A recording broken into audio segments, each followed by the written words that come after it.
Short Stories. By Anton Chekhov. The Horse Stealers.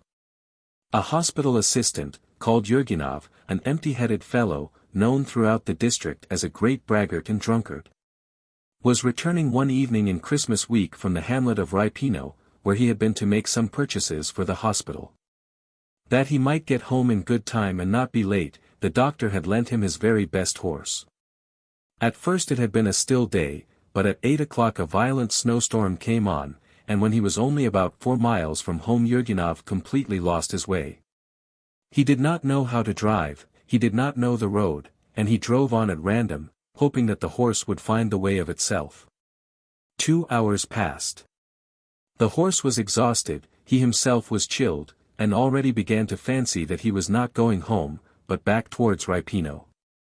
But at last above the uproar of the storm he heard the faraway barking of a dog, and a murky red blur came into sight ahead of him. Little by little, the outlines of a high gate could be discerned. Then a long fence on which there were nails with their points uppermost, and beyond the fence there stood the slanting crane of a well. The wind drove away the mist of snow from before the eyes, and where there had been a red blur, there sprang up a small, squat little house with a steep thatched roof. Of the 3 little windows one, covered on the inside with something red, was lighted up. What sort of place was it?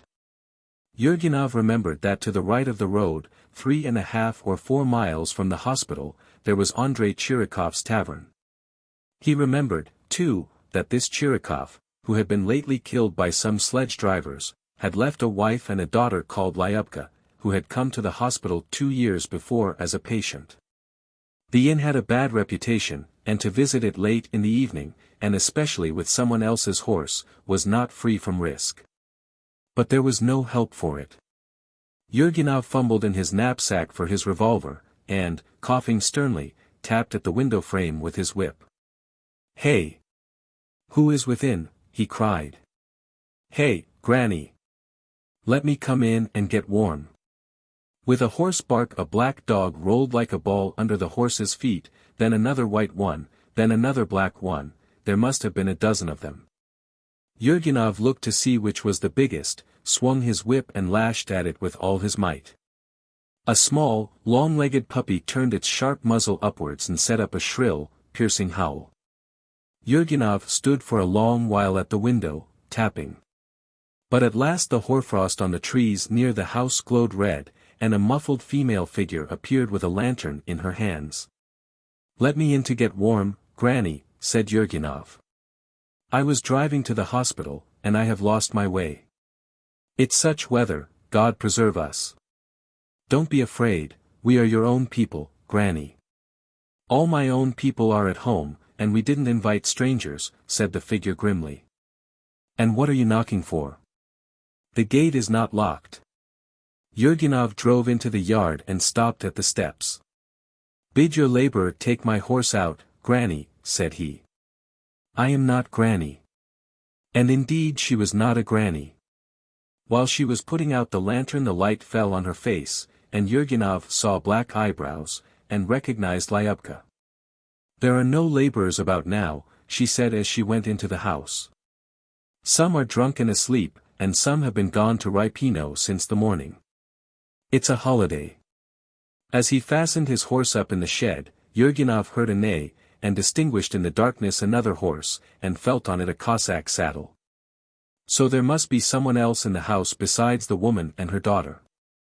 For greater security Yurginov unsaddled his horse, and when he went into the house, took with him both his purchases and his saddle. The first room into which he went was large and very hot, and smelt of freshly washed floors.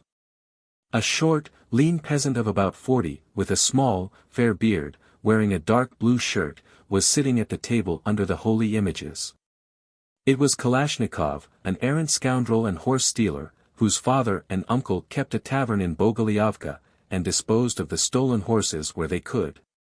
He too had been to the hospital more than once, not for medical treatment, but to see the doctor about horses, to ask whether he had not one for sale, and whether his honor would not like to swap his bay mare for a dun-colored gelding. Now his head was pomaded and a silver earring glittered in his ear, and altogether he had a holiday air. Frowning and dropping his lower lip, he was looking intently at a big dog's-eared picture book. Another peasant lay stretched on the floor near the stove, his head, his shoulders, and his chest were covered with a sheepskin. He was probably asleep. Beside his new boots, with shining bits of metal on the heels, there were 2 dark pools of melted snow. Seeing the hospital assistant, Kalashnikov greeted him. "Yes, it is weather," said Yurginov, rubbing his chilled knees with his open hands. "The snow is up to one's neck. I am soaked to the skin, I can tell you. And I believe my revolver is, too." He took out his revolver, looked it all over, and put it back in his knapsack. But the revolver made no impression at all. The peasant went on looking at the book. "Yes, it is weather. I lost my way, and if it had not been for the dogs here, I do believe it would have been my death. There would have been a nice to-do. And where are the women?" "The old woman has gone to Ripino, and the girl is getting supper ready," answered Kalashnikov. Silence followed. Yurginov, shivering and gasping, breathed on his hands, huddled up, and made a show of being very cold and exhausted. The still angry dogs could be heard howling outside. It was dreary. "You come from Bogolyavka, don't you?" he asked the peasant sternly. "Yes, from Bogolyavka." And to while away the time Yurginov began to think about Bogolyavka. It was a big village and it lay in a deep ravine, so that when one drove along the highroad on a moonlight night, and looked down into the dark ravine and then up at the sky, it seemed as though the moon were hanging over a bottomless abyss and it were the end of the world. The path going down was steep, winding, and so narrow that when one drove down to Bogolyavka on account of some epidemic or to vaccinate the people, one had to shout at the top of one's voice, or whistle all the way. For if one met a cart coming up one could not pass. The peasants of Bogolyavka had the reputation of being good gardeners and horse-stealers. They had well-stocked gardens. In spring the whole village was buried in white cherry blossom, and in the summer they sold cherries at 3 kopecks a pail. One could pay 3 kopecks and pick as one liked. Their women were handsome and looked well fed, they were fond of finery, and never did anything even on working days, but spent all their time sitting on the ledge in front of their houses and searching in each other's heads. But at last there was the sound of footsteps. Lyubka, a girl of 20, with bare feet and a red dress, came into the room. She looked sideways at Yurginov and walked twice from one end of the room to the other. She did not move simply, but with tiny steps, thrusting forward her bosom. Evidently she enjoyed padding about with her bare feet on the freshly washed floor, and had taken off her shoes on purpose. Kalashnikov laughed at something and beckoned her with his finger. She went up to the table, and he showed her a picture of the prophet Elijah, who, driving 3 horses abreast, was dashing up to the sky. Lyubka put her elbow on the table. Her plate fell across her shoulder, a long chestnut plate tied with red ribbon at the end, and it almost touched the floor. She, too, smiled. "A splendid, wonderful picture," said Kalashnikov. "Wonderful," he repeated, and motioned with his hand as though he wanted to take the reins instead of Elijah. The wind howled in the stove, something growled and squeaked as though a big dog had strangled a rat. "Ugh! The unclean spirits are abroad," said Lyubka. "That's the wind," said Kalashnikov, and after a pause he raised his eyes to Yurginov and asked. "And what is your learned opinion, Osip Vasilyich, are there devils in this world or not?" "What's one to say, brother," said Yurginov, and he shrugged one shoulder. "If one reasons from science, of course there are no devils, for it's a superstition, but if one looks at it simply, as you and I do now, there are devils, to put it shortly. I have seen a great deal in my life. When I finished my studies I served as medical assistant in the army in a regiment of the dragoons, and I have been in the war, of course. I have a medal and a decoration from the Red Cross, but after the Treaty of San Stefano I returned to Russia and went into the service of the Zemstvo. And in consequence of my enormous circulation about the world, I may say I have seen more than many another has dreamed of. It has happened to me to see devils, too. That is, not devils with horns and a tail, that is all nonsense, but just, to speak precisely, something of the sort. Where? Asked Kalashnikov. In various places. There is no need to go far. Last year I met him here, speak of him not at night, near this very inn. I was driving, I remember, to Goloshino, I was going there to vaccinate. Of course, as usual, I had the racing droshky and a horse, and all the necessary paraphernalia, and, what's more, I had a watch and all the rest of it, so I was on my guard as I drove along, for fear of some mischance. There are lots of tramps of all sorts. I came up to the Zmainoy ravine, damnation take it, and was just going down it, when all at once somebody comes up to me, such a fellow. Black hair, black eyes, and his whole face looked smutted with soot. He comes straight up to the horse and takes hold of the left rein. Stop. He looked at the horse, then at me, then dropped the reins, and without saying a bad word, "Where are you going?" says he. And he showed his teeth in a grin, and his eyes were spiteful looking. Ah, thought I, you are a queer customer. I am going to vaccinate for the smallpox, said I, and what is that to you? Well, if that's so, says he, vaccinate me. He bared his arm and thrust it under my nose. Of course, I did not bandy words with him, I just vaccinated him to get rid of him. Afterwards I looked at my lancet and it had gone rusty.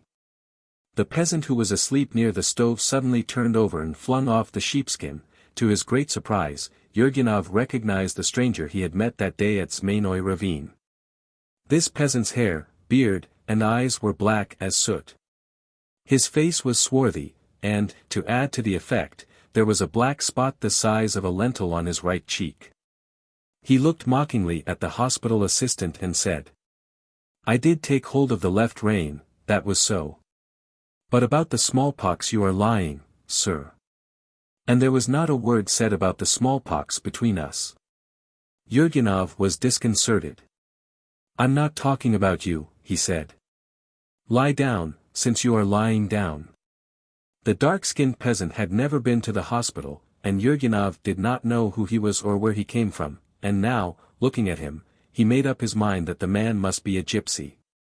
The peasant got up and, stretching and yawning loudly, went up to Lyubka and Kalashnikov, and sat down beside them, and he, too, began looking at the book. His sleepy face softened and a look of envy came into it. "Look, Marek," Lyubka said to him. "Get me such horses and I will drive to heaven." "Sinners can't drive to heaven," said Kalashnikov. "That's for holiness." Then Lyubka laid the table and brought in a big piece of fat bacon, salted cucumbers, a wooden platter of boiled meat cut up into little pieces, then a frying pan, in which there were sausages and cabbage spluttering. A cut-glass decanter of vodka, which diffused a smell of orange peel all over the room when it was poured out, was put on the table also. Yurgenov was annoyed that Kalashnikov and the dark fellow Marek talked together and took no notice of him at all, behaving exactly as though he were not in the room. And he wanted to talk to them, to brag, to drink, to have a good meal, and if possible to have a little fun with Lyubka, who sat down near him half a dozen times while they were at supper, and, as though by accident, brushed against him with her handsome shoulders and passed her hands over her broad hips.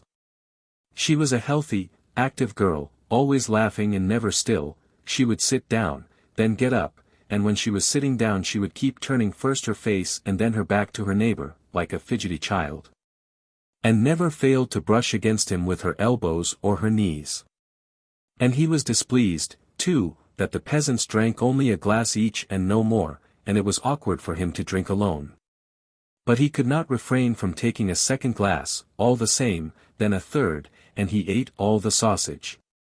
He brought himself to flatter the peasants, that they might accept him as one of the party instead of holding him at arm's length. "You are a fine set of fellows in Bogolyovka," he said, and wagged his head. "In what way fine fellows?" inquired Kalashnikov. "Why, about horses, for instance." "Fine fellows at stealing." "Hum. Fine fellows, you call them." "Nothing but thieves and drunkards. They have had their day, but it is over," said Merrick, after a pause. "But now they have only Filya left, and he is blind." "Yes, there is no one but Filya," said Kalashnikov, with a sigh.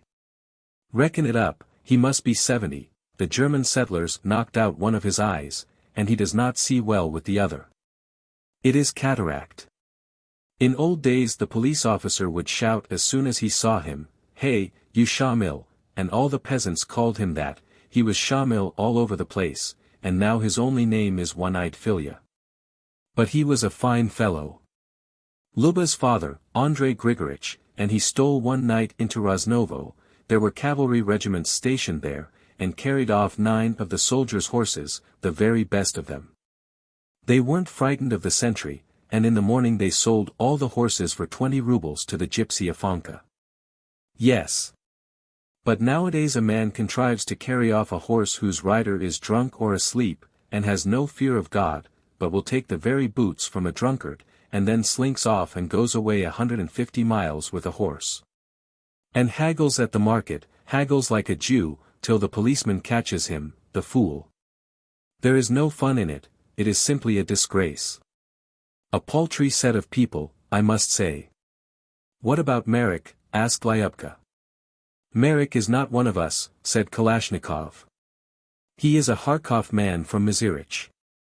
But that he is a bold fellow, that's the truth. There's no gainsaying that he is a fine fellow." Lyubka looked slyly and gleefully at Merrick, and said, "It wasn't for nothing they dipped him in a hole in the ice." "How was that?" asked Yurginov. "It was like this," said Merrick, and he laughed. "Filya carried off 3 horses from the Samolenka tenants, and they pitched upon me. There were 10 of the tenants at Samolenka, and with their laborers there were 30 altogether, and all of them Molokans. So one of them says to me at the market, 'Come and have a look, Merrick, we have brought some new horses from the fair.' I was interested, of course. I went up to them, and the whole lot of them, 30 men, tied my hands behind me and led me to the river. 'We'll show you fine horses,' they said. One hole in the ice was there already, they cut another beside it 7 feet away. Then, to be sure, they took a cord and put a noose under my armpits, and tied a crooked stick to the other end, long enough to reach both holes. They thrust the stick in and dragged it through. I went plop into the ice hole just as I was, in my fur coat and my high boots, while they stood and shoved me, one with his foot and one with his stick, then dragged me under the ice and pulled me out of the other hole." Lyubka shuddered and shrugged. "At first I was in a fever from the cold," Merrick went on, "but when they pulled me out I was helpless, and lay in the snow, and the Molokans stood round and hit me with sticks on my knees and my elbows. It hurt fearfully. They beat me and they went away and everything on me was frozen, my clothes were covered with ice. I got up, but I couldn't move. Thank God, a woman drove by and gave me a lift." Meanwhile Yurginov had drunk 5 or 6 glasses of vodka, his heart felt lighter, and he longed to tell some extraordinary, wonderful story too, and to show that he, too, was a bold fellow and not afraid of anything. "I'll tell you what happened to us in Penza province," he began. Either because he had drunk a great deal and was a little tipsy, or perhaps because he had twice been detected in a lie, the peasants took not the slightest notice of him, and even left off answering his questions. What was worse, they permitted themselves a frankness in his presence that made him feel uncomfortable and cold all over, and that meant that they took no notice of him. Kalashnikov had the dignified manners of a sedate and sensible man. He spoke weightily, and made the sign of the cross over his mouth every time he yawned, and no one could have supposed that this was a thief, a heartless thief who had stripped poor creatures, who had already been twice in prison, and who had been sentenced by the commune to exile in Siberia, and had been bought off by his father and uncle, who were as great thieves and rogues as he was. Merrick gave himself the airs of a bravo. He saw that Lyubka and Kalashnikov were admiring him, and looked upon himself as a very fine fellow, and put his arms akimbo, squared his chest, or stretched so that the bench creaked under him. After supper Kalashnikov prayed to the holy image without getting up from his seat, and shook hands with Merrick. The latter prayed too, and shook Kalashnikov's hand. Lyubka cleared away the supper, shook out on the table some peppermint biscuits, dried nuts, and pumpkin seeds, and placed 2 bottles of sweet wine. "The kingdom of heaven and peace everlasting to Andrei Grigorich," said Kalashnikov, clinking glasses with Marek. "When he was alive we used to gather together here or at his brother Martin's, and, my word! My word! What men, what talks! Remarkable conversations. Martin used to be here, and Filya, and Fyodor Stukety. It was all done in style, it was all in keeping. And what fun we had! We did have fun, we did have fun." Lyubka went out and soon afterwards came back wearing a green kerchief and beads.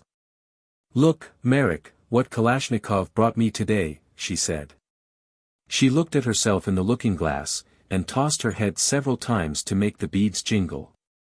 And then she opened a chest and began taking out, first, a cotton dress with red and blue flowers on it, and then a red one with flounces which rustled and crackled like paper, then a new kerchief, dark blue, shot with many colors, and all these things she showed and flung up her hands, laughing as though astonished that she had such treasures. Kalashnikov tuned the balalaika and began playing it, but Yurgenov could not make out what sort of song he was singing, and whether it was gay or melancholy, because at one moment it was so mournful he wanted to cry. And at the next it would be merry. Marek suddenly jumped up and began tapping with his heels on the same spot, then, brandishing his arms, he moved on his heels from the table to the stove, from the stove to the chest, then he bounded up as though he had been stung. Clicked the heels of his boots together in the air, and began going round and round in a crouching position. Lyubka waved both her arms, uttered a desperate shriek, and followed him. At first she moved sideways, like a snake, as though she wanted to steal up to someone and strike him from behind. She tapped rapidly with her bare heels as Marek had done with the heels of his boots, then she turned round and round like a top and crouched down, and her red dress was blown out like a bell. Marek, looking angrily at her, and showing his teeth in a grin, flew towards her in the same crouching posture as though he wanted to crush her with his terrible legs, while she jumped up, flung back her head, and waving her arms as a big bird does its wings, floated across the room scarcely touching the floor. What a flame of a girl, thought Yurgenov, sitting on the chest, and from there watching the dance. What fire! Give up everything for her, and it would be too little. And he regretted that he was a hospital assistant, and not a simple peasant, that he wore a reefer coat and a chain with a gilt key on it instead of a blue shirt with a cord tied round the waist. Then he could boldly have sung, danced, flung both arms round Lyubka as Marek did. The sharp tapping, shouts, and whoops set the crockery ringing in the cupboard and the flame of the candle dancing. The thread broke and the beads were scattered all over the floor, the green kerchief slipped off, and Lyubka was transformed into a red cloud flitting by and flashing black eyes. And it seemed as though in another second Marek's arms and legs would drop off. But finally Marek stamped for the last time, and stood still as though turned to stone. Exhausted and almost breathless, Lyubka sank onto his bosom and leaned against him as against a post, and he put his arms round her, and looking into her eyes, said tenderly and caressingly, as though in jest, "I'll find out where your old mother's money is hidden, I'll murder her and cut your little throat for you, and after that I will set fire to the inn. People will think you have perished in the fire, and with your money I shall go to Kuban. I'll keep droves of horses and flocks of sheep." Lyubka made no answer, but only looked at him with a guilty air, and asked, "And is it nice in Kuban, Marek?" He said nothing, but went to the chest, sat down, and sank into thought. Most likely he was dreaming of Kuban. "It's time for me to be going," said Kalashnikov, getting up. "Filya must be waiting for me. Goodbye, Luba." Yurgenov went out into the yard to see that Kalashnikov did not go off with his horse. The snowstorm still persisted. White clouds were floating about the yard, their long tails clinging to the rough grass and the bushes. While on the other side of the fence in the open country huge giants in white robes with wide sleeves were whirling round and falling to the ground, and getting up again to wave their arms and fight. And the wind, the wind. The bare birches and cherry trees, unable to endure its rude caresses, bowed low down to the ground and wailed, God, for what sin hast thou bound us to the earth and will not let us go free? Wah! Said Kalashnikov sternly, and he got on his horse. One half of the gate was opened, and by it lay a high snowdrift. Well, get on, shouted Kalashnikov. His little short-legged nag set off, and sank up to its stomach in the drift at once. Kalashnikov was white all over with the snow, and soon vanished from sight with his horse. When Yurginov went back into the room, Lyubka was creeping about the floor picking up her beads. Marek was not there. A splendid girl, thought Yurginov, as he lay down on the bench and put his coat under his head. Oh, if only Marek were not here. Lyubka excited him as she crept about the floor by the bench, and he thought that if Marek had not been there he would certainly have got up and embraced her, and then one would see what would happen. It was true she was only a girl, but not likely to be chaste, and even if she were, need one stand on ceremony in a den of thieves? Lyubka collected her beads and went out. The candle burnt down and the flame caught the paper in the candlestick. Yurginov laid his revolver and matches beside him, and put out the candle. The light before the holy images flickered so much that it hurt his eyes, and patches of light danced on the ceiling, on the floor, and on the cupboard, and among them he had visions of Lyubka, buxom, full-bosomed.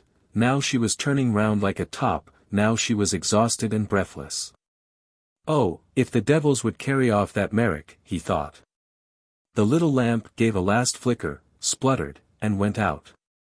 Someone, it must have been Marek, came into the room and sat down on the bench. He puffed at his pipe, and for an instant lighted up a dark cheek with a patch on it. Yurginov's throat was irritated by the horrible fumes of the tobacco smoke. What filthy tobacco you have got, damnation take it, said Yurginov. It makes me positively sick. I mix my tobacco with the flowers of the oats, answered Marek after a pause. It is better for the chest. He smoked, spat, and went out again. Half an hour passed, and all at once there was the gleam of a light in the passage. Marek appeared in a coat and cap, then Lyubka with a candle in her hand. Do stay, Marek, said Lyubka in an imploring voice. No, Luba, don't keep me. Listen, Marek, said Lyubka, and her voice grew soft and tender. I know you will find mother's money, and will do for her and for me, and will go to Kuban and love other girls, but God be with you. I only ask you one thing, sweetheart, do stay. No, I want some fun, said Marek, fastening his belt. But you have nothing to go on. You came on foot, what are you going on?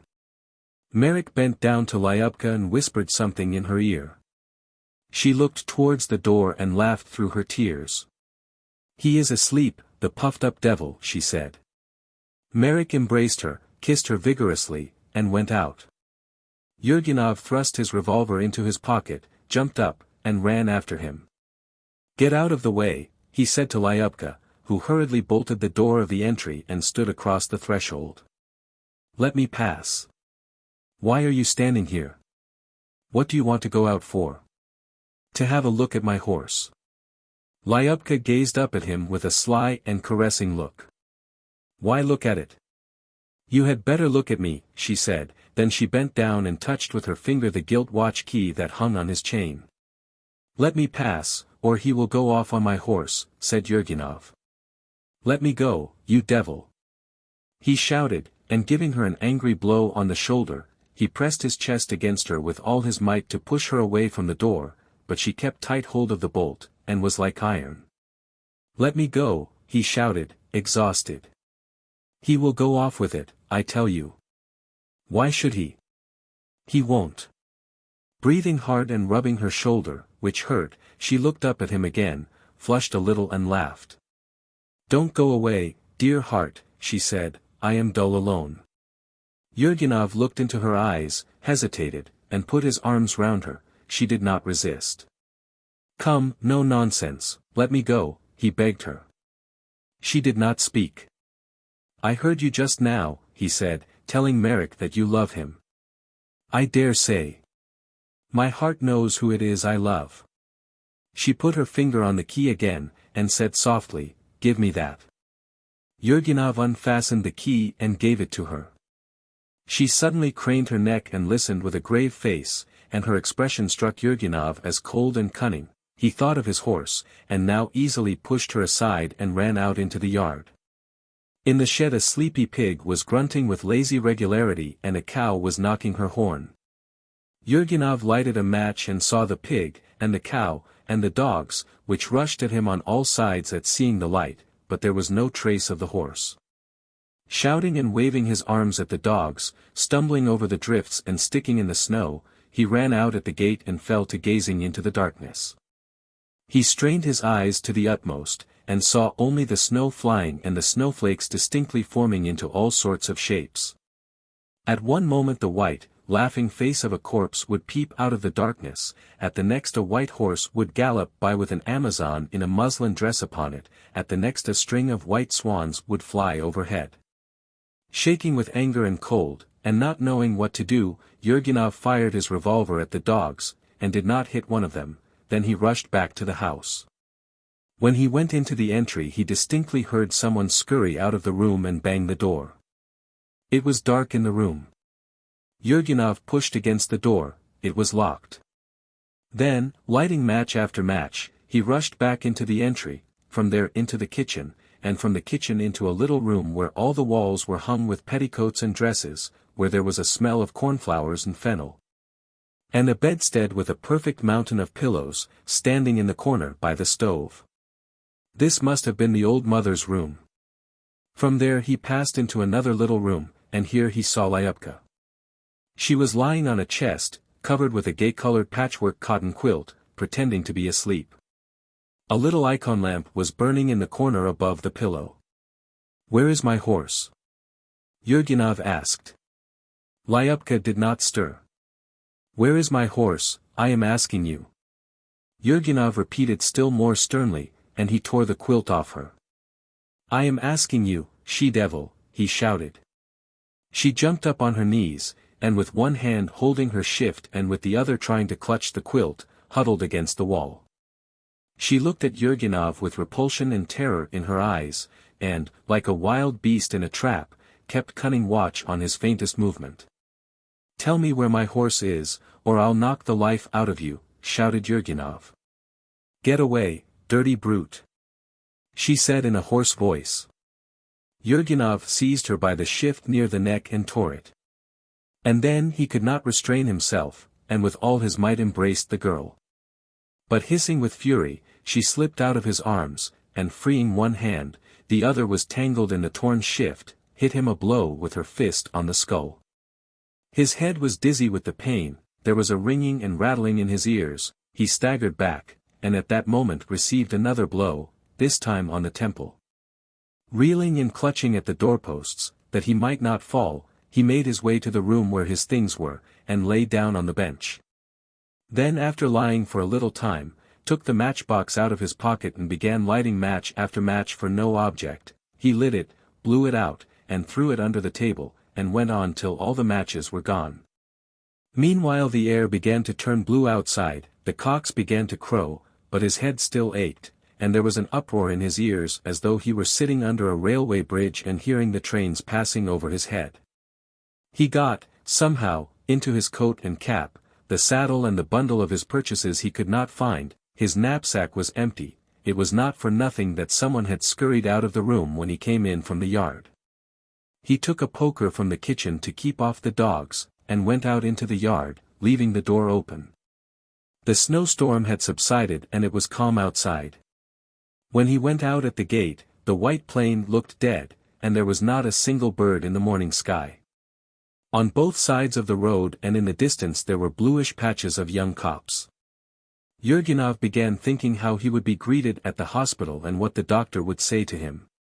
It was absolutely necessary to think of that, and to prepare beforehand to answer questions he would be asked, but this thought grew blurred and slipped away.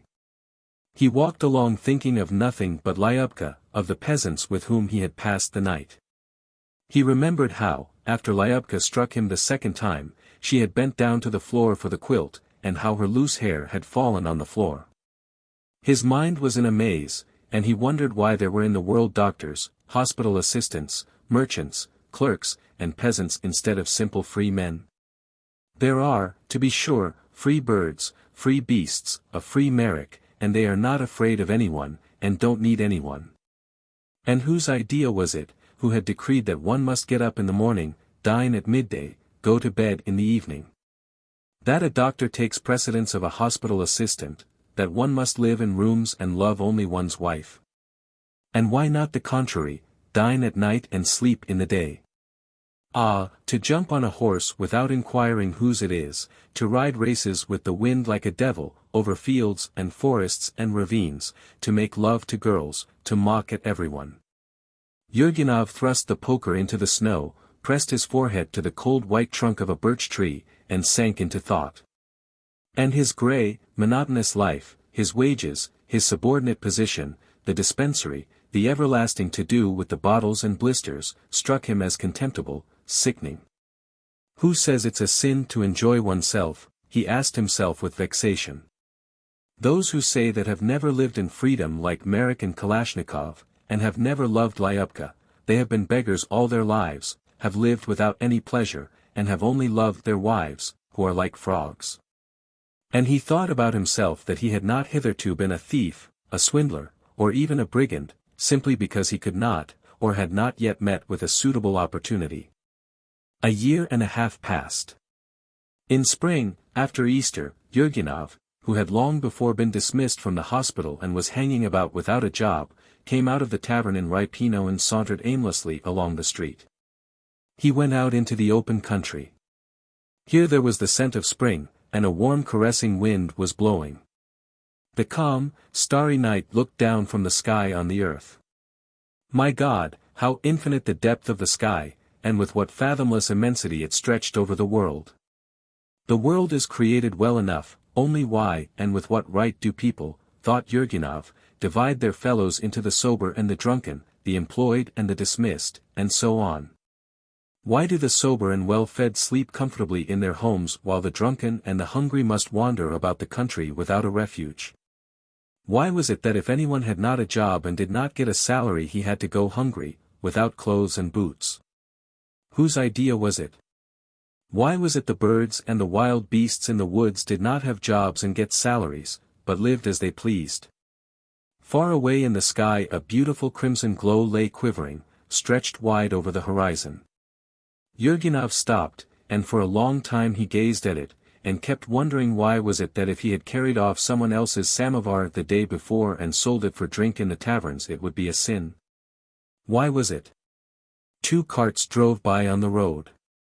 In one of them there was a woman asleep, in the other sat an old man without a cap on. "Grandfather, where is that fire?" asked Yurgenov. "Andrei Chirikov's inn," answered the old man. And Yurgenov recalled what had happened to him 18 months before in the winter, in that very inn, and how Merrick had boasted, and he imagined the old woman and Lyubka, with their throats cut, burning, and he envied Merrick. And when he walked back to the tavern, looking at the houses of the rich publicans, cattle dealers, and blacksmiths, he reflected how nice it would be to steal by night into some rich man's house. Ward No. 6. In the hospital yard there stands a small lodge surrounded by a perfect forest of burdocks, nettles, and wild hemp. Its roof is rusty, the chimney is tumbling down, the steps at the front door are rotting away and overgrown with grass, and there are only traces left of the stucco. The front of the lodge faces the hospital. At the back it looks out into the open country, from which it is separated by the grey hospital fence with nails on it. These nails, with their points upwards, and the fence, and the lodge itself, have that peculiar, desolate, God-forsaken look which is only found in our hospital and prison buildings. If you are not afraid of being stung by the nettles, come by the narrow footpath that leads to the lodge, and let us see what is going on inside. Opening the first door, we walk into the entry. Here along the walls and by the stove every sort of hospital rubbish lies littered about. Mattresses, old tattered dressing gowns, trousers, blue striped shirts, boots and shoes no good for anything, all these remnants are piled up in heaps, mixed up and crumpled, moldering and giving out a sickly smell. The porter, Nikita, an old soldier wearing rusty good conduct stripes, is always lying on the litter with a pipe between his teeth. He has a grim, surly, battered-looking face, overhanging eyebrows which give him the expression of a sheep-dog of the steppes, and a red nose. He is short and looks thin and scraggy, but he is of imposing deportment and his fists are vigorous. He belongs to the class of simple-hearted, practical, and dull-witted people, prompt in carrying out orders, who like discipline better than anything in the world, and so are convinced that it is their duty to beat people. He showers blows on the face, on the chest, on the back, on whatever comes first, and is convinced that there would be no order in the place if he did not. Next you come into a big, spacious room which fills up the whole lodge except for the entry. Here the walls are painted a dirty blue, the ceiling is as sooty as in a hut without a chimney. It is evident that in the winter the stove smokes and the room is full of fumes. The windows are disfigured by iron gratings on the inside. The wooden floor is grey and full of splinters. There is a stench of sour cabbage, of smouldering wicks, of bugs, and of ammonia, and for the first minute this stench gives you the impression of having walked into a menagerie. There are bedsteads screwed to the floor. Men in blue hospital dressing gowns, and wearing nightcaps in the old style, are sitting and lying on them. These are the lunatics. There are 5 of them in all here. Only one is of the upper class, the rest are all artisans. The one nearest the door, a tall, lean workman with shining red whiskers and tear-stained eyes, sits with his head propped on his hand, staring at the same point. Day and night he grieves, shaking his head, sighing and smiling bitterly. He takes a part in conversation and usually makes no answer to questions. He eats and drinks mechanically when food is offered him. From his agonizing, throbbing cough, his thinness, and the flush on his cheeks, one may judge that he is in the first stage of consumption. Next to him is a little, alert, very lively old man, with a pointed beard and curly black hair like a Negro's. By day he walks up and down the ward from window to window, or sits on his bed, cross-legged like a Turk, and, ceaselessly as a bullfinch whistles, softly sings and titters. He shows his childish gaiety and lively character at night also when he gets up to say his prayers, that is, to beat himself on the chest with his fists, and to scratch with his fingers at the door. This is the Jew Moisika, an imbecile, who went crazy 20 years ago when his hat factory was burnt down. And of all the inhabitants of Ward No. 6, he is the only one who is allowed to go out of the lodge, and even out of the yard into the street. He has enjoyed this privilege for years, probably because he is an old inhabitant of the hospital, a quiet, harmless imbecile, the buffoon of the town, where people are used to seeing him surrounded by boys and dogs. In his wretched gown, in his absurd nightcap, and in slippers, sometimes with bare legs and even without trousers, he walks about the streets, stopping at the gates and little shops, and begging for a copper. In one place they will give him some kvass, in another some bread, in another a copper, so that he generally goes back to the ward feeling rich and well fed. Everything that he brings back Nikita takes from him for his own benefit. The soldier does this roughly, angrily turning the Jew's pockets inside out, and calling God to witness that he will not let him go into the street again, and that breach of the regulations is worse to him than anything in the world. Moisika likes to make himself useful. He gives his companions water, and covers them up when they are asleep. He promises each of them to bring him back a kopeck, and to make him a new cap. He feeds with a spoon his neighbor on the left, who is paralyzed. He acts in this way, not from compassion nor from any considerations of a humane kind, but through imitation, unconsciously dominated by Gromov, his neighbor on the right hand. Ivan Dmitrich Gromov, a man of 33, who is a gentleman by birth, and has been a court usher and provincial secretary, suffers from the mania of persecution. He either lies curled up in bed, or walks from corner to corner as though for exercise. He very rarely sits down. He is always excited, agitated, and overwrought by a sort of vague, undefined expectation. The faintest rustle in the entry or shout in the yard is enough to make him raise his head and begin listening, whether they are coming for him, whether they are looking for him. And at such times his face expresses the utmost uneasiness and repulsion. I like his broad face with its high cheekbones, always pale and unhappy, and reflecting, as though in a mirror, a soul tormented by conflict and long-continued terror. His grimaces are strange and abnormal, but the delicate lines traced on his face by profound, genuine suffering show intelligence and sense, and there is a warm and healthy light in his eyes. I like the man himself, courteous, anxious to be of use, and extraordinarily gentle to everyone except Nikita.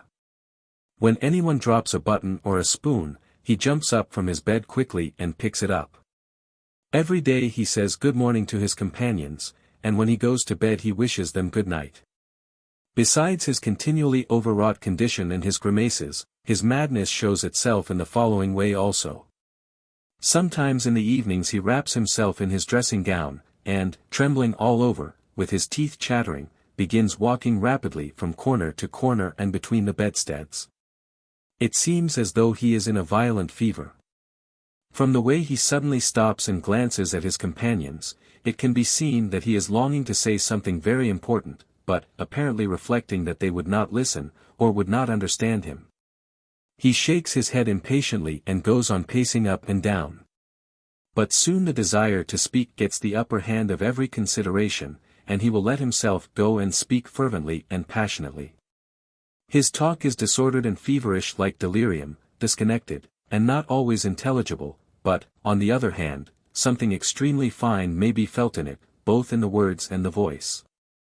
When he talks you recognize in him the lunatic and the man.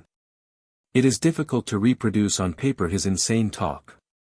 He speaks of the baseness of mankind, of violence trampling on justice, of the glorious life which will one day be upon earth, of the window gratings, which remind him every minute of the stupidity and cruelty of oppressors. It makes a disorderly, incoherent potpourri of themes old but not yet out of date. 2. Some 12 or 15 years ago an official called Gromov, a highly respectable and prosperous person, was living in his own house in the principal street of the town. He had 2 sons, Sergei and Ivan.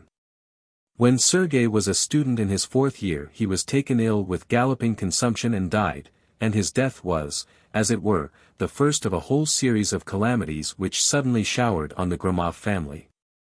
Within a week of Sergei's funeral the old father was put on trial for fraud and misappropriation, and he died of typhoid in the prison hospital soon afterwards. The house, with all their belongings, was sold by auction, and Ivan Dmitrich and his mother were left entirely without means. Hitherto in his father's lifetime, Ivan Dmitrich, who was studying in the University of Petersburg, had received an allowance of 60 or 70 rubles a month, and had had no conception of poverty. Now he had to make an abrupt change in his life. He had to spend his time from morning to night giving lessons for next to nothing, to work at copying, and with all that to go hungry, as all his earnings were sent to keep his mother. Ivan Dmitrich could not stand such a life. He lost heart and strength, and, giving up the university, went home. Here, through interest, he obtained the post of teacher in the district school, but could not get on with his colleagues, was not liked by the boys, and soon gave up the post. His mother died. He was for 6 months without work, living on nothing but bread and water, then he became a court usher. He kept this post until he was dismissed owing to his illness. He had never even in his young student days given the impression of being perfectly healthy. He had always been pale, thin, and given to catching cold. He ate little and slept badly. A single glass of wine went to his head and made him hysterical. He always had a craving for society, but, owing to his irritable temperament and suspiciousness, he never became very intimate with anyone, and had no friends. He always spoke with contempt of his fellow townsmen, saying that their coarse ignorance and sleepy animal existence seemed to him loathsome and horrible. He spoke in a loud tenor, with heat, and invariably either with scorn and indignation, or with wonder and enthusiasm, and always with perfect sincerity. Whatever one talked to him about he always brought it round to the same subject, that life was dull and stifling in the town. That the townspeople had no lofty interests, but lived a dingy, meaningless life, diversified by violence, coarse profligacy, and hypocrisy, that scoundrels were well fed and clothed, while honest men lived from hand to mouth.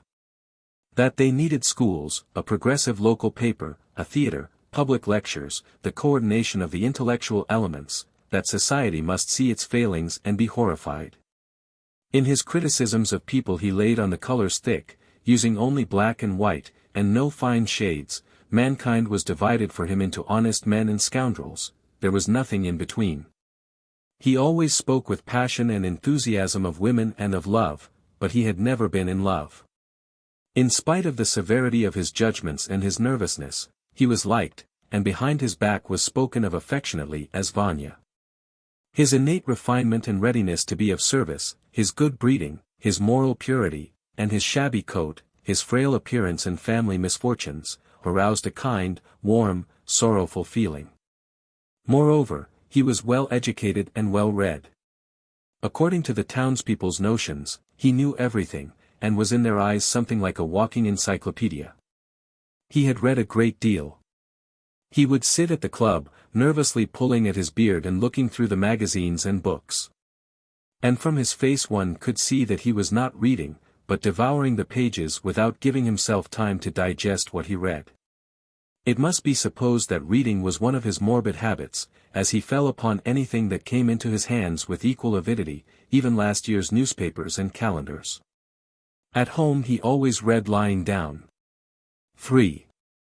One autumn morning Ivan Dmitrich, turning up the collar of his greatcoat and splashing through the mud, made his way by side streets and back lanes to see some artisan, and to collect some payment that was owing. He was in a gloomy mood, as he always was in the morning. In one of the side streets he was met by 2 convicts in fetters and 4 soldiers with rifles in charge of them. Ivan Dmitrich had very often met convicts before, and they had always excited feelings of compassion and discomfort in him, but now this meeting made a peculiar, strange impression on him. It suddenly seemed to him for some reason that he, too, might be put into fetters and led through the mud to prison like that. After visiting the artisan, on the way home he met near the post office a police superintendent of his acquaintance, who greeted him and walked a few paces along the street with him, and for some reason this seemed to him suspicious. At home he could not get the convicts or the soldiers with their rifles out of his head all day, and an unaccountable inward agitation prevented him from reading or concentrating his mind. In the evening he did not light his lamp, and at night he could not sleep, but kept thinking that he might be arrested, put into fetters, and thrown into prison. He did not know of any harm he had done, and could be certain that he would never be guilty of murder, arson, or theft in the future either. But was it not easy to commit a crime by accident, unconsciously, and was not false witness always possible, and, indeed, miscarriage of justice? It was not without good reason that the age-long experience of the simple people teaches that beggary and prison are ills none can be safe from. A judicial mistake is very possible as legal proceedings are conducted nowadays, and there is nothing to be wondered at in it. People who have an official, professional relation to other men's sufferings, for instance, judges, police officers, doctors, in course of time, through habit, grow so callous that they cannot, even if they wish it, take any but a formal attitude to their clients. In this respect they are not different from the peasant who slaughters sheep and calves in the backyard, and does not notice the blood. With this formal, soulless attitude to human personality the judge needs but one thing, time, in order to deprive an innocent man of all rights of property, and to condemn him to penal servitude. Only the time spent on performing certain formalities for which the judge is paid his salary, and then, it is all over. Then you may look in vain for justice and protection in this dirty, wretched little town 150 miles from a railway station. And, indeed, is it not absurd even to think of justice when every kind of violence is accepted by society as a rational and consistent necessity, and every act of mercy, for instance, a verdict of acquittal, calls forth a perfect outburst of dissatisfied and revengeful feeling? In the morning Ivan Dmitrich got up from his bed in a state of horror, with cold perspiration on his forehead, completely convinced that he might be arrested any minute. Since his gloomy thoughts of yesterday had haunted him so long, he thought, it must be that there was some truth in them. They could not, indeed, have come into his mind without any grounds whatever. A policeman walking slowly past by the windows, that was not for nothing. Here were two men standing still and silent near the house. Why were they silent? And agonizing days and nights followed for Ivan Dmitrich. Everyone who passed by the windows or came into the yard seemed to him a spy or a detective. At midday the chief of the police usually drove down the street with a pair of horses. He was going from his estate near the town to the police department. But Ivan Dmitrich fancied every time that he was driving especially quickly, and that he had a peculiar expression. It was evident that he was in haste to announce that there was a very important criminal in the town. Ivan Dmitrich started at every ring at the bell and knock at the gate, and was agitated whenever he came upon anyone new at his landlady's. When he met police officers and gendarmes he smiled and began whistling so as to seem unconcerned. He could not sleep for whole nights in succession expecting to be arrested, but he snored loudly and sighed as though in deep sleep, that his landlady might think he was asleep. For if he could not sleep it meant that he was tormented by the stings of conscience. What a piece of evidence! Facts and common sense persuaded him that all these terrors were nonsense and morbidity, that if one looked at the matter more broadly there was nothing really terrible in arrest and imprisonment, so long as the conscience is at ease. But the more sensibly and logically he reasoned, the more acute and agonizing his mental distress became. It might be compared with the story of a hermit who tried to cut a dwelling place for himself in a virgin forest. The more zealously he worked with his axe, the thicker the forest grew. In the end Ivan Dmitrich, seeing it was useless, gave up reasoning altogether, and abandoned himself entirely to despair and terror. He began to avoid people and to seek solitude. His official work had been distasteful to him before, now it became unbearable to him. He was afraid they would somehow get him into trouble, would put a bribe in his pocket unnoticed and then denounce him, or that he would accidentally make a mistake in official papers that would appear to be fraudulent. Or would lose other people's money. It is strange that his imagination had never at other times been so agile and inventive as now, when every day he thought of thousands of different reasons for being seriously anxious over his freedom and honor. But, on the other hand, his interest in the outer world, in books in particular, grew sensibly fainter, and his memory began to fail him.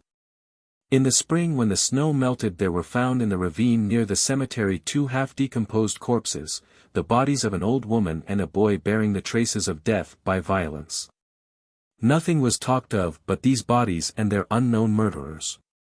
That people might not think he had been guilty of the crime, Ivan Dmitrich walked about the streets, smiling, and when he met acquaintances he turned pale, flushed, and began declaring that there was no greater crime than the murder of the weak and defenseless. But this duplicity soon exhausted him, and after some reflection he decided that in his position the best thing to do was to hide in his landlady's cellar. He sat in the cellar all day and then all night, then another day, was fearfully cold, and waiting till dusk, stole secretly like a thief back to his room. He stood in the middle of the room till daybreak, listening without stirring. Very early in the morning, before sunrise, some workmen came into the house. Ivan Dmitrich knew perfectly well that they had come to mend the stove in the kitchen, but terror told him that they were police officers disguised as workmen. He slipped stealthily out of the flat, and, overcome by terror, ran along the street without his cap and coat.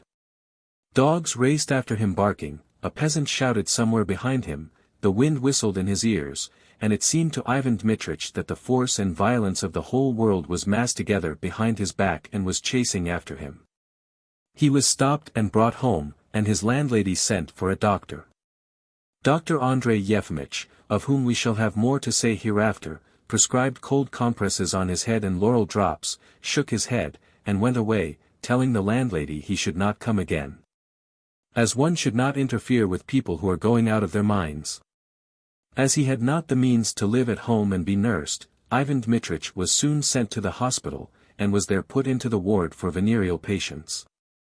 He could not sleep at night, was full of whims and fancies, and disturbed the patients, and was soon afterwards, by Andrei Yefimich's orders, transferred to ward number 6. Within a year Ivan Dmitrich was completely forgotten in the town, and his books, heaped up by his landlady in a sledge in the shed, were pulled to pieces by boys. 4. Ivan Dmitrich's neighbor on the left hand is, as I have said already, the Jew Moisika. His neighbor on the right hand is a peasant so rolling in fat that he is almost spherical, with a blankly stupid face, utterly devoid of thought. This is a motionless, gluttonous, unclean animal who has long ago lost all powers of thought or feeling. An acrid, stifling stench always comes from him. Nikita, who has to clean up after him, beats him terribly with all his might, not sparing his fists. And what is dreadful is not his being beaten, that one can get used to, but the fact that this stupefied creature does not respond to the blows with a sound or a movement, nor by a look in the eyes, but only sways a little like a heavy barrel. The fifth and last inhabitant of Ward No. 6 is a man of the artisan class who had once been a sorter in the post office, a thinnish, fair little man with a good-natured but rather sly face. To judge from the clear, cheerful look in his calm and intelligent eyes, he has some pleasant idea in his mind, and has some very important and agreeable secret. He has under his pillow and under his mattress something that he never shows anyone, not from fear of its being taken from him and stolen, but from modesty. Sometimes he goes to the window, and turning his back to his companions, puts something on his breast, and bending his head, looks at it. If you go up to him at such a moment, he is overcome with confusion and snatches something off his breast. But it is not difficult to guess his secret. "Congratulate me," he often says to Ivan Dmitrich, "I have been presented with the Stanislav Order of the Second Degree with the Star." The Second Degree with the Star is only given to foreigners, but for some reason they want to make an exception for me, he says with a smile, shrugging his shoulders in perplexity. "That I must confess I did not expect." "I don't understand anything about that," Ivan Dmitrich replies morosely. "But do you know what I shall attain to sooner or later?" the former sorter persists, screwing up his eyes slyly. "I shall certainly get the Swedish Polar Star. That's an order it is worth working for, a white cross with a black ribbon. It's very beautiful. Probably in no other place is life so monotonous as in this ward.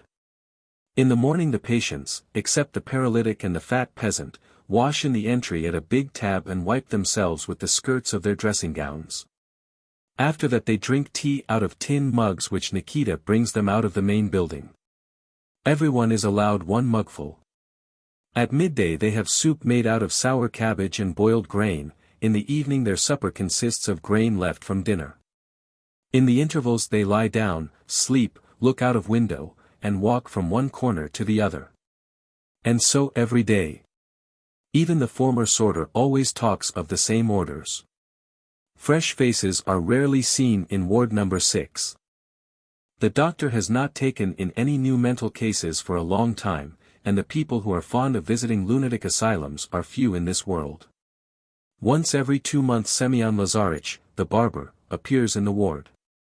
How he cuts the patient's hair, and how Nikita helps him to do it, and what a trepidation the lunatics are always thrown into by the arrival of the drunken, smiling barber, we will not describe.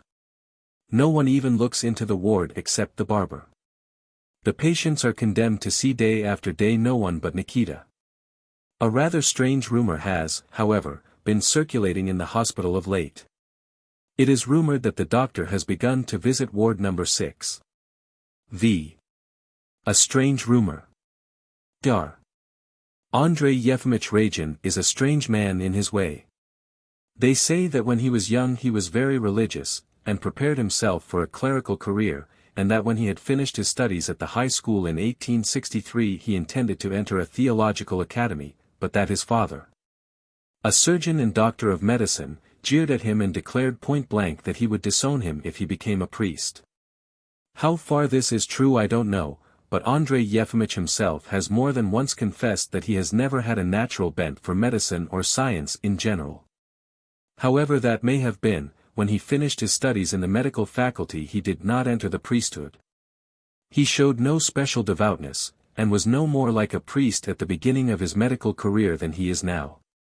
His exterior is heavy, coarse like a peasant's, his face, his beard, his flat hair, and his coarse, clumsy figure, suggest an overfed, intemperate, and harsh innkeeper on the highroad.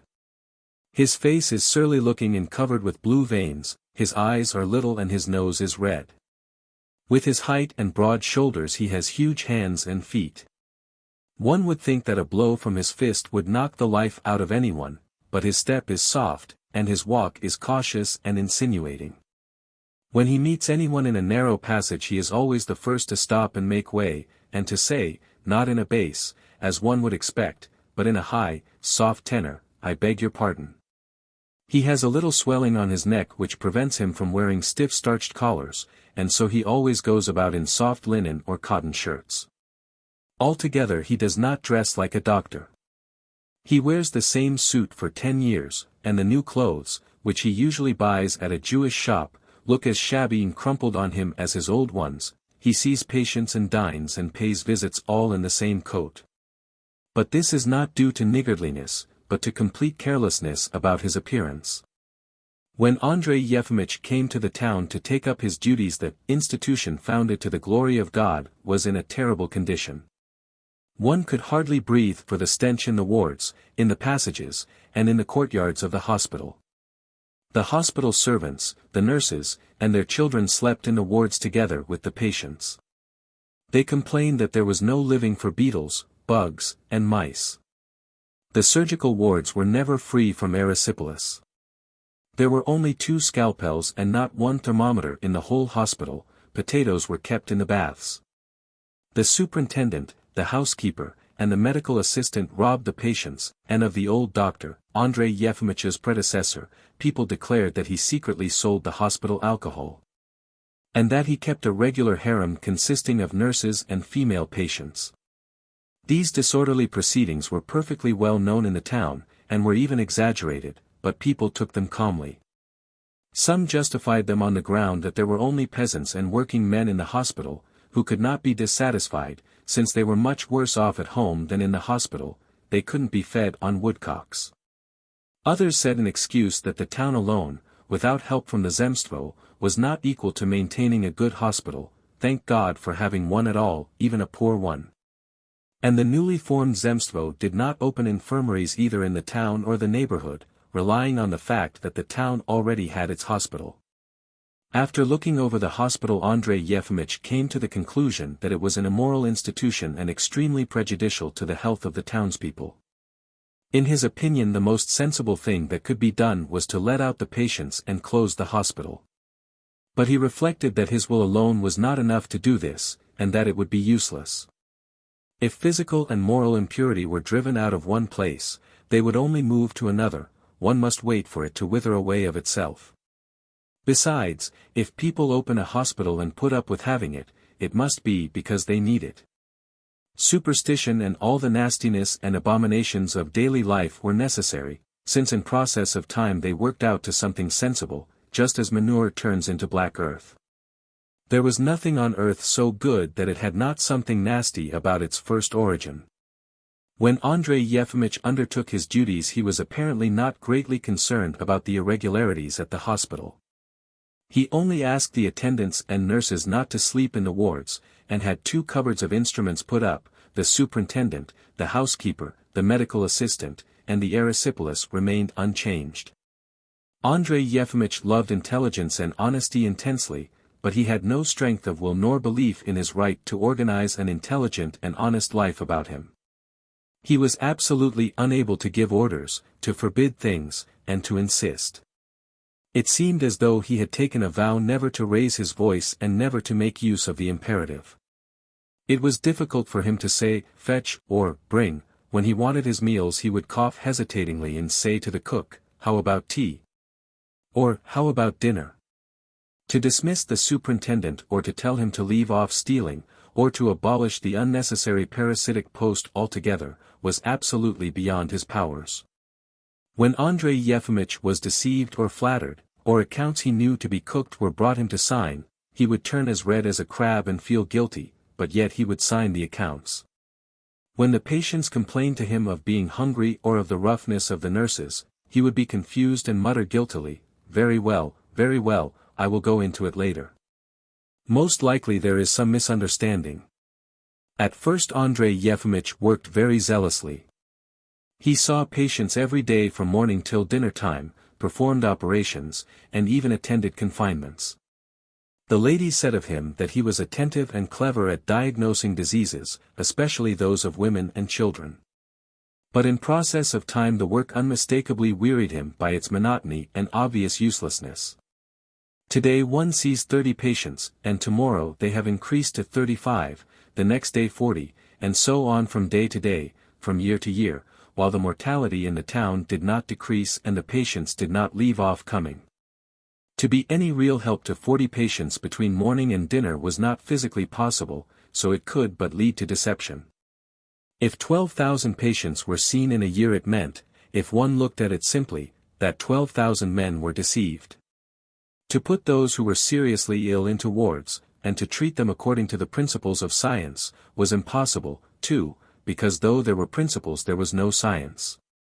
If he were to put aside philosophy and pedantically follow the rules as other doctors did, the things above all necessary were cleanliness and ventilation instead of dirt, wholesome nourishment instead of broth made of stinking, sour cabbage, and good assistants instead of thieves.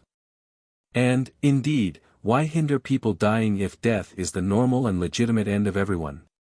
What is gained if some shopkeeper or clerk lives an extra 5 or 10 years? If the aim of medicine is by drugs to alleviate suffering, the question forces itself on one, why alleviate it? In the first place, they say that suffering leads man to perfection.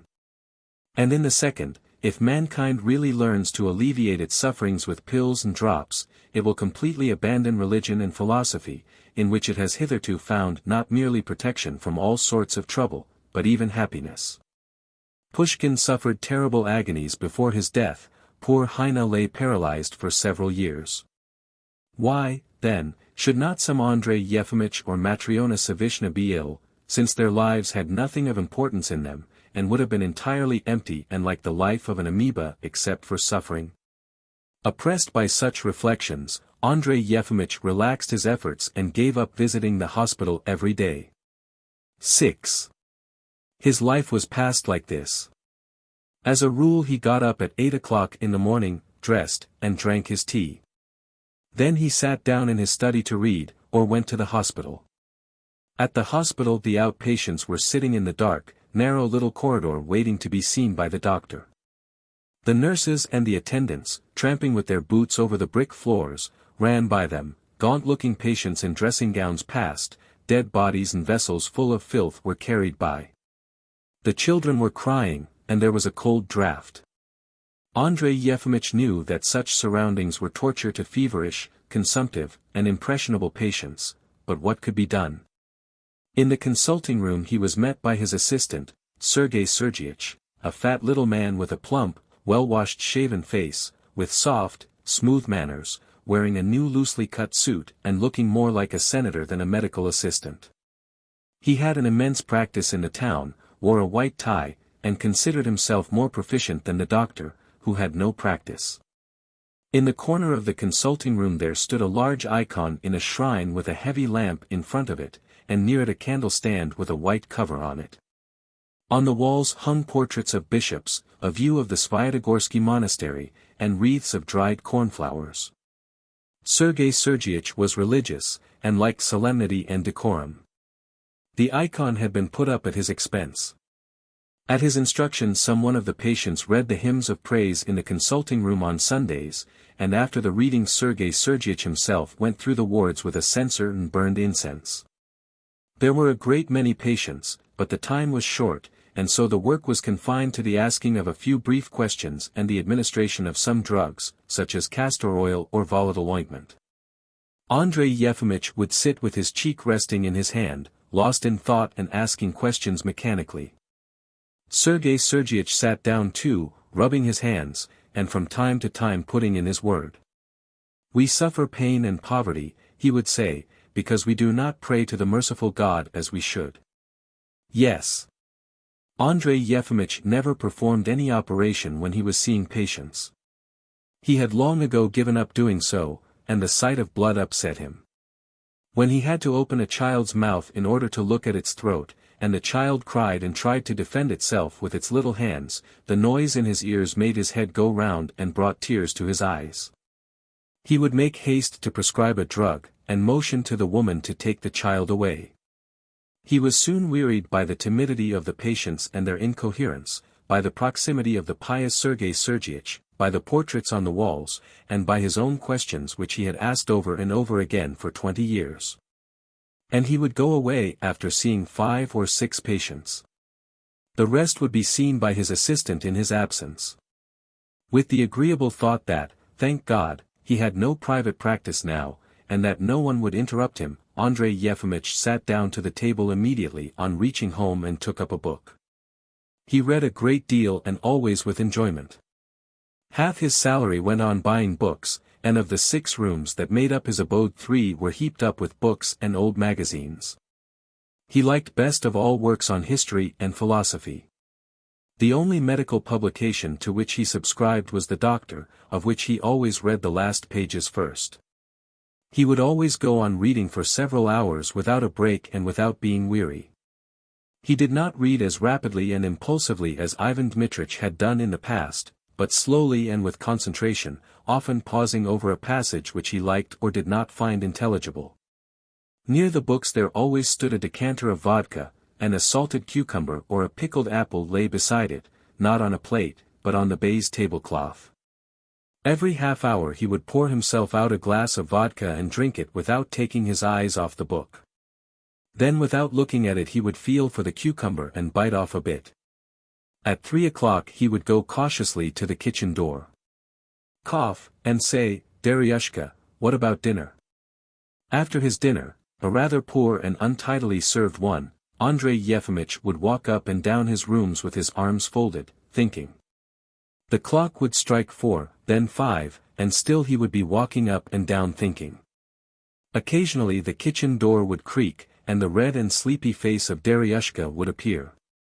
"Andrei Yefimych, isn't it time for you to have your beer?" she would ask anxiously. "No, it's not time yet," he would answer. "I'll wait a little. I'll wait a little." Towards the evening the postmaster, Mikhail Avrianich, the only man in town whose society did not bore Andrei Yefimych, would come in. Mikhail Avrianich had once been a very rich landowner, and had served in the cavalry, but had come to ruin, and was forced by poverty to take a job in the post office late in life. He had a hale and hearty appearance, luxuriant grey whiskers, the manners of a well-bred man, and a loud, pleasant voice. He was good-natured and emotional, but hot-tempered. When anyone in the post office made a protest, expressed disagreement, or even began to argue, Mikhail Avrianich would turn crimson, shake all over, and shout in a voice of thunder, "Hold your tongue." So that the post office had long enjoyed the reputation of an institution which it was terrible to visit. Mikhail Avrianich liked and respected Andrei Yefimych for his culture and the loftiness of his soul. He treated the other inhabitants of the town superciliously, as though they were his subordinates. "Here I am," he would say, going into Andrei Yefimych. "Good evening, my dear fellow. I'll be bound, you are getting sick of me, aren't you?" "On the contrary, I am delighted," said the doctor. "I am always glad to see you." The friends would sit on the sofa in the study and for some time would smoke in silence. "Daryushka, what about the beer?" Andrei Yefimych would say. They would drink their first bottle still in silence, the doctor brooding and Mikhail Avrianich with a gay and animated face, like a man who has something very interesting to tell. The doctor was always the one to begin the conversation. "What a pity," he would say quietly and slowly. Not looking his friend in the face, he never looked anyone in the face, "What a great pity it is that there are no people in our town who are capable of carrying on intelligent and interesting conversation, or care to do so. It is an immense privation for us. Even the educated class do not rise above vulgarity, the level of their development, I assure you, is not a bit higher than that of the lower orders." "Perfectly true. I agree. You know, of course," the doctor went on quietly and deliberately, "that everything in this world is insignificant and uninteresting except the higher spiritual manifestations of the human mind. Intellect draws a sharp line between the animals and man, suggests the divinity of the latter, and to some extent even takes the place of the immortality which does not exist. Consequently, the intellect is the only possible source of enjoyment. We see and hear of no trace of intellect about us, so we are deprived of enjoyment. We have books, it is true, but that is not at all the same as living talk and converse. If you will allow me to make a not quite apt comparison, books are the printed score, while talk is the singing. Perfectly true. A silence would follow. Daryushka would come out of the kitchen and with an expression of blank dejection would stand in the doorway to listen, with her face propped on her fist. Mikhail Avrianich would sigh. To expect intelligence of this generation. And he would describe how wholesome, entertaining, and interesting life had been in the past. How intelligent the educated class in Russia used to be, and what lofty ideas it had of honor and friendship. How they used to lend money without an IOU, and it was thought a disgrace not to give a helping hand to a comrade in need, and what campaigns, what adventures, what skirmishes, what comrades, what women. And the Caucasus, what a marvelous country. The wife of a battalion commander, a queer woman, used to put on an officer's uniform and drive off into the mountains in the evening, alone, without a guide. It was said that she had a love affair with some princeling in the native village. Queen of Heaven, Holy Mother. Daryushka would sigh. And how we drank. And how we ate. And what desperate liberals we were. Andrei Yefimych would listen without hearing, he was musing as he sipped his beer. I often dream of intellectual people and conversation with them, he said suddenly, interrupting Mikhail Avrianich. My father gave me an excellent education, but under the influence of the ideas of the 60s made me become a doctor. I believe if I had not obeyed him then, by now I should have been in the very center of the intellectual movement. Most likely I should have become a member of some university. Of course, intellect, too, is transient and not eternal, but you know why I cherish a partiality for it. Life is a vexatious trap. When a thinking man reaches maturity and attains to full consciousness, he cannot help feeling that he is in a trap from which there is no escape. Indeed, he is summoned without his choice by fortuitous circumstances from non-existence into life. What for? He tries to find out the meaning and object of his existence, he is told nothing, or he is told absurdities, he knocks and it is not opened to him, death comes to him, also without his choice. And so, just as in prison men held together by common misfortune feel more at ease when they are together. So one does not notice the trap in life when people with a bent for analysis and generalization meet together and pass their time in the interchange of proud and free ideas. In that sense the intellect is the source of an enjoyment nothing can replace.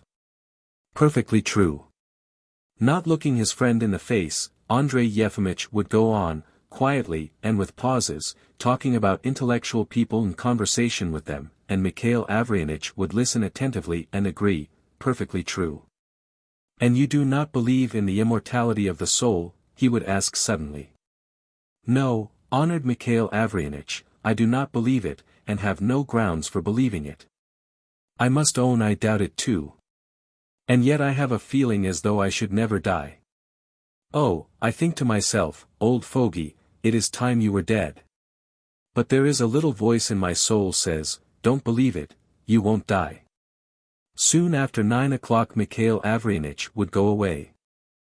As he put on his fur coat in the entry he would say with a sigh. What a wilderness fate has carried us to, though, really. What's most vexatious of all is to have to die here. XVII.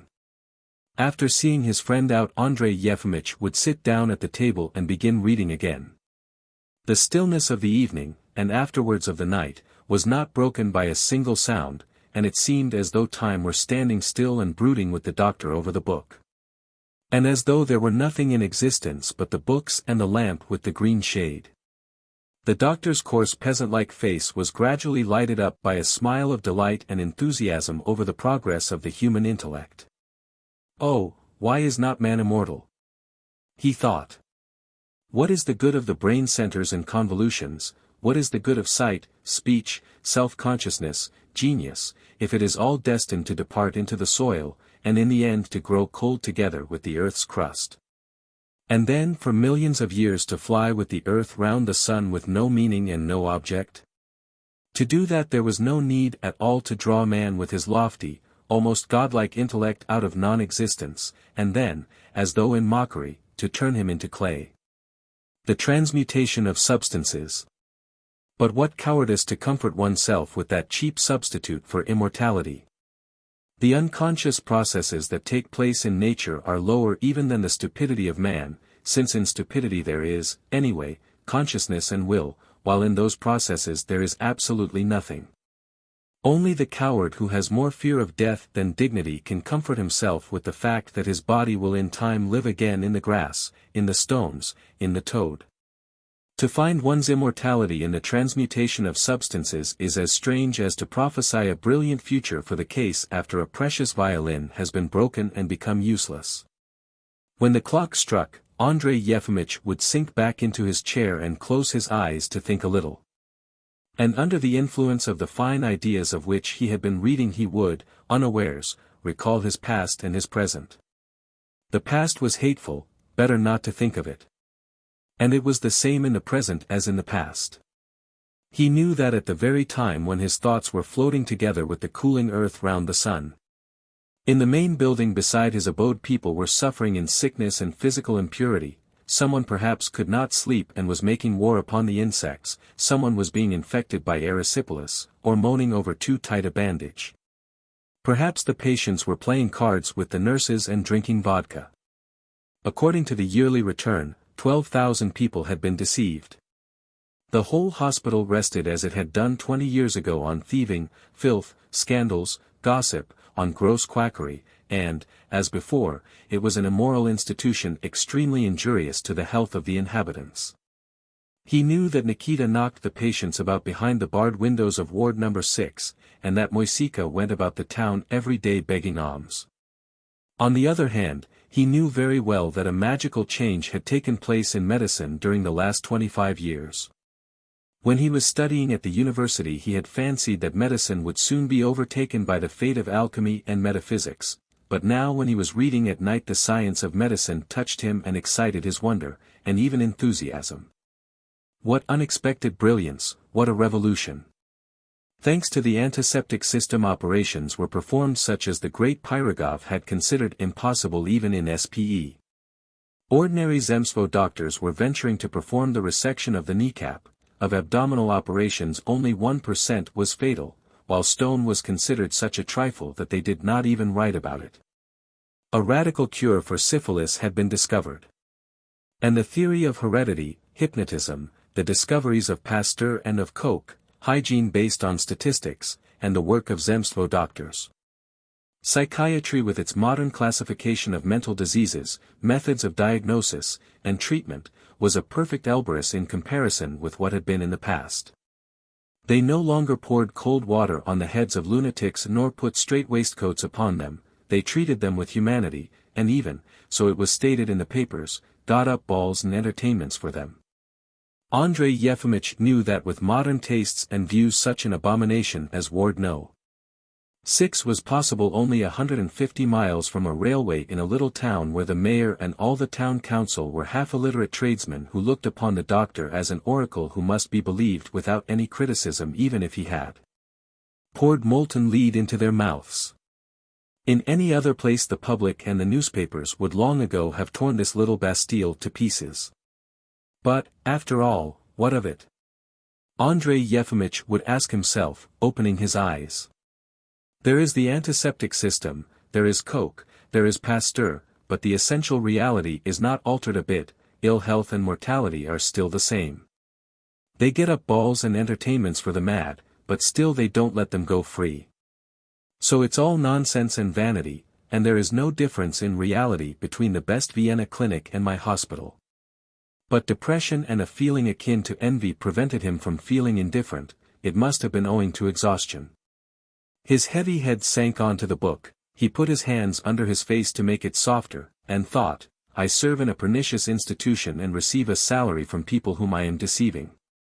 I am not honest, but then, I of myself am nothing, I am only part of an inevitable social evil, all local officials are pernicious and receive their salary for doing nothing. And so for my dishonesty it is not I who am to blame, but the times. If I had been born 200 years later I should have been different. When it struck 3 he would put out his lamp and go into his bedroom, he was not sleepy. 8. 2 years before, the Zemstvo in a liberal mood had decided to allow 300 rubles a year to pay for additional medical service in the town till the Zemstvo hospital should be opened, and the district doctor, Yevgeny Fyodorich Hobotov, was invited to the town to assist Andrei Yefimych. He was a very young man, not yet 30, tall and dark, with broad cheekbones and little eyes. His forefathers had probably come from one of the many alien races of Russia. He arrived in the town without a farthing, with a small portmanteau, and a plain young woman whom he called his cook. This woman had a baby at the breast. Yevgeny Fyodorich used to go about in a cap with a peak, and in high boots, and in the winter wore a sheepskin. He made great friends with Sergei Sergeyich, the medical assistant, and with the treasurer, but held aloof from the other officials, and for some reason called them aristocrats. He had only one book in his lodgings, the latest prescriptions of the Vienna clinic for 1881. When he went to a patient he always took this book with him. He played billiards in the evening at the club, he did not like cards. He was very fond of using in conversation such expressions as endless bobbery, canting soft soap, shut up with your finicking. He visited the hospital twice a week, made the round of the wards, and saw out patients. The complete absence of antiseptic treatment and the cupping roused his indignation, but he did not introduce any new system, being afraid of offending Andrei Yefimych. He regarded his colleague as a sly old rascal, suspected him of being a man of large means, and secretly envied him. He would have been very glad to have his post. 9. On a spring evening towards the end of March, when there was no snow left on the ground and the starlings were singing in the hospital garden, the doctor went out to see his friend the postmaster as far as the gate. At that very moment the Jew Moisika, returning with his booty, came into the yard. He had no cap on, and his bare feet were thrust into galoshes. In his hand he had a little bag of coppers. "Give me a kopeck," he said to the doctor, smiling, and shivering with cold. Andrei Yefimych, who could never refuse anyone anything, gave him a 10-kopeck piece. How bad that is, he thought, looking at the Jew's bare feet with their thin red ankles. Why, it's wet. And stirred by a feeling akin both to pity and disgust, he went into the lodge behind the Jew, looking now at his bald head, now at his ankles. As the doctor went in, Nikita jumped up from his heap of litter and stood at attention. "Good day, Nikita," Andrei Yefimych said mildly. "That Jew should be provided with boots or something, he will catch cold." "Certainly, Your Honor. I'll inform the superintendent." "Please do, ask him in my name. Tell him that I asked." The door into the ward was open. Ivan Dmitrich, lying propped on his elbow on the bed, listened in alarm to the unfamiliar voice, and suddenly recognized the doctor. He trembled all over with anger, jumped up, and with a red and wrathful face, with his eyes starting out of his head, ran out into the middle of the road. "The doctor has come," he shouted, and broke into a laugh. "At last! Gentlemen, I congratulate you. The doctor is honoring us with a visit." "Cursed reptile," he shrieked, and stamped in a frenzy such as had never been seen in the ward before. "Kill the reptile. No, killing's too good. Drown him in the midden pit." Andrei Yefimych, hearing this, looked into the ward from the entry and asked gently, "What for?" "What for?" shouted Ivan Dmitrich, going up to him with a menacing air and convulsively wrapping himself in his dressing gown. "What for?" "Thief!" he said with a look of repulsion, moving his lips as though he would spit at him. "Quack! Hangman!" "Calm yourself," said Andrei Yefimych, smiling guiltily. "I assure you I have never stolen anything. And as to the rest, most likely you greatly exaggerate. I see you are angry with me. Calm yourself, I beg, if you can, and tell me coolly what are you angry for? What are you keeping me here for? Because you are ill. Yes, I am ill. But you know dozens, hundreds of madmen are walking about in freedom because your ignorance is incapable of distinguishing them from the sane. Why am I and these poor wretches to be shut up here like scapegoats for all the rest?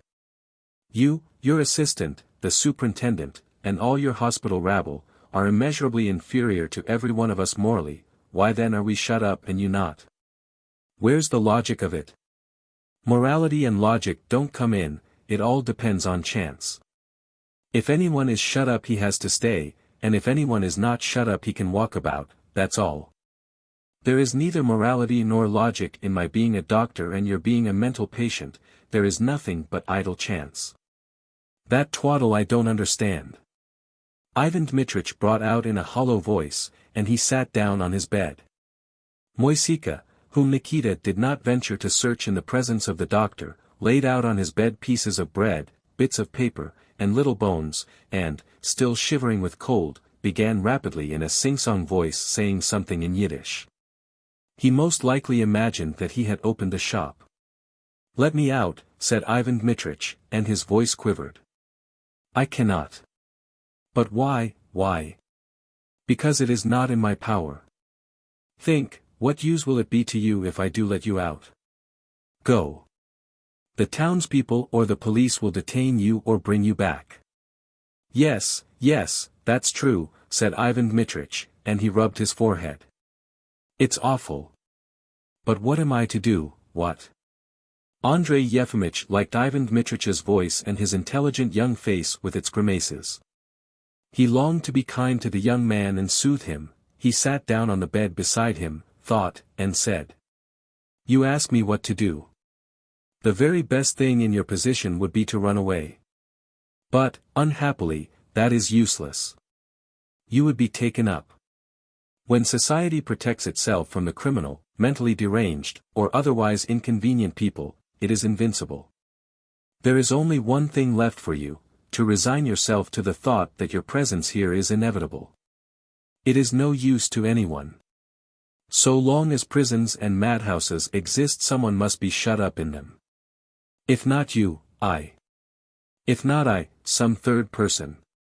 Wait till in the distant future prisons and madhouses no longer exist, and there will be neither bars on the windows nor hospital gowns. Of course, that time will come sooner or later." Ivan Dmitrich smiled ironically. "You are jesting," he said, screwing up his eyes. "Such gentlemen as you and your assistant Nikita have nothing to do with the future, but you may be sure, sir, better days will come. I may express myself cheaply, you may laugh, but the dawn of a new life is at hand, truth and justice will triumph, and, our turn will come. I shall not live to see it, I shall perish, but some people's great-grandsons will see it. I greet them with all my heart and rejoice with them. Onward. God be your help, friends."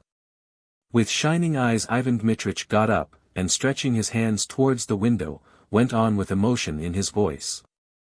"From behind these bars I bless you. Hurrah for truth and justice. I rejoice." "I see no particular reason to rejoice," said Andrei Yefimych, who thought Ivan Dmitrich's movement theatrical, though he was delighted by it. "Prisons and madhouses there will not be, and truth, as you have just expressed it, will triumph.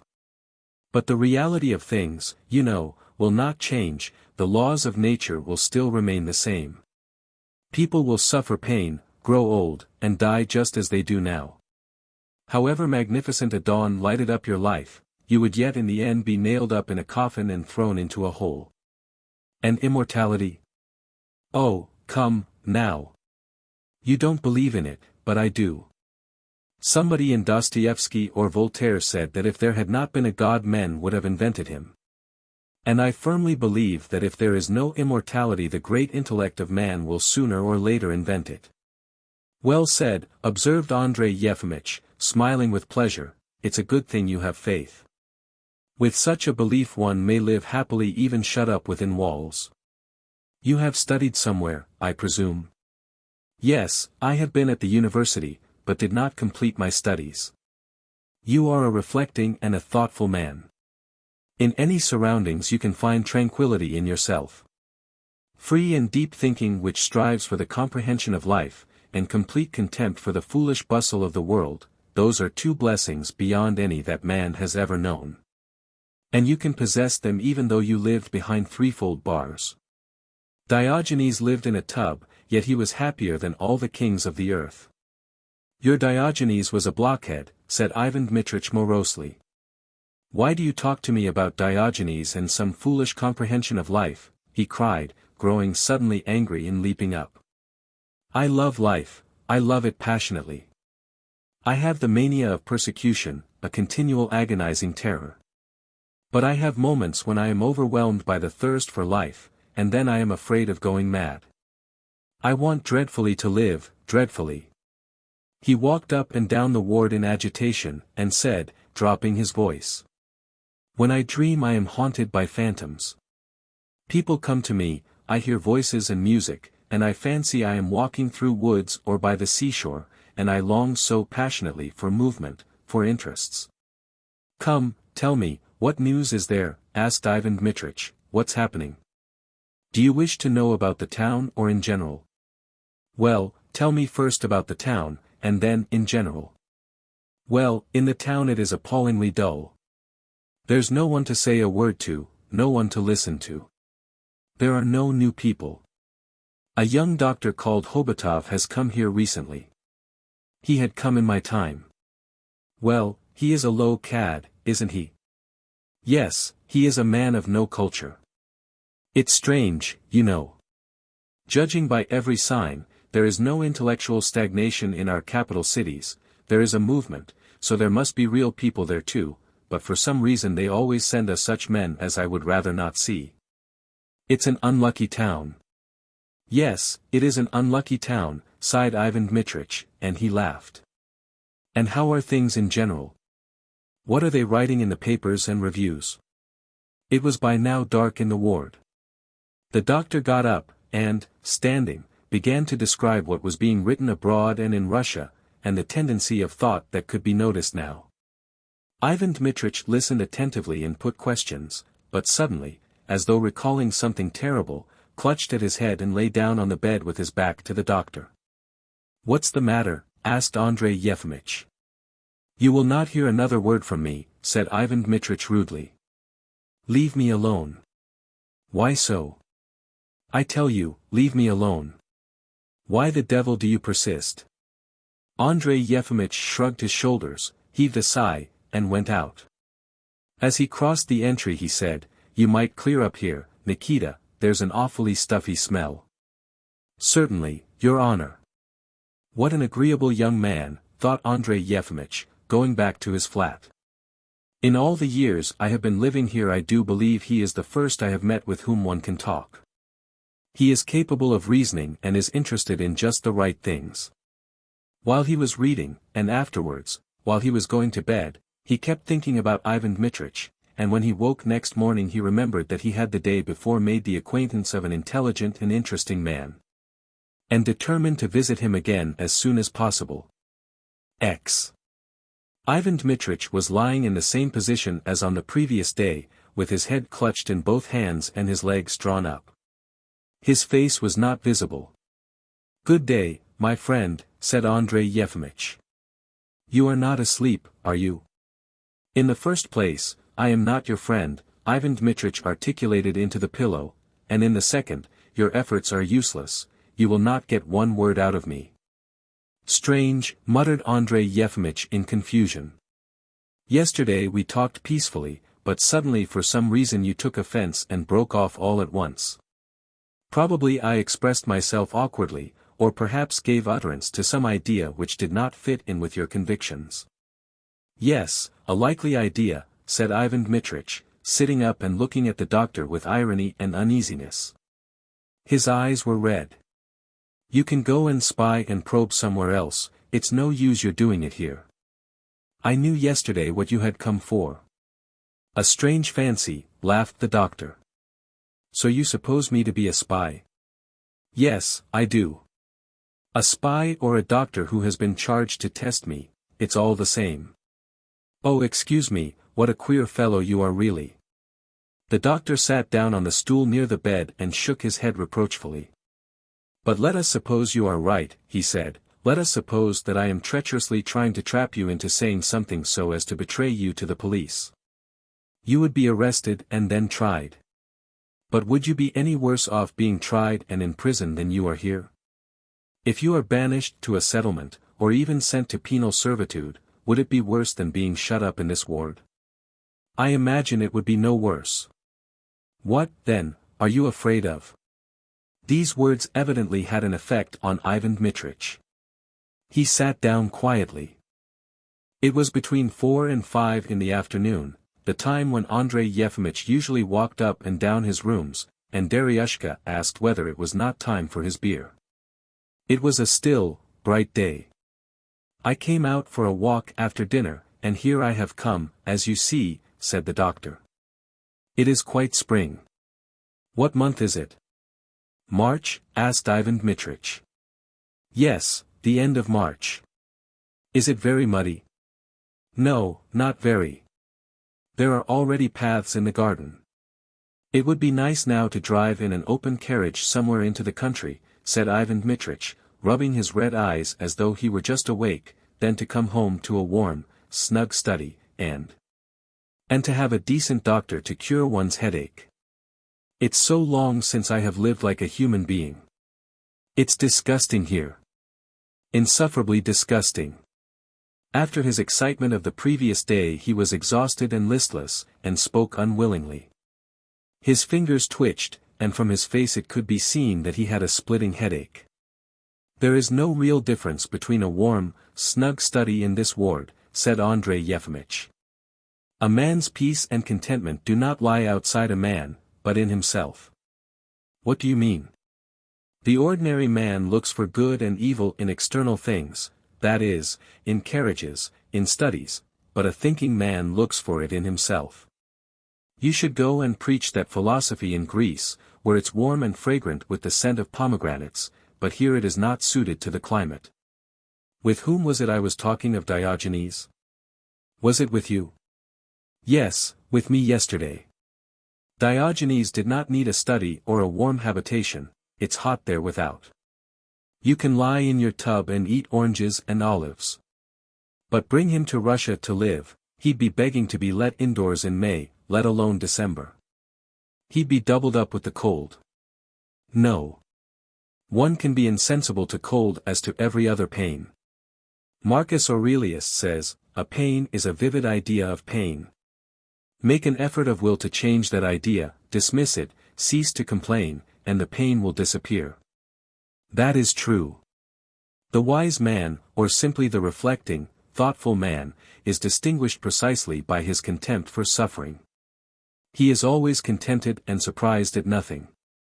Then I am an idiot, since I suffer and am discontented and surprised at the baseness of mankind. You are wrong in that.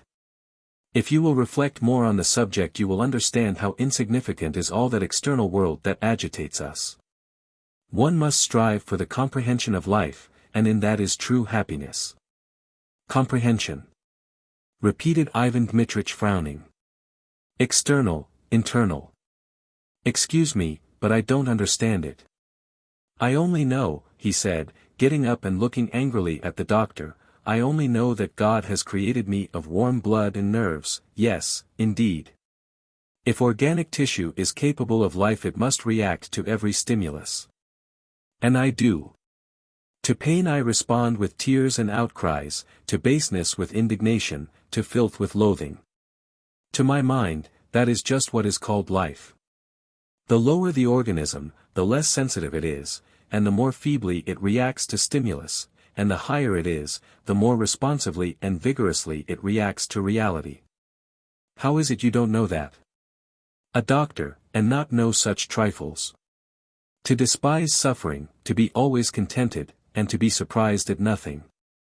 One must reach this condition, and Ivan Dmitrich pointed to the peasant who was a mass of fat, or to harden oneself by suffering to such a point that one loses all sensibility to it, that is, in other words, to cease to live. You must excuse me, I am not a sage or a philosopher, Ivan Dmitrich continued with irritation, and I don't understand anything about it. I am not capable of reasoning. On the contrary, your reasoning is excellent. The Stoics, whom you are parodying, were remarkable people, but their doctrine crystallized 2,000 years ago and has not advanced, and will not advance, an inch forward, since it is not practical or living. It had a success only with the minority which spends its life in savoring all sorts of theories and ruminating over them. The majority did not understand it. A doctrine which advocates indifference to wealth and to the comforts of life, and a contempt for suffering and death, is quite unintelligible to the vast majority of men, since that majority has never known wealth or the comforts of life. And to despise suffering would mean to it despising life itself, since the whole existence of man is made up of the sensations of hunger, cold, injury, and a Hamlet-like dread of death. The whole of life lies in these sensations. One may be oppressed by it, one may hate it, but one cannot despise it. Yes, so, I repeat, the doctrine of the Stoics can never have a future. From the beginning of time up to today you see continually increasing the struggle, the sensibility to pain, the capacity of responding to stimulus. Ivan Dmitrich suddenly lost the thread of his thoughts, stopped, and rubbed his forehead with vexation. I meant to say something important, but I have lost it, he said. What was I saying? Oh, yes. This is what I mean, one of the Stoics sold himself into slavery to redeem his neighbor, so, you see, even a Stoic did react to stimulus, since, for such a generous act as the destruction of oneself for the sake of one's neighbor, he must have had a soul capable of pity and indignation. Here in prison I have forgotten everything I have learned, or else I could have recalled something else. Take Christ, for instance. Christ responded to reality by weeping, smiling, being sorrowful and moved to wrath, even overcome by misery. He did not go to meet his sufferings with a smile, he did not despise death, but prayed in the Garden of Gethsemane that this cup might pass him by. Ivan Dmitrich laughed and sat down.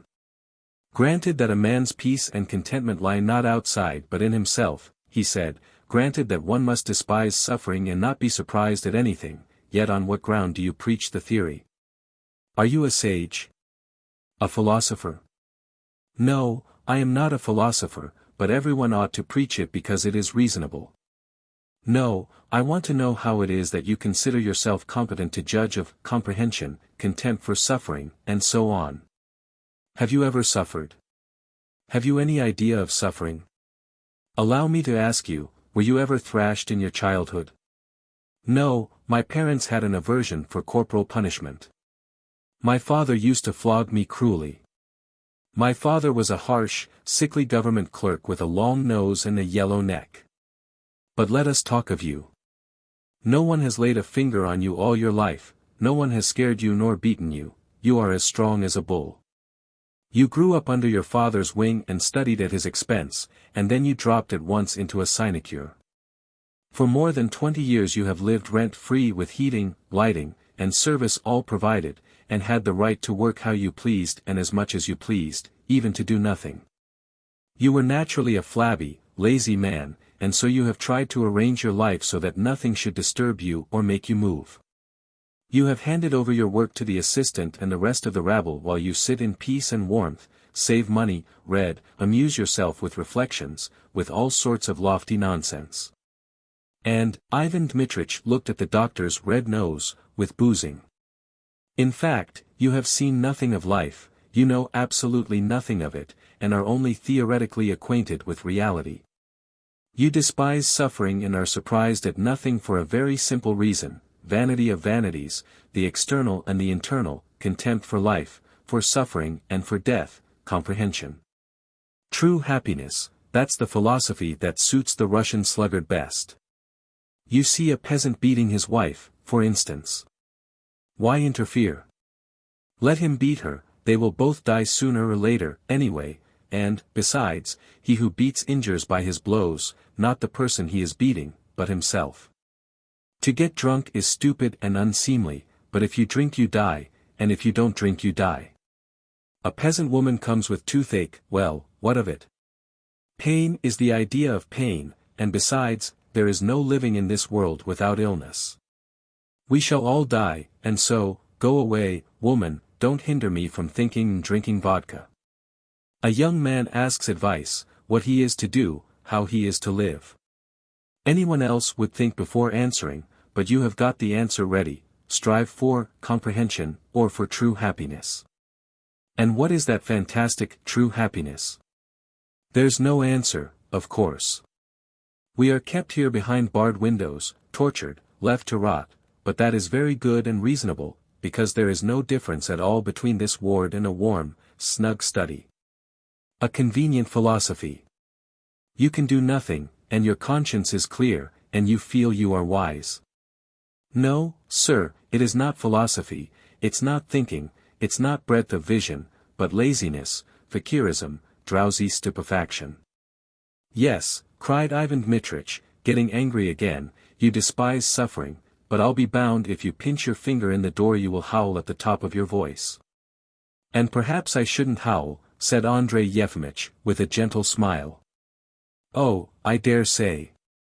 Well, if you had a stroke of paralysis, or supposing some fool or bully took advantage of his position and rank to insult you in public, and if you knew he could do it with impunity, then you would understand what it means to put people off with comprehension and true happiness.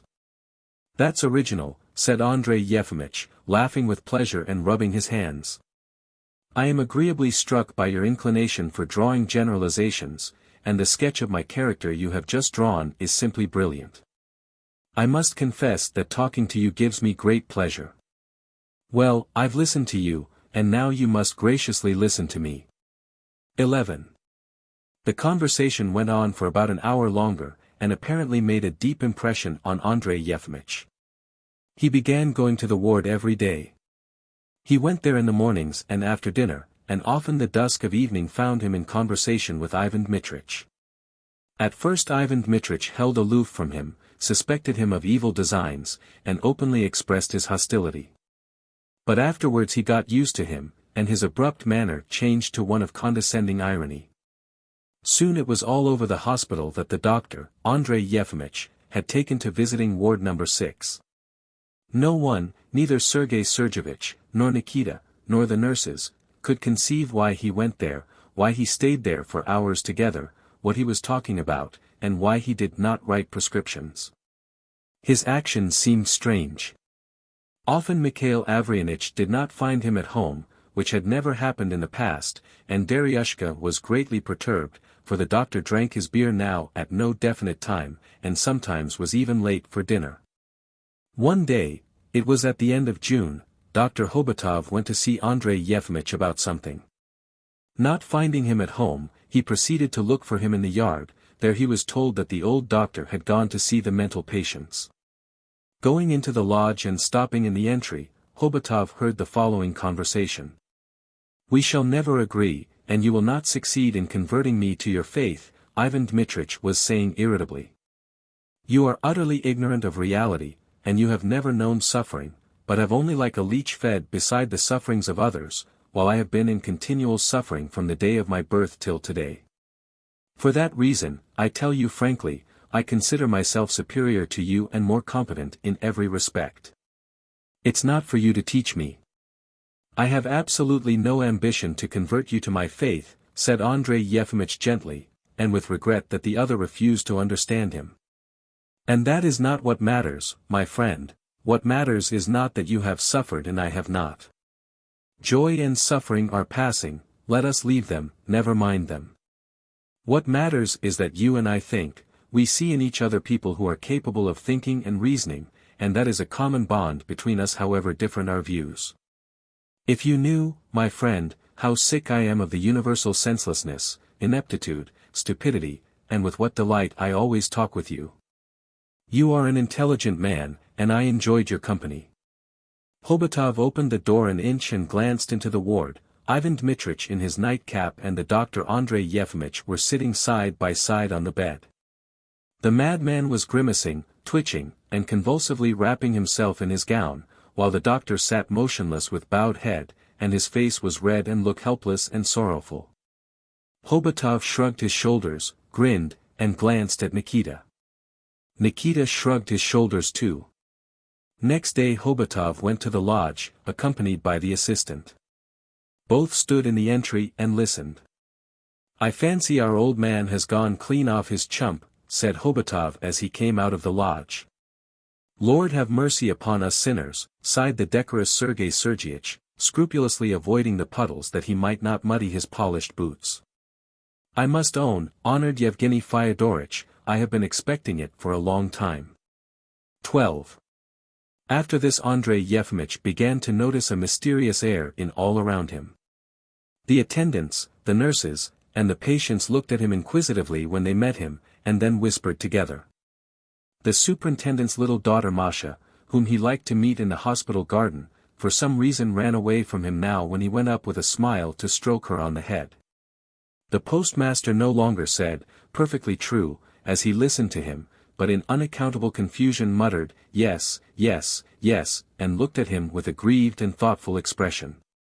For some reason he took to advising his friend to give up vodka and beer, but as a man of delicate feeling he did not say this directly, but hinted it, telling him first about the commanding officer of his battalion, an excellent man.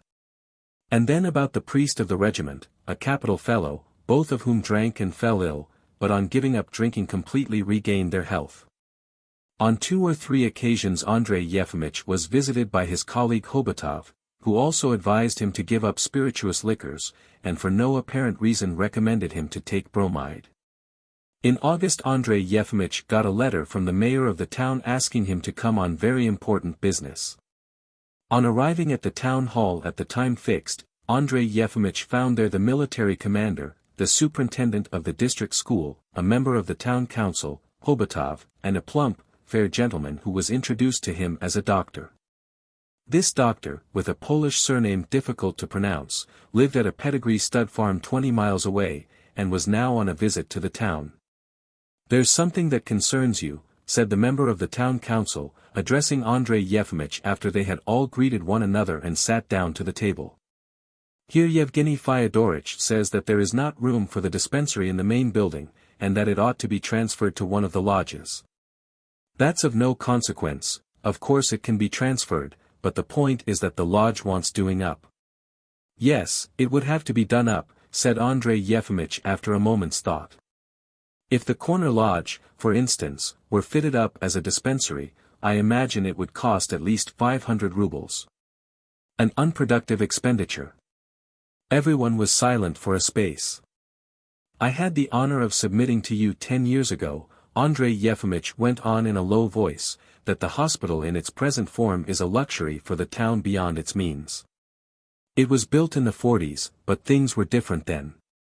The town spends too much on unnecessary buildings and superfluous staff. I believe with a different system 2 model hospitals might be maintained for the same money." "Well, let us have a different system, then," the member of the town council said briskly.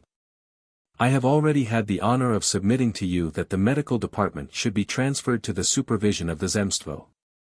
"Yes, transfer the money to the Zemstvo and they will steal it," laughed the fair-haired doctor. "That's what it always comes to," the member of the council assented, and he also laughed. Andrei Yefimych looked with apathetic, lustreless eyes at the fair-haired doctor and said, "One should be just." Again there was silence. Tea was brought in. The military commander, for some reason much embarrassed, touched Andrei Yefimich's hand across the table and said, "You have quite forgotten us, doctor. But of course you are a hermit, you don't play cards and don't like women. You would be dull with fellows like us." They all began saying how boring it was for a decent person to live in such a town. No theater, no music, and at the last dance at the club there had been about 20 ladies and only 2 gentlemen. The young men did not dance, but spent all the time crowding round the refreshment bar or playing cards. Not looking at anyone and speaking slowly in a low voice, Andrei Yefimych began saying what a pity, what a terrible pity it was that the townspeople should waste their vital energy, their hearts, and their minds on cards and gossip. And should have neither the power or the inclination to spend their time in interesting conversation and reading, and should refuse to take advantage of the enjoyments of the mind. The mind alone was interesting and worthy of attention, all the rest was low and petty. Hobotov listened to his colleague attentively and suddenly asked. Andrei Yefimych, what day of the month is it? Having received an answer, the fair-haired doctor and he, in the tone of examiners conscious of their lack of skill, began asking Andrei Yefimych what was the day of the week, how many days there were in the year, and whether it was true that there was a remarkable prophet living in Ward No. 6. In response to the last question Andrei Yefimych turned rather red and said, yes, he is mentally deranged, but he is an interesting young man. They asked him no other questions. When he was putting on his overcoat in the entry, the military commander laid a hand on his shoulder and said with a sigh, it's time for us old fellows to rest. As he came out of the hall, Andrei Yefimych understood that it had been a committee appointed to inquire into his mental condition. He recalled the questions that had been asked him, flushed crimson, and for some reason, for the first time in his life, felt bitterly grieved for medical science. My God, he thought, remembering how these doctors had just examined him. Why, they have only lately been hearing lectures on mental pathology, they had passed an examination, what's the explanation of this crass ignorance? They have not a conception of mental pathology. And for the first time in his life he felt insulted and moved to anger. In the evening of the same day Mikhail Averyanitch came to see him. The postmaster went up to him without waiting to greet him, took him by both hands, and said in an agitated voice.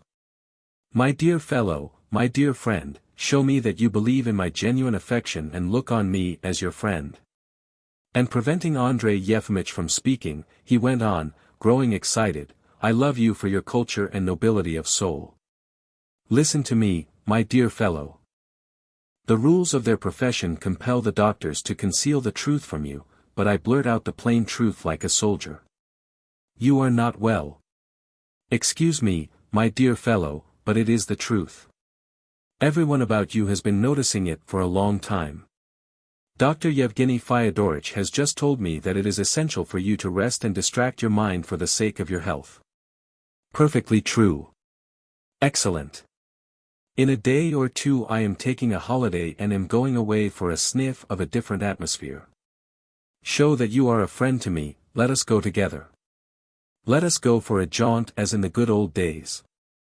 I feel perfectly well, said Andrei Yefimych after a moment's thought. I can't go away. Allow me to show you my friendship in some other way. To go off with no object, without his books, without his Daryushka, without his beer, to break abruptly through the routine of life, established for 20 years, the idea for the first minute struck him as wild and fantastic. But he remembered the conversation at the Zemstvo committee and the depressing feelings with which he had returned home, and the thought of a brief absence from the town in which stupid people looked on him as a madman was pleasant to him. And where precisely do you intend to go? He asked.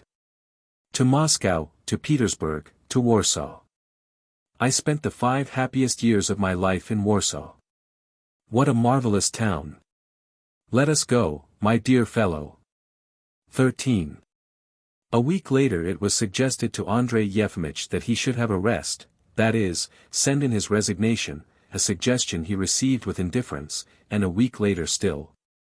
Mikhail Averyanitch and he were sitting in a posting carriage driving to the nearest railway station.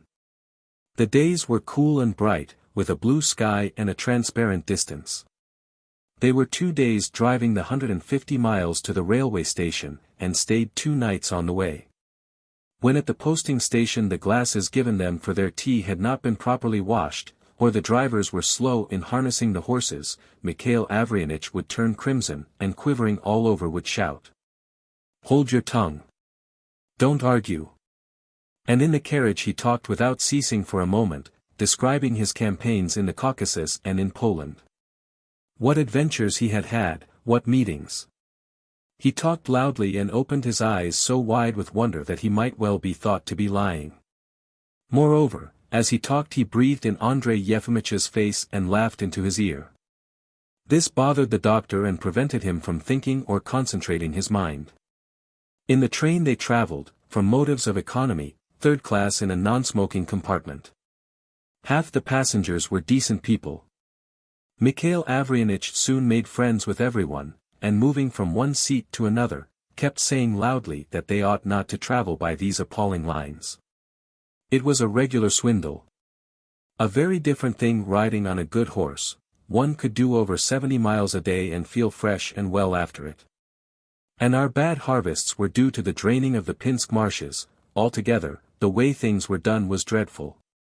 He got excited, talked loudly, and would not let others speak. This endless chatter to the accompaniment of loud laughter and expressive gestures wearied Andrei Yefimych. Which of us is the madman, he thought with vexation. I, who try not to disturb my fellow passengers in any way, or this egoist who thinks that he is cleverer and more interesting than anyone here, and so will leave no one in peace. In Moscow Mikhail Avrianich put on a military coat without epaulets and trousers with red braid on them. He wore a military cap and overcoat in the street, and soldiers saluted him. It seemed to Andrei Yefimych, now, that his companion was a man who had flung away all that was good and kept only what was bad of all the characteristics of a country gentleman that he had once possessed. He liked to be waited on even when it was quite unnecessary. The matches would be lying before him on the table, and he would see them and shout to the waiter to give him the matches. He did not hesitate to appear before a maidservant in nothing but his underclothes. He used the familiar mode of address to all footmen indiscriminately, even old men, and when he was angry called them fools and blockheads. This, Andrei Yefimych thought, was like a gentleman, but disgusting. First of all Mikhail Avrianich led his friend to the Iversky Madonna. He prayed fervently, shedding tears and bowing down to the earth, and when he had finished, heaved a deep sigh and said, "Even though one does not believe it makes one somehow easier when one prays a little. Kiss the icon, my dear fellow." Andrei Yefimych was embarrassed and he kissed the image, while Mikhail Avrianich pursed up his lips and prayed in a whisper, and again tears came into his eyes. Then they went to the Kremlin and looked there at the Tsar Cannon and the Tsar Bell, and even touched them with their fingers, admired the view over the river, visited St. Saviour's and the Rumiantsev Museum. They dined at Taistov's. Mikhail Avrianich looked a long time at the menu, stroking his whiskers, and said in the tone of a gourmand accustomed to dine in restaurants, "We shall see what you give us to eat today, angel." 14. The doctor walked about, looked at things, ate and drank, but he had all the while one feeling, annoyance with Mikhail Avrianich.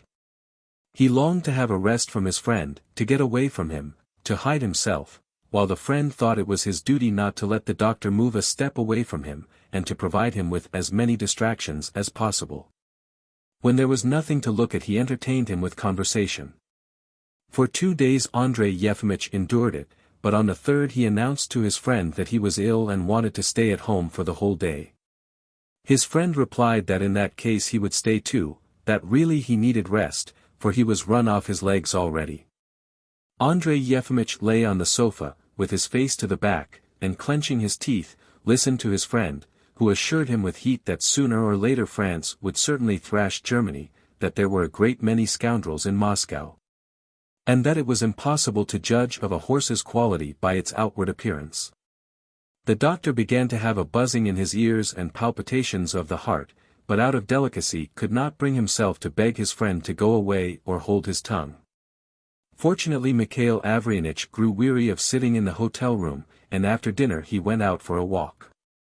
As soon as he was alone Andrei Yefimych abandoned himself to a feeling of relief. How pleasant to lie motionless on the sofa and to know that one is alone in the room. Real happiness is impossible without solitude. The fallen angel betrayed God probably because he longed for solitude, of which the angels know nothing. Andrei Yefimych wanted to think about what he had seen and heard during the last few days, but he could not get Mikhail Avrianich out of his head. "Why, he has taken a holiday and come with me out of friendship, out of generosity," thought the doctor with vexation. Nothing could be worse than this friendly supervision. "I suppose he is good-natured and generous and a lively fellow, but he is a bore. An insufferable bore. In the same way there are people who never say anything but what is clever and good, yet one feels that they are dull-witted people." For the following days Andrei Yefimych declared himself ill and would not leave the hotel room. He lay with his face to the back of the sofa, and suffered agonies of weariness when his friend entertained him with conversation, or rested when his friend was absent. He was vexed with himself for having come, and with his friend, who grew every day more talkative and more free and easy, he could not succeed in attuning his thoughts to a serious and lofty level. This is what I get from the real life Ivan Dmitrich talked about, he thought, angry at his own pettiness. It's of no consequence, though. I shall go home, and everything will go on as before. It was the same thing in Petersburg too. For whole days together he did not leave the hotel room, but lay on the sofa and only got up to drink beer. Mikhail Avrianich was all haste to get to Warsaw. "My dear man, what should I go there for?" said Andrei Yefimych in an imploring voice. "You go alone and let me get home. I entreat you." "On no account," protested Mikhail Avrianich. "It's a marvelous town." Andrei Yefimych had not the strength of will to insist on his own way, and much against his inclination went to Warsaw. There he did not leave the hotel room, but lay on the sofa, furious with himself, with his friend, and with the waiters, who obstinately refused to understand Russian. While Mikhail Avrianich, healthy, hearty, and full of spirits as usual, went about the town from morning to night, looking for his old acquaintances. Several times he did not return home at night. After one night spent in some unknown haunt he returned home early in the morning, in a violently excited condition, with a red face and tousled hair. For a long time he walked up and down the rooms muttering something to himself, then stopped and said, "Honor before everything." After walking up and down a little longer he clutched his head in both hands and pronounced in a tragic voice, "Yes, honor before everything. Accursed be the moment when the idea first entered my head to visit this Babylon. My dear friend," he added, addressing the doctor, "you may despise me, I have played and lost, lend me 500 rubles." Andrei Yefimych counted out 500 rubles and gave them to his friend without a word. The latter, still crimson with shame and anger, incoherently articulated some useless vow, put on his cap, and went out. Returning 2 hours later he flopped into an easy chair, heaved a loud sigh, and said, "My honor is saved. Let us go, my friend, I do not care to remain another hour in this accursed town. Scoundrels! Austrian spies!" By the time the friends were back in their own town it was November, and deep snow was lying in the streets. Dar. Hobotov had Andrei Yefimich's post. He was still living in his old lodgings, waiting for Andrei Yefimych to arrive and clear out of the hospital apartments. The plain woman whom he called his cook was already established in one of the lodges. Fresh scandals about the hospital were going the round of the town. It was said that the plain woman had quarreled with the superintendent, and that the latter had crawled on his knees before her begging forgiveness. On the very first day he arrived Andrei Yefimych had to look out for lodgings. "My friend," the postmaster said to him timidly, "excuse an indiscreet question, what means have you at your disposal?" Andrei Yefimych, without a word, counted out his money and said, 86 rubles. "I don't mean that," Mikhail Avrianich brought out in confusion, misunderstanding him, "I mean, what have you to live on?" "I tell you, 86 rubles. I have nothing else." Mikhail Avrianich looked upon the doctor as an honorable man, yet he suspected that he had accumulated a fortune of at least 20,000. Now learning that Andrei Yefimych was a beggar, that he had nothing to live on he was for some reason suddenly moved to tears and embraced his friend. 15. Andrei Yefimych now lodged in a little house with 3 windows. There were only 3 rooms besides the kitchen in the little house. The doctor lived in 2 of them which looked into the street, while Daryushka and the landlady with her 3 children lived in the 3rd room and the kitchen. Sometimes the landlady's lover, a drunken peasant who was rowdy and reduced the children and Daryushka to terror, would come for the night.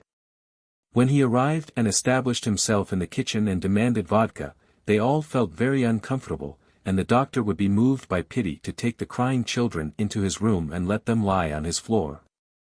And this gave him great satisfaction. He got up as before at 8 o'clock, and after his morning tea sat down to read his old books and magazines. He had no money for new ones. Either because the books were old, or perhaps because of the change in his surroundings, reading exhausted him, and did not grip his attention as before. That he might not spend his time in idleness, he made a detailed catalogue of his books and gummed little labels on their backs, and this mechanical, tedious work seemed to him more interesting than reading. The monotonous, tedious work lulled his thoughts to sleep in some unaccountable way, and the time passed quickly while he thought of nothing. Even sitting in the kitchen, peeling potatoes with Daryushka or picking over the buckwheat grain, seemed to him interesting. On Saturdays and Sundays he went to church. Standing near the wall and half closing his eyes, he listened to the singing and thought of his father, of his mother, of the university, of the religions of the world.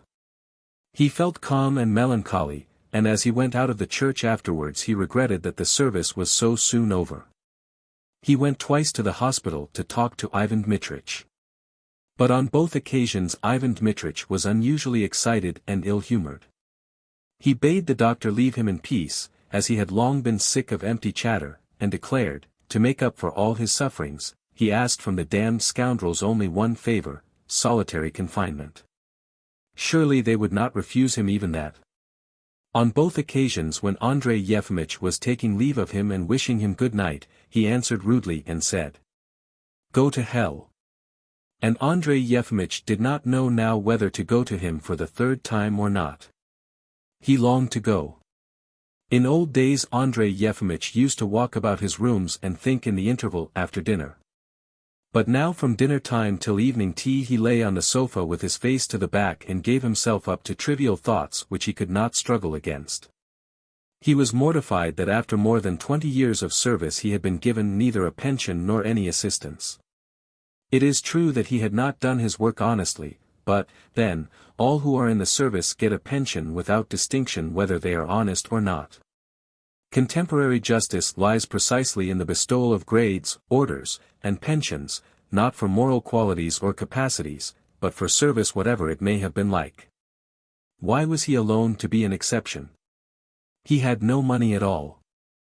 He was ashamed to pass by the shop and look at the woman who owned it.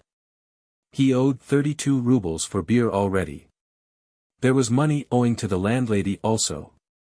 Daryushka sold old clothes and books on the sly, and told lies to the landlady, saying that the doctor was just going to receive a large sum of money. He was angry with himself for having wasted on traveling the 1,000 rubles he had saved up. How useful that 1,000 rubles would have been now. He was vexed that people would not leave him in peace. Hobotov thought it his duty to look in on his sick colleague from time to time. Everything about him was revolting to Andrei Yefimych, his well-fed face and vulgar, condescending tone, and his use of the word colleague, and his high top boots. The most revolting thing was that he thought it was his duty to treat Andrei Yefimych, and thought that he really was treating him. On every visit he brought a bottle of bromide and rhubarb pills. Mikhail Avrianich, too, thought it his duty to visit his friend and entertain him. Every time he went into Andrei Yefimych with an affectation of ease, laughed constrainedly, and began assuring him that he was looking very well today, and that, thank God, he was on the highroad to recovery. And from this it might be concluded that he looked on his friend's condition as hopeless. He had not yet repaid his Warsaw debt, and was overwhelmed by shame. He was constrained, and so tried to laugh louder and talk more amusingly. His anecdotes and descriptions seemed endless now, and were an agony both to Andrei Yefimych and himself. In his presence Andrei Yefimych usually lay on the sofa with his face to the wall, and listened with his teeth clenched. His soul was oppressed with rankling disgust, and after every visit from his friend he felt as though this disgust had risen higher, and was mounting into his throat. To stifle petty thoughts he made haste to reflect that he himself, and Hobotov, and Mikhail Avrianich, would all sooner or later perish without leaving any trace on the world. If one imagined some spirit flying by the earthly globe in space in 1,000,000 years he would see nothing but clay and bare rocks. Everything, culture and the moral law, would pass away and not even a burdock would grow out of them. Of what consequence was shame in the presence of a shopkeeper, of what consequence was the insignificant Hobotov or the wearisome friendship of Mikhail Avrianich? It was all trivial and nonsensical. But such reflections did not help him now. Scarcely had he imagined the earthly globe in a million years, when Hobotov in his high-top boots or Mikhail Avrianich with his forced laugh would appear from behind a bare rock, and he even heard the shamefaced whisper, "The Warsaw debt. I will repay it in a day or two, my dear fellow, without fail." 16. One day Mikhail Avrianich came after dinner when Andrei Yefimych was lying on the sofa. It so happened that Hobotov arrived at the same time with his bromide. Andrei Yefimych got up heavily and sat down, leaning both arms on the sofa. "You have a much better color today than you had yesterday, my dear man," began Mikhail Avrianich. "Yes, you look jolly. Upon my soul, you do. It's high time you were well, dear colleague," said Hobotov, yawning. "I'll be bound, you are sick of this bobbery." "And we shall recover," said Mikhail Avrianich cheerfully. "We shall live another 100 years. To be sure. Not 100 years, but another 20, Hobotov said reassuringly. "It's all right, colleague, don't lose heart. Don't go piling it on. We'll show what we can do," laughed Mikhail Avrianich, and he slapped his friend on the knee. "We'll show them yet. Next summer, please God, we shall be off to the Caucasus, and we will ride all over it on horseback, trot, trot, trot. And when we are back from the Caucasus I shouldn't wonder if we will all dance at the wedding." Mikhail Avrianich gave a sly wink. "We'll marry you, my dear boy, we'll marry you." Andrei Yefimych felt suddenly that the rising disgust had mounted to his throat, his heart began beating violently. "That's vulgar," he said, getting up quickly and walking away to the window. "Don't you understand that you are talking vulgar nonsense?" He meant to go on softly and politely, but against his will he suddenly clenched his fists and raised them above his head. "Leave me alone," he shouted in a voice unlike his own, blushing crimson and shaking all over. "Go away, both of you." Mikhail Avrianich and Hobotov got up and stared at him first with amazement and then with alarm. "Go away, both." Andrei Yefimych went on shouting. "Stupid people. Foolish people. I don't want either your friendship or your medicines, stupid man. Vulgar. Nasty." Hobotov and Mikhail Avrianich, looking at each other in bewilderment, staggered to the door and went out. Andrei Yefimych snatched up the bottle of bromide and flung it after them. The bottle broke with a crash on the doorframe. "Go to the devil," he shouted in a tearful voice, running out into the passage. "To the devil." When his guests were gone Andrei Yefimych lay down on the sofa, trembling as though in a fever, and went on for a long while repeating, "Stupid people. Foolish people." When he was calmer, what occurred to him first of all was the thought that poor Mikhail Avrianich must be feeling fearfully ashamed and depressed now, and that it was all dreadful. Nothing like this had ever happened to him before. Where was his intelligence and his tact? Where was his comprehension of things and his philosophical indifference? The doctor could not sleep all night for shame and vexation with himself, and at 10 o'clock next morning he went to the post office and apologized to the postmaster. "We won't think again of what has happened," Mikhail Avrianich, greatly touched, said with a sigh, warmly pressing his hand. "Let bygones be bygones. Lubavkin," he suddenly shouted so loud that all the postmen and other persons present started, "hand a chair, and you wait," he shouted to a peasant woman who was stretching out a registered letter to him through the grating. "Don't you see that I am busy? We will not remember the past," he went on, affectionately addressing Andrei Yefimych. "Sit down, I beg you, my dear fellow." For a minute he stroked his knees in silence, and then said, "I have never had a thought of taking offense. Illness is no joke, I understand. Your attack frightened the doctor and me yesterday, and we had a long talk about you afterwards. My dear friend, why won't you treat your illness seriously? You can't go on like this." "Excuse me speaking openly as a friend," whispered Mikhail Avrianich.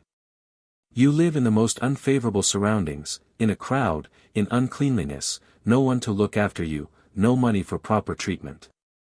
My dear friend, the doctor and I implore you with all our hearts, listen to our advice, go into the hospital. There you will have wholesome food and attendance and treatment. Though, between ourselves, Yevgeny Fyodorich is Movai's ton, yet he does understand his work, you can fully rely upon him. He has promised me he will look after you. Andrei Yefimych was touched by the postmaster's genuine sympathy and the tears which suddenly glittered on his cheeks. My honored friend, don't believe it, he whispered, laying his hand on his heart, don't believe them. It's all a sham. My illness is only that in 20 years I have only found one intelligent man in the whole town, and he is mad. I am not ill at all, it's simply that I have got into an enchanted circle which there is no getting out of. I don't care. I am ready for anything. Go into the hospital, my dear fellow. I don't care if it were into the pit. Give me your word, my dear man, that you will obey Yevgeny Fyodorich in everything. Certainly I will give you my word. But I repeat, my honored friend, I have got into an enchanted circle. Now everything, even the genuine sympathy of my friends, leads to the same thing, to my ruin. I am going to my ruin, and I have the manliness to recognize it. My dear fellow, you will recover. What's the use of saying that, said Andrei Yefimych, with irritation. There are few men who at the end of their lives do not experience what I am experiencing now. When you are told that you have something such as diseased kidneys or enlarged heart, and you begin being treated for it, or are told you are mad or a criminal, that is, in fact. When people suddenly turn their attention to you, you may be sure you have got into an enchanted circle from which you will not escape. You will try to escape and make things worse. You had better give in, for no human efforts can save you. So it seems to me. Meanwhile the public was crowding at the grating. That he might not be in their way, Andrei Yefimych got up and began to take leave. Mikhail Avrianich made him promise on his honor once more, and escorted him to the outer door. Towards evening on the same day Hobotov, in his sheepskin and his high-top boots, suddenly made his appearance, and said to Andrei Yefimych in a tone as though nothing had happened the day before. I have come on business, colleague. I have come to ask you whether you would not join me in a consultation. Thinking that Hobotov wanted to distract his mind with an outing, or perhaps really to enable him to earn something, Andrei Yefimych put on his coat and hat, and went out with him into the street. He was glad of the opportunity to smooth over his fault of the previous day and to be reconciled, and in his heart thanked Hobotov, who did not even allude to yesterday's scene and was evidently sparing him. One would never have expected such delicacy from this uncultured man. Where is your invalid? Asked Andrei Yefimych. In the hospital. I have long wanted to show him to you. A very interesting case.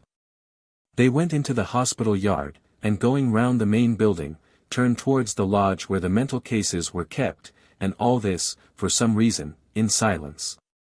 When they went into the lodge Nikita as usual jumped up and stood at attention. One of the patients here has a lung complication. Hobotov said in an undertone, going into the yard with Andrei Yefimych. You wait here, I'll be back directly. I am going for a stethoscope. And he went away. 17. It was getting dusk. Ivan Dmitrich was lying on his bed with his face thrust unto his pillow, the paralytic was sitting motionless, crying quietly and moving his lips. The fat peasant and the former sorter were asleep. It was quiet. Andrei Yefimych sat down on Ivan Dmitrich's bed and waited. But half an hour passed, and instead of Hobotov, Nikita came into the ward with a dressing gown, some underlinen, and a pair of slippers in a heap on his arm. Please change your things, Your Honor, he said softly. Here is your bed. Come this way, he added, pointing to an empty bedstead which had obviously recently been brought into the ward. It's all right, please God, you will recover. Andrei Yefimych understood it all. Without saying a word he crossed to the bed to which Nikita pointed and sat down. Seeing that Nikita was standing waiting, he undressed entirely and he felt ashamed. Then he put on the hospital clothes. The drawers were very short, the shirt was long, and the dressing-gown smelt of smoked fish. "Please God, you will recover," repeated Nikita, and he gathered up Andrei Yefimitch's clothes into his arms, went out, and shut the door after him. No matter, thought Andrei Yefimitch, wrapping himself in his dressing-gown in a shamefaced way and feeling that he looked like a convict in his new costume. It's no matter. It does not matter whether it's a dress coat or a uniform or this dressing-gown. But how about his watch? And the notebook that was in the side pocket? And his cigarettes? Where had Nikita taken his clothes? Now perhaps to the day of his death he would not put on trousers, a waistcoat, and high boots. It was all somehow strange and even incomprehensible at first. Andrei Yefimitch was even now convinced that there was no difference between his landlady's house and ward number 6, that everything in this world was nonsense and vanity of vanities. And yet his hands were trembling, his feet were cold, and he was filled with dread at the thought that soon Ivan Dmitrich would get up and see that he was in a dressing-gown. He got up and walked across the room and sat down again. Here he had been sitting already half an hour, and he was miserably sick of it. Was it really possible to live here a day, a week, and even years like these people? Why, he had been sitting here, had walked about and sat down again. He could get up and look out of window and walk from corner to corner again, and then what? Sit so all the time, like a post, and think? No, that was scarcely possible. Andrei Yefimitch lay down, but at once got up, wiped the cold sweat from his brow with his sleeve and felt that his whole face smelt of smoked fish. He walked about again. "It's some misunderstanding," he said, turning out the palms of his hands in perplexity. "It must be cleared up. There is a misunderstanding." Meanwhile Ivan Dmitrich woke up, he sat up and propped his cheeks on his fists. He spat.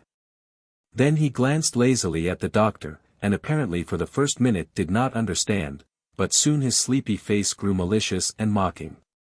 "Aha! So they have put you in here, too, old fellow?" he said in a voice husky from sleepiness, screwing up one eye. "Very glad to see you. You sucked the blood of others, and now they will suck yours. Excellent. It's a misunderstanding," Andrei Yefimitch brought out, frightened by Ivan Dmitrich's words. He shrugged his shoulders and repeated, "It's some misunderstanding." Ivan Dmitrich spat again and lay down. "Cursed life," he grumbled, "and what's bitter and insulting, this life will not end in compensation for our sufferings, it will not end with apotheosis as it would in an opera, but with death. Peasants will come and drag one's dead body by the arms and the legs to the cellar. Ugh! Well, it does not matter. We shall have our good time in the other world. I shall come here as a ghost from the other world and frighten these reptiles. I'll turn their hair gray." Moisika returned, and, seeing the doctor, held out his hand. "Give me 1 little kopeck," he said. 18. Andrei Yefimitch walked away to the window and looked out into the open country. It was getting dark, and on the horizon to the right a cold crimson moon was mounting upwards. Not far from the hospital fence, not much more than 200 yards away, stood a tall white house shut in by a stone wall. This was the prison. So this is real life, thought Andrei Yefimitch, and he felt frightened. The moon, the prison, and the nails on the fence, and the faraway flames at the bone-charring factory were all terrible. Behind him there was the sound of a sigh. Andrei Yefimitch looked round and saw a man with glittering stars and orders on his breast, who was smiling and slyly winking. And this, too, seemed terrible.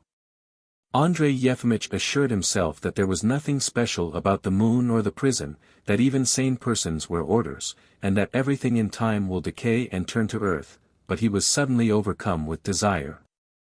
He clutched at the grating with both hands and shook it with all his might. The strong grating did not yield. Then that it might not be so dreadful he went to Ivan Dmitrich's bed and sat down. "I have lost heart, my dear fellow," he muttered, trembling and wiping away the cold sweat, "I have lost heart." "You should be philosophical," said Ivan Dmitrich ironically. My God, Yes, yes. You were pleased to say once that there was no philosophy in Russia, but that all people, even the paltriest, talk philosophy. But you know the philosophizing of the paltriest does not harm anyone, said Andrei Yefimych in a tone as if he wanted to cry and complain. Why, then, that malignant laugh, my friend, and how can these paltry creatures help philosophizing if they are not satisfied? For an intelligent, educated man, made in God's image, proud and loving freedom, to have no alternative but to be a doctor in a filthy, stupid, wretched little town, and to spend his whole life among bottles, leeches, mustard plasters. Quackery, narrowness, vulgarity. Oh, my God! You are talking nonsense. If you don't like being a doctor you should have gone in for being a statesman. I could not do anything. We are weak, my dear friend. I used to be indifferent. I reason boldly and soundly, but at the first coarse touch of life upon me I have lost heart. Prostration. We are weak, we are poor creatures. And you, too, my dear friend, you are intelligent, generous, you drew in good impulses with your mother's milk, but you had hardly entered upon life when you were exhausted and fell ill. Weak, weak. Andrei Yefimych was all the while at the approach of evening tormented by another persistent sensation besides terror and the feeling of resentment. At last he realized that he was longing for a smoke and for beer. I am going out, my friend, he said. I will tell them to bring a light, I can't put up with this. I am not equal to it. Andrei Yefimych went to the door and opened it, but at once Nikita jumped up and barred his way. Where are you going? You can't, he said. It's bedtime. But I'm only going out for a minute to walk about the yard, said Andrei Yefimych. You can't, it's forbidden. You know that yourself. But what difference will it make to anyone if I do go out? Asked Andrei Yefimych, shrugging his shoulders. I don't understand. Nikita, I must go out, he said in a trembling voice. I must. Don't be disorderly, it's not right, Nikita said peremptorily. This is beyond everything, Ivan Dmitrich cried suddenly, and he jumped up. What right has he not to let you out? How dare they keep us here? I believe it is clearly laid down in the law that no one can be deprived of freedom without trial. It's an outrage. It's tyranny. Of course it's tyranny, said Andrei Yefimych, encouraged by Ivan Dmitrich's outburst. I must go out, I want to. He has no right. Open, I tell you. Do you hear, you dull-witted brute, cried Ivan Dmitrich, and he banged on the door with his fist. Open the door, or I will break it open. Torturer. Open the door, cried Andrei Yefimych, trembling all over. I insist. Talk away. Nikita answered through the door, talk away. Anyhow, go and call Yevgeny Fyodorovich. Say that I beg him to come for a minute. His honor will come of himself tomorrow. They will never let us out, Ivan Dmitrich was going on meanwhile. They will leave us to rot here. Oh, Lord, can there really be no hell in the next world, and will these wretches be forgiven? Where is justice? Open the door, you wretch. I am choking, he cried in a hoarse voice, and flung himself upon the door. I'll dash out my brains, murderers. Nikita opened the door quickly, and roughly with both his hands and his knee shoved Andrei Yefimych back, then swung his arm and punched him in the face with his fist. It seemed to Andrei Yefimych as though a huge salt wave enveloped him from his head downwards and dragged him to the bed. There really was a salt taste in his mouth, most likely the blood was running from his teeth. He waved his arms as though he were trying to swim out and clutched at a bedstead, and at the same moment felt Nikita hit him twice on the back. Ivan Dmitrich gave a loud scream. He must have been beaten too. Then all was still, the faint moonlight came through the grating, and a shadow like a net lay on the floor. It was terrible. Andrei Yefimych lay and held his breath, he was expecting with horror to be struck again. He felt as though someone had taken a sickle, thrust it into him, and turned it round several times in his breast and bowels. He bit the pillow from pain and clenched his teeth, and all at once through the chaos in his brain there flashed the terrible unbearable thought that these people, who seemed now like black shadows in the moonlight, had to endure such pain day by day for years. How could it have happened that for more than 20 years he had not known it and had refused to know it? He knew nothing of pain, had no conception of it, so he was not to blame, but his conscience, as inexorable and as rough as Nikita, made him turn cold from the crown of his head to his heels. He leaped up, tried to cry out with all his might, and to run in haste to kill Nikita, and then Hobotov, the superintendent and the assistant, and then himself, but no sound came from his chest, and his legs would not obey him. Gasping for breath, he tore at the dressing-gown and the shirt on his breast, rent them, and fell senseless on the bed. 19. Next morning his head ached, there was a droning in his ears and a feeling of utter weakness all over. He was not ashamed at recalling his weakness the day before. He had been cowardly, had even been afraid of the moon, had openly expressed thoughts and feelings such as he had not expected in himself before. For instance, the thought that the paltry people who philosophized were really dissatisfied. But now nothing mattered to him. He ate nothing, he drank nothing. He lay motionless and silent. It is all the same to me, he thought when they asked him questions. I am not going to answer. It's all the same to me. After dinner Mikhail Avrianich brought him a quarter pound of tea and a pound of fruit pastilles. Daryushka came too and stood for a whole hour by the bed with an expression of dull grief on her face. Dr. Hobotov visited him. He brought a bottle of bromide and told Nikita to fumigate the ward with something. Towards evening Andrei Yefimych died of an apoplectic stroke. At first he had a violent shivering fit and a feeling of sickness. Something revolting as it seemed, penetrating through his whole body, even to his fingertips, strained from his stomach to his head and flooded his eyes and ears. There was a greenness before his eyes. Andrei Yefimych understood that his end had come, and remembered that Ivan Dmitrich, Mikhail Avrianich, and millions of people believed in immortality. And what if it really existed? But he did not want immortality, and he thought of it only for one instant. A herd of deer, extraordinarily beautiful and graceful, of which he had been reading the day before, ran by him. Then a peasant woman stretched out her hand to him with a registered letter. Mikhail Avrianich said something, then it all vanished, and Andrei Yefimych sank into oblivion forever. The hospital porters came, took him by his arms and legs, and carried him away to the chapel. There he lay on the table, with open eyes, and the moon shed its light upon him at night. In the morning Sergei Sergeitch came, prayed piously before the crucifix, and closed his former chief's eyes. Next day Andrei Yefimych was buried. Mikhail Avrianich and Daryushka were the only people at the funeral. The Pechenieg. Ivan Abramich Smuin, a retired Cossack officer, who had once served in the Caucasus, but now lived on his own farm, and who had once been young, strong, and vigorous, but now was old, dried up, and bent. With shaggy eyebrows and a greenish-gray mustache, was returning from the town to his farm one hot summer's day. In the town he had confessed and received absolution, and had made his will at the notary's, a fortnight before he had had a slight stroke, and now all the while he was in the railway carriage he was haunted by melancholy. Serious thoughts of approaching death, of the vanity of vanities, of the transitoriness of all things earthly. At the station of Provoli, there is such a one on the Donitz line, a fair-haired, plump, middle-aged gentleman with a shabby portfolio stepped into the carriage and sat down opposite. They got into conversation.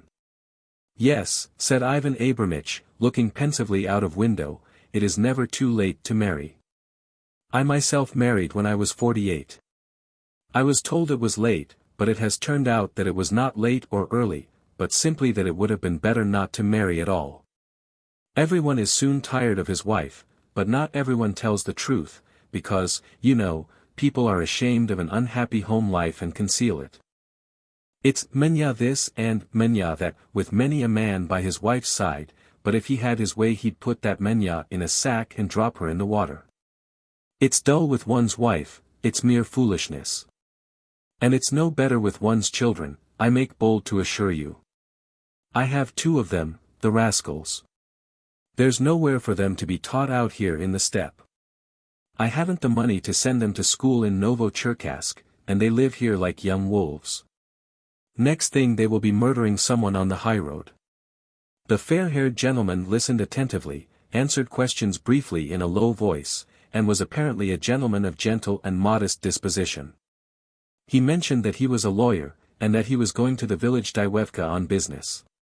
"Why, merciful heavens, that is 6 miles from me," said Zmoin in a tone of voice as though someone were disputing with him. "But excuse me, you won't find horses at the station now. To my mind, the very best thing you can do, you know, is to come straight to me, stay the night, you know, and in the morning drive over with my horses." The lawyer thought a moment and accepted the invitation. When they reached the station the sun was already low over the steppe.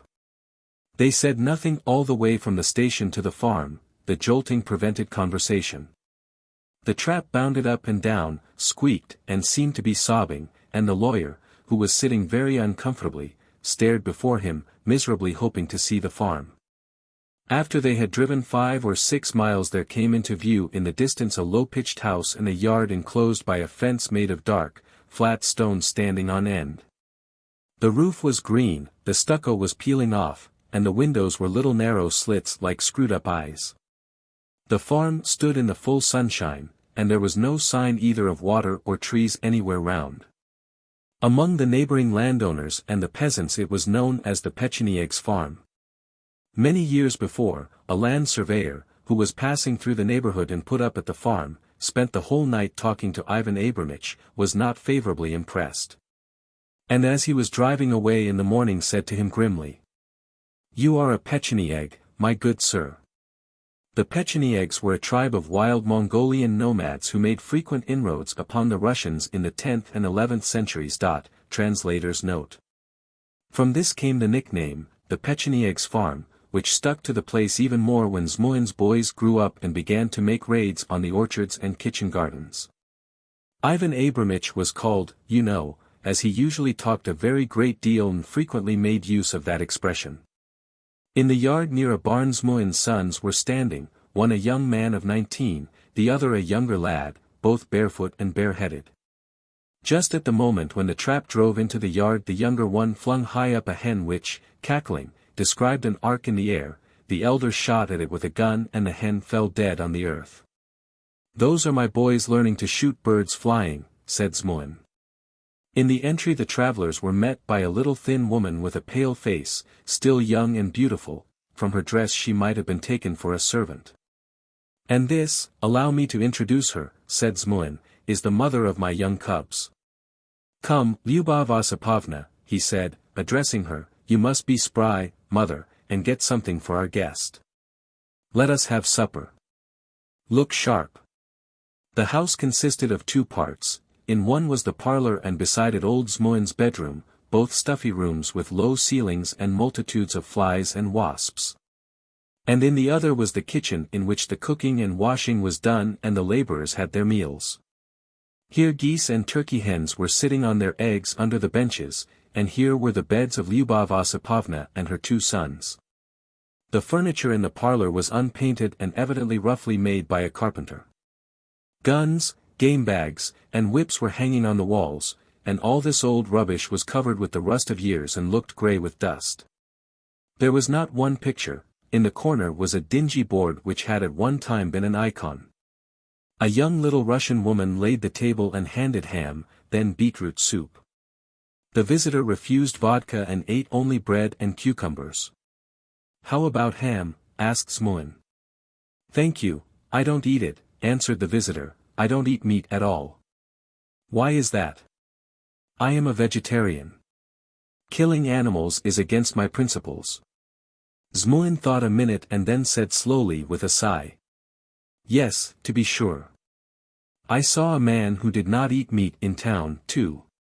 It's a new religion they've got now. Well, it's good. We can't go on always shooting and slaughtering, you know, we must give it up some day and leave even the beasts in peace." It's a sin to kill, it's a sin, there is no denying it. Sometimes one kills a hare and wounds him in the leg, and he cries like a child. So it must hurt him. Of course it hurts him, animals suffer just like human beings. That's true, XVIII assented. I understand that very well, he went on, musing, only there is this one thing I don't understand. Suppose, everyone gave up eating meat, what would become of the domestic animals, fowls and geese, for instance? Fowls and geese would live in freedom like wild birds. Now I understand. To be sure, crows and jackdaws get on all right without us. Yes. Fowls and geese and hares and sheep, all will live in freedom, rejoicing, and praising God. And they will not fear us, peace and concord will come. Only there is one thing, I can't understand, XVIII went on, glancing at the ham. How will it be with the pigs? What is to be done with them? They will be like all the rest, that is, they will live in freedom. Ah. Yes. But allow me to say, if they were not slaughtered they would multiply, and then goodbye to the kitchen gardens and the meadows. Why, a pig, if you let it free and don't look after it, will ruin everything in a day. A pig is a pig, and it is not for nothing it is called a pig. They finished supper. XVIII got up from the table and for a long while walked up and down the room, talking and talking.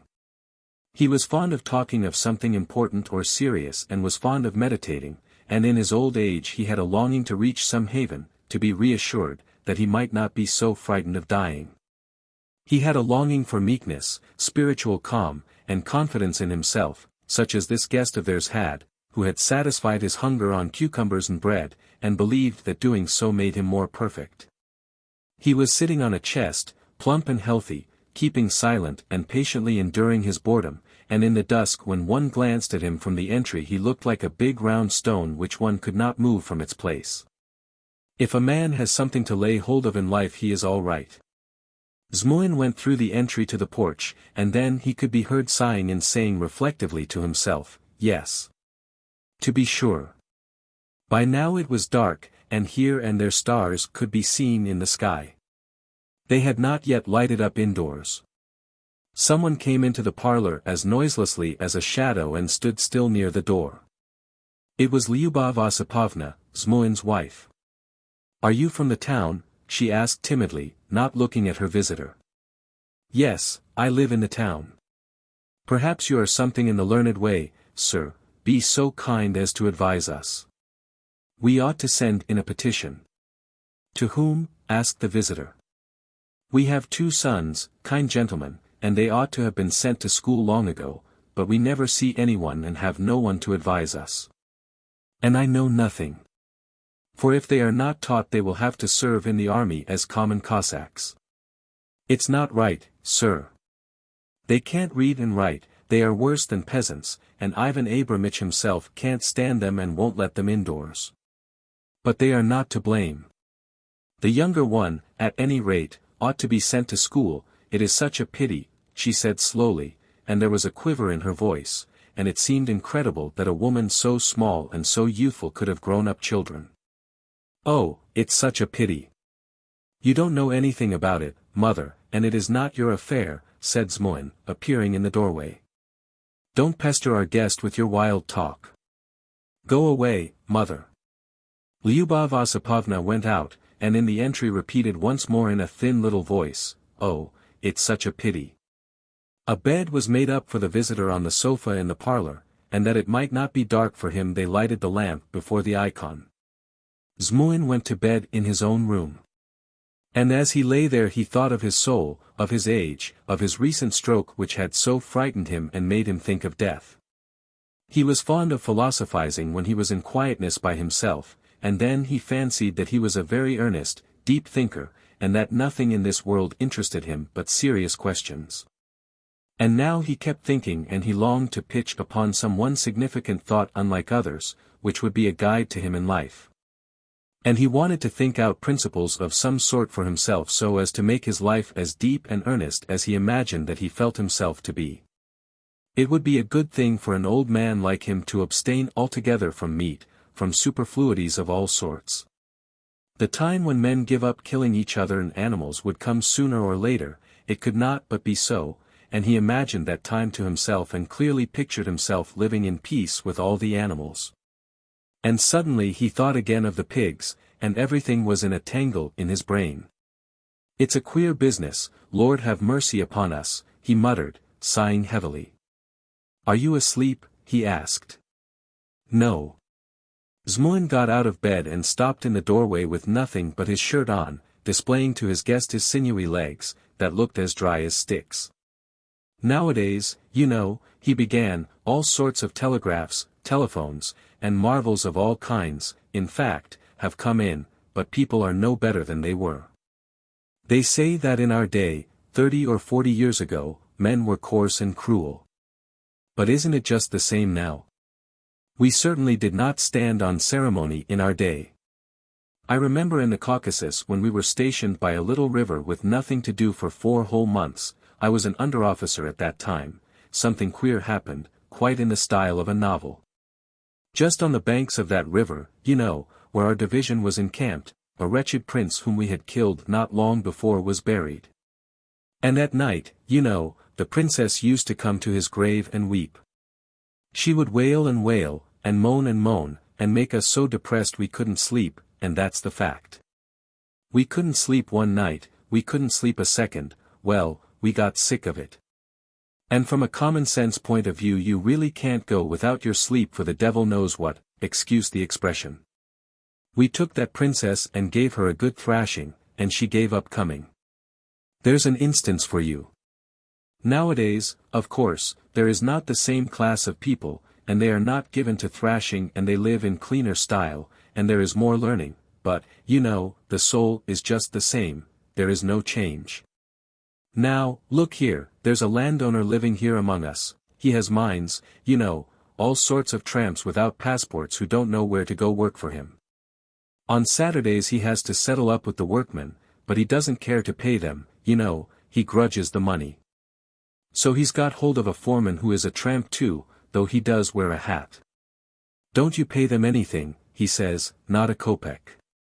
They'll beat you, and let them beat you, says he, but you put up with it, and I'll pay you 10 rubles every Saturday for it. So on the Saturday evening the workmen come to settle up in the usual way, the foreman says to them, nothing. Well, word for word, as the master said, they begin swearing and using their fists. They beat him and they kick him. You know, they are a set of men brutalized by hunger, they beat him till he is senseless, and then they go each on his way. The master gives orders for cold water to be poured on the foreman, then flings 10 rubles in his face. And he takes it and is pleased too, for indeed he'd be ready to be hanged for 3 rubles, let alone 10. Yes, and on Monday a new gang of workmen arrive, they work, for they have nowhere to go. On Saturday it is the same story over again. The visitor turned over on the other side with his face to the back of the sofa and muttered something. And here's another instance, XVIII went on. We had the Siberian plague here, you know, the cattle die off like flies, I can tell you, and the veterinary surgeons came here, and strict orders were given that the dead cattle were to be buried at a distance deep in the earth. That lime was to be thrown over them, and so on, you know, on scientific principles. My horse died too. I buried it with every precaution, and threw over 300 weight of lime over it. And what do you think? My fine fellows, my precious sons, I mean, dug it up, skinned it, and sold the hide for 3 rubles. There's an instance for you. So people have grown no better, and however you feed a wolf he will always look towards the forest, there it is. It gives one something to think about, eh? How do you look at it? On one side a flash of lightning gleamed through a chink in the window blinds. There was the stifling feeling of a storm coming, the gnats were biting, and XVIII, as he lay in his bedroom meditating, sighed and groaned and said to himself, yes, to be sure, and there was no possibility of getting to sleep. Somewhere far, far away there was a growl of thunder. Are you asleep? No, answered the visitor. Zmuin got up, and thudding with his heels walked through the parlor and the entry to the kitchen to get a drink of water. "The worst thing in the world, you know, is stupidity," he said a little later, coming back with a dipper. "My Lyubov Osipovna is on her knees saying her prayers. She prays every night, you know, and bows down to the ground, first that her children may be sent to school. She is afraid her boys will go into the army as simple Cossacks, and that they will be whacked across their backs with sabers. But for teaching one must have money, and where is one to get it? You may break the floor beating your head against it, but if you haven't got it you haven't. And the other reason she prays is because, you know, every woman imagines there is no one in the world as unhappy as she is. I am a plain-spoken man, and I don't want to conceal anything from you. She comes of a poor family, a village priest's daughter. I married her when she was 17, and they accepted my offer chiefly because they hadn't enough to eat. It was nothing but poverty and misery, while I have anyway land, you see, a farm, and after all I am an officer. It was a step up for her to marry me, you know. On the very first day when she was married she cried, and she has been crying ever since, all these 20 years, she has got a watery eye. And she's always sitting and thinking, and what do you suppose she is thinking about? What can a woman think about? Why, nothing. I must own I don't consider a woman a human being." The visitor got up abruptly and sat on the bed. "Excuse me, I feel stifled," he said, "I will go outside." Zmuin, still talking about women, drew the bolt in the entry and they both went out. A full moon was floating in the sky just over the yard, and in the moonlight the house and barn looked whiter than by day. And on the grass brilliant streaks of moonlight, white too, stretched between the black shadows. Far away on the right could be seen the steppe, above it the stars were softly glowing, and it was all mysterious, infinitely far away, as though one were gazing into a deep abyss. While on the left heavy storm clouds, black as soot, were piling up one upon another above the steppe. Their edges were lighted up by the moon, and it looked as though there were mountains there with white snow on their peaks, dark forests, the sea. There was a flash of lightning, a faint rumble of thunder, and it seemed as though a battle were being fought in the mountains. Quite close to the house a little night owl screeched monotonously. "Asleep! Asleep! What time is it now?" asked the visitor. "Just after 1. How long it is still to dawn." They went back to the house and lay down again. It was time to sleep, and one can usually sleep so splendidly before rain. But the old man had a hankering after serious, weighty thoughts. He wanted not simply to think but to meditate, and he meditated how good it would be, as death was near at hand, for the sake of his soul to give up the idleness which so imperceptibly swallowed up day after day, year after year, leaving no trace. To think out for himself some great exploit, for instance, to walk on foot far, far away, or to give up meat like this young man. And again he pictured to himself the time when animals would not be killed, pictured it clearly and distinctly as though he were living through that time himself, but suddenly it was all in a tangle again in his head and all was muddled. The thunderstorm had passed over, but from the edges of the storm clouds came rain softly pattering on the roof. Zmuin got up, stretching and groaning with old age, and looked into the parlor.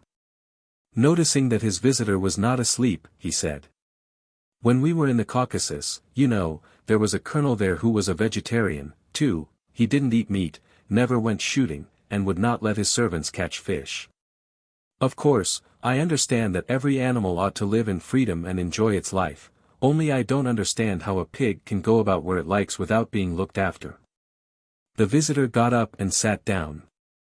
His pale, haggard face expressed weariness and vexation. It was evident that he was exhausted, and only his gentleness and the delicacy of his soul prevented him from expressing his vexation in words. "It's getting light," he said mildly. "Please have the horse brought round for me." "Why so?" "Wait a little and the rain will be over." "No, I entreat you," said the visitor in horror, with a supplicating voice, "it is essential for me to go at once." And he began hurriedly dressing. By the time the horse was harnessed the sun was rising. It had just left off raining, the clouds were racing swiftly by, and the patches of blue were growing bigger and bigger in the sky.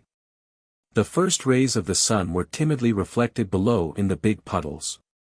The visitor walked through the entry with his portfolio to get into the trap, and at that moment Smoen's wife, pale, and it seemed paler than the day before, with tear-stained eyes, looked at him intently without blinking. With the naive expression of a little girl, and it was evident from her dejected face that she was envying him his freedom. Oh, with what joy she would have gone away from there. And she wanted to say something to him, most likely to ask advice about her children. And what a pitiable figure she was. This was not a wife, not the head of a house, not even a servant, but more like a dependent, a poor relation not wanted by anyone, a nonentity. Her husband, fussing about, talking unceasingly, was seeing his visitor off, continually running in front of him, while she huddled up to the wall with a timid, guilty air, waiting for a convenient minute to speak. "Please come again another time," the old man kept repeating incessantly, "what we have we are glad to offer, you know."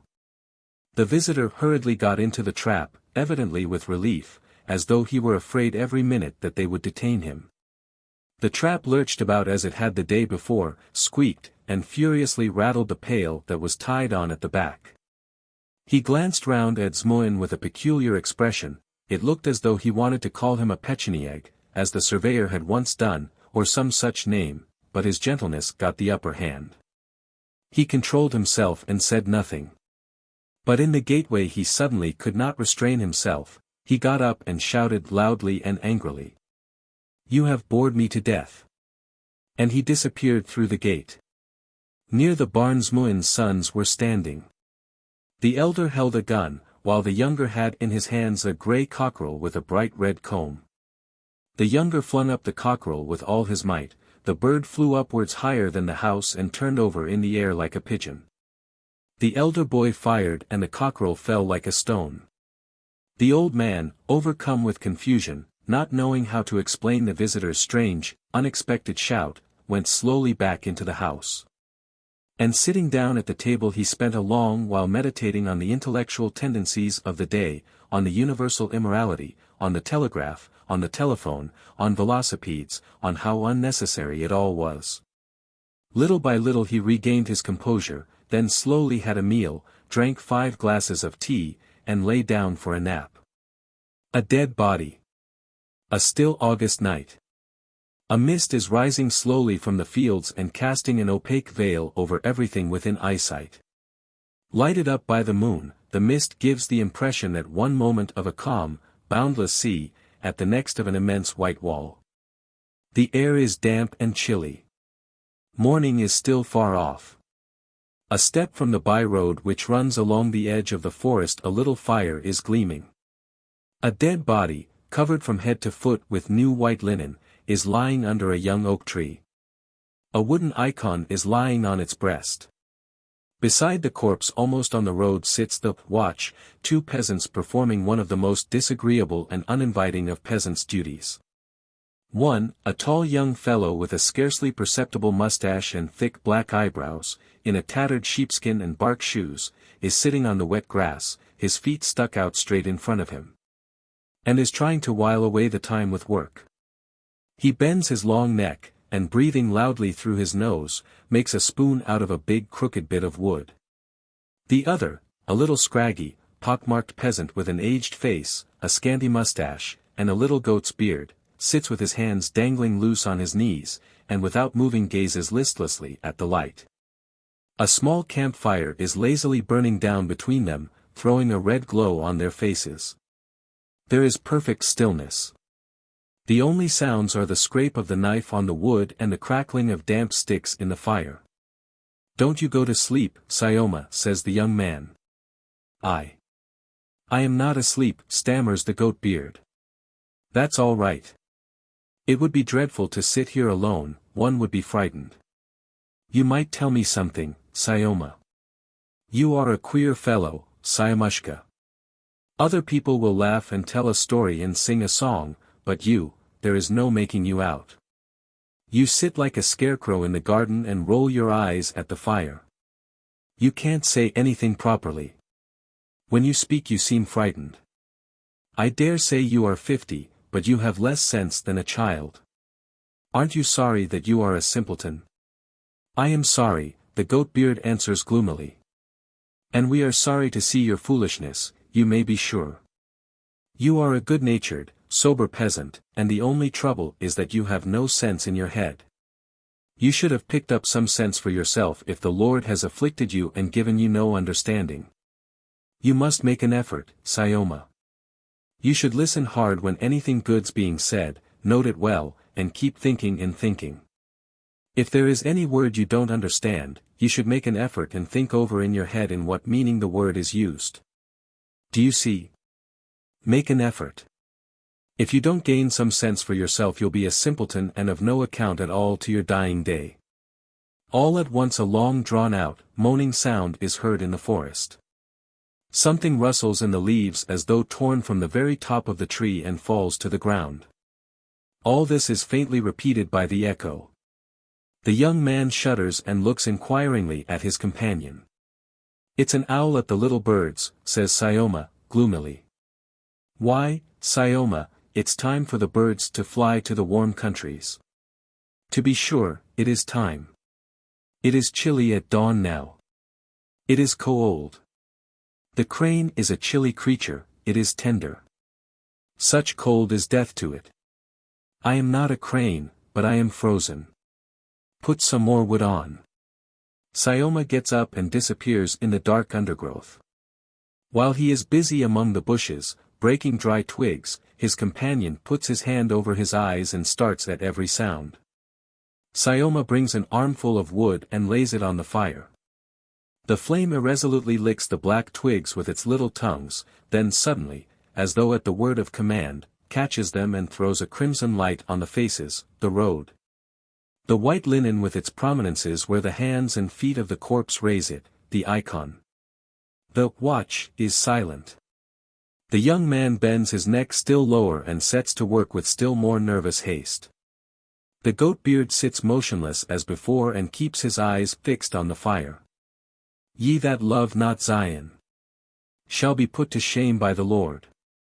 A falsetto voice is suddenly heard singing in the stillness of the night, then slow footsteps are audible, and the dark figure of a man in a short monkish cassock and a broad-brimmed hat, with a wallet on his shoulders, comes into sight on the road in the crimson firelight. Thy will be done, O Lord. Holy Mother, the figure says in a husky falsetto. I saw the fire in the outer darkness and my soul leapt for joy. At first I thought it was men grazing a drove of horses, then I thought it can't be that, since no horses were to be seen.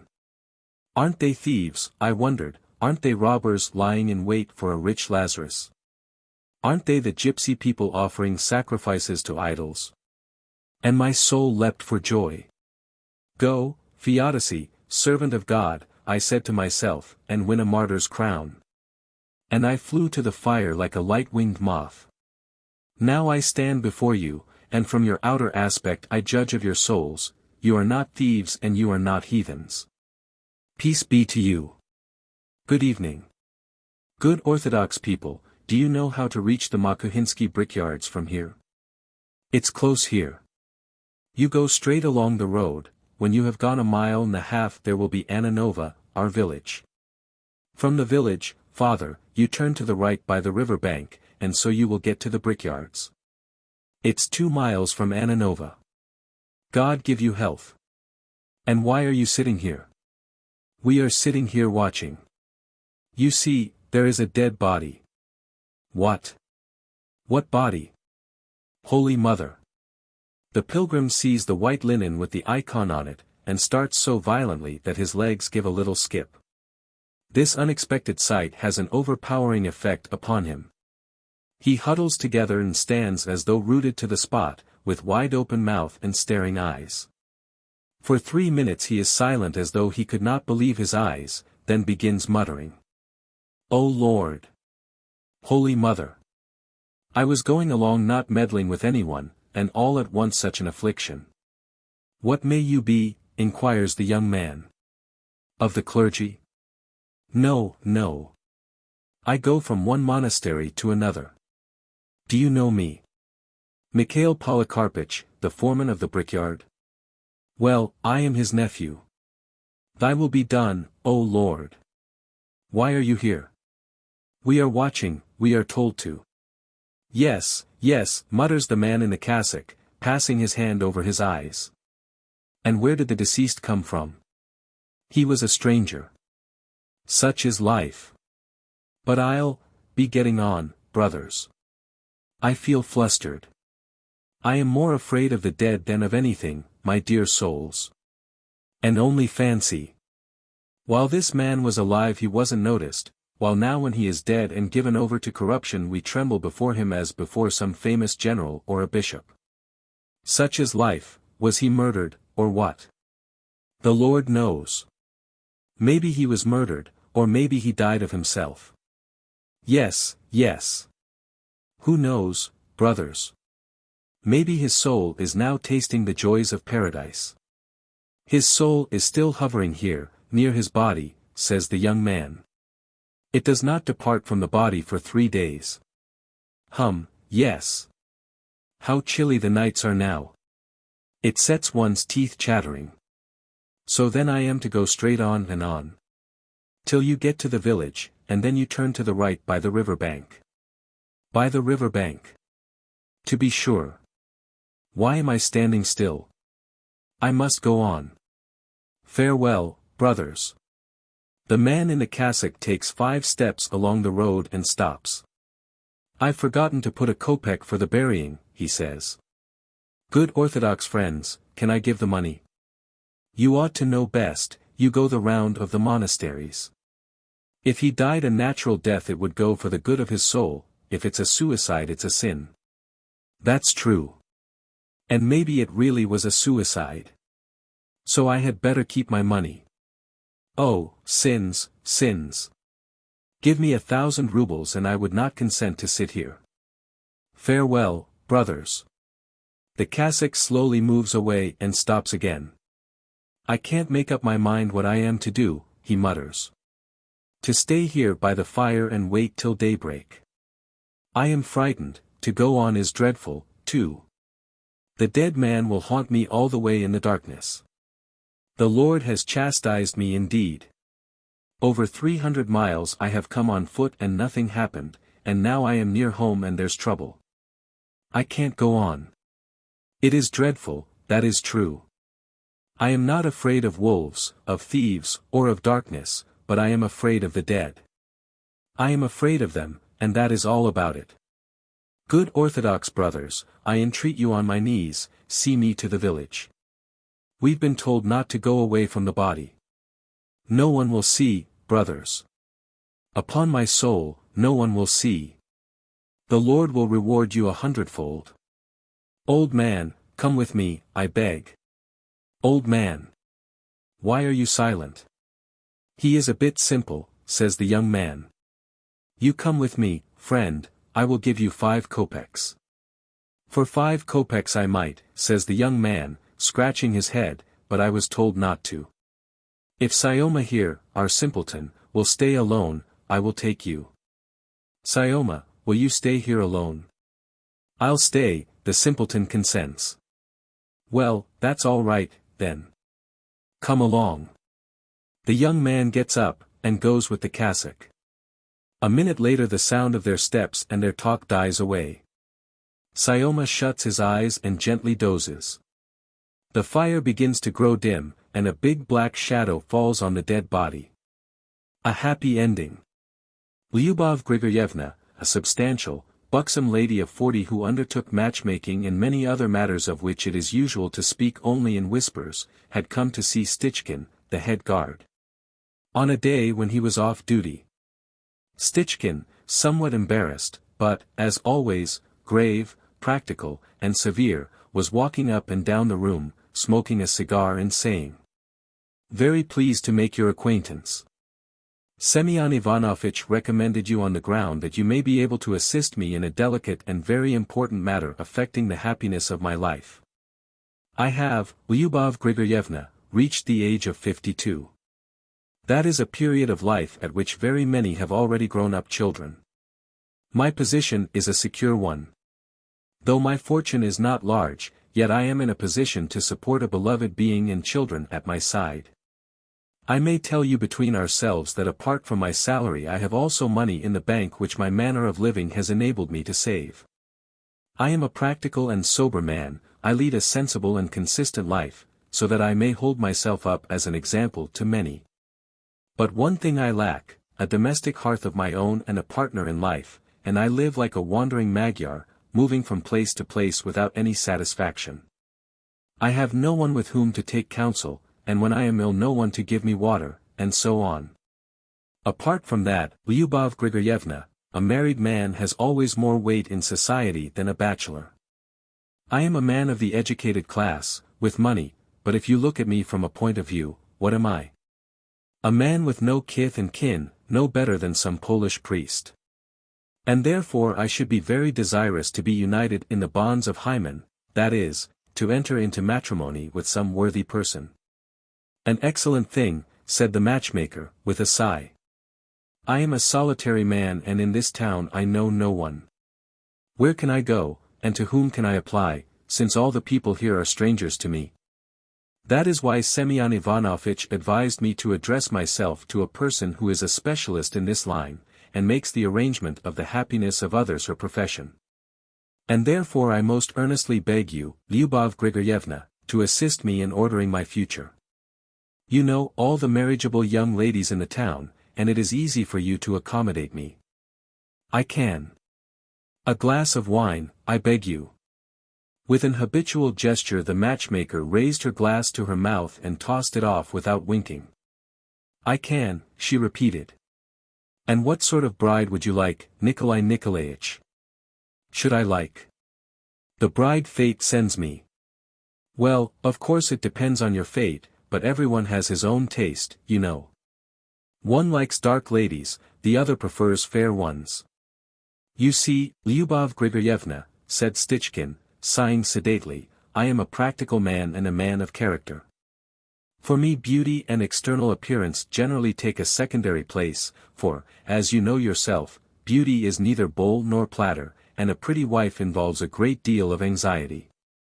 The way I look at it is, what matters most in a woman is not what is external, but what lies within, that is, that she should have soul and all the qualities. A glass of wine, I beg. Of course, it would be very agreeable that one's wife should be rather plump, but for mutual happiness it is not of great consequence, what matters is the mind. Properly speaking, a woman does not need mind either, for if she has brains she will have too high an opinion of herself, and take all sorts of ideas into her head. One cannot do without education nowadays, of course, but education is of different kinds. It would be pleasing for one's wife to know French and German, to speak various languages, very pleasing. But what's the use of that if she can't sew on one's buttons, perhaps? I am a man of the educated class, I am just as much at home, I may say, with Prince Knightlin as I am with you here now. But my habits are simple, and I want a girl who is not too much a fine lady. Above all, she must have respect for me and feel that I have made her happiness. To be sure. Well, now as regards the essential. I do not want a wealthy bride. I would never condescend to anything so low as to marry for money. I desire not to be kept by my wife, but to keep her, and that she may be sensible of it. But I do not want a poor girl either.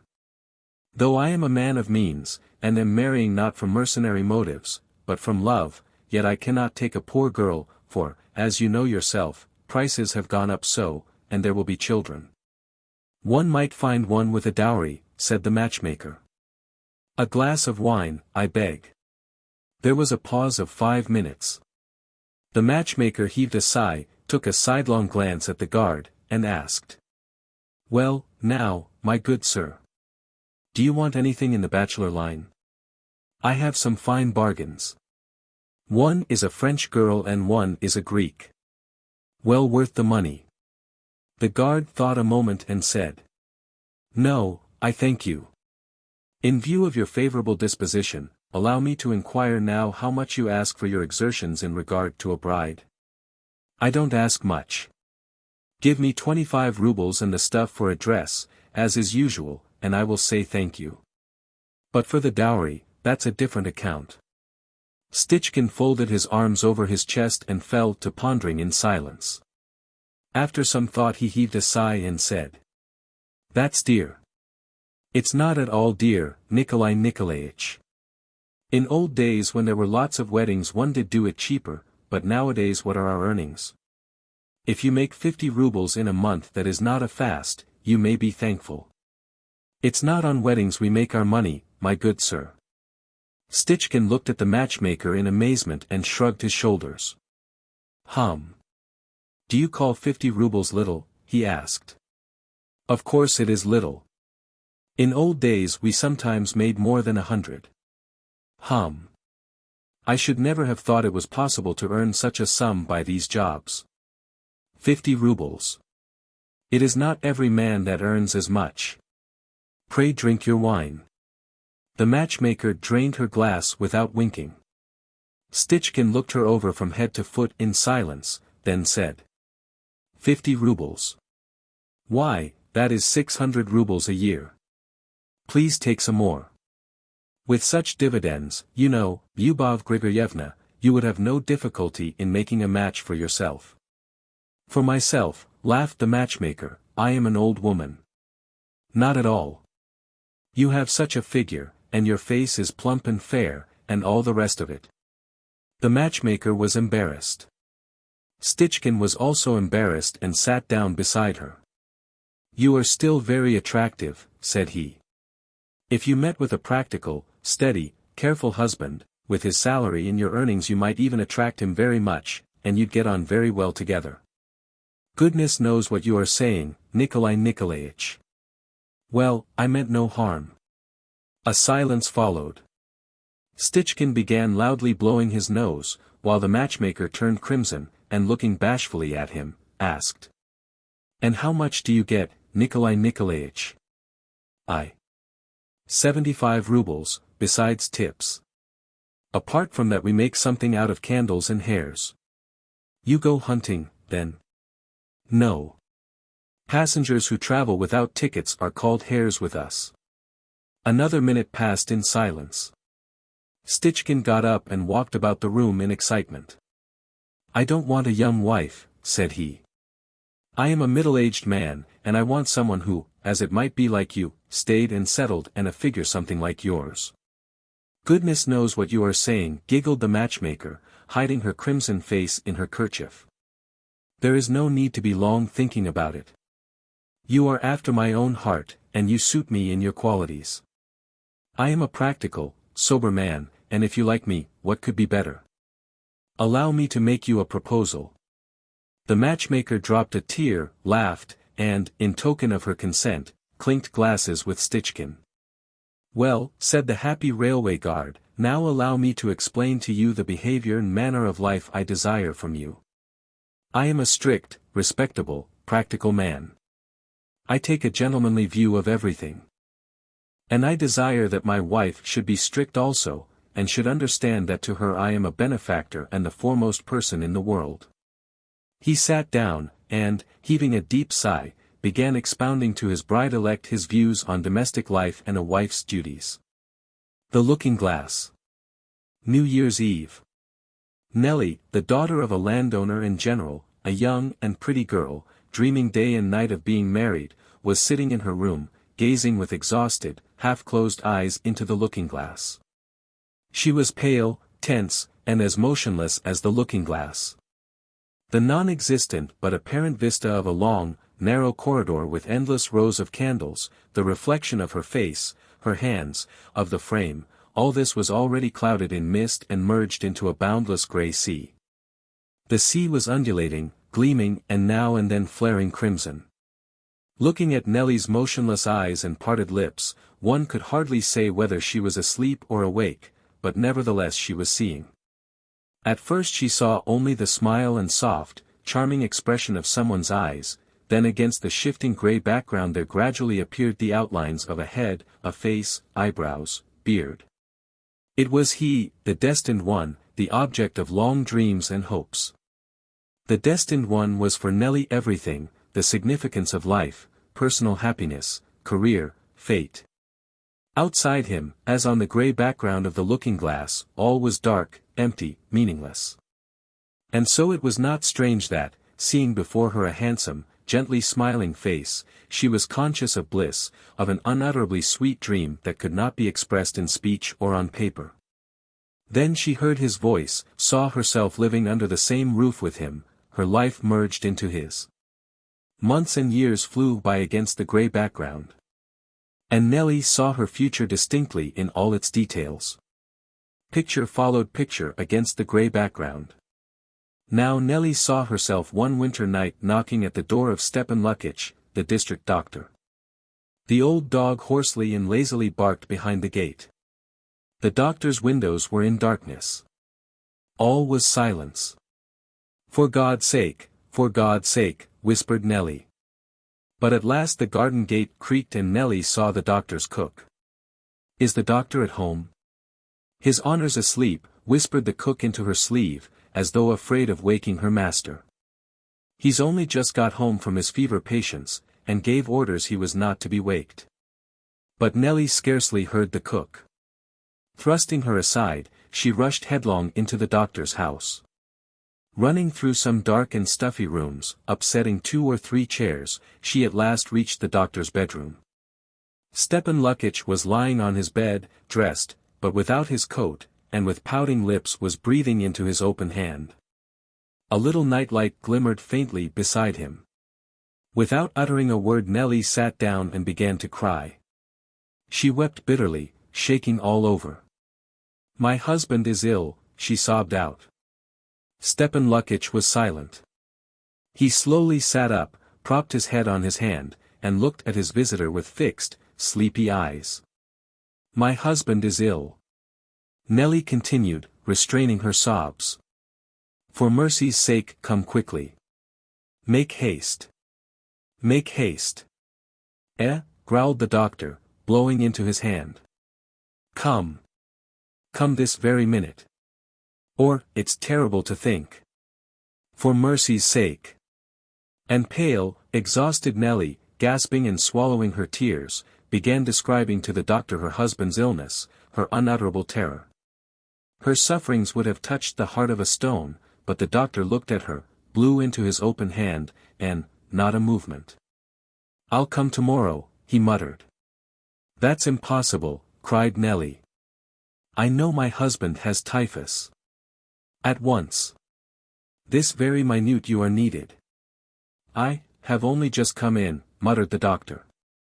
For the last 3 days I've been away, seeing typhus patients, and I'm exhausted and ill myself.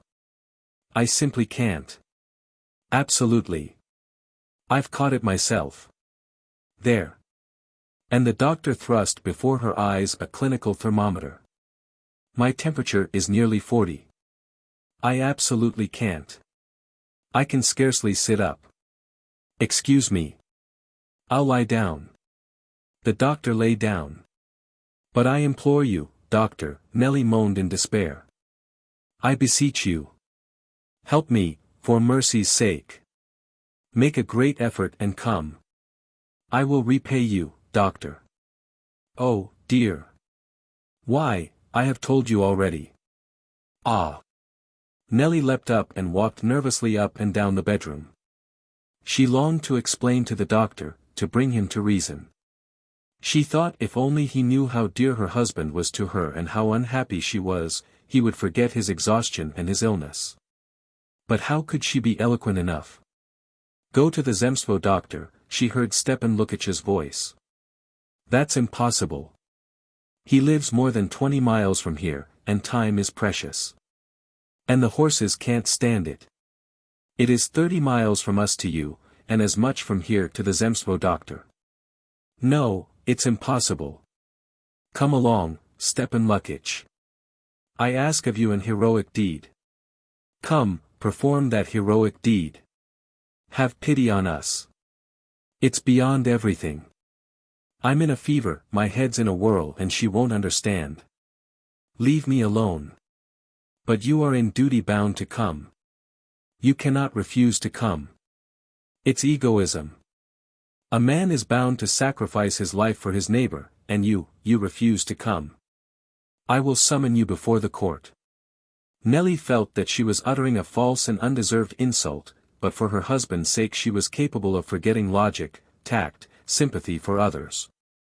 In reply to her threats, the doctor greedily gulped a glass of cold water. Nellie fell to entreating and imploring like the very lowest beggar. At last the doctor gave way. He slowly got up, puffing and panting, looking for his coat. "Here it is," cried Nellie, helping him. "Let me put it on to you. Come along. I will repay you. All my life I shall be grateful to you." But what agony! After putting on his coat the doctor lay down again. Nellie got him up and dragged him to the hall. Then there was an agonizing to-do over his galoshes, his overcoat. His cap was lost.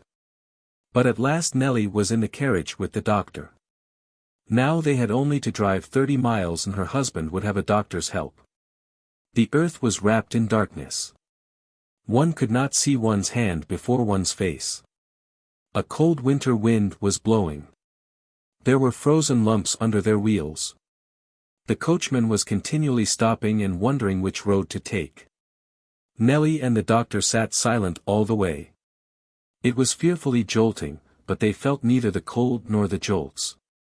"Get on, get on," Nellie implored the driver. At 5 in the morning the exhausted horses drove into the yard. Nellie saw the familiar gates, the well with the crane, the long row of stables and barns. At last she was at home. "Wait a moment, I will be back directly," she said to Stepan Lukitch, making him sit down on the sofa in the dining room. "Sit still and wait a little, and I'll see how he is going on." On her return from her husband, Nellie found the doctor lying down. He was lying on the sofa and muttering. "Doctor, please. Doctor." "Eh? Ask Domna," muttered Stepan Lukitch. "What?" "They said at the meeting." Vlasov said. "Who? What?" And to her horror Nellie saw that the doctor was as delirious as her husband. What was to be done? "I must go for the Zemstvo doctor," she decided. Then again there followed darkness, a cutting cold wind, lumps of frozen earth. She was suffering in body and in soul, and delusive nature has no arts, no deceptions to compensate these sufferings. Then she saw against the grey background how her husband every spring was in straits for money to pay the interest for the mortgage to the bank. He could not sleep, she could not sleep, and both racked their brains till their heads ached, thinking how to avoid being visited by the clerk of the court. She saw her children, the everlasting apprehension of colds, scarlet fever, diphtheria, bad marks at school, separation. Out of a brood of 5 or 6 one was sure to die. The grey background was not untouched by death. That might well be. A husband and wife cannot die simultaneously. Whatever happened one must bury the other. And Nellie saw her husband dying. This terrible event presented itself to her in every detail. She saw the coffin, the candles, the deacon, and even the footmarks in the hall made by the undertaker. "Why is it, what is it for?" she asked, looking blankly at her husband's face. And all the previous life with her husband seemed to her a stupid prelude to this. Something fell from Nellie's hand and knocked on the floor. She started, jumped up, and opened her eyes wide. One looking-glass she saw lying at her feet. The other was standing as before on the table. She looked into the looking-glass and saw a pale, tear-stained face. There was no grey background now. "I must have fallen asleep," she thought with a sigh of relief. Old age. Uzelkov, an architect with the rank of civil councillor, arrived in his native town, to which he had been invited to restore the church in the cemetery. He had been born in the town, had been at school, had grown up and married in it. But when he got out of the train he scarcely recognized it. Everything was changed. 18 years ago when he had moved to Petersburg the street boys used to catch marmots, for instance, on the spot where now the station was standing. Now when one drove into the chief street, a hotel of 4 stories stood facing one. In old days there was an ugly grey fence just there, but nothing, neither fences nor houses, had changed as much as the people. From his inquiries of the hotel waiter Yuzelkov learned that more than half of the people he remembered were dead, reduced to poverty, forgotten. "And do you remember Yuzelkov?" he asked the old waiter about himself. "Yuzelkov, the architect who divorced his wife. He used to have a house in Svyabaevsky Street, you must remember." "I don't remember, sir." "How is it you don't remember?" "The case made a lot of noise, even the cabmen all knew about it. Think, now. Shapkin the attorney managed my divorce for me, the rascal, the notorious card-sharper, the fellow who got a thrashing at the club. Ivan Nikolaich." "Yes, yes." "Well, is he alive?" "Is he dead?" "Alive, sir, thank God. He is a notary now and has an office. He is very well off. He has 2 houses in Kirpichny Street. His daughter was married the other day." Yuzelkov paced up and down the room, thought a bit, and in his boredom made up his mind to go and see Shapkin at his office. When he walked out of the hotel and sauntered slowly towards Kirpichny Street it was midday. He found Shapkin at his office and scarcely recognized him. From the once well-made, adroit attorney with a mobile, insolent, and always drunken face Shapkin had changed into a modest, grey-headed, decrepit old man. "You don't recognize me, you have forgotten me," began Yuzelkov. "I am your old client, Yuzelkov." "Yuzelkov, what Yuzelkov?" "Ah." Shapkin remembered, recognized, and was struck all of a heap. There followed a shower of exclamations, questions, recollections. "This is a surprise. This is unexpected," cackled Shapkin. "What can I offer you? Do you care for champagne? Perhaps you would like oysters. My dear fellow, I have had so much from you in my time that I can't offer you anything equal to the occasion." "Please don't put yourself out," said Yuzelkov. "I have no time to spare. I must go at once to the cemetery and examine the church. I have undertaken the restoration of it." "That's capital. We'll have a snack and a drink and drive together. I have capital horses. I'll take you there and introduce you to the church warden. I will arrange it all. But why is it, my angel, you seem to be afraid of me and hold me at arm's length? Sit a little nearer. There is no need for you to be afraid of me nowadays. He. At one time, it is true, I was a cunning blade, a dog of a fellow no one dared approach me, but now I am stiller than water and humbler than the grass. I have grown old, I am a family man, I have children. It's time I was dead." The friends had lunch, had a drink, and with a pair of horses drove out of the town to the cemetery. Yes, those were times. Shapkin recalled as he sat in the sledge. When you remember them you simply can't believe in them. Do you remember how you divorced your wife? It's nearly 20 years ago, and I dare say you have forgotten it all, but I remember it as though I'd divorced you yesterday. Good Lord, what a lot of worry I had over it. I was a sharp fellow, tricky and cunning, a desperate character. Sometimes I was burning to tackle some ticklish business, especially if the fee were a good one, as, for instance, in your case. What did you pay me then? 5 or 6,000. That was worth taking trouble for, wasn't it? You went off to Petersburg and left the whole thing in my hands to do the best I could, and, though Sofia Mihailovna, your wife, came only of a merchant family, she was proud and dignified.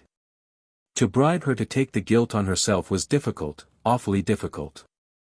I would go to negotiate with her, and as soon as she saw me she called to her maid, Masha, didn't I tell you not to admit that scoundrel? Well, I tried one thing and another. I wrote her letters and contrived to meet her accidentally, it was no use. I had to act through a third person. I had a lot of trouble with her for a long time, and she only gave in when you agreed to give her 10,000. She couldn't resist 10,000, she couldn't hold out. She cried, she spat in my face, but she consented, she took the guilt on herself. I thought it was 15,000 she had from me, not 10, said Yuzelkov. Yes, 15, I made a mistake, said Shapkin in confusion. It's all over and done with, though, it's no use concealing it. I gave her 10 and the other 5 I collared for myself. I deceived you both. It's all over and done with, it's no use to be ashamed. And indeed, judge for yourself, Boris Petrovich, weren't you the very person for me to get money out of? You were a wealthy man and had everything you wanted. Your marriage was an idle whim, and so was your divorce. You were making a lot of money. I remember you made a scoop of 20,000 over one contract. Whom should I have fleeced if not you? And I must own I envied you. If you grabbed anything they took off their caps to you, while they would thrash me for a ruble and slap me in the face at the club. But there, why recall it? It is high time to forget it. Tell me, please, how did Sofia Mihailovna get on afterwards? With her 10,000? Very badly. God knows what it was, she lost her head, perhaps, or maybe her pride and her conscience tormented her at having sold her honor, or perhaps she loved you, but, do you know, she took to drink. As soon as she got her money she was off driving about with officers. It was drunkenness, dissipation, debauchery. When she went to a restaurant with officers she was not content with port or anything light, she must have strong brandy, fiery stuff to stupefy her. Yes, she was eccentric. I had a lot to put up with from her. Sometimes she would take offense at something and begin being hysterical. And what happened afterwards? 1 week passed and then another. I was sitting at home, writing something. All at once the door opened and she walked in. Drunk. Take back your cursed money, she said, and flung a roll of notes in my face. So she could not keep it up. I picked up the notes and counted them. It was 500 short of the 10,000, so she had only managed to get through 500. Where did you put the money? It's all ancient history, there's no reason to conceal it now. In my pocket, of course. Why do you look at me like that? Wait a bit for what will come later. It's a regular novel, a pathological study. A couple of months later I was going home one night in a nasty drunken condition. I lighted a candle, and lo and behold. Sofia Mihailovna was sitting on my sofa, and she was drunk, too, and in a frantic state, as wild as though she had run out of Bedlam. Give me back my money, she said, I have changed my mind. If I must go to ruin I won't do it by halves, I'll have my fling. Be quick, you scoundrel, give me my money. A disgraceful scene. And you gave it her? I gave her, I remember, 10 rubles. Oh. How could you, cried Yuzelkov, frowning. If you couldn't or wouldn't have given it her, you might have written to me. And I didn't know. I didn't know. My dear fellow, what use would it have been for me to write, considering that she wrote to you herself when she was lying in the hospital afterwards? Yes, but I was so taken up then with my second marriage. I was in such a whirl that I had no thoughts to spare for letters. But you were an outsider, you had no antipathy for Sofia, why didn't you give her a helping hand? You can't judge by the standards of today, Boris Petrovich. That's how we look at it now, but at the time we thought very differently. Now maybe I'd give her 1,000 rubles, but then even that 10-ruble note I did not give her for nothing. It was a bad business. We must forget it. But here we are. The sledge stopped at the cemetery gates. Yuzelkov and Shapkin got out of the sledge, went in at the gate, and walked up a long, broad avenue. The bare cherry trees and acacias, the grey crosses and tombstones, were silvered with hoarfrost, every little grain of snow reflected the bright, sunny day. There was the smell there always is in cemeteries, the smell of incense and freshly dug earth. Our cemetery is a pretty one, said Yuzelkov, quite a garden. Yes, but it is a pity thieves steal the tombstones.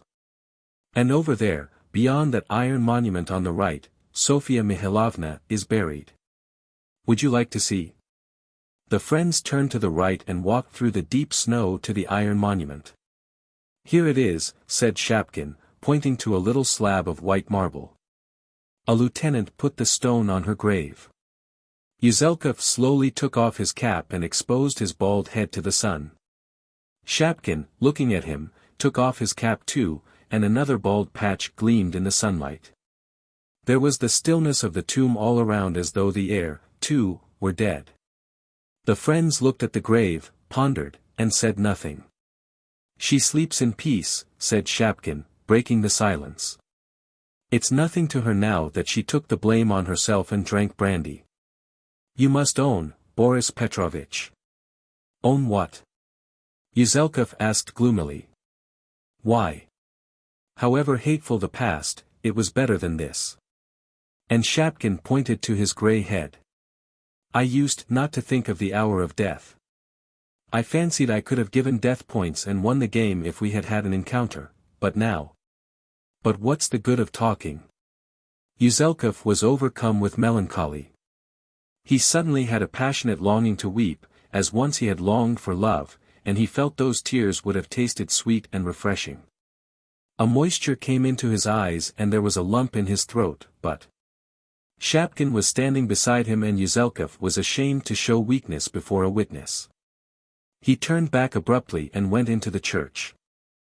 Only 2 hours later, after talking to the churchwarden and looking over the church, he seized a moment when Shapkin was in conversation with the priest and hastened away to weep.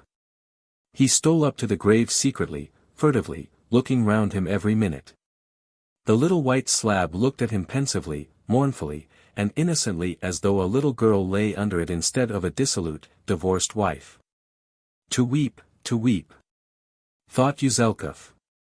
But the moment for tears had been missed. Though the old man blinked his eyes, though he worked up his feelings, the tears did not flow nor the lump come in his throat.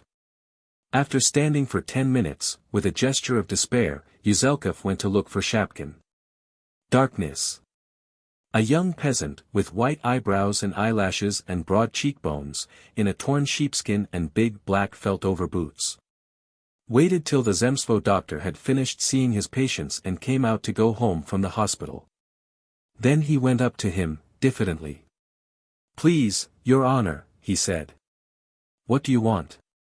The young man passed the palm of his hand up and over his nose, looked at the sky, and then answered. "Please, Your Honor. You've got my brother Vaska the blacksmith from Varvarino in the convict ward here, Your Honor." "Yes, what then?" "I am Vaska's brother, you see. Father has the two of us, him, Vaska, and me, Karila. Besides us there are 3 sisters, and Vaska's a married man with a little one. There are a lot of us and no one to work. In the smithy it's nearly 2 years now since the forge has been heated. I am at the cotton factory, I can't do smith's work, and how can father work? Let alone work, he can't eat properly, he can't lift the spoon to his mouth. What do you want from me? Be merciful. Let Vaska go." The doctor looked wonderingly at Karila, and without saying a word walked on. The young peasant ran on in front and flung himself in a heap at his feet. "Doctor, kind gentleman," he besought him, blinking and again passing his open hand over his nose. "Show heavenly mercy, let Vaska go home. We shall remember you in our prayers forever. Your Honor, let him go. They are all starving. Mother's wailing day in, day out, Vaska's wife's wailing, it's worse than death. I don't care to look upon the light of day. Be merciful, let him go, kind gentleman." "Are you stupid or out of your senses?" asked the doctor angrily. "How can I let him go? Why, he is a convict." Karila began crying. "Let him go. Tfu, queer fellow. What right have I? Am I a jailer or what? They brought him to the hospital for me to treat him, but I have as much right to let him out as I have to put you in prison, silly fellow. But they have shut him up for nothing. He was in prison a year before the trial, and now there is no saying what he is there for. It would have been a different thing if he had murdered someone, let us say, or stolen horses, but as it is, what is it all about? Very likely, but how do I come in? They shut a man up and they don't know themselves what for. He was drunk, your honor, did not know what he was doing, and even hit father on the ear and scratched his own cheek on a branch, and two of our fellows, they wanted some Turkish tobacco. You see, began telling him to go with them and break into the Armenian's shop at night for tobacco. Being drunk, he obeyed them, the fool. They broke the lock, you know, got in, and did no end of mischief. They turned everything upside down, broke the windows, and scattered the flour about. They were drunk, that is all one can say. Well, the constable turned up and with one thing and another they took them off to the magistrate. They have been a whole year in prison, and a week ago, on the Wednesday, they were all three tried in the town. A soldier stood behind them with a gun, people were sworn in. Vasca was less to blame than any, but the gentry decided that he was the ringleader. The other two lads were sent to prison, but Vasca to a convict battalion for 3 years. And what for? One should judge like a Christian. I have nothing to do with it, I tell you again. Go to the authorities. I have been already. I've been to the court, I have tried to send in a petition, they wouldn't take a petition. I have been to the police captain, and I have been to the examining magistrate, and everyone says, it is not my business. Whose business is it, then?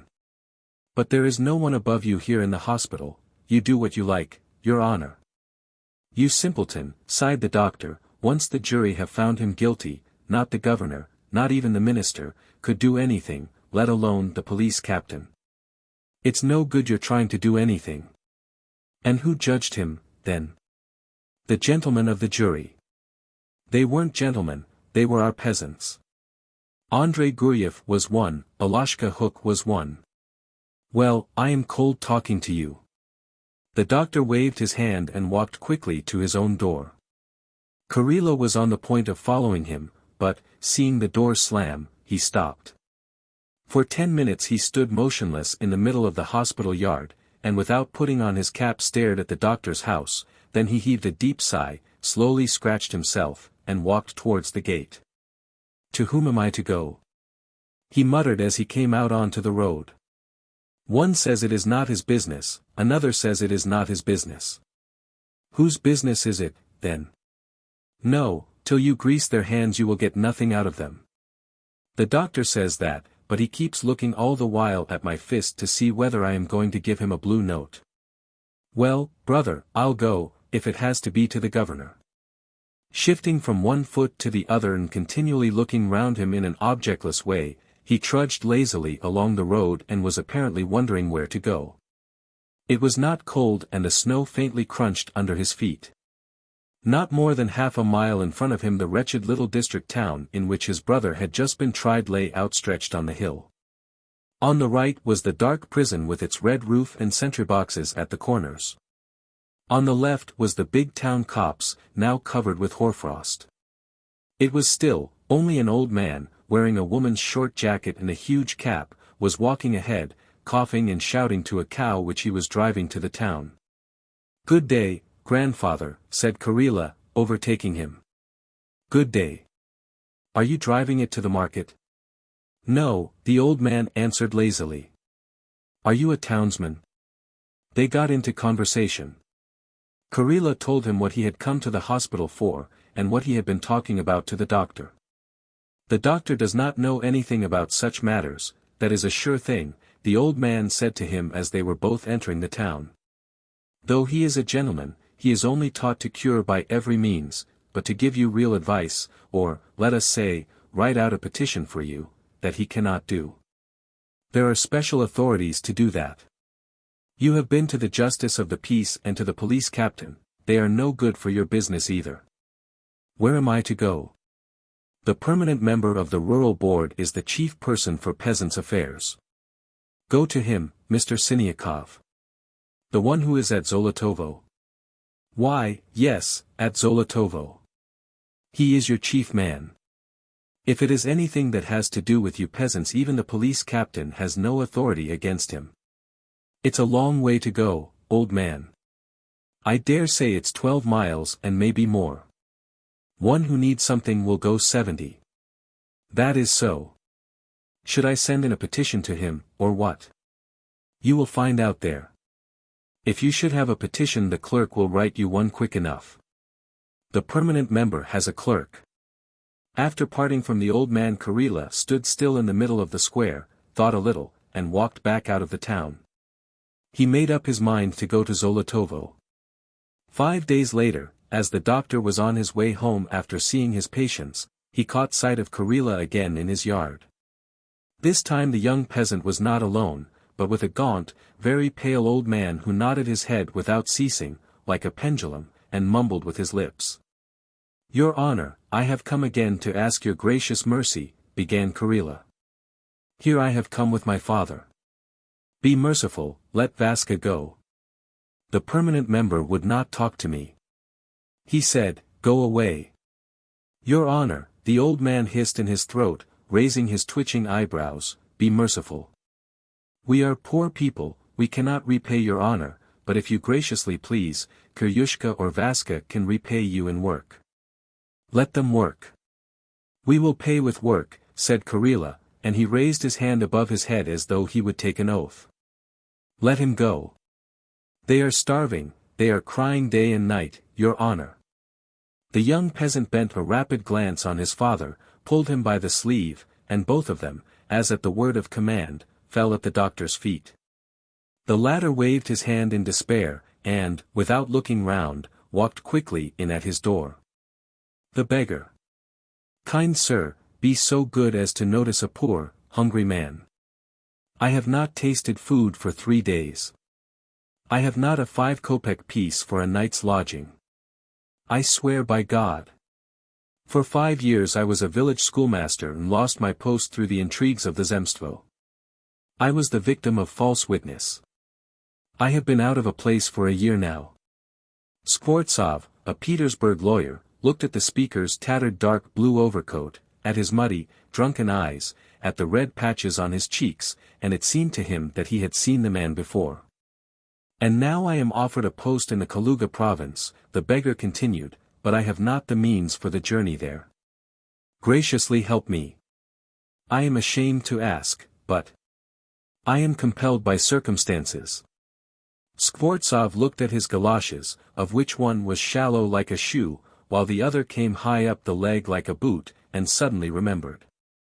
"Listen, the day before yesterday I met you in Sadovoy Street," he said, "and then you told me, not that you were a village schoolmaster, but that you were a student who had been expelled. Do you remember?" "No. No, that cannot be so." The beggar muttered in confusion. "I am a village schoolmaster, and if you wish it I can show you documents to prove it." "That's enough lies. You called yourself a student, and even told me what you were expelled for. Do you remember?" Skvortsov flushed, and with a look of disgust on his face turned away from the ragged figure. "It's contemptible, sir," he cried angrily. "It's a swindle. I'll hand you over to the police, damn you. You are poor and hungry, but that does not give you the right to lie so shamelessly." The ragged figure took hold of the door handle and, like a bird in a snare, looked round the hall desperately. I am not lying," he muttered. "I can show documents. Who can believe you?" Skvortsov went on, still indignant. "To exploit the sympathy of the public for village schoolmasters and students, it's so low, so mean, so dirty. It's revolting." Skvortsov flew into a rage and gave the beggar a merciless scolding.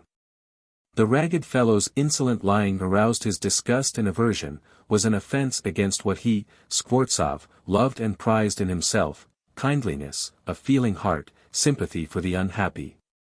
By his lying, by his treacherous assault upon compassion, the individual had, as it were, defiled the charity which he liked to give to the poor with no misgivings in his heart. The beggar at first defended himself, protested with oaths, then he sank into silence and hung his head, overcome with shame.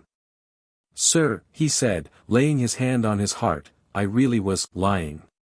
I am not a student and not a village schoolmaster. All that's mere invention. I used to be in the Russian choir, and I was turned out of it for drunkenness. But what can I do? Believe me, In God's name, I can't get on without lying. When I tell the truth no one will give me anything. With the truth one may die of hunger and freeze without a night's lodging. What you say is true, I understand that, but what am I to do? What are you to do? You ask what are you to do, cried Skvortsov, going close up to him. Work, that's what you must do. You must work. Work. I know that myself, but where can I get work? Nonsense. You are young, strong, and healthy, and could always find work if you wanted to. But you know you are lazy, pampered, drunken. You reek of vodka like a pothouse.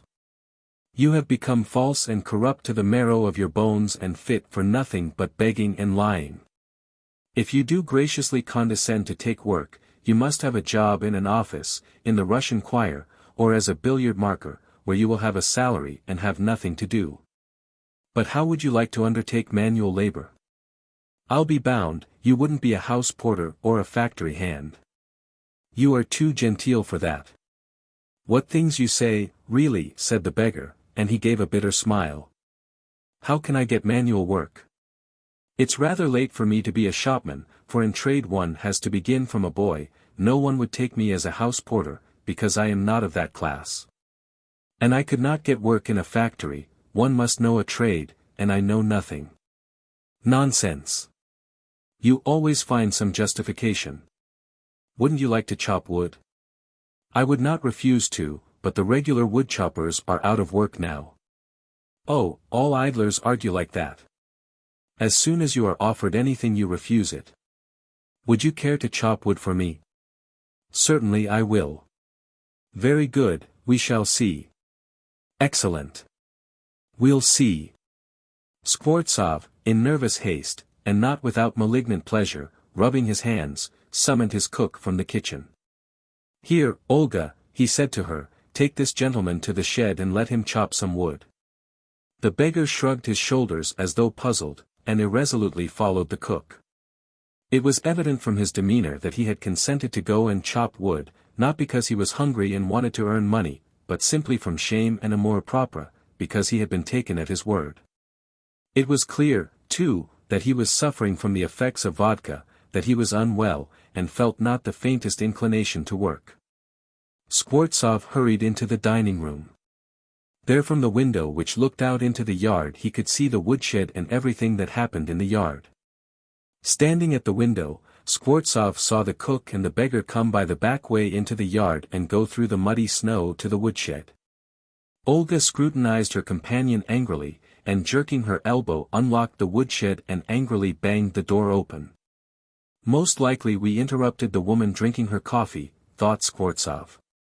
What a cross creature she is.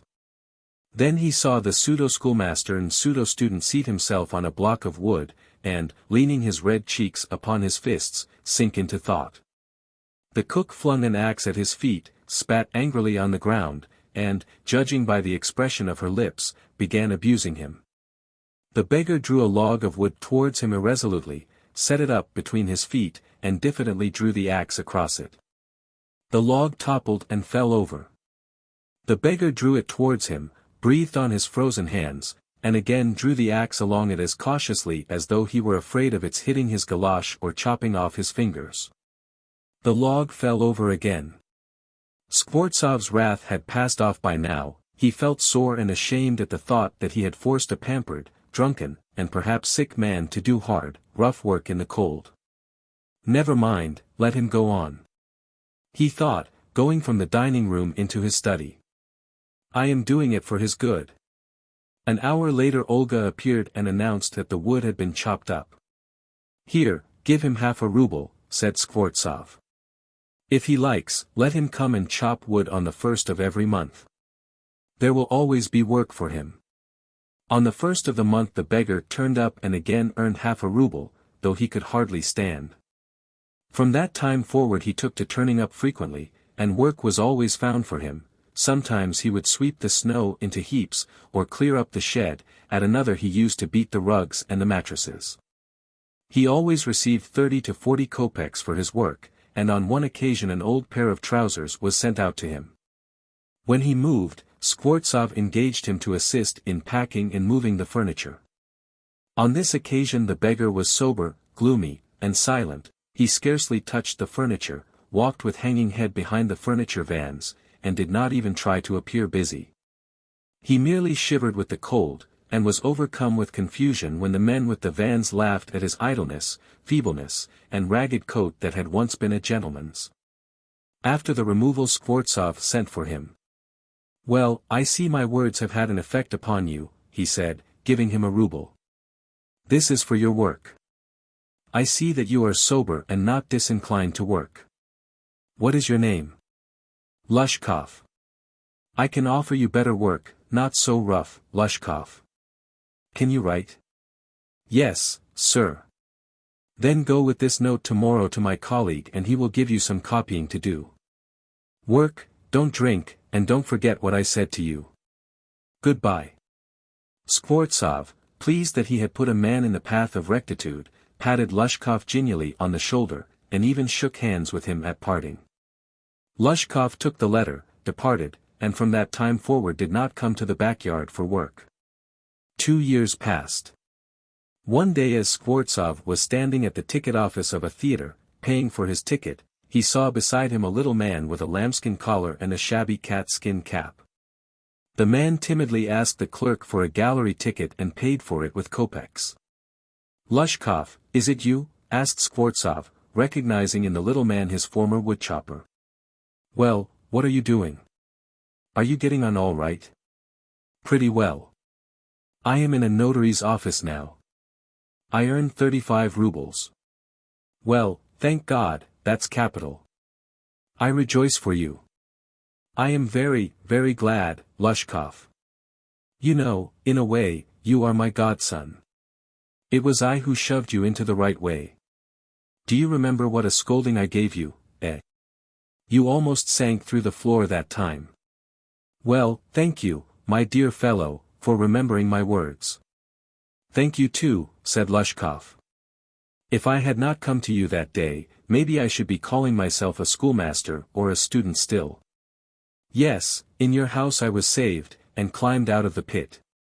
I am very, very glad. Thank you for your kind words and deeds. What you said that day was excellent. I am grateful to you and to your cook. God bless that kind, noble-hearted woman. What you said that day was excellent. I am indebted to you as long as I live, of course, but it was your cook, Olga, who really saved me." "How was that?" "Why, it was like this. I used to come to you to chop wood and she would begin, 'Ah, you drunkard. You God-forsaken man. And yet death does not take you,' and then she would sit opposite me, lamenting, looking into my face and wailing, 'You unlucky fellow. You have no gladness in this world, and in the next you will burn in hell, poor drunkard. You poor sorrowful creature,' and she always went on in that style, you know. How often she upset herself, and how many tears she shed over me I can't tell you. But what affected me most, she chopped the wood for me. Do you know, sir, I never chopped a single log for you, she did it all. How it was she saved me, how it was I changed, looking at her, and gave up drinking, I can't explain. I only know that what she said and the noble way she behaved brought about a change in my soul, and I shall never forget it. It's time to go up, though, they are just going to ring the bell." Lushkov bowed and went off to the gallery. A story without a title. In the 5th century, just as now, the sun rose every morning and every evening retired to rest. In the morning, when the first rays kissed the dew, the earth revived, the air was filled with the sounds of rapture and hope, while in the evening the same earth subsided into silence and plunged into gloomy darkness. One day was like another, one night like another. From time to time a storm cloud raced up and there was the angry rumble of thunder, or a negligent star fell out of the sky, or a pale monk ran to tell the brotherhood that not far from the monastery he had seen a tiger, and that was all. And then each day was like the next. The monks worked and prayed, and their Father Superior played on the organ, made Latin verses, and wrote music. The wonderful old man possessed an extraordinary gift. He played on the organ with such art that even the oldest monks, whose hearing had grown somewhat dull towards the end of their lives, could not restrain their tears when the sounds of the organ floated from his cell. When he spoke of anything, even of the most ordinary things, for instance of the trees, of the wild beasts, or of the sea, they could not listen to him without a smile or tears, and it seemed that the same chords vibrated in his soul as in the organ. If he were moved to anger or abandoned himself to intense joy, or began speaking of something terrible or grand, then a passionate inspiration took possession of him, tears came into his flashing eyes, his face flushed, and his voice thundered. And as the monks listened to him they felt that their souls were spellbound by his inspiration. At such marvelous, splendid moments his power over them was boundless, and if he had bidden his elders fling themselves into the sea, they would all, every one of them, have hastened to carry out his wishes. His music, his voice, his poetry in which he glorified God, the heavens, and the earth, were a continual source of joy to the monks. It sometimes happened that through the monotony of their lives they grew weary of the trees, the flowers, the spring, the autumn, their ears were tired of the sound of the sea, and the song of the birds seemed tedious to them. But the talents of their Father Superior were as necessary to them as their daily bread. Dozens of years passed by, and every day was like every other day, every night was like every other night. Except the birds and the wild beasts, not one soul appeared near the monastery. The nearest human habitation was far away, and to reach it from the monastery, or to reach the monastery from it, meant a journey of over 70 miles across the desert. Only men who despised life, who had renounced it, and who came to the monastery as to the grave, ventured to cross the desert. What was the amazement of the monks, therefore, when one night there knocked at their gate a man who turned out to be from the town, and the most ordinary sinner who loved life. Before saying his prayers and asking for the Father Superior's blessing, this man asked for wine and food. To the question how he had come from the town into the desert, he answered by a long story of hunting. He had gone out hunting, had drunk too much, and lost his way. To the suggestion that he should enter the monastery and save his soul, he replied with a smile, "I am not a fit companion for you." When he had eaten and drunk he looked at the monks who were serving him, shook his head reproachfully, and said, "You don't do anything, you monks. You are good for nothing but eating and drinking. Is that the way to save one's soul? Only think, while you sit here in peace, eat and drink and dream of beatitude, your neighbors are perishing and going to hell. You should see what is going on in the town. Some are dying of hunger, others, not knowing what to do with their gold, sink into profligacy and perish like flies stuck in honey. There is no faith, no truth in men. Whose task is it to save them? Whose work is it to preach to them? It is not for me, drunk from morning till night as I am. Can a meek spirit, a loving heart, and faith in God have been given you for you to sit here within four walls doing nothing?" The townsman's drunken words were insolent and unseemly, but they had a strange effect upon the Father Superior. The old man exchanged glances with his monks, turned pale, and said, "My brothers, he speaks the truth, you know. Indeed, poor people in their weakness and lack of understanding are perishing in vice and infidelity, while we do not move, as though it did not concern us. Why should I not go and remind them of the Christ whom they have forgotten?" The townsman's words had carried the old man away. The next day he took his staff, said farewell to the brotherhood, and set off for the town. And the monks were left without music, and without his speeches and verses. They spent a month drearily, then a second, but the old man did not come back.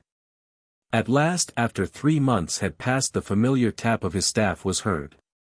The monks flew to meet him and showered questions upon him, but instead of being delighted to see them he wept bitterly and did not utter a word.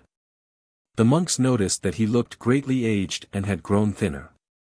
His face looked exhausted and wore an expression of profound sadness, and when he wept he had the air of a man who has been outraged.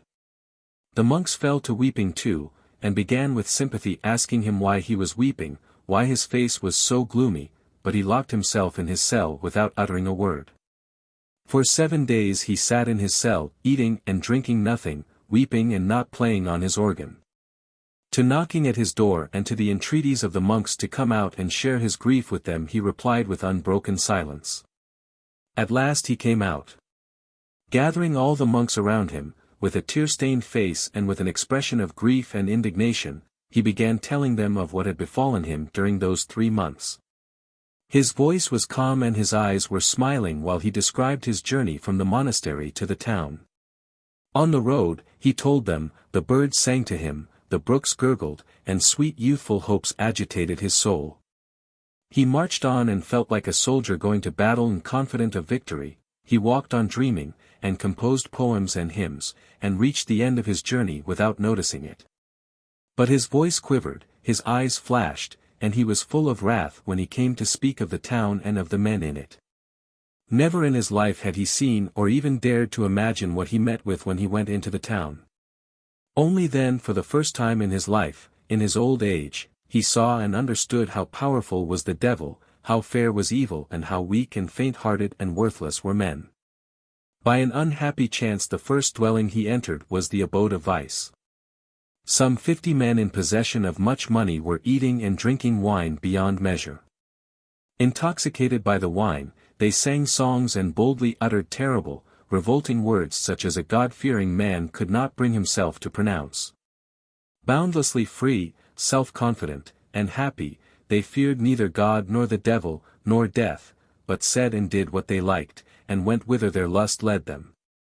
And the wine, clear as amber, flecked with sparks of gold, must have been irresistibly sweet and fragrant, for each man who drank it smiled blissfully and wanted to drink more. To the smile of man it responded with a smile and sparkled joyfully when they drank it, as though it knew the devilish charm it kept hidden in its sweetness. The old man, growing more and more incensed and weeping with wrath, went on to describe what he had seen. On a table in the midst of the revellers, he said, stood a sinful, half-naked woman. It was hard to imagine or to find in nature anything more lovely and fascinating. This reptile, young, long-haired, dark-skinned, with black eyes and full lips, shameless and insolent, showed her snow-white teeth and smiled as though to say, "Look how shameless, how beautiful I am." Silk and brocade fell in lovely folds from her shoulders, but her beauty would not hide itself under her clothes, but eagerly thrust itself through the folds, like the young grass through the ground in spring. The shameless woman drank wine, sang songs, and abandoned herself to anyone who wanted her. Then the old man, wrathfully brandishing his arms, described the horse races, the bullfights, the theaters, the artists' studios where they painted naked women or molded them of clay. He spoke with inspiration, with sonorous beauty, as though he were playing on unseen chords, while the monks, petrified, greedily drank in his words and gasped with rapture. After describing all the charms of the devil, the beauty of evil, and the fascinating grace of the dreadful female form, the old man cursed the devil, turned and shut himself up in his cell. When he came out of his cell in the morning there was not a monk left in the monastery, they had all fled to the town. In trouble. Pyotr Semyonich, the bank manager, together with the bookkeeper, his assistant, and 2 members of the board, were taken in the night to prison. The day after the upheaval the merchant Avdyev, who was one of the committee of auditors, was sitting with his friends in the shop saying, "So it is God's will, it seems. There is no escaping your fate. Here today we are eating caviar and tomorrow, for aught we know, it will be prison, beggary, or maybe death. Anything may happen. Take Pyotr Semyonich, for instance." He spoke, screwing up his drunken eyes, while his friends went on drinking, eating caviar, and listening. Having described the disgrace and helplessness of Pyotr Semyonich, who only the day before had been powerful and respected by all, Avdyev went on with a sigh. "The tears of the mouse come back to the cat. Serve them right, the scoundrels. They could steal, the rooks, so let them answer for it. You'd better look out, Ivan Danilich, that you don't catch it too," one of his friends observed. "What has it to do with me?" "Why, they were stealing, and what were you auditors thinking about?" "I'll be bound, you signed the audit." "It's all very well to talk," laughed Avdyev, "signed it, indeed. They used to bring the accounts to my shop and I signed them. As though I understood. Give me anything you like, I'll scrawl my name to it. If you were to write that I murdered someone, I'd sign my name to it. I haven't time to go into it, besides, I can't see without my spectacles. After discussing the failure of the bank and the fate of Pyotr Semyonich, Avdyev and his friends went to eat pie at the house of a friend whose wife was celebrating her name day. At the name day party, everyone was discussing the bank failure. Avdyev was more excited than anyone, and declared that he had long foreseen the crash and knew 2 years before that things were not quite right at the bank. While they were eating pie, he described a dozen illegal operations which had come to his knowledge. "If you knew, why did you not give information?" asked an officer who was present.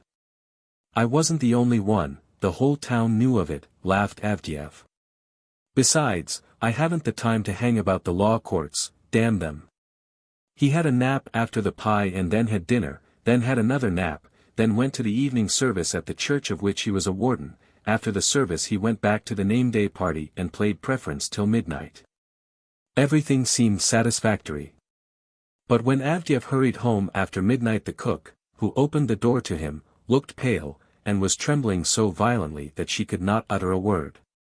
His wife, Elizaveta Trofimovna, a flabby, overfed woman, with her grey hair hanging loose, was sitting on the sofa in the drawing-room quivering all over, and vacantly rolling her eyes as though she were drunk. Her elder son, Vasily, a high school boy, pale too, and extremely agitated, was fussing round her with a glass of water. "What's the matter?" asked Avdyev, and looked angrily sideways at the stove. His family was constantly being upset by the fumes from it. "The examining magistrate has just been with the police," answered Vasily. "They've made a search." Avdyev looked round him. The cupboards, the chests, the tables, everything bore traces of the recent search. For a minute Avdyev stood motionless as though petrified, unable to understand. Then his whole inside quivered and seemed to grow heavy, his left leg went numb, and, unable to endure his trembling, he lay down flat on the sofa. He felt his inside heaving, his rebellious left leg tapping against the back of the sofa. In the course of 2 or 3 minutes he recalled the whole of his past, but could not remember any crime deserving of the attention of the police. "It's all nonsense," he said, getting up. "They must have slandered me. Tomorrow I must lodge a complaint of their having dared to do such a thing." Next morning, after a sleepless night, Avdyev, as usual, went to his shop.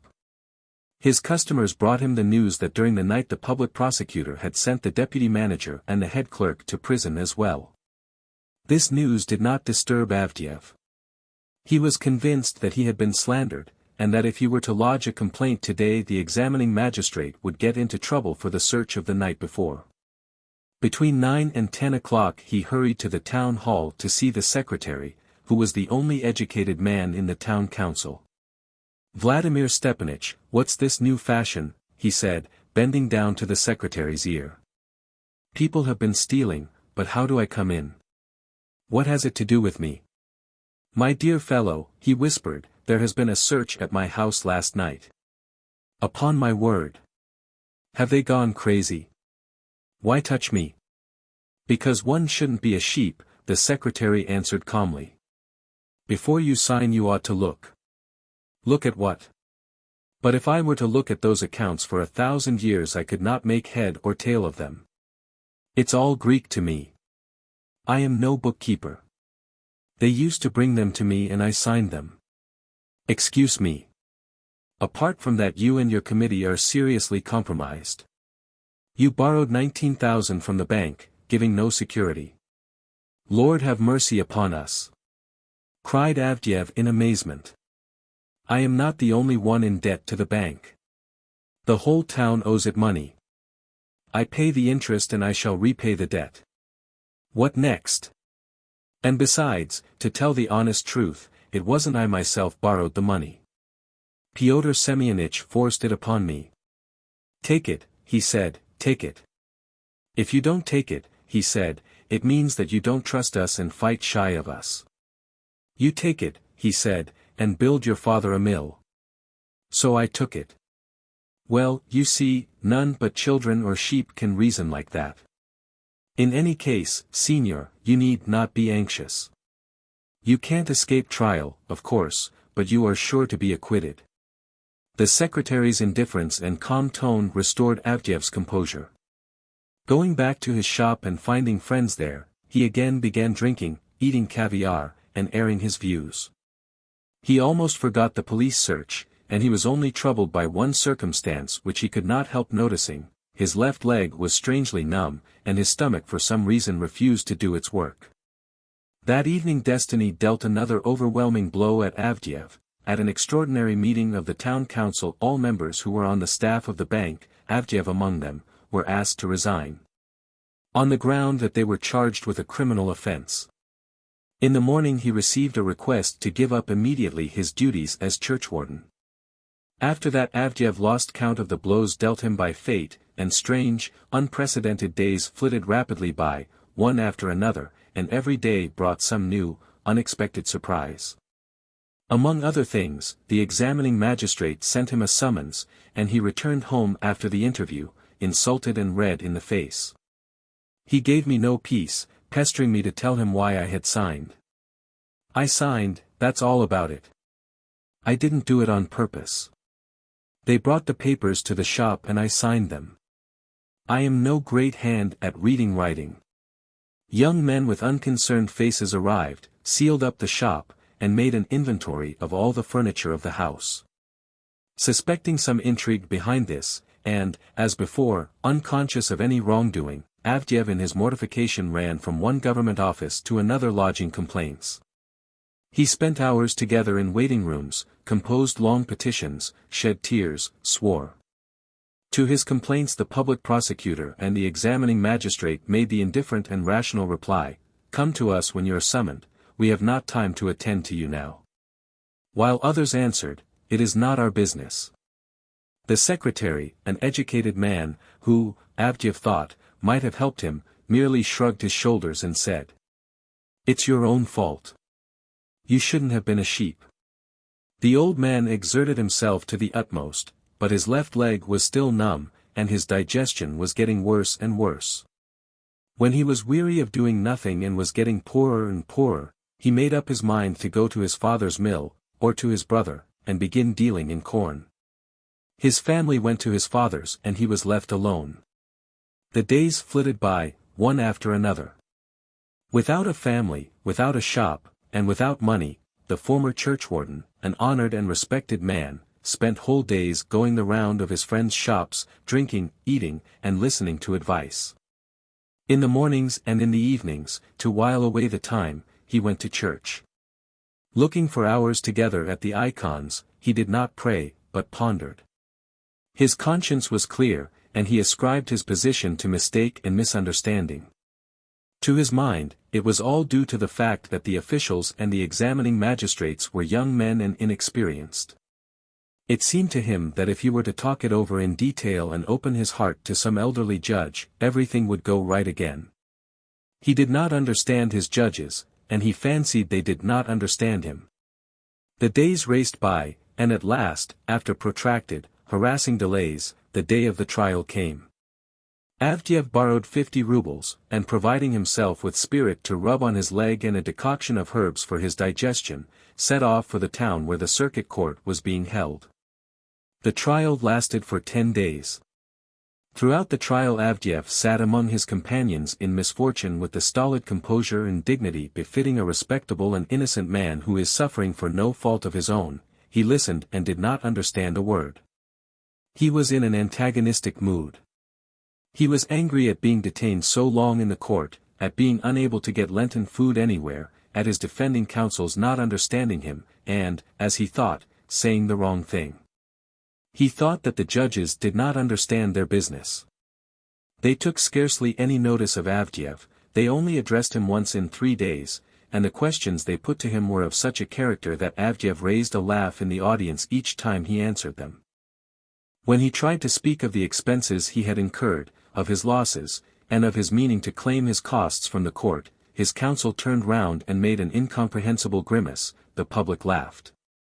And the judge announced sternly that that had nothing to do with the case. The last words that he was allowed to say were not what his counsel had instructed him to say, but something quite different, which raised a laugh again. During the terrible hour when the jury were consulting in their room he sat angrily in the refreshment bar, not thinking about the jury at all. He did not understand why they were so long deliberating when everything was so clear, and what they wanted of him. Getting hungry, he asked the waiter to give him some cheap Lenten dish. For 40 kopecks they gave him some cold fish and carrots. He ate it and felt at once as though the fish were heaving in a chilly lump in his stomach. It was followed by flatulence, heartburn, and pain. Afterwards, as he listened to the foreman of the jury reading out the questions point by point, there was a regular revolution taking place in his inside, his whole body was bathed in a cold sweat, his left leg was numb. He did not follow, understood nothing, and suffered unbearably at not being able to sit or lie down while the foreman was reading. At last, when he and his companions were allowed to sit down, the public prosecutor got up and said something unintelligible, and all at once, as though they had sprung out of the earth. Some police officers appeared on the scene with drawn swords and surrounded all the prisoners. Avdyev was told to get up and go. Now he understood that he was found guilty and in charge of the police, but he was not frightened nor amazed. Such a turmoil was going on in his stomach that he could not think about his guards. "So they won't let us go back to the hotel?" he asked one of his companions. "But I have 3 rubles and an untouched quarter of a pound of tea in my room there." He spent the night at the police station. All night he was aware of a loathing for fish, and was thinking about the 3 rubles and the quarter of a pound of tea. Early in the morning, when the sky was beginning to turn blue, he was told to dress and set off. 2 soldiers with bayonets took him to prison. Never before had the streets of the town seemed to him so long and endless. He walked not on the pavement but in the middle of the road in the muddy, thawing snow.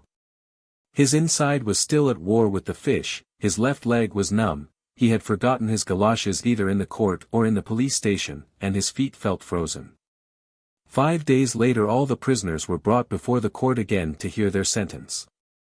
Avdyev learnt that he was sentenced to exile in the province of Tobolsk. And that did not frighten nor amaze him either. He fancied for some reason that the trial was not yet over, that there were more adjournments to come, and that the final decision had not been reached yet. He went on in the prison expecting this final decision every day. Only 6 months later, when his wife and his son Vasily came to say goodbye to him, and when in the wasted, wretchedly dressed old woman he scarcely recognized his once fat and dignified Elizaveta Trofimovna.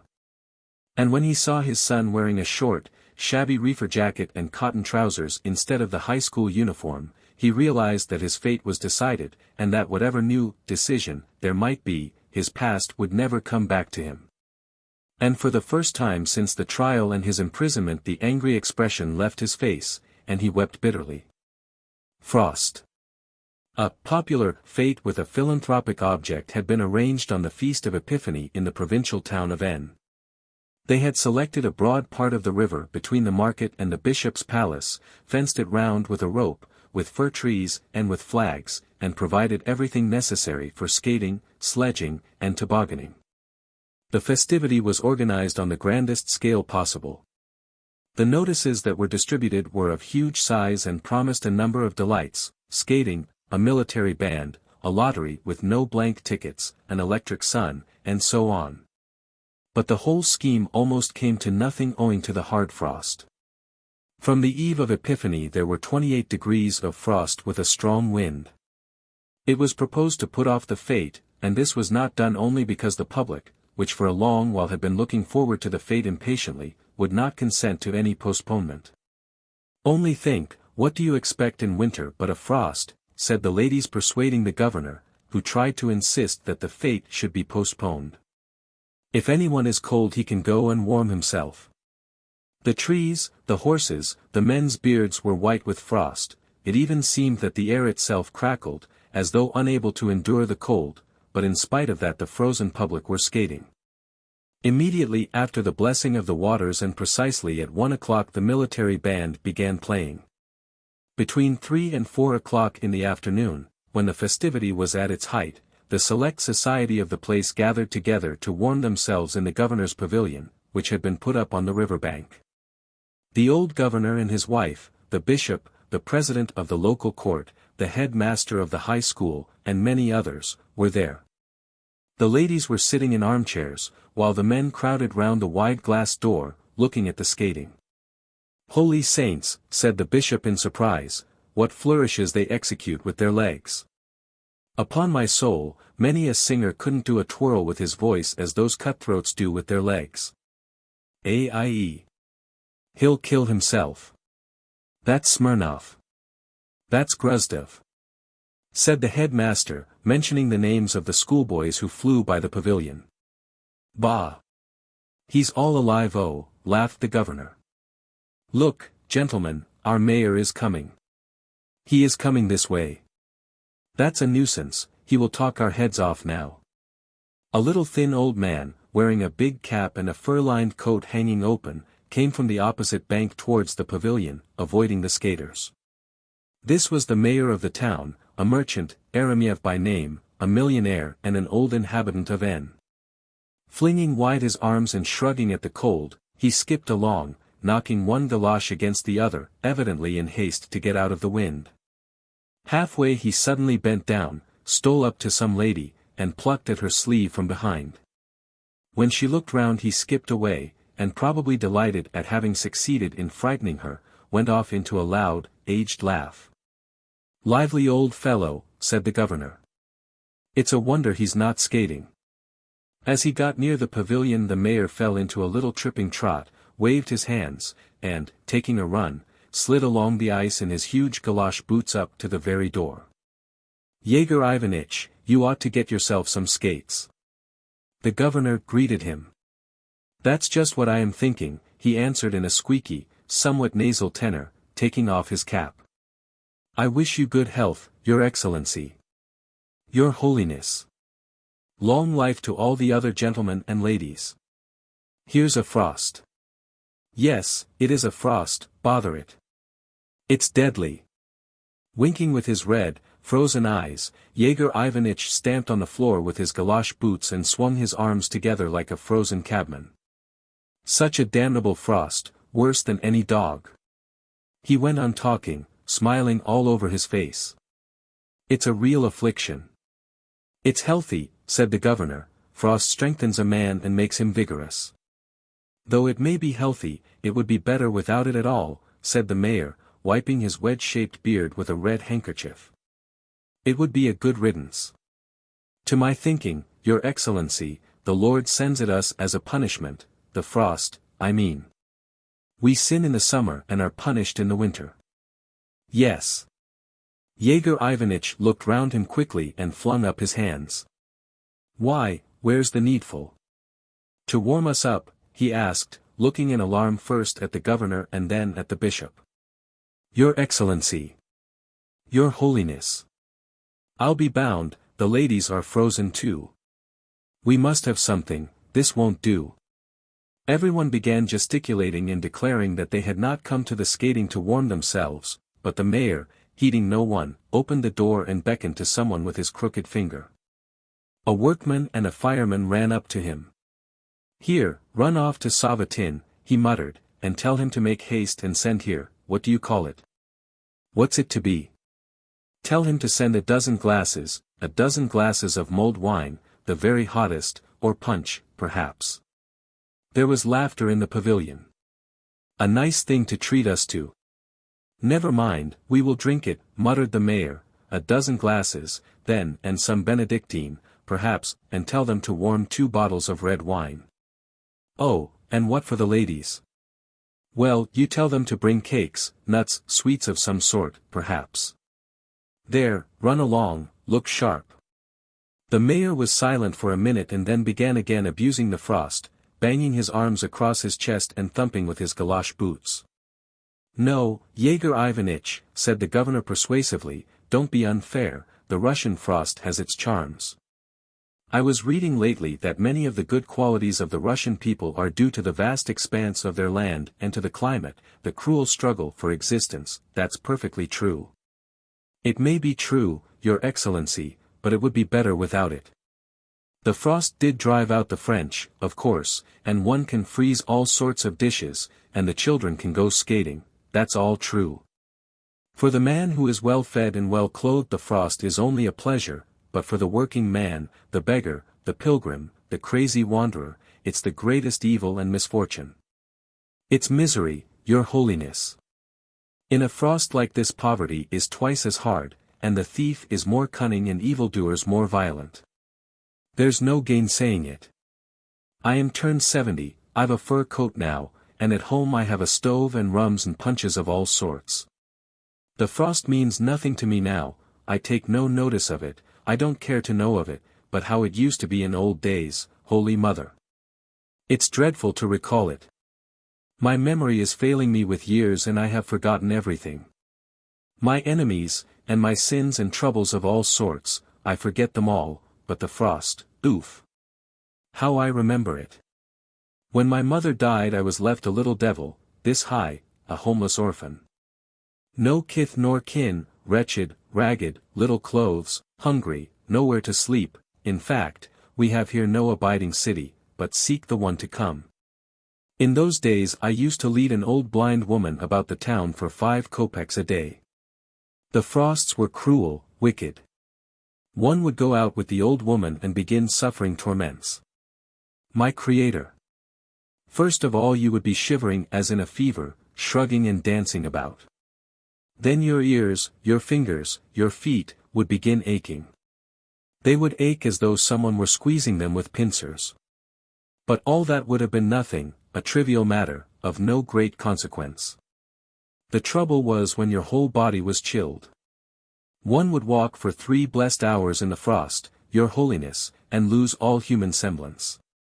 Your legs are drawn up, there is a weight on your chest, your stomach is pinched, above all, there is a pain in your heart that is worse than anything.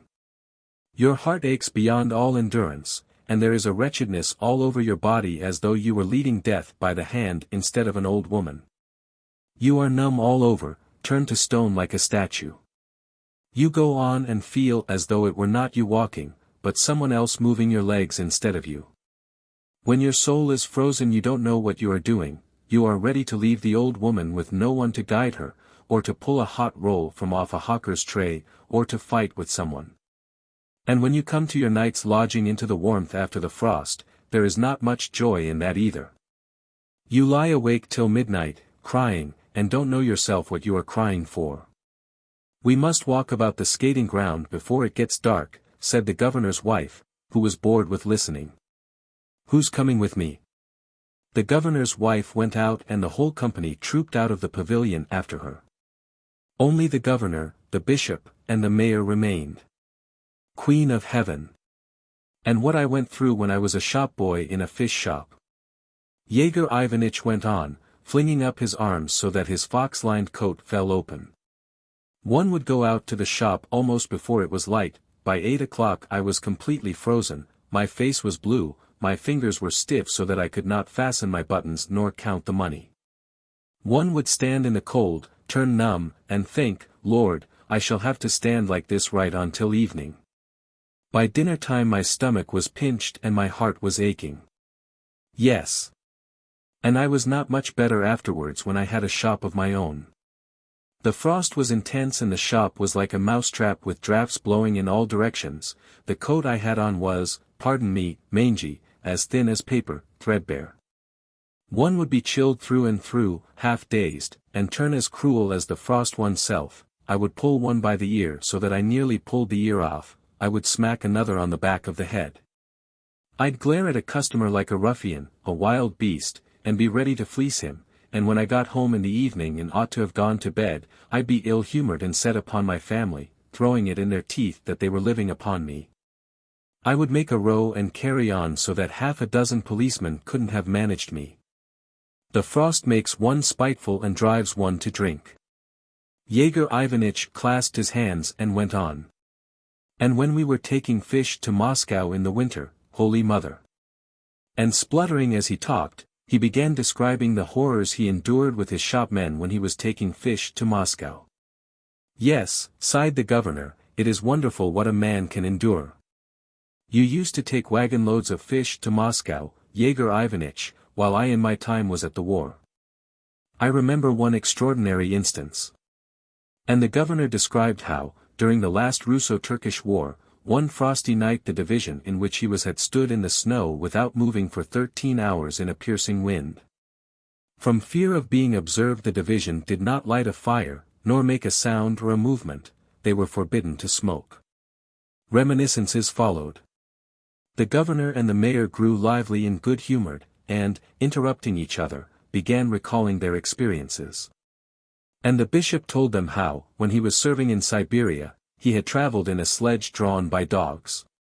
How one day, being drowsy, in a time of sharp frost he had fallen out of the sledge and been nearly frozen, when the Tunyuzes turned back and found him he was barely alive. Then, as by common agreement, the old men suddenly sank into silence, sat side by side, and mused. "Ek," whispered the mayor. "You'd think it would be time to forget, but when you look at the water carriers, at the schoolboys, at the convicts in their wretched gowns, it brings it all back. Why, only take those musicians who are playing now. I'll be bound, there is a pain in their hearts, a pinch at their stomachs, and their trumpets are freezing to their lips. They play and think, Holy Mother. We have another 3 hours to sit here in the cold." The old men sank into thought. They thought of that in man which is higher than good birth, higher than rank and wealth and learning, of that which brings the lowest beggar near to God, of the helplessness of man, of his sufferings and his patience. Meanwhile the air was turning blue, the door opened and 2 waiters from Savidin's walked in, carrying trays and a big muffled teapot. When the glasses had been filled and there was a strong smell of cinnamon and clove in the air, the door opened again, and there came into the pavilion a beardless young policeman whose nose was crimson, and who was covered all over with frost. He went up to the governor, and, saluting, said, "Her Excellency told me to inform you that she has gone home." Looking at the way the policeman put his stiff, frozen fingers to his cap, looking at his nose, his lustreless eyes, and his hood covered with white frost near the mouth, they all for some reason felt that this policeman's heart must be aching. That his stomach must feel pinched, and his soul numb. "I say," said the governor hesitatingly, "have a drink of mulled wine." "It's all right, it's all right." "Drink it up," the mayor urged him, gesticulating, "don't be shy." The policeman took the glass in both hands, moved aside, and, trying to drink without making any sound, began discreetly sipping from the glass. He drank and was overwhelmed with embarrassment while the old men looked at him in silence, and they all fancied that the pain was leaving the young policeman's heart, and that his soul was thawing. The governor heaved a sigh. "It's time we were at home," he said, getting up. "Goodbye. I say," he added, addressing the policeman, "tell the musicians there to leave off playing, and ask Pavel Semyonovitch from me to see they are given beer or vodka." The governor and the bishop said goodbye to the mayor and went out of the pavilion. Yegor Ivanitch attacked the mulled wine, and before the policeman had finished his glass succeeded in telling him a great many interesting things. He could not be silent. A slander. Serge Kapitonik-Ahinev, the writing master, was marrying his daughter to the teacher of history and geography. The wedding festivities were going off most successfully. In the drawing room there was singing, playing, and dancing. Waiters hired from the club were flitting distractedly about the rooms, dressed in black swallowtails and dirty white ties. There was a continual hubbub and din of conversation. Sitting side by side on the sofa, the teacher of mathematics, Taranchilov, the French teacher, Pastakoy, and the junior assessor of taxes, Mzda, were talking hurriedly and interrupting one another as they described to the guests cases of persons being buried alive, and gave their opinions on spiritualism.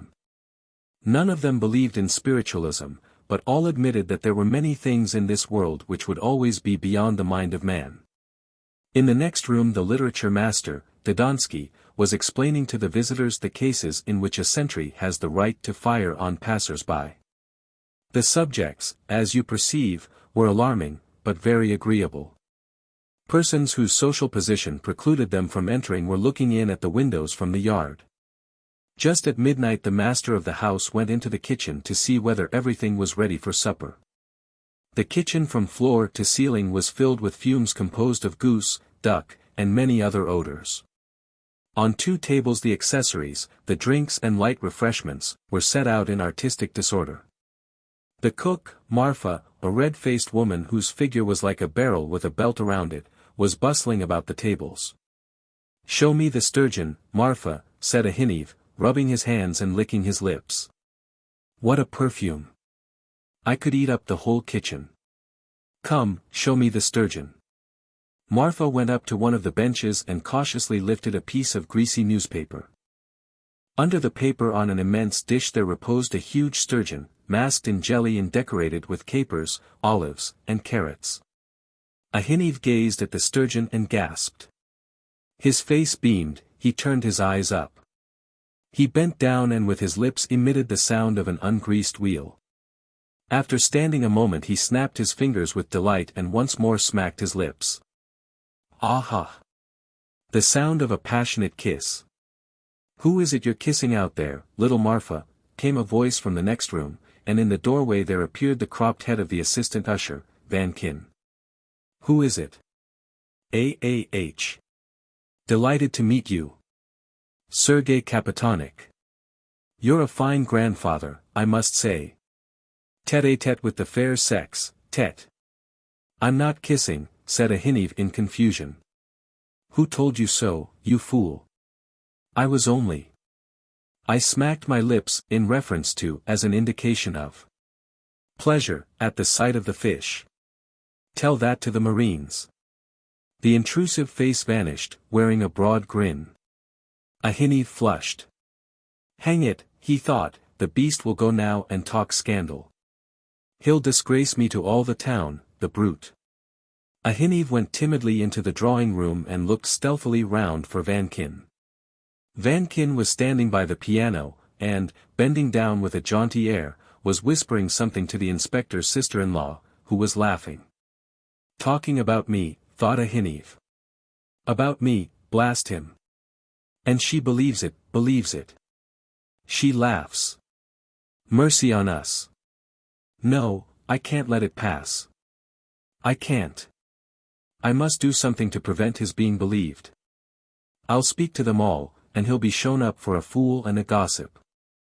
Ahinev scratched his head, and still overcome with embarrassment, went up to Pastakoy. I've just been in the kitchen to see after the supper, he said to the Frenchman. I know you are fond of fish, and I've a sturgeon, my dear fellow, beyond everything. 1.5 yards long. Ha, ha, ha. And, by the way, I was just forgetting. In the kitchen just now, with that sturgeon, quite a little story. I went into the kitchen just now and wanted to look at the supper dishes. I looked at the sturgeon and I smacked my lips with relish at the piquancy of it. And at the very moment that fool Vankin came in and said, Ha, ha, ha. So you're kissing here. Kissing Marfa, the cook. What a thing to imagine, silly fool. The woman is a perfect fright, like all the beasts put together, and he talks about kissing. Queer fish. Who's a queer fish? Asked Taranchulov, coming up. Why over there, Vankin. I went into the kitchen. And he told the story of Vankin. He amused me, queer fish. I'd rather kiss a dog than Marfa, if you ask me, added Ahinev. He looked round and saw behind him Zda. We were talking of Vankin, he said. Queer fish, he is. He went into the kitchen, saw me beside Marfa, and began inventing all sorts of silly stories. Why are you kissing, he says. He must have had a drop too much. And I'd rather kiss a tekkikok than Marfa, I said, and I've a wife of my own, you fool, said I. He did amuse me. Who amused you? Asked the priest who taught scripture in the school, going up to Ahinev. Vankin. I was standing in the kitchen, you know, looking at the sturgeon. And so on. Within half an hour or so all the guests knew the incident of the sturgeon and Vankin. Let him tell away now, thought Ahinev, rubbing his hands. Let him. He'll begin telling his story and they'll say to him at once, enough of your improbable nonsense, you fool, we know all about it. And the Hineve was so relieved that in his joy he drank 4 glasses too many. After escorting the young people to their room, he went to bed and slept like an innocent babe, and next day he thought no more of the incident with the sturgeon. But, alas! Man proposes, but God disposes. An evil tongue did its evil work, and the Hineve's strategy was of no avail. Just a week later, to be precise, on Wednesday after the 3rd lesson, when a Hineve was standing in the middle of the teacher's room, holding forth on the vicious propensities of a boy called VIII. The headmaster went up to him and drew him aside. "Look here, Sergei Kapitonik," said the headmaster, "you must excuse me. It's not my business, but all the same I must make you realize. It's my duty. You see, there are rumors that you are romancing with that cook. It's nothing to do with me, but flirt with her, kiss her. As you please, but don't let it be so public, please. I entreat you. Don't forget that you're a schoolmaster." A Hineve turned cold and faint. He went home like a man stung by a whole swarm of bees, like a man scalded with boiling water. As he walked home, it seemed to him that the whole town was looking at him as though he were smeared with pitch. At home fresh trouble awaited him. "Why aren't you gobbling up your food as usual?" his wife asked him at dinner. "What are you so pensive about? Brooding over your amours? Pining for your Marfa?" "I know all about it, Mohammedan. Kind friends have opened my eyes." "Oh oh oh. You savage." And she slapped him in the face. He got up from the table, not feeling the earth under his feet, and without his hat or coat, made his way to Vankin. He found him at home. "You scoundrel," he addressed him. "Why have you covered me with mud before all the town? Why did you set this slander going about me?" "What slander? What are you talking about? Who was it gossiped of my kissing Marfa? Wasn't it you? Tell me that. Wasn't it you, you brigand?" Vankin blinked and twitched in every fiber of his battered countenance, raised his eyes to the icon and articulated, "God blast me. Strike me blind and lay me out, if I said a single word about you. May I be left without house and home, may I be stricken with worse than cholera." Vankin's sincerity did not admit of doubt. It was evidently not he who was the author of the slander. But who, then, who? A Hineve wondered, going over all his acquaintances in his mind and beating himself on the breast. Who, then? Who, then? We, too, ask the reader. Minds in ferment. From the annals of a town. The earth was like an oven. The afternoon sun blazed with such energy that even the thermometer hanging in the excise officer's room lost its head. It ran up to 112.5 and stopped there, irresolute. The inhabitants streamed with perspiration like overdriven horses, and were too lazy to mop their faces. 2 of the inhabitants were walking along the marketplace in front of the closely shuttered houses. One was Pachashihin, the local treasury clerk, and the other was Optimov, the agent, for many years a correspondent of the Son of the Fatherland newspaper. They walked in silence, speechless from the heat. Optimov felt tempted to find fault with the local authorities for the dust and disorder of the marketplace, but, aware of the peace-loving disposition and moderate views of his companion, he said nothing. In the middle of the marketplace Pachashihin suddenly halted and began gazing into the sky. "What are you looking at?" "Those starlings that flew up. I wonder where they have settled. Clouds and clouds of them. If one were to go and take a shot at them, and if one were to pick them up and if they have settled in the Father Prebendary's garden." "Oh no. They are not in the Father Prebendary's, they are in the Father Deacon's. If you did have a shot at them from here you wouldn't kill anything. Fine shot won't carry so far, it loses its force. And why should you kill them, anyway? They're birds destructive of the fruit, that's true. Still, they're fowls of the air, works of the Lord. The starling sings, you know. And what does it sing, pray? A song of praise. All ye fowls of the air, praise ye the Lord. No. I do believe they have settled in the Father Prebendary's garden. 3 old pilgrim women, wearing bark shoes and carrying wallets, passed noiselessly by the speakers. Looking inquiringly at the gentlemen who were for some unknown reason staring at the Father Prebendary's house, they slackened their pace, and when they were a few yards off stopped, glanced at the friends once more. And then fell to gazing at the house themselves. Yes, you were right, they have settled in the Father Prebendary's, said Optimov. His cherries are ripe now, so they have gone there to peck them. From the garden gate emerged the Father Prebendary himself, accompanied by the sexton. Seeing the attention directed upon his abode and wondering what people were staring at, he stopped, and he, too, as well as the sexton, began looking upwards to find out. The father is going to a service somewhere, I suppose, said Pachushin. The Lord be his succor. Some workmen from Purov's factory, who had been bathing in the river, passed between the friends and the priest.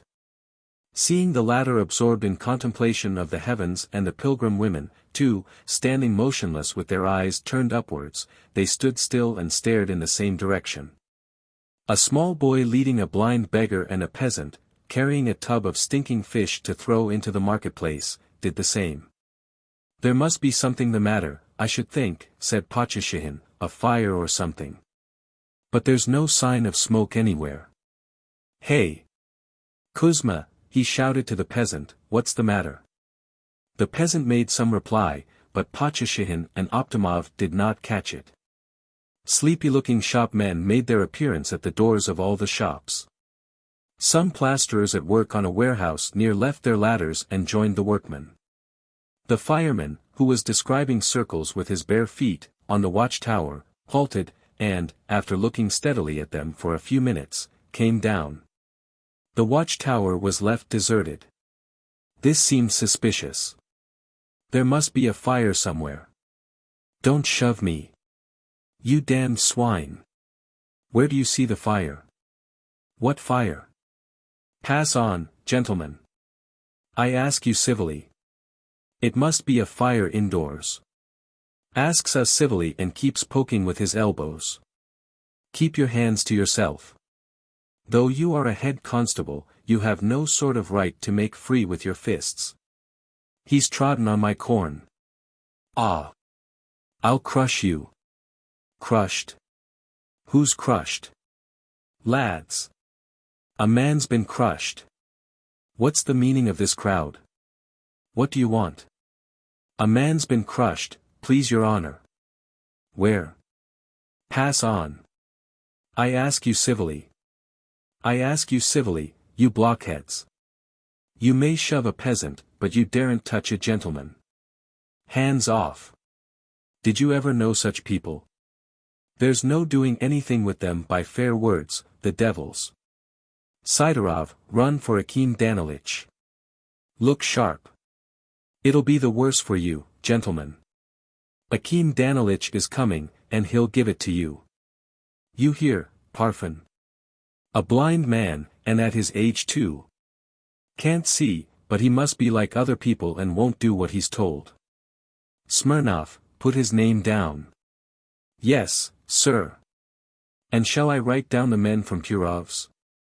That man there with the swollen cheek, he's from Purov's works. Don't put down the men from Purov's. It's Purov's birthday tomorrow. The starlings rose in a black cloud from the Father Prebendary's garden, but Pachushin and Optimov did not notice them. They stood staring into the air, wondering what could have attracted such a crowd, and what it was looking at. Akim Danilich appeared. Still munching and wiping his lips, he cut his way into the crowd, bellowing. Firemen, be ready. Disperse. Mr. Optimov, disperse, or it'll be the worse for you. Instead of writing all kinds of things about decent people in the papers, you had better try to behave yourself more conformably. No good ever comes of reading the papers. Kindly refrain from reflections upon literature, cried Optimov hotly. I am a literary man, and I will allow no one to make reflections upon literature. Though, as is the duty of a citizen, I respect you as a father and benefactor. Fireman, turn the hose on them. There's no water, please your honor. Don't answer me. Go and get some. Look sharp. We've nothing to get it in, your honor. The major has taken the fire brigade horses to drive his aunt to the station. Disperse. Stand back, damnation take you. Is that to your taste? Put him down, the devil. I've lost my pencil, please your honor. The crowd grew larger and larger. There is no telling what proportions it might have reached if the new organ just arrived from Moscow had not fortunately begun playing in the tavern close by. Hearing their favorite tune, the crowd gasped and rushed off to the tavern.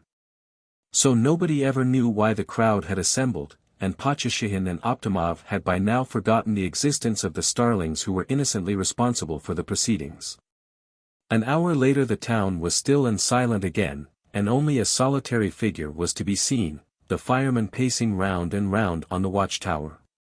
The same evening Akim Danilich sat in the grocer's shop drinking limonade gazeuse and brandy, and writing. In addition to the official report, I venture, Your Excellency, to append a few supplementary observations of my own.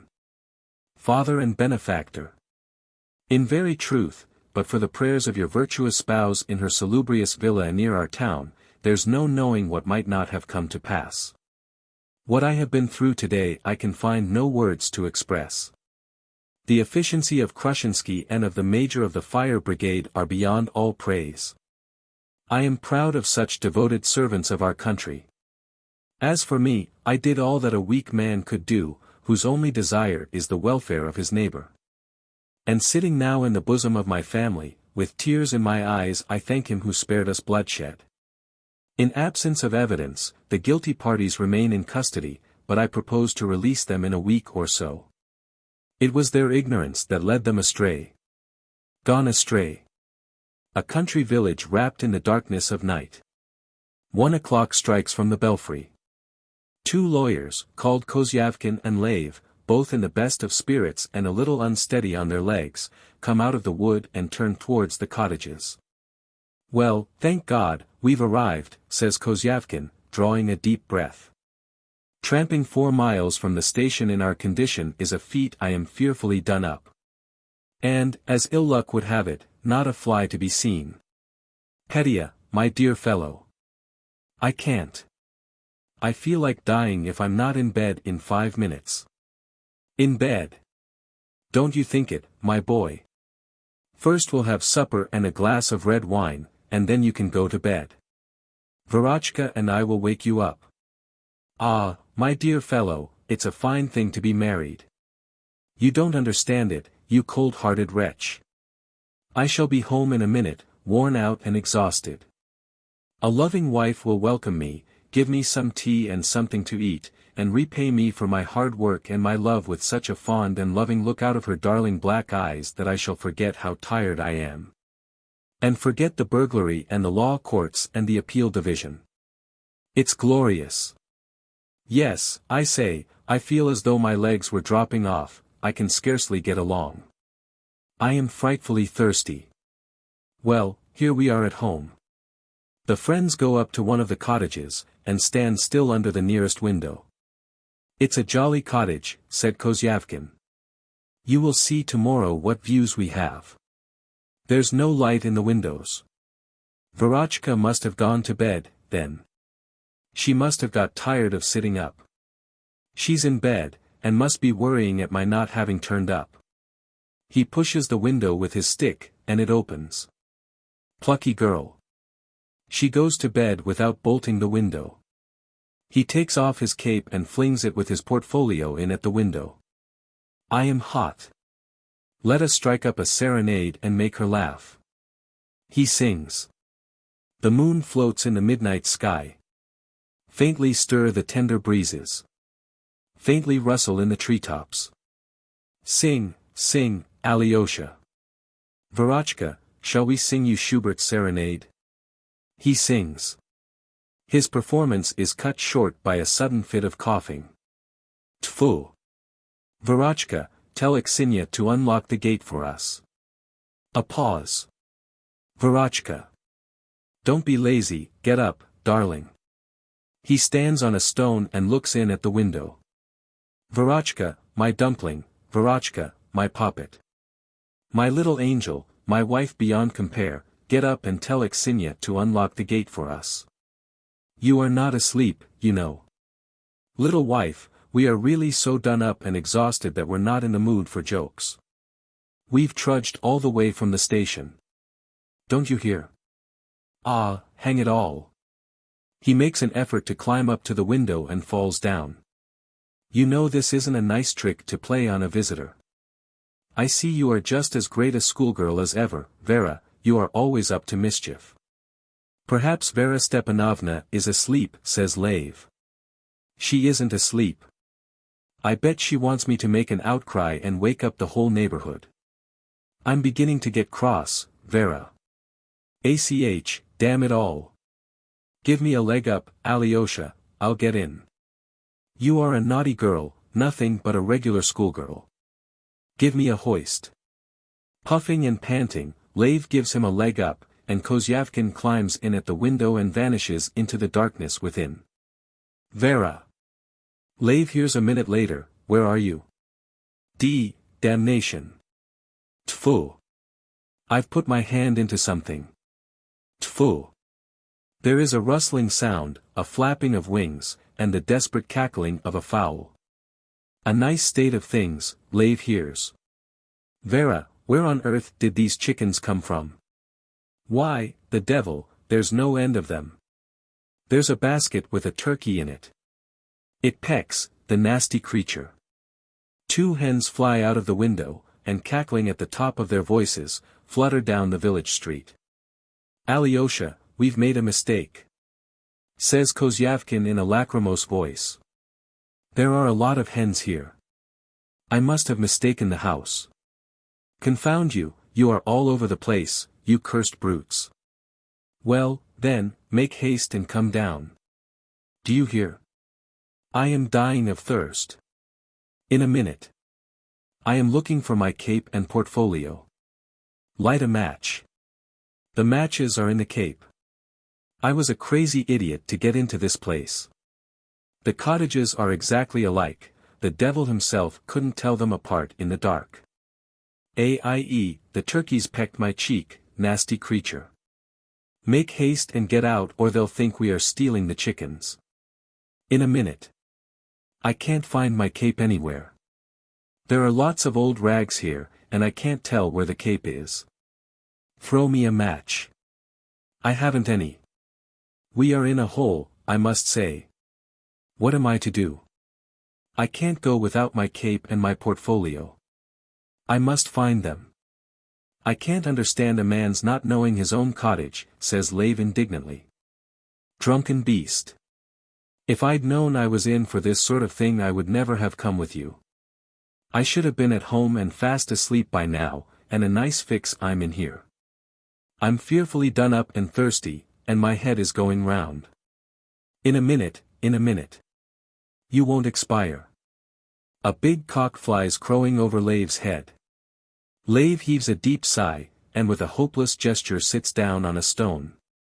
He is beset with a burning thirst, his eyes are closing, his head drops forward. 5 minutes pass, 10, 20, and Kozyavkin is still busy among the hens. Petya, will you be long? A minute. I found the portfolio, but I have lost it again. Lev lays his head on his fists, and closes his eyes. The cackling of the fowls grows louder and louder. The inhabitants of the empty cottage fly out of the window and flutter round in circles, he fancies, like owls over his head. His ears ring with their cackle, he is overwhelmed with terror. The beast, he thinks. He invited me to stay, promising me wine and junket, and then he makes me walk from the station and listen to these hens. In the midst of his indignation his chin sinks into his collar, he lays his head on his portfolio, and gradually subsides. Weariness gets the upper hand and he begins to doze. "I've found the portfolio," he hears Kozyavkin cry triumphantly. "I shall find a cape in a minute and then off we go." Then through his sleep he hears the barking of dogs. First one dog barks, then a second, and a third. And the barking of the dogs blends with the cackling of the fowls into a sort of savage music. Someone comes up to Lev and asks him something. Then he hears someone climb over his head into the window, then a knocking and a shouting. A woman in a red apron stands beside him with a lantern in her hand and asks him something. "You've no right to say so," he hears Kozyavkin's voice. "I am a lawyer, a bachelor of laws, Kozyavkin, here's my visiting card." "What do I want with your card?" says someone in a husky bass. "You've disturbed all my fowls, you've smashed the eggs. Look what you've done. The turkey poults were to have come out today or tomorrow, and you've smashed them. What's the use of your giving me your card, sir? How dare you interfere with me? No. I won't have it. I am thirsty," thinks Lev, trying to open his eyes, and he feels somebody climb down from the window over his head. "My name is Kozyavkin. I have a cottage here. Everyone knows me. We don't know anyone called Kozyavkin." "What are you saying?" "Call the elder. He knows me. Don't get excited, the constable will be here directly. We know all the summer visitors here, but I've never seen you in my life. I've had a cottage in Rottendale for 5 years. Phew. Do you take this for the Dale? This is Sickly Stead, but Rottendale is farther to the right, beyond the match factory. It's 3 miles from here. Bless my soul. Then I've taken the wrong turning." The cries of men and fowls mingle with the barking of dogs, and the voice of Kozyavkin rises above the chaos of confused sounds. "You shut up. I'll pay. I'll show you whom you have to deal with." Little by little the voices die down. Lev feels himself being shaken by the shoulder. An avenger. Shortly after finding his wife in flagranti delicto, Fyodor Fyodorovich Sigov was standing in Schmuck and Company's, the gunsmiths, selecting a suitable revolver. His countenance expressed wrath, grief, and unalterable determination. "I know what I must do," he was thinking. "The sanctities of the home are outraged, honor is trampled in the mud, vice is triumphant, and therefore as a citizen and a man of honor I must be their avenger. First, I will kill her and her lover and then myself." He had not yet chosen a revolver or killed anyone, but already in imagination he saw 3 blood-stained corpses, broken skulls, brains oozing from them, the commotion, the crowd of gaping spectators, the post-mortem. With the malignant joy of an insulted man he pictured the horror of the relations and the public, the agony of the traitress, and was mentally reading leading articles on the destruction of the traditions of the home. The shopman, a sprightly little Frenchified figure with rounded belly and white waistcoat, displayed the revolvers, and smiling respectfully and scraping with his little feet observed. "I would advise you, monsieur, to take this superb revolver, the Smith & Wesson pattern, the last word in the science of firearms, triple action, with ejector, kills at 600 paces, central sight. Let me draw your attention, monsieur, to the beauty of the finish. The most fashionable system, monsieur. We sell a dozen every day for burglars, wolves, and lovers. Very correct and powerful action, hits at a great distance, and kills wife and lover with 1 bullet. As for suicide, monsieur, I don't know a better pattern." The shopman pulled and cocked the trigger, breathed on the barrel, took aim, and affected to be breathless with delight. Looking at his ecstatic countenance, one might have supposed that he would readily have put a bullet through his brains if he had only possessed a revolver of such a superb pattern as a Smith Wesson. "And what price?" asked Sigov. 45 rubles, monsieur. That's too dear for me. In that case, monsieur, let me offer you another make, somewhat cheaper. Here, if you'll kindly look, we have an immense choice, at all prices.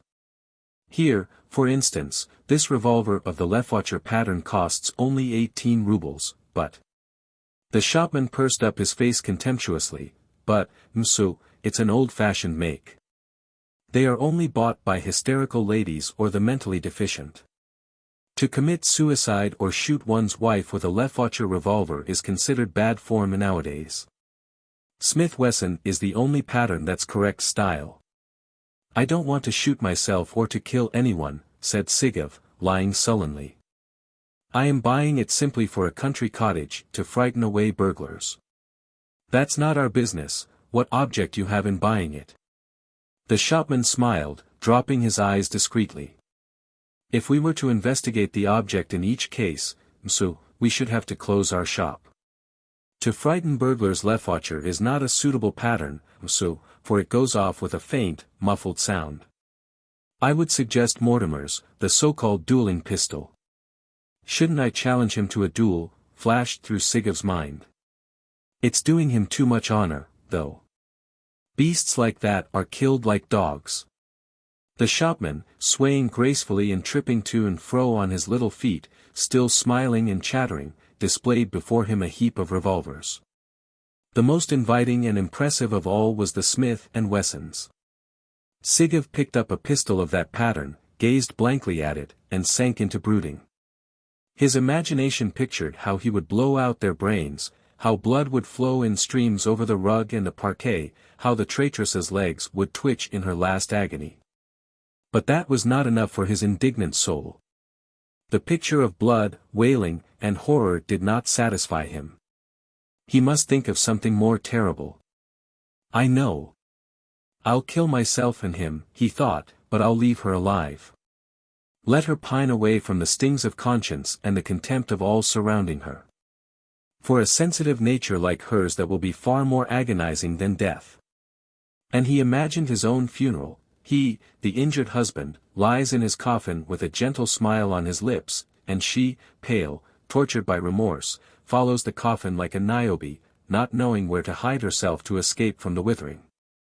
Contemptuous looks cast upon her by the indignant crowd. I see, m'su, that you like the Smith and Wesson make, the shopman broke in upon his broodings. If you think it too dear, very well, I'll knock off 5 rubles. But we have other makes, cheaper. The little Frenchified figure turned gracefully and took down another dozen cases of revolvers from the shelf. Here, m'su, price 30 rubles. That's not expensive, especially as the rate of exchange has dropped terribly and the customs duties are rising every hour. M'su, I vow I am a conservative, but even I am beginning to murmur. Why, with the rate of exchange and the customs tariff, only the rich can purchase firearms. There's nothing left for the poor but Tula weapons and phosphorus matches, and Tula weapons are a misery. You may aim at your wife with a Tula revolver and shoot yourself through the shoulder blade. Chekhov suddenly felt mortified and sorry that he would be dead, and would miss seeing the agonies of the traitress. Revenge is only sweet when one can see and taste its fruits, and what sense would there be in it if he were lying in his coffin, knowing nothing about it? Hadn't I better do this? He pondered. I'll kill him, then I'll go to his funeral and look on, and after the funeral I'll kill myself. They'd arrest me, though, before the funeral, and take away my pistol. And so I'll kill him, she shall remain alive, and I. For the time, I'll not kill myself, but go and be arrested. I shall always have time to kill myself. There will be this advantage about being arrested, that at the preliminary investigation I shall have an opportunity of exposing to the authorities and to the public all the infamy of her conduct. If I kill myself she may, with her characteristic duplicity and impudence, throw all the blame on me, and society will justify her behavior and will very likely laugh at me. If I remain alive, then. A minute later he was thinking. Yes, if I kill myself I may be blamed and suspected of petty feeling. Besides, why should I kill myself? That's one thing. And for another, to shoot oneself is cowardly. And so I'll kill him and let her live, and I'll face my trial. I shall be tried, and she will be brought into court as a witness. I can imagine her confusion, her disgrace when she is examined by my counsel. The sympathies of the court, of the press, and of the public will certainly be with me. While he deliberated, the shopman displayed his wares, and felt it incumbent upon him to entertain his customer. "Here are English ones, a new pattern, only just received," he prattled on. "But I warn you, monsieur, all these systems pale beside the Smith and Wesson. The other day, as I dare say you have read, an officer bought from us a Smith and Wesson. He shot his wife's lover, and would you believe it, the bullet passed through him, pierced the bronze lamp, then the piano, and ricocheted back from the piano, killing the lapdog and bruising the wife. A magnificent record redounding to the honor of our firm. The officer is now under arrest. He will no doubt be convicted and sent to penal servitude. In the first place, our penal code is quite out of date. And, secondly, so, the sympathies of the court are always with the lover. Why is it? Very simple, monsieur. The judges and the jury and the prosecutor and the counsel for the defense are all living with other men's wives, and it'll add to their comfort that there will be one husband the less in Russia. Society would be pleased if the government were to send all the husbands to Sakhalin. Oh, so, you don't know how it excites my indignation to see the corruption of morals nowadays. To love other men's wives is as much the regular thing today as to smoke other men's cigarettes and to read other men's books. Every year our trade gets worse and worse. It doesn't mean that wives are more faithful, but that husbands resign themselves to their position and are afraid of the law and penal servitude." The shopman looked round and whispered, "And whose fault is it, monsieur?" "The government's. To go to Sakhalin for the sake of a pig like that, there's no sense in that either," Chekhov pondered. "If I go to penal servitude it will only give my wife an opportunity of marrying again and deceiving a second husband. She would triumph. And so I will leave her alive. I won't kill myself, him. I won't kill either. I must think of something more sensible and more effective.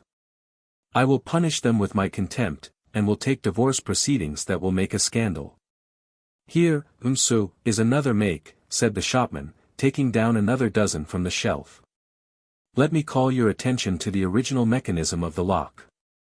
In view of his determination a revolver was now of no use to Chekhov, but the shopman, meanwhile, getting more and more enthusiastic, persisted in displaying his wares before him. The outraged husband began to feel ashamed that the shopman should be taking so much trouble on his account for nothing, that he should be smiling, wasting time, displaying enthusiasm for nothing. "Very well, in that case," he muttered, "I'll look in again later on or I'll send someone." He didn't see the expression of the shopman's face, but to smooth over the awkwardness of the position a little he felt called upon to make some purchase. But what should he buy? He looked round the walls of the shop to pick out something inexpensive, and his eyes rested on a green net hanging near the door. What's that?" he asked. "That's a net for catching quails." "And what price is it?" "8 rubles, monsieur." "Wrap it up for me." The outraged husband paid his 8 rubles, took the net, and, feeling even more outraged, walked out of the shop. The jeune premier. Yevgeny Alexeyevich Podzarov, the jeune premier, a graceful, elegant young man with an oval face and little bags under his eyes, had come for the season to one of the southern towns of Russia. And tried at once to make the acquaintance of a few of the leading families of the place. "Yes, senior," he would often say, gracefully swinging his foot and displaying his red socks, "an artist ought to act upon the masses, both directly and indirectly. The first aim is attained by his work on the stage, the second by an acquaintance with the local inhabitants. On my honor, parole d'honneur, I don't understand why it is we actors avoid making acquaintance with local families. Why is it? To say nothing of dinners, name-day parties, feasts, soirées fixes, to say nothing of these entertainments, think of the moral influence we may have on society. Is it not agreeable to feel one has dropped a spark in some thick skull? The types one meets. The women. Mon Dieu, what women! They turn one's head. One penetrates into some huge merchant's house, into the sacred retreats, and picks out some fresh and rosy little peach, it's heaven, parole d'honneur. In the southern town, among other estimable families he made the acquaintance of that of a manufacturer called XVIII. Whenever he remembers that acquaintance now he frowns contemptuously, screws up his eyes, and nervously plays with his watch chain. One day, it was at a name-day party at XVII's, the actor was sitting in his new friend's drawing room and holding forth as usual. Around him, types were sitting in armchairs and on the sofa, listening affably. From the next room came feminine laughter and the sounds of evening tea. Crossing his legs, after each phrase sipping tea with rum in it, and trying to assume an expression of careless boredom, he talked of his stage triumphs. "I am a provincial actor principally," he said, smiling condescendingly, "but I have played in Petersburg and Moscow too. By the way, I will describe an incident which illustrates pretty well the state of mind of today. At my benefit in Moscow the young people brought me such a mass of laurel wreaths that I swear by all I hold sacred I did not know where to put them. Parole d'honneur. Later on, at a moment when funds were short, I took the laurel wreaths to the shop, and guess what they weighed? 80 pounds altogether. Ha, ha. You can't think how useful the money was. Artists, indeed, are often hard up. Today I have hundreds, thousands, tomorrow nothing. Today I haven't a crust of bread, tomorrow I have oysters and anchovies, hang it all." The local inhabitants sipped their glasses decorously and listened. The well-pleased host, not knowing how to make enough of his cultured and interesting visitor, presented to him a distant relative who had just arrived, one Pavel Ignatievich Klimov, a bulky gentleman about 40. Wearing a long frock coat and very full trousers. "You ought to know each other," said XVIII as he presented Klimov. "He loves theaters, and at one time used to act himself. He has an estate in the Tula province." Podzarov and Klimov got into conversation. It appeared, to the great satisfaction of both, that the Tula landowner lived in the very town in which the jeune premier had acted for 2 seasons in succession. Inquiries followed about the town, about common acquaintances, and about the theatre. "Do you know, I like that town awfully," said the jeune premier, displaying his red socks. "What streets, what a charming park, and what society. Delightful society." "Yes, delightful society," the landowner assented. "A commercial town, but extremely cultured. For instance, the headmaster of the high school, the public prosecutor, the officers. The police captain, too, was not bad, a man, as the French say, enchanté, and the women, Allah, what women! Yes, the women, certainly. Perhaps I am partial. The fact is that in your town, I don't know why, I was devilishly lucky with the fair sex. I could write a dozen novels. To take this episode, for instance. I was staying in Yegoryevsky Street, in the very house where the treasury is. The red house without stucco? Yes, yes, without stucco. Close by, as I remember now, lived a local beauty, Varenka. Not Varvara Nikolaevna, asked Klimov, and he beamed with satisfaction. She really is a beauty. The most beautiful girl in the town. The most beautiful girl in the town. A classic profile, great black eyes. And hair to her waist. She saw me in Hamlet, she wrote me a letter à la Pushkin's Tatyana. I answered, as you may guess. Podzarov looked round, and having satisfied himself that there were no ladies in the room, rolled his eyes, smiled mournfully, and heaved a sigh. I came home one evening after a performance, he whispered, and there she was, sitting on my sofa. There followed tears, protestations of love, kisses. Oh, that was that was a divine night. Our romance lasted 2 months, but that night was never repeated. It was a night, parole d'honneur. Excuse me, what's that? Muttered Klimov, turning crimson and gazing open-eyed at the actor. I know Varvara Nikolaevna well, she's my niece. Podzarov was embarrassed, and he, too, opened his eyes wide. How's this? Klimov went on, throwing up his hands. I know the girl, and I am surprised. "I am very sorry this has come up," muttered the actor, getting up and rubbing something out of his left eye with his little finger. "Though, of course, you as her uncle." The other guests, who had hitherto been listening to the actor with pleasure and rewarding him with smiles, were embarrassed and dropped their eyes. "Please, do be so good, take your words back," said Klimov in extreme embarrassment. "I beg you to do so." "If, it offends you, certainly," answered the actor, with an undefined movement of his hand. "And confess you have told a falsehood." "No, It was not a lie, but I greatly regret having spoken too freely. And, in fact, I don't understand your tone." Klimov walked up and down the room in silence, as though in uncertainty and hesitation. His fleshy face grew more and more crimson, and the veins in his neck swelled up. After walking up and down for about 2 minutes he went up to the actor and said in a tearful voice, "No, do be so good as to confess that you told a lie about Varenka. Have the goodness to do so." "It's queer," said the actor, with a strained smile, shrugging his shoulders and swinging his leg. "This is positively insulting. So you will not confess it? I do want understand. You will not. In that case, excuse me. I shall have to resort to unpleasant measures. Either, sir, I shall insult you at once on the spot, or, if you are an honorable man, you will kindly accept my challenge to a duel. We will fight." "Certainly," rapped out the jeune premier, with a contemptuous gesture. "Certainly."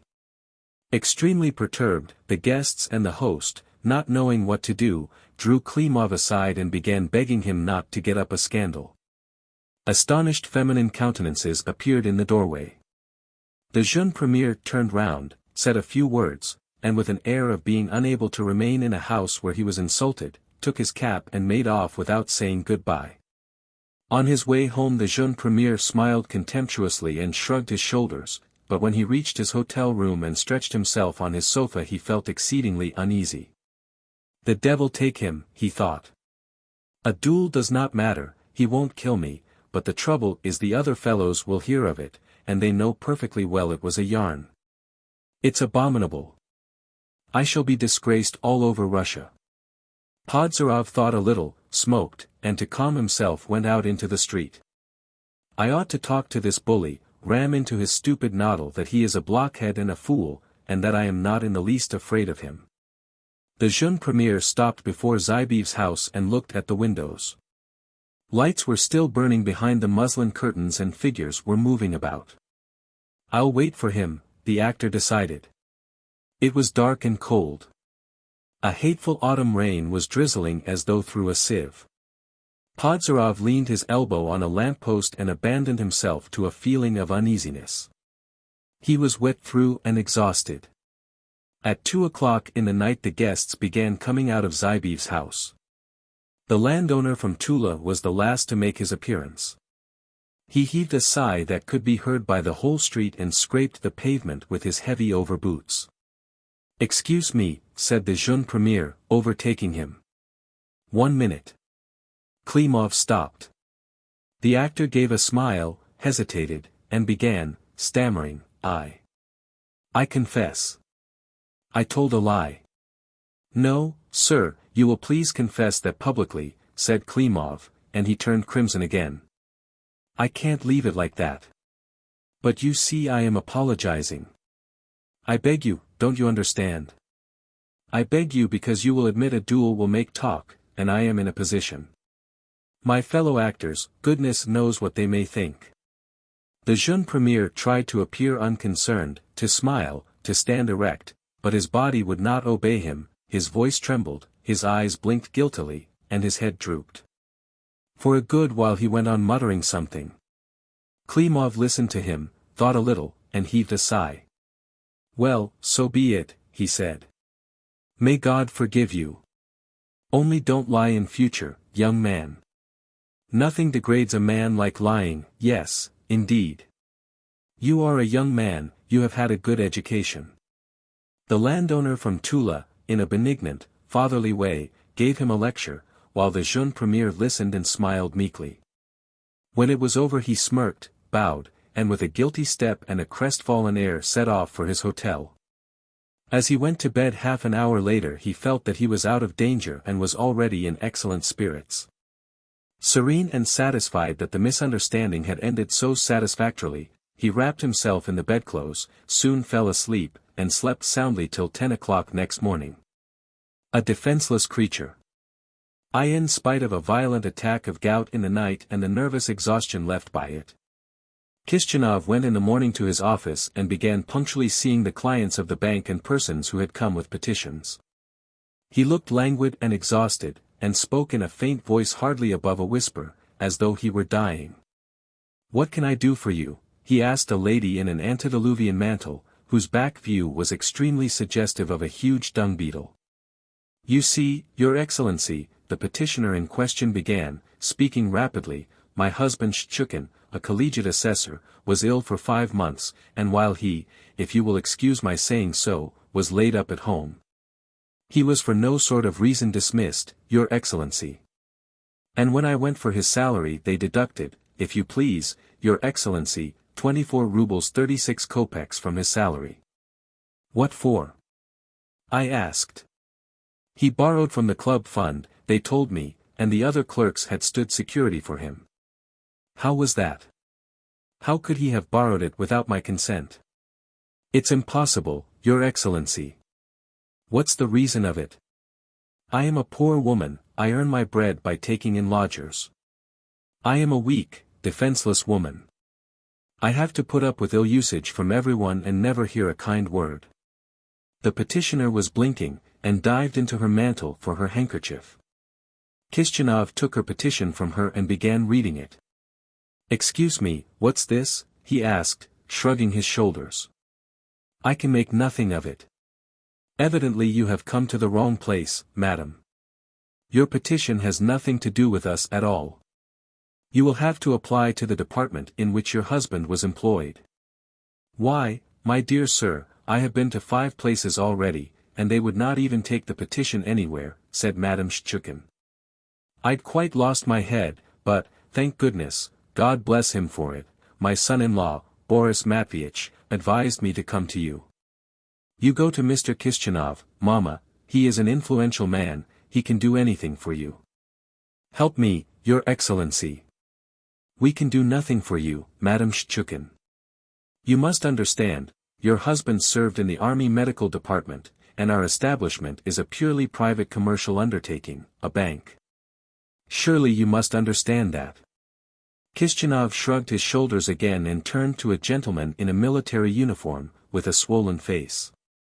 "Your Excellency," piped Madame Shchukin in a pitiful voice, "I have the doctor's certificate that my husband was ill. Here it is, if you will kindly look at it." "Very good, I believe you," Kishinov said irritably, "but I repeat it has nothing to do with us. It's queer and positively absurd. Surely your husband must know where you are to apply." "He knows nothing, Your Excellency. He keeps on, it's not your business. Get away. That's all I can get out of him." "Whose business is it, then?" "It's I have to keep them all." Kishinov again turned to Madame Shchukin and began explaining to her the difference between the Army Medical Department and a private bank. She listened attentively, nodded in token of assent, and said, "Yes, yes, yes. I understand, sir. In that case, Your Excellency, tell them to pay me 15 rubles at least. I agree to take part on account." "Oof," sighed Kishinov, letting his head drop back. "There's no making you see reason. Do understand that to apply to us with such a petition is as strange as to send in a petition concerning divorce, for instance, to a chemist's or to the assaying board. You have not been paid your due, but what have we to do with it? Your Excellency, make me remember you in my prayers for the rest of my days, have pity on a lone, lorn woman," wailed Madame Shchukin. "I am a weak, defenseless woman. I am worried to death, I've to settle with the lodgers and see to my husband's affairs and fly round looking after the house, and I am going to church every day this week, and my son-in-law is out of a job. I might as well not eat or drink. I can scarcely keep on my feet. I haven't slept all night. Kishenov was conscious of the palpitation of his heart. With a face of anguish, pressing his hand on his heart, he began explaining to Madame Shchukin again, but his voice failed him. "No, excuse me, I cannot talk to you," he said with a wave of his hand. "My head's going round. You are hindering us and wasting your time." "Oof. Alexei Nikolaich," he said, addressing one of his clerks, "please will you explain to Madame Shchukin?" Kishenov, passing by all the petitioners, went to his private room and signed about a dozen papers while Alexei Nikolaich was still engaged with Madame Shchukin. As he sat in his room, Kishenov heard two voices, the monotonous, restrained bass of Alexei Nikolaich and the shrill, wailing voice of Madame Shchukin. "I am a weak, defenseless woman, I am a woman in delicate health," said Madame Shchukin. "I look strong, but if you were to overhaul me there is not one healthy fiber in me. I can scarcely keep on my feet, and my appetite is gone. I drank my cup of coffee this morning without the slightest relish." Alexei Nikolaich explained to her the difference between the departments and the complicated system of sending in papers. He was soon exhausted, and his place was taken by the accountant. "A wonderfully disagreeable woman," said Kishenov, revolted, nervously cracking his fingers and continually going to the decanter of water. "She's a perfect idiot. She's worn me out and she'll exhaust them, the nasty creature. Oof. My heart is throbbing." Half an hour later he rang his bell. Alexei Nikolaich made his appearance. "How are things going?" Kishenov asked languidly.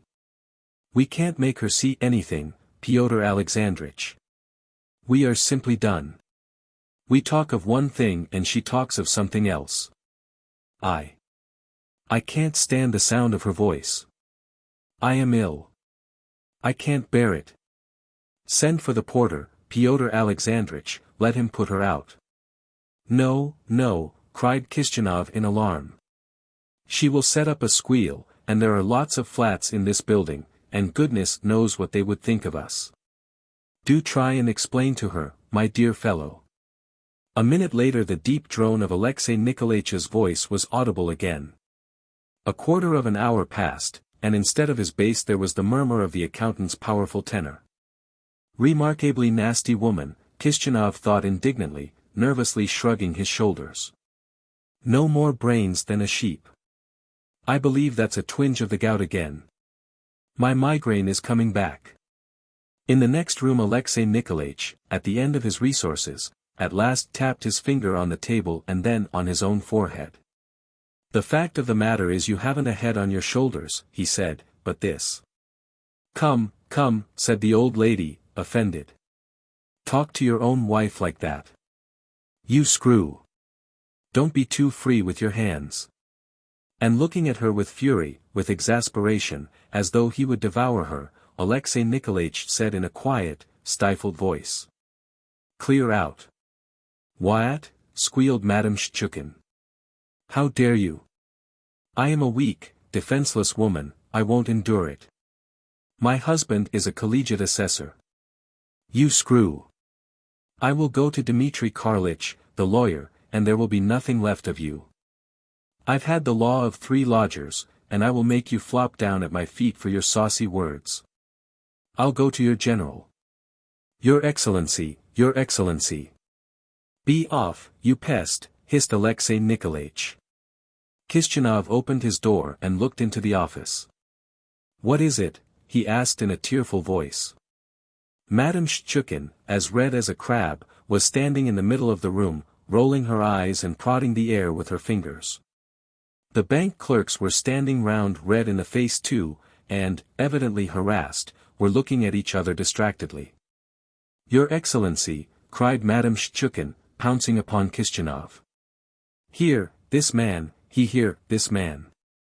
She pointed to Alexei Nikolaich, tapped himself on the forehead and then tapped the table. "You told him to go into my case, and he's jeering at me. I am a weak, defenseless woman. My husband is a collegiate assessor, and I am a major's daughter myself.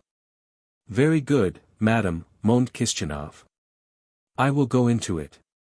I will take steps. Go away, later. And when shall I get the money, Your Excellency? I need it today. Kishanov passed his trembling hand over his forehead, heaved a sigh, and began explaining again. Madam, I have told you already this is a bank, a private commercial establishment. What do you want of us? And do understand that you are hindering us. Madame Shchukin listened to him and sighed. To be sure, she assented. Only, Your Excellency, do me the kindness, make me pray for you for the rest of my life, be a father, protect me. If a medical certificate is not enough, I can produce an affidavit from the police. Tell them to give me the money. Everything began swimming before Kishanov's eyes. He breathed out all the air in his lungs in a prolonged sigh and sank helpless on a chair. How much do you want? He asked in a weak voice. 24 rubles and 36 kopecks. Kishanov took his pocketbook out of his pocket, extracted a 25-ruble note and gave it to Madame Shchukin. Take it and go away. Madame Shchukin wrapped the money up in her handkerchief, put it away, and pursing up her face into a sweet, mincing, even coquettish smile, asked. Your Excellency, and would it be possible for my husband to get a post again? I am going. I am ill, said Kishanov in a weary voice.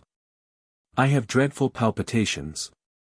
When he had driven home, Alexei Nikolaich sent Nikita for some laurel drops, and, after taking 20 drops each, all the clerks set to work, while Madame Shchukin stayed another 2 hours in the vestibule, talking to the porter and waiting for Kishanov to return. She came again next day. An enigmatic nature. On the red velvet seat of a first-class railway carriage a pretty lady sits half reclining. An expensive fluffy fan trembles in her tightly closed fingers, a pince-nez keeps dropping off her pretty little nose, the brooch heaves and falls on her bosom, like a boat on the ocean. She is greatly agitated. On the seat opposite sits the provincial secretary of special commissions, a budding young author, who from time to time publishes long stories of high life, or novelli, as he calls them, in the leading paper of the province. He is gazing into her face, gazing intently, with the eyes of a connoisseur. He is watching, studying, catching every shade of this exceptional, enigmatic nature. He understands it, he fathoms it. Her soul, her whole psychology lies open before him. Oh, I understand you to your inmost depths, says the Secretary of Special Commissions, kissing her hand near the bracelet. Your sensitive, responsive soul is seeking to escape from the maze of, yes, the struggle is terrific, titanic. But do not lose heart, you will be triumphant. Yes. Write about me, Voldemar, says the pretty lady, with a mournful smile. My life has been so full, so varied, so checkered. Above all, I am unhappy. I am a suffering soul in some page of Dostoevsky. Reveal my soul to the world, Voldemar. Reveal that hapless soul. You are a psychologist. We have not been in the train an hour together, and you have already fathomed my heart. Tell me. I beseech you, tell me. Listen. My father was a poor clerk in the service. He had a good heart and was not without intelligence. But the spirit of the age, of his environment, vous comprenez, I do not blame my poor father. He drank, gambled, took bribes. My mother, but why say more? Poverty, the struggle for daily bread, the consciousness of insignificance, do not force me to recall it. I had to make my own way. You know the monstrous education at a boarding school, foolish novel reading, the errors of early youth, the first timid flutter of love. It was awful. The vacillation. And the agonies of losing faith in life, in oneself. Ah, you are an author. You know us women. You will understand. Unhappily I have an intense nature. I looked for happiness, and what happiness? I longed to set my soul free. Yes. In that I saw my happiness. Exquisite creature. murmured the author, kissing her hand close to the bracelet. It's not you I am kissing, but the suffering of humanity. Do you remember Raskolnikov and his kiss? Oh, Voldemar, I longed for glory, renown, success, like why affect modesty? Every nature above the commonplace. I yearned for something extraordinary, above the common lot of woman. And then, there crossed my path, an old general, very well off. Understand me, Voldemar. It was self-sacrifice, renunciation. You must see that. I could do nothing else. I restored the family fortunes, was able to travel, to do good. Yet how I suffered, how revolting, how loathsome to me were his embraces, though I will be fair to him, he had fought nobly in his day. There were moments, terrible moments, but I was kept up by the thought that from day to day the old man might die, that then I would begin to live as I liked, to give myself to the man I adore, be happy. There is such a man, Voldemar, indeed there is. The pretty lady flutters her fan more violently. Her face takes a lachrymose expression. She goes on. But at last the old man died. He left me something. I was free as a bird of the air. Now is the moment for me to be happy, isn't it, Voldemar? Happiness comes tapping at my window, I had only to let it in, but, Voldemar, listen, I implore you.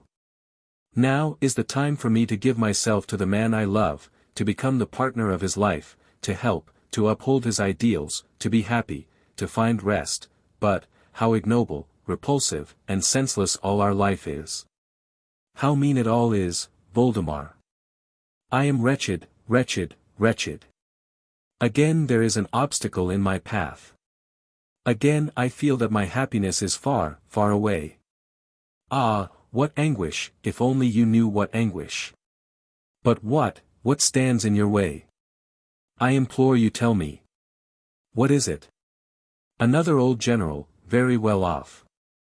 The broken fan conceals the pretty little face. The author props on his fist his thought-heavy brow and ponders with the air of a master in psychology. The engine is whistling and hissing while the window curtains flush red with the glow of the setting sun. A happy man. The passenger train is just starting from Belogo, the junction on the Petersburg-Moscow line. In a second-class smoking compartment 5 passengers sit dozing, shrouded in the twilight of the carriage. They had just had a meal, and now, snugly ensconced in their seats, they are trying to go to sleep. Stillness. The door opens and in there walks a tall, lanky figure straight as a poker, with a ginger-colored hat and a smart overcoat, wonderfully suggestive of a journalist in Jules Verne or on the comic stage. The figure stands still in the middle of the compartment for a long while, breathing heavily, screwing up his eyes and peering at the seats. No, wrong again, he mutters. What the deuce? It's positively revolting. No, the wrong one again. One of the passengers stares at the figure and utters a shout of joy. Ivan Alexeyevich. What brings you here? Is it you? The poker-like gentleman starts, stares blankly at the passenger, and recognizing him claps his hands with delight. Ha! Pyotr Petrovitch, he says. How many summers, how many winters? I didn't know you were in this train. How are you getting on? I am all right, the only thing is, my dear fellow, I've lost my compartment and I simply can't find it. What an idiot I am. I ought to be thrashed. The poker-like gentleman sways a little unsteadily and sniggers. Queer things do happen, he continues. I stepped out just after the second bell to get a glass of brandy. I got it, of course. Well, I thought, since it's a long way to the next station, it would be as well to have a second glass. While I was thinking about it and drinking it, the third bell rang. I ran like mad and jumped into the first carriage. I am an idiot. I am the son of a hen. But you seem in very good spirits, observes Pyotr Petrovitch. Come and sit down. There's room and a welcome. No, no. I'm off to look for my carriage. Goodbye. You'll fall between the carriages in the dark if you don't look out. Sit down, and when we get to a station you'll find your own compartment. Sit down. Ivan Alexeyevich heaves a sigh and irresolutely sits down facing Pyotr Petrovitch. He is visibly excited, and fidgets as though he were sitting on thorns. Where are you traveling to? Pyotr Petrovitch inquires. Into space. There is such a turmoil in my head that I couldn't tell where I am going myself. I go where fate takes me. Haha. My dear fellow, have you ever seen a happy fool? No. Well, then, take a look at one. You behold the happiest of mortals. Yes. Don't you see something from my face? Well, one can see you're a tiny bit so. I dare say I look awfully stupid just now. ACH. It's a pity I haven't a looking glass, I should like to look at my counting house. My dear fellow, I feel I am turning into an idiot, honor bright. Haha. Would you believe it, I'm on my honeymoon. Am I not the son of a hen? You. Do you mean to say you are married? Today, my dear boy. We came away straight after the wedding. Congratulations, and the usual questions follow. Well, you are a fellow, laughs Pyotr Petrovitch. That's why you are rigged out such a dandy. Yes, indeed. To complete the illusion, I've even sprinkled myself with scent. I am over my ears in vanity. No care, no thought, nothing but a sensation of something or other, deuce knows what to call it, beatitude or something. I've never felt so grand in my life. Ivan Alexeyevich shuts his eyes and waggles his head. I'm revoltingly happy, he says. Just think, in a minute I shall go to my compartment. There on the seat near the window is sitting a being who is, so to say, devoted to you with her whole being. A little blonde with a little nose. Little fingers. My little darling. My angel. My little poppet. Phylloxera of my soul. And her little foot. Good God. A little foot not like our beetle crushers, but something miniature, fairy-like, allegorical. I could pick it up and eat it, that little foot. Oh, but you don't understand. You're a materialist, of course, you begin analyzing at once, and one thing and another. You are cold-hearted bachelors, that's what you are. When you get married you'll think of me. Where's Ivan Alexeyevich now, you'll say. Yes, so in a minute I'm going to my compartment. There she is waiting for me with impatience in joyful anticipation of my appearance. She'll have a smile to greet me. I sit down beside her and take her chin with my 2 fingers. Ivan Alexeyevich waggles his head and goes off into a chuckle of delight. Then I lay my noddle on her shoulder and put my arm round her waist. Around all is silence, you know, poetic twilight. I could embrace the whole world at such a moment. Pyotr Petrovitch, allow me to embrace you. Delighted, I'm sure. The 2 friends embrace while the passengers laugh in chorus. And the happy bridegroom continues. And to complete the idiocy, or, as the novelists say, to complete the illusion, one goes to the refreshment room and tosses off 2 or 3 glasses. And then something happens in your head and your heart, finer than you can read of in a fairy tale. I am a man of no importance, but I feel as though I were limitless, I embrace the whole world. The passengers, looking at the tipsy and blissful bridegroom, are infected by his cheerfulness and no longer feel sleepy. Instead of 1 listener, Ivan Alexeyevich has now an audience of 5. He wriggles and splutters, gesticulates, and prattles on without ceasing. He laughs and they all laugh. Gentlemen, don't think so much. Damn all this analysis. If you want a drink, drink, no need to philosophize as to whether it's bad for you or not. Damn all this philosophy and psychology. The guard walks through the compartment. My dear fellow, the bridegroom addresses him, when you pass through the carriage number 209 look out for a lady in a grey hat with a white bird and tell her I'm here. Yes, sir. Only there isn't a number 209 in this train, there's 219. Well, 219, then. It's all the same. Tell that lady, then, that her husband is all right. Ivan Alexeyevich suddenly clutches his head and groans. Husband. Lady. All in a minute. Husband. Haha. I am a puppy that needs thrashing, and here I am a husband. ACH, idiot. But think of her. Yesterday she was a little girl, a midget, it's simply incredible. Nowadays it really seems strange to see a happy man, observes one of the passengers, one as soon expects to see a white elephant. Yes, and whose fault is it? Says Ivan Alexeyevich, stretching his long legs and thrusting out his feet with their very pointed toes. If you are not happy it's your own fault. Yes, what else do you suppose it is? Man is the creator of his own happiness. If you want to be happy you will be, but you don't want to be. You obstinately turn away from happiness. Why, what next? How do you make that out? Very simply. Nature has ordained that at a certain stage in his life man should love. When that time comes you should love like a house on fire, but you won't heed the dictates of nature, you keep waiting for something. What's more, it's laid down by law that the normal man should enter upon matrimony. There's no happiness without marriage. When the propitious moment has come, get married. There's no use in shilly-shollying. But you don't get married, you keep waiting for something. Then the scriptures tell us that wine mocketh glad the heart of man. If you feel happy and you want to feel better still, then go to the refreshment bar and have a drink. The great thing is not to be too clever, but to follow the beaten track.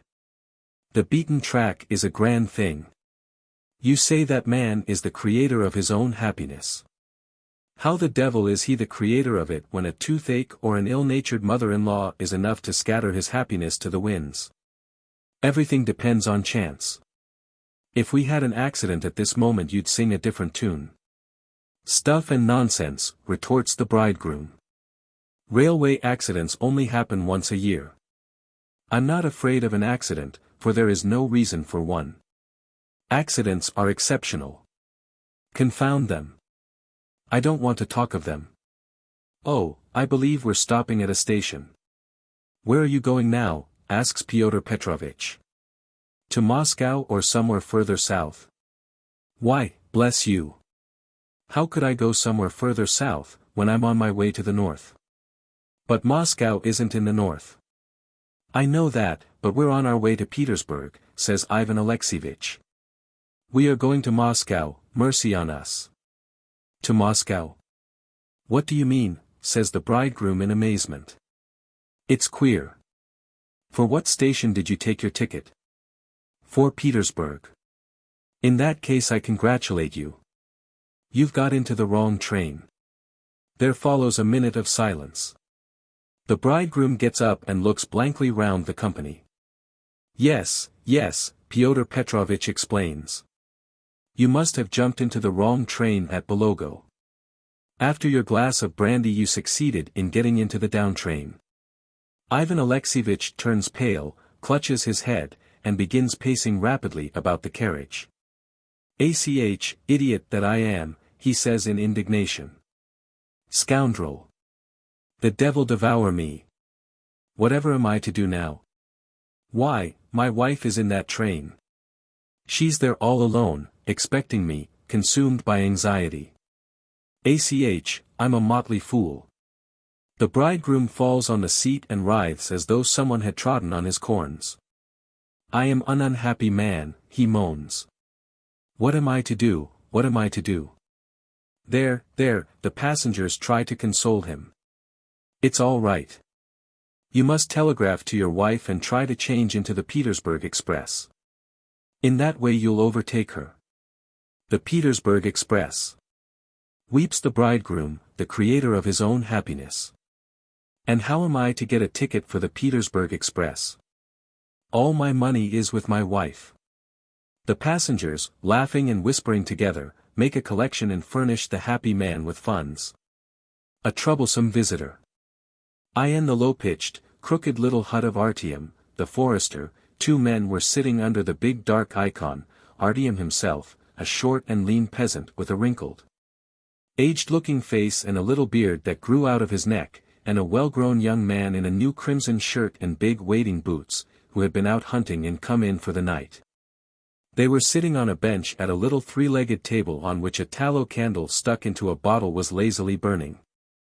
Outside the window the darkness of the night was full of the noisy uproar into which nature usually breaks out before a thunderstorm. The wind howled angrily and the bowed trees moaned miserably. One pane of the window had been pasted up with paper, and leaves torn off by the wind could be heard pattering against the paper. "I tell you what, good Christian," said Artyom in a hoarse little tenor half-whisper, staring with unblinking, scared-looking eyes at the hunter. "I am not afraid of wolves or bears, or wild beasts of any sort, but I am afraid of man. You can save yourself from beasts with a gun or some other weapon, but you have no means of saving yourself from a wicked man. To be sure, you can fire at a beast, but if you shoot at a robber you will have to answer for it, you will go to Siberia. I've been forester, my lad, for 30 years, and I couldn't tell you what I have had to put up with from wicked men. There have been lots and lots of them here. The hut's on a track, it's a cart road, and that brings them, the devils.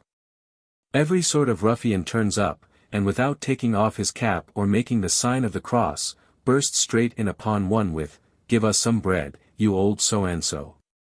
And where am I to get bread for him? What claim has he? Am I a millionaire to feed every drunkard that passes? They are half blind with spite. They have no cross on them, the devils. They'll give you a clout on the ear and not think twice about it, 'Give us bread.' Well, one gives it. One is not going to fight with them, the idols. Some of them are 2 yards across the shoulders, and a great fist as big as your boot, and you see the sort of figure I am. One of them could smash me with his little finger. Well, one gives him bread and he gobbles it up, and stretches out full length across the hut with not a word of thanks. And there are some that ask for money. Tell me, where is your money? As though I had money. How should I come by it? A forester and no money, laughed the hunter. You get wages every month, and I'll be bound you sell timber on the sly. Artyom took a timid sideway glance at his visitor and twitched his beard as a magpie twitches her tail. You are still young to say a thing like that to me, he said. You will have to answer to God for those words. Whom may your people be? Where do you come from? I am from Vyazovka.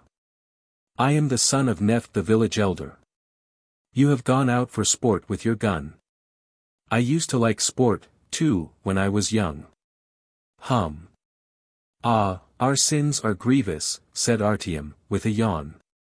It's a sad thing. There are few good folks, but villains and murderers no end, God have mercy upon us. You seem to be frightened of me, too.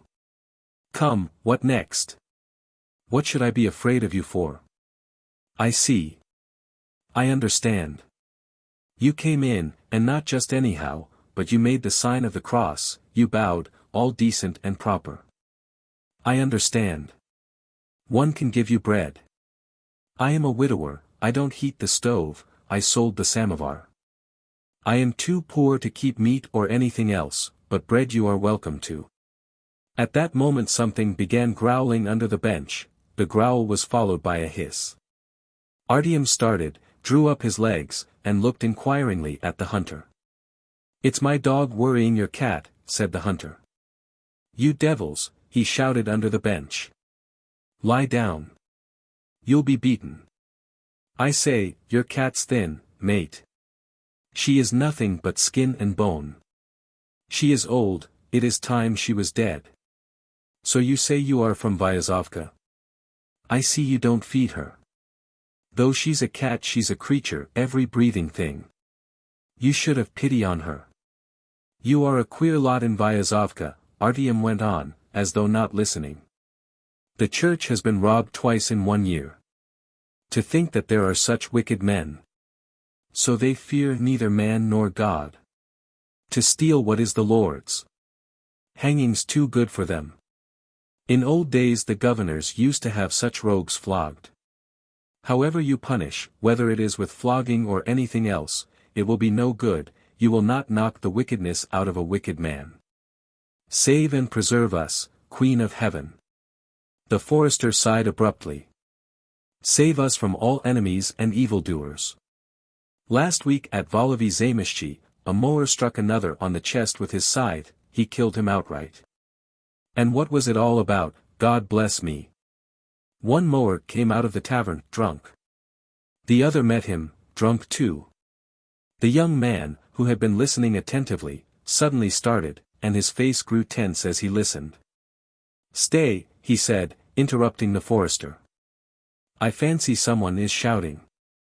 The hunter and the forester fell to listening with their eyes fixed on the window. Through the noise of the forest they could hear sounds such as the strained ear can always distinguish in every storm, so that it was difficult to make out whether people were calling for help or whether the wind was wailing in the chimney. But the wind tore at the roof, tapped at the paper on the window, and brought a distinct shout of help.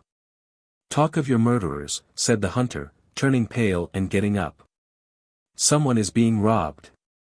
Lord have mercy on us, whispered the forester, and he, too, turned pale and got up. The hunter looked aimlessly out of window and walked up and down the hut. What a night, he muttered. You can't see your hand before your face. The very time for a robbery. Do you hear?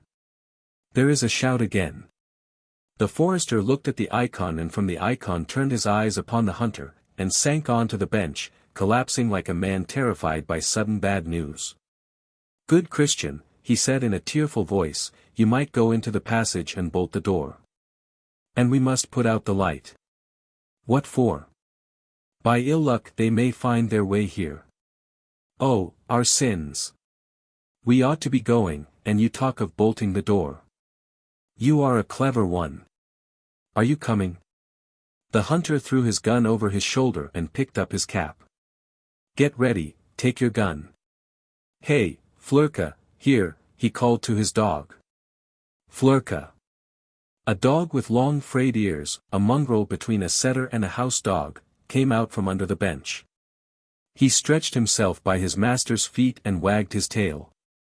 Why are you sitting there? Cried the hunter to the forester. You mean to say you are not going? Where? To help. How can I? Said the forester with a wave of his hand, shuddering all over. I can't bother about it. Why won't you come? After talking of such dreadful things I won't stir a step into the darkness. Bless them. And what should I go for? What are you afraid of? Haven't you got a gun? Let us go, please do. It's scaring to go alone. It will be more cheerful, the two of us. Do you hear? There was a shout again. Get up. Whatever do you think of me, lad? Wailed the forester. Do you think I am such a fool to go straight to my undoing? So you are not coming? The forester did not answer. The dog, probably hearing a human cry, gave a plaintive whine. Are you coming, I ask you? Cried the hunter, rolling his eyes angrily. You do keep on, upon my word, said the forester with annoyance. Go yourself. Ugh. Low cur, growled the hunter, turning towards the door. Flurka, here. He went out and left the door open. The wind flew into the hut. The flame of the candle flickered uneasily, flared up, and went out. As he bolted the door after the hunter, the forester saw the puddles in the track, the nearest pine trees, and the retreating figure of his guest lighted up by a flash of lightning. Far away he heard the rumble of thunder. Holy, holy, holy, whispered the forester, making haste to thrust the thick bolt into the great iron rings. What weather the Lord has sent us! Going back into the room, he felt his way to the stove, lay down, and covered himself from head to foot. Lying under the sheepskin and listening intently, he could no longer hear the human cry, but the peals of thunder kept growing louder and more prolonged. He could hear the big wind-lashed raindrops pattering angrily on the panes and on the paper of the window. He's gone on a fool's errand, he thought, picturing the hunter soaked with rain and stumbling over the tree stumps. I bet his teeth are chattering with terror. Not more than 10 minutes later there was a sound of footsteps, followed by a loud knock at the door. "Who's there?" cried the forester. "It's I," he heard the young man's voice. "Unfasten the door." The forester clambered down from the stove, felt for the candle, and, lighting it, went to the door. The hunter and his dog were drenched to the skin. They had come in for the heaviest of the downpour, and now the water ran from them as from washed clothes before they have been wrung out. "What was it?" asked the forester. "A peasant woman driving in a cart, she had got off the road," answered the young man, struggling with his breathlessness. "She was caught in a thicket." "Ah, the silly thing. She was frightened, then. Well, did you put her on the road?" "I don't care to talk to a scoundrel like you." The young man flung his wet cap on the bench and went on. "I know now that you are a scoundrel and the lowest of men.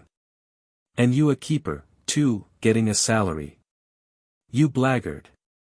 The forester slunk with a guilty step to the stove, cleared his throat, and lay down. The young man sat on the bench, thought a little, and lay down on it full length. Not long afterwards he got up, put out the candle, and lay down again. During a particularly loud clap of thunder he turned over, spat on the floor, and growled out. "He's afraid. And what if the woman were being murdered? Whose business is it to defend her? And he an old man, too, and a Christian. He's a pig and nothing else." The forester cleared his throat and heaved a deep sigh. Somewhere in the darkness Flurka shook his wet coat vigorously, which sent drops of water flying about all over the room. "So you wouldn't care if the woman were murdered?" the hunter went on. "Well, strike me, God, I had no notion you were that sort of man." A silence followed. The thunderstorm was by now over and the thunder came from far away, but it was still raining.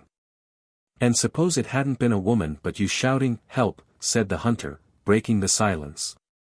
"How would you feel, you beast, if no one ran to your aid? You have upset me with your meanness, plague take you." After another long interval the hunter said. "You must have money to be afraid of people. A man who is poor is not likely to be afraid. For those words you will answer before God," Artyom said hoarsely from the stove. "I have no money." "I dare say. Scoundrels always have money.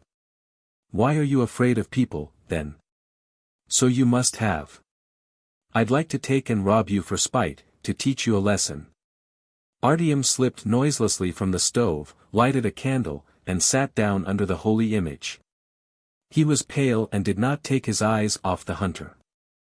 "Here, I'll rob you," said the hunter, getting up. "What do you think about it? Fellows like you want a lesson. Tell me, where is your money hidden?" Artyom drew his legs up under him and blinked. "What are you wriggling for? Where is your money hidden? Have you lost your tongue, you fool? Why don't you answer?"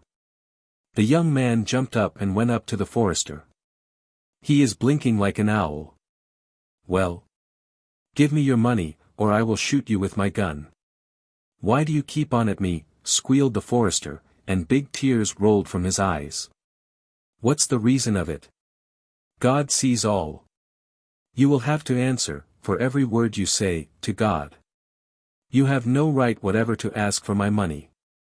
The young man looked at Artyom's tearful face, frowned, and walked up and down the hut, then angrily clapped his cap on his head and picked up his gun. "Ugh! Ugh! It makes me sick to look at you," he filtered through his teeth. "I can't bear the sight of you. I won't sleep in your house, anyway. Goodbye. Hey, Flurka." The door slammed and the troublesome visitor went out with his dog. Artyom bolted the door after him, crossed himself, and lay down. An actor's end. Shchipsov, the heavy father, and good-hearted simpleton, a tall and thick-set old man, not so much distinguished by his talents as an actor as by his exceptional physical strength. Had a desperate quarrel with the manager during the performance, and just when the storm of words was at its height felt as though something had snapped in his chest. Zhukov, the manager, as a rule began at the end of every heated discussion to laugh hysterically and to fall into a swoon. On this occasion, however, XVIII did not remain for this climax, but hurried home. The high words and the sensation of something ruptured in his chest so agitated him as he left the theatre that he forgot to wash off his paint, and did nothing but take off his beard.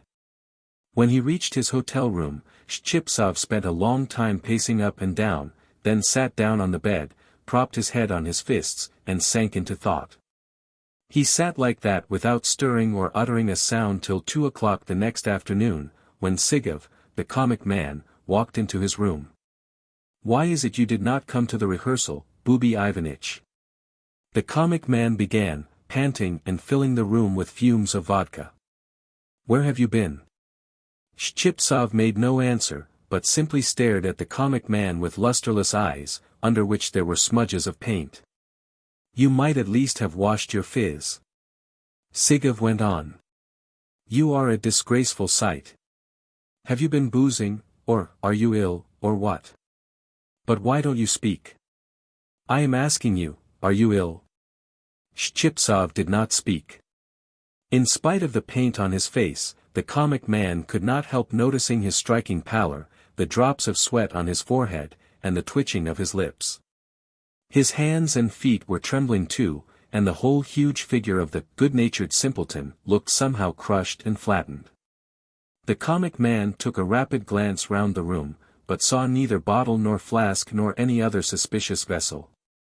"I say, Mishutka, you know you are ill," he said in a flutter. "Strike me dead, you are ill. You don't look yourself." XVIII remained silent and stared disconsolately at the floor. "You must have caught cold," said Sigov, taking him by the hand. "Oh, dear, how hot your hands are. What's the trouble?" "I want to go home," muttered XVIII. "But you are at home now, aren't you?" "No. To Vyazma." "Oh, my, anywhere else. It would take you 3 years to get to your Vyazma." "What? Do you want to go and see your daddy and mummy?" "I'll be bound, they've kicked the bucket years ago, and you won't find their graves. My home's there. Come, it's no good giving way to the dismal dumps. These neurotic feelings are the limit, old man. You must get well, for you have to play Mitka in The Terrible Tsar tomorrow. There is nobody else to do it. Drink something hot and take some castor oil. Have you got the money for some castor oil? Or, stay, I'll run and buy some." The comic man fumbled in his pockets, found a 15-kopeck piece, and ran to the chemist's. A quarter of an hour later he came back. "Come, drink it," he said, holding the bottle to the heavy father's mouth. "Drink it straight out of the bottle. All at a go. That's the way. Now nibble at a clove that your very soul mayn't stink of the filthy stuff." The comic man sat a little longer with his sick friend, then kissed him tenderly, and went away. Towards evening the jeune premier, Bromoglinsky, ran in to see XVIII. The gifted actor was wearing a pair of prunella boots, had a glove on his left hand, was smoking a cigar, and even smelt of heliotrope. Yet nevertheless he strongly suggested a traveller cast away in some land in which there were neither baths nor laundresses nor tailors. "I hear you are ill," he said to XVIII, twirling round on his heel. "What's wrong with you? What's wrong with you, really?" XVIII did not speak nor stir. "Why don't you speak? Do you feel giddy?" "Oh well, don't talk, I won't pester you, don't talk." Bromoglinsky, that was his stage name, in his passport he was called Guskov, walked away to the window, put his hands in his pockets, and fell to gazing into the street.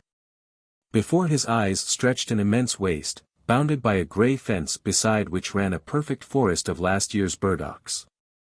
Beyond the waste ground was a dark, deserted factory, with windows boarded up. A belated jackdaw was flying round the chimney. This dreary, lifeless scene was beginning to be veiled in the dusk of evening. I must go home, the jeune premier heard. Where is home? To Vyazma, to my home. It is 1,000 miles to Vyazma, my boy, sighed Bromoglinski, drumming on the window pane. And what do you want to go to Vyazma for? I want to die there. What next? Now he's dying. He has fallen ill for the first time in his life, and already he fancies that his last hour is come. No, my boy, no cholera will carry off a buffalo like you. You'll live to be 100. Where's the pain? There's no pain, but I feel. You don't feel anything, it all comes from being too healthy. Your surplus energy upsets you. You ought to get jolly tight, drink, you know, till your whole inside is topsy-turvy. Getting drunk is wonderfully restoring. Do you remember how screwed you were at Rostov-on-the-Don? Good Lord, the very thought of it is alarming. Sashka and I together could only just carry in the barrel, and you emptied it alone, and even sent for rum afterwards. You got so drunk you were catching devils in a sack and pulled a lamppost up by the roots. Do you remember? Then you went off to beat the Greeks. Under the influence of these agreeable reminiscences Chipsov's face brightened a little and his eyes began to shine. And do you remember how I beat Savoykin the manager, he muttered, raising his head. But there. I've beaten 33 managers in my time, and I can't remember how many smaller fry. And what managers they were. Men who would not permit the very winds to touch them. I've beaten 2 celebrated authors and 1 painter. What are you crying for? At Kherson I killed a horse with my fists. And at Taganrog some roughs fell upon me at night, 15 of them. I took off their caps and they followed me, begging, "Uncle, give us back our caps." That's how I used to go on. What are you crying for, then, you silly? But now it's all over. I feel it. If only I could go to Vyazma. A pause followed. After a silence Chipsov suddenly jumped up and seized his cap. He looked distraught. Goodbye. I am going to Vyazma, he articulated, staggering. And the money for the journey? I shall go on foot. You are crazy. The 2 men looked at each other, probably because the same thought, of the boundless plains, the unending forests and swamps, struck both of them at once. Well, I see you have gone off your head, the jeune premier commented. I'll tell you what, old man. First thing, go to bed, then drink some brandy and tea to put you into a sweat. And some castor oil, of course. Stay, where am I to get some brandy? Bromoglinski thought a minute, then made up his mind to go to a shopkeeper called Madame Satrinikov to try and get it from her on tick, who knows? Perhaps the woman would feel for them and let them have it. The jeune premier went off, and half an hour later returned with a bottle of brandy and some castor oil. Chipsov was sitting motionless, as before, on the bed, gazing dumbly at the floor. He drank the castor oil offered him by his friend like an automaton, with no consciousness of what he was doing. Like an automaton he sat afterwards at the table, and drank tea and brandy. Mechanically he emptied the whole bottle and let the jeune premier put him to bed. The latter covered him up with a quilt and an overcoat, advised him to get into a perspiration, and went away. The night came on. Chipsov had drunk a great deal of brandy, but he did not sleep. He lay motionless under the quilt and stared at the dark ceiling. Then, seeing the moon looking in at the window, he turned his eyes from the ceiling towards the companion of the earth, and lay so with open eyes till the morning. At 9 o'clock in the morning Zhukov, the manager, ran in. What has put it into your head to be ill, my angel? He cackled, wrinkling up his nose. AIE. A man with your physique has no business to be ill. For shame, for shame. Do you know, I was quite frightened. Can our conversation have had such an effect on him? I wondered. My dear soul, I hope it's not through me you've fallen ill. You know you gave me as good for. And, besides, comrades can never get on without words. You called me all sorts of names and have gone at me with your fists too, and yet I am fond of you. Upon my soul, I am. I respect you and am fond of you.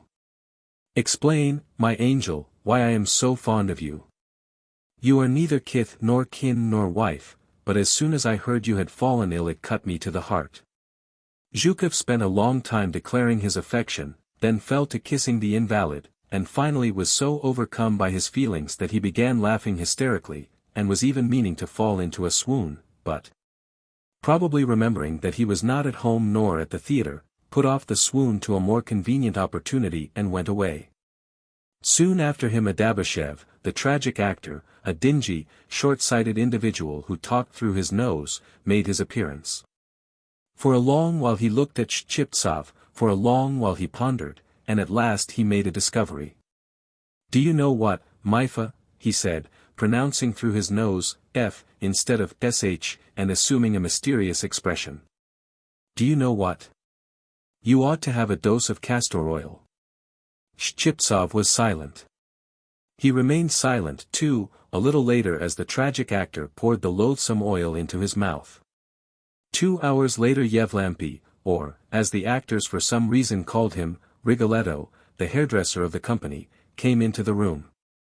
He too, like the tragic man, stared at XVIII for a long time, then sighed like a steam engine, and slowly and deliberately began untying a parcel he had brought with him. In it there were 20 cups and several little flasks. You should have sent for me and I would have cupped you long ago, he said, tenderly baring XVII's chest. It is easy to neglect illness.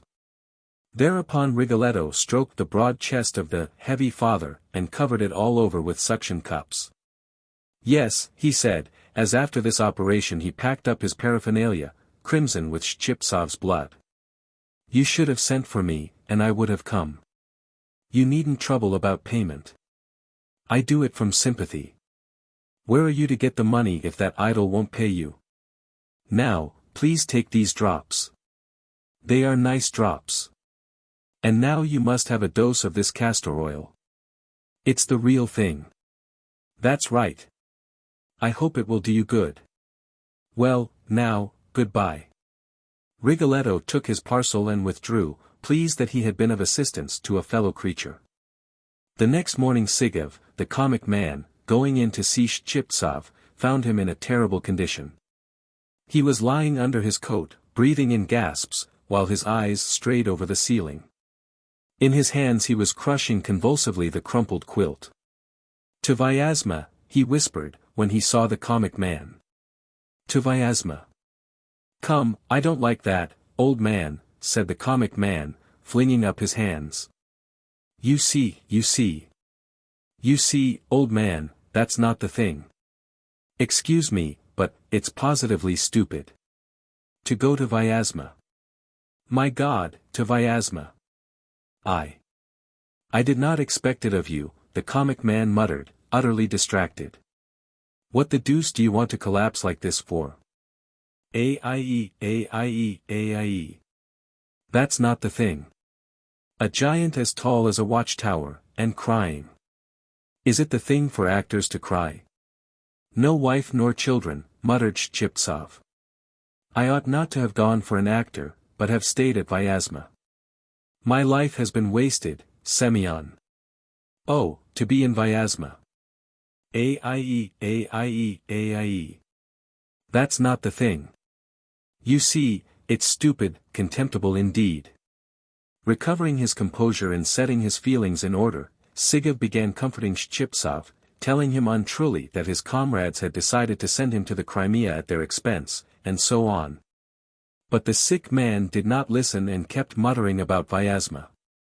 At last, with a wave of his hand, the comic man began talking about Vyazma himself to comfort the invalid. It's a fine town, he said soothingly, a capital town, old man. It's famous for its cakes. The cakes are classical, but, between ourselves, they are a bit groggy. For a whole week after eating them I was, But what is fine there is the merchants. They are something like merchants. When they treat you they do treat you. The comic man talked while Shchipsov listened in silence and nodded his head approvingly. Towards evening he died. The Schoolmaster and Other Stories. The Schoolmaster. Fyodor Lukich Sisoev, the master of the factory school maintained at the expense of the firm of Kulikin, was getting ready for the annual dinner. Every year after the school examination the board of managers gave a dinner at which the inspector of elementary schools, all who had conducted the examinations, and all the managers and foremen of the factory were present. In spite of their official character, these dinners were always good and lively, and the guests sat a long time over them. Forgetting distinctions of rank and recalling only their meritorious labors, they ate till they were full, drank amicably, chattered till they were all hoarse and parted late in the evening, deafening the whole factory settlement with their singing and the sound of their kisses. Of such dinners Sisoev had taken part in 13, as he had been that number of years master of the factory school. Now, getting ready for the 14th, he was trying to make himself look as festive and correct as possible. He had spent a whole hour brushing his new black suit, and spent almost as long in front of a looking-glass while he put on a fashionable shirt. The studs would not go into the buttonholes, and this circumstance called forth a perfect storm of complaints, threats, and reproaches addressed to his wife. His poor wife, bustling round him, wore herself out with her efforts. And indeed he, too, was exhausted in the end. When his polished boots were brought him from the kitchen he had not strength to pull them on. He had to lie down and have a drink of water. "How weak you have grown," sighed his wife. "You ought not to go to this dinner at all." "No advice, please," the schoolmaster cut her short angrily. He was in a very bad temper, for he had been much displeased with the recent examinations. The examinations had gone off splendidly. All the boys of the senior division had gained certificates and prizes, both the managers of the factory and the government officials were pleased with the results, but that was not enough for the schoolmaster. He was vexed that Babkin, a boy who never made a mistake in writing, had made 3 mistakes in the dictation. Sergeyev, another boy, had been so excited that he could not remember 17 times 13. The inspector, a young and inexperienced man, had chosen a difficult article for dictation, and Lyapunov, the master of a neighboring school, whom the inspector had asked to dictate, had not behaved like a good comrade. But in dictating had, as it were, swallowed the words and had not pronounced them as written. After pulling on his boots with the assistance of his wife, and looking at himself once more in the looking-glass, the schoolmaster took his gnarled stick and set off for the dinner. Just before the factory manager's house, where the festivity was to take place, he had a little mishap. He was taken with a violent fit of coughing. He was so shaken by it that the cap flew off his head and the stick dropped out of his hand. And when the school inspector and the teachers, hearing his cough, ran out of the house, he was sitting on the bottom step, bathed in perspiration. "Fyodor Lukich, is that you?" said the inspector, surprised. "You have come. Why not? You ought to be at home, my dear fellow. You are not at all well today." "I am just the same today as I was yesterday.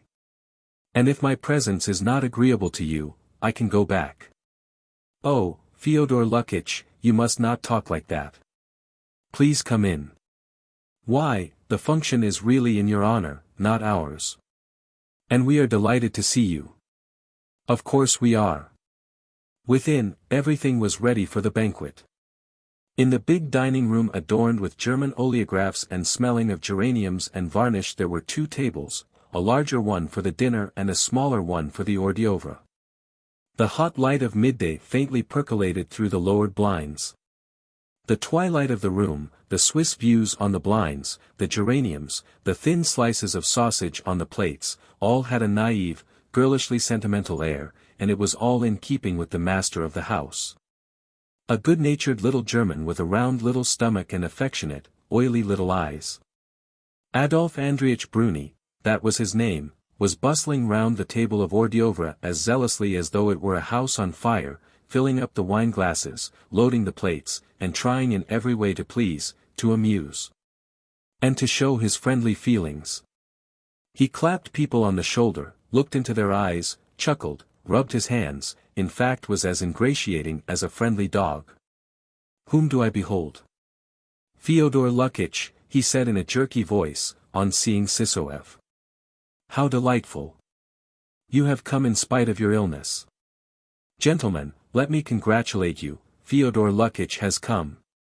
The school teachers were already crowding round the table and eating the hors d'oeuvre. Sisoev frowned. He was displeased that his colleagues had begun to eat and drink without waiting for him. He noticed among them Lyapunov, the man who had dictated at the examination, and going up to him, began. It was not acting like a comrade. No, indeed. Gentlemanly people don't dictate like that. "Good Lord, you are still harping on it," said Lyapunov, and he frowned. "Aren't you sick of it?" "Yes, still harping on it. My Babkin has never made mistakes. I know why you dictated like that. You simply wanted my pupils to be floored, so that your school might seem better than mine. I know all about it. Why are you trying to get up a quarrel?" Lyapunov snarled. "Why the devil do you pester me?" "Come, gentlemen," interposed the inspector, making a woebegone face. "Is it worth while to get so heated over a trifle? 3 mistakes, not 1 mistake, does it matter?" "Yes, it does matter. Babkin has never made mistakes. He won't leave off," Lyapunov went on, snorting angrily. "He takes advantage of his position as an invalid and worries us all to death." "Well, sir, I am not going to consider your being ill." "Let my illness alone," cried Sisoev, angrily. "What is it to do with you? They all keep repeating it at me, illness. Illness. Illness. As though I need your sympathy. Besides, where have you picked up the notion that I am ill?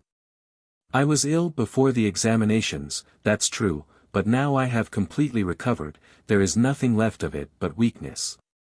"You have regained your health, well, thank God," said the scripture teacher, Father Nikolai, a young priest in a foppish cinnamon-colored cassock and trousers outside his boots. "You ought to rejoice, but you are irritable and so on." "You are a nice one, too," Sisoev interrupted him. "Questions ought to be straightforward, clear, but you kept asking riddles. That's not the thing to do." By combined efforts they succeeded in soothing him and making him sit down to the table. He was a long time making up his mind what to drink, and pulling a wry face drank a wineglass of some green liqueur, then he drew a bit of pie towards him, and sulkily picked out of the inside an egg with onion on it. At the first mouthful it seemed to him that there was no salt in it. He sprinkled salt on it and at once pushed it away as the pie was too salt.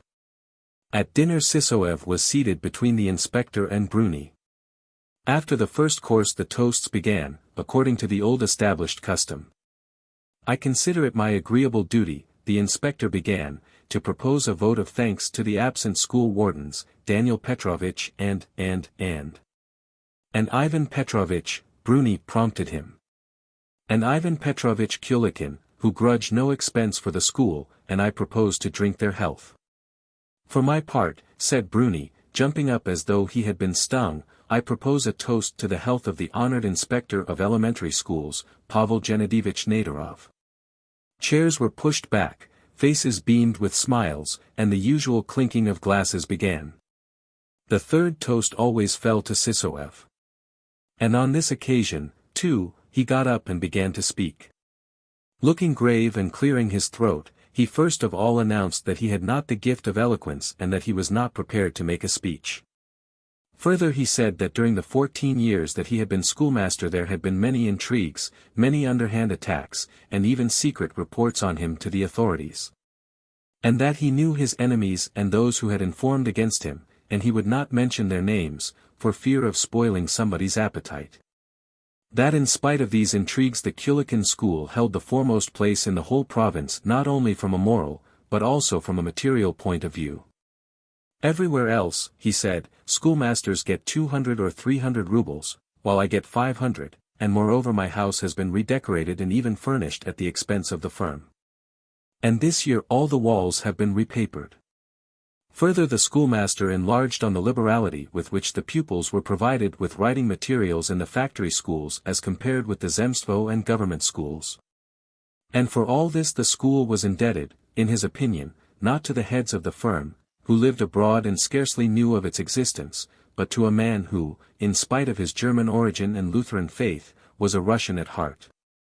Sysoev spoke at length, with pauses to get his breath and with pretensions to rhetoric, and his speech was boring and unpleasant. He several times referred to certain enemies of his, tried to drop hints, repeated himself, coughed, and flourished his fingers unbecomingly. At last he was exhausted, and in a perspiration he began talking jerkily, in a low voice as though to himself, and finished his speech not quite coherently, and so I proposed the health of Bruni, that is Adolf Andriitch, who is here, among us. Generally speaking, you understand. When he finished everyone gave a faint sigh, as though someone had sprinkled cold water and cleared the air. Bruni alone apparently had no unpleasant feeling.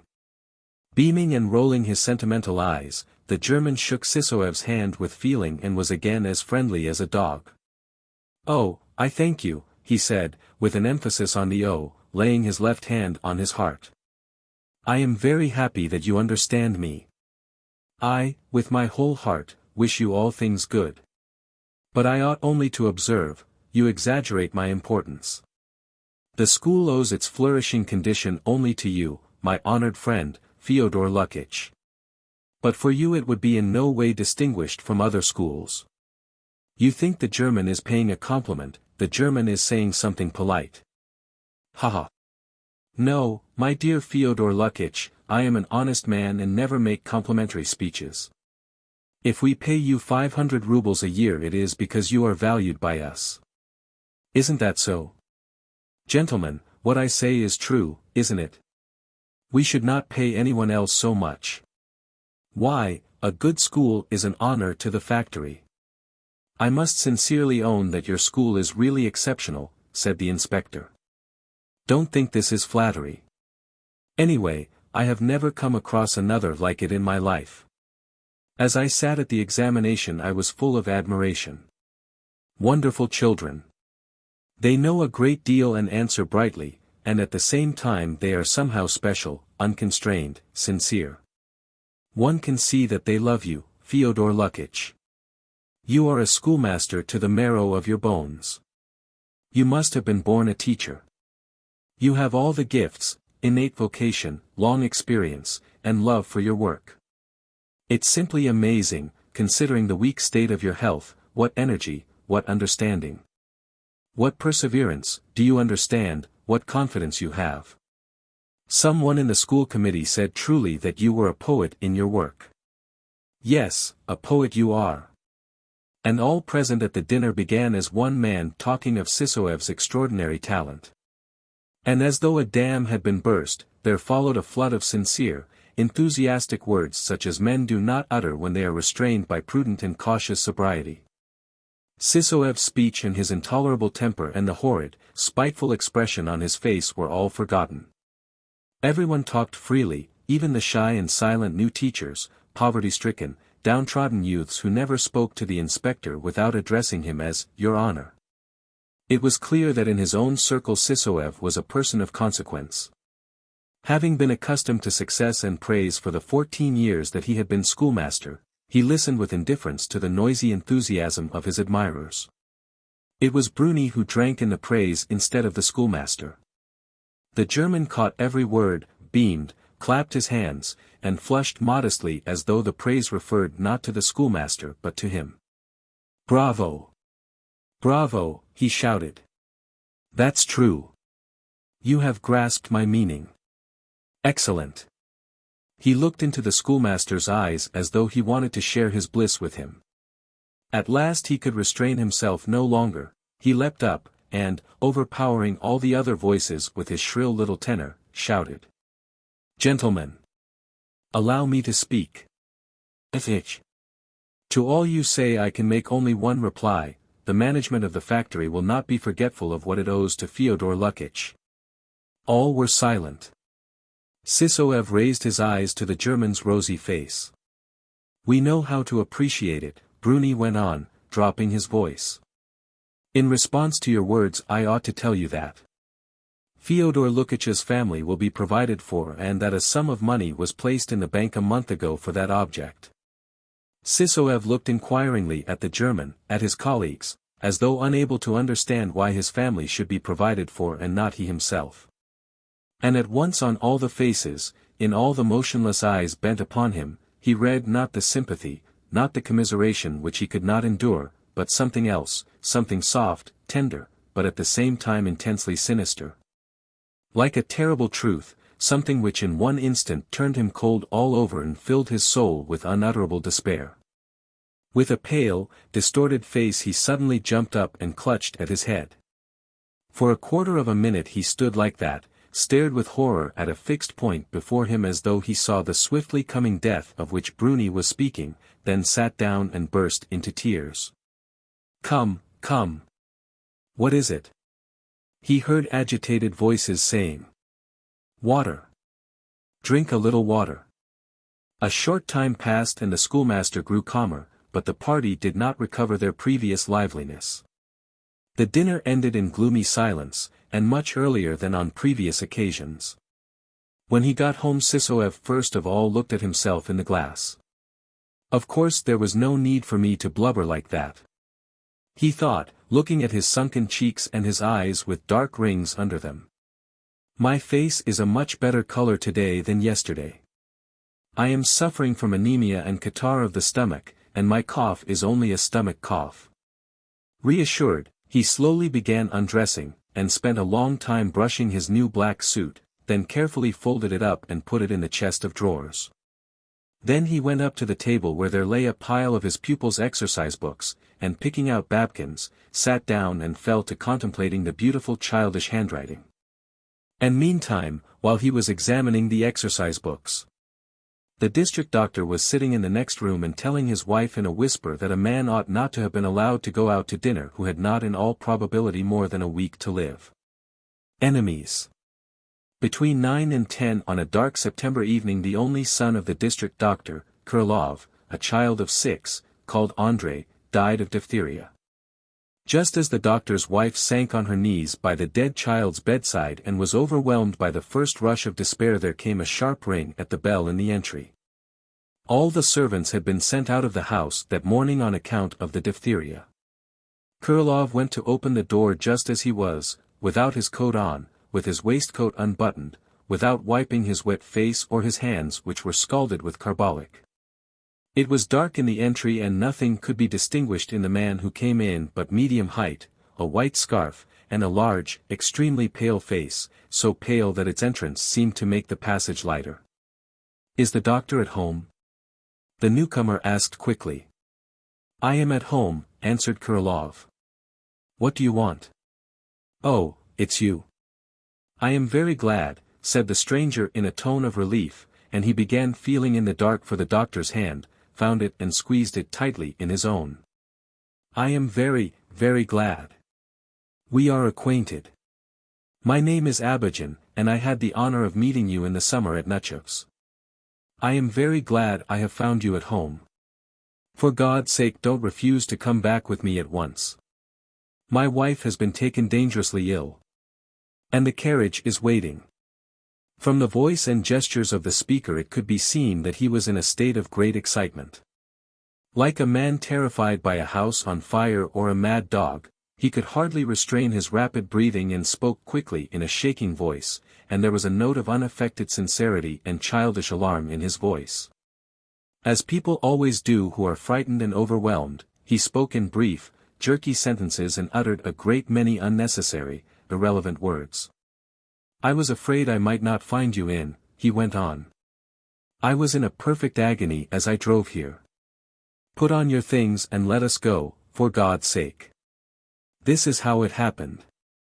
Alexander Semyonovich Papchinsky, whom you know, came to see me.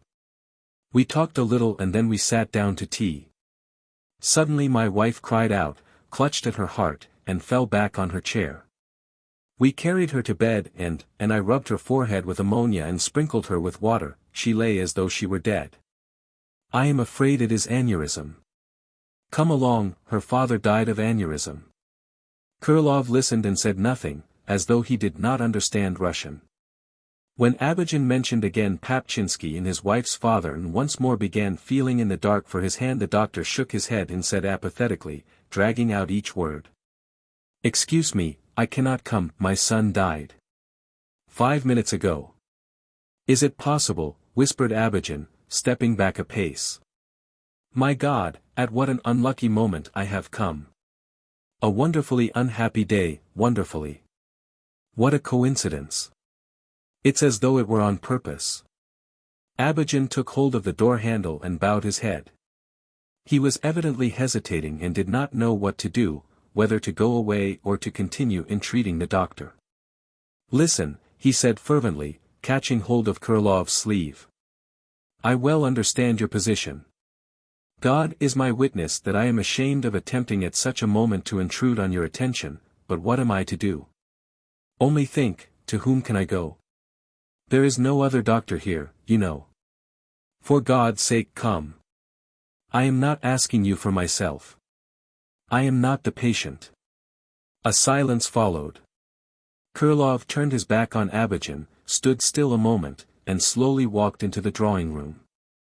Judging from his unsteady, mechanical step, from the attention with which he set straight the fluffy shade on the unlighted lamp in the drawing-room and glanced into a thick book lying on the table, at that instant he had no intention, no desire. Was thinking of nothing and most likely did not remember that there was a stranger in the entry. The twilight and stillness of the drawing-room seemed to increase his numbness. Going out of the drawing-room into his study, he raised his right foot higher than was necessary, and felt for the doorposts with his hands. And as he did so there was an air of perplexity about his whole figure, as though he were in somebody else's house, or were drunk for the first time in his life and were now abandoning himself with surprise to the new sensation. A broad streak of light stretched across the bookcase on one wall of the study. This light came together with the close, heavy smell of carbolic and ether from the door into the bedroom, which stood a little way open. The doctor sank into a low chair in front of the table. For a minute he stared drowsily at his books, which lay with the light on them, then got up and went into the bedroom. Here in the bedroom reigned a dead silence. Everything to the smallest detail was eloquent of the storm that had been passed through, of exhaustion, and everything was at rest. A candle standing among a crowd of bottles, boxes, and pots on a stool and a big lamp on the chest of drawers threw a brilliant light over all the room. On the bed under the window lay a boy with open eyes and a look of wonder on his face. He did not move, but his open eyes seemed every moment growing darker and sinking further into his head. The mother was kneeling by the bed with her arms on his body and her head hidden in the bedclothes. Like the child, she did not stir. But what throbbing life was suggested in the curves of her body and in her arms. She leaned against the bed with all her being, pressing against it greedily with all her might, as though she were afraid of disturbing the peaceful and comfortable attitude she had found at last for her exhausted body.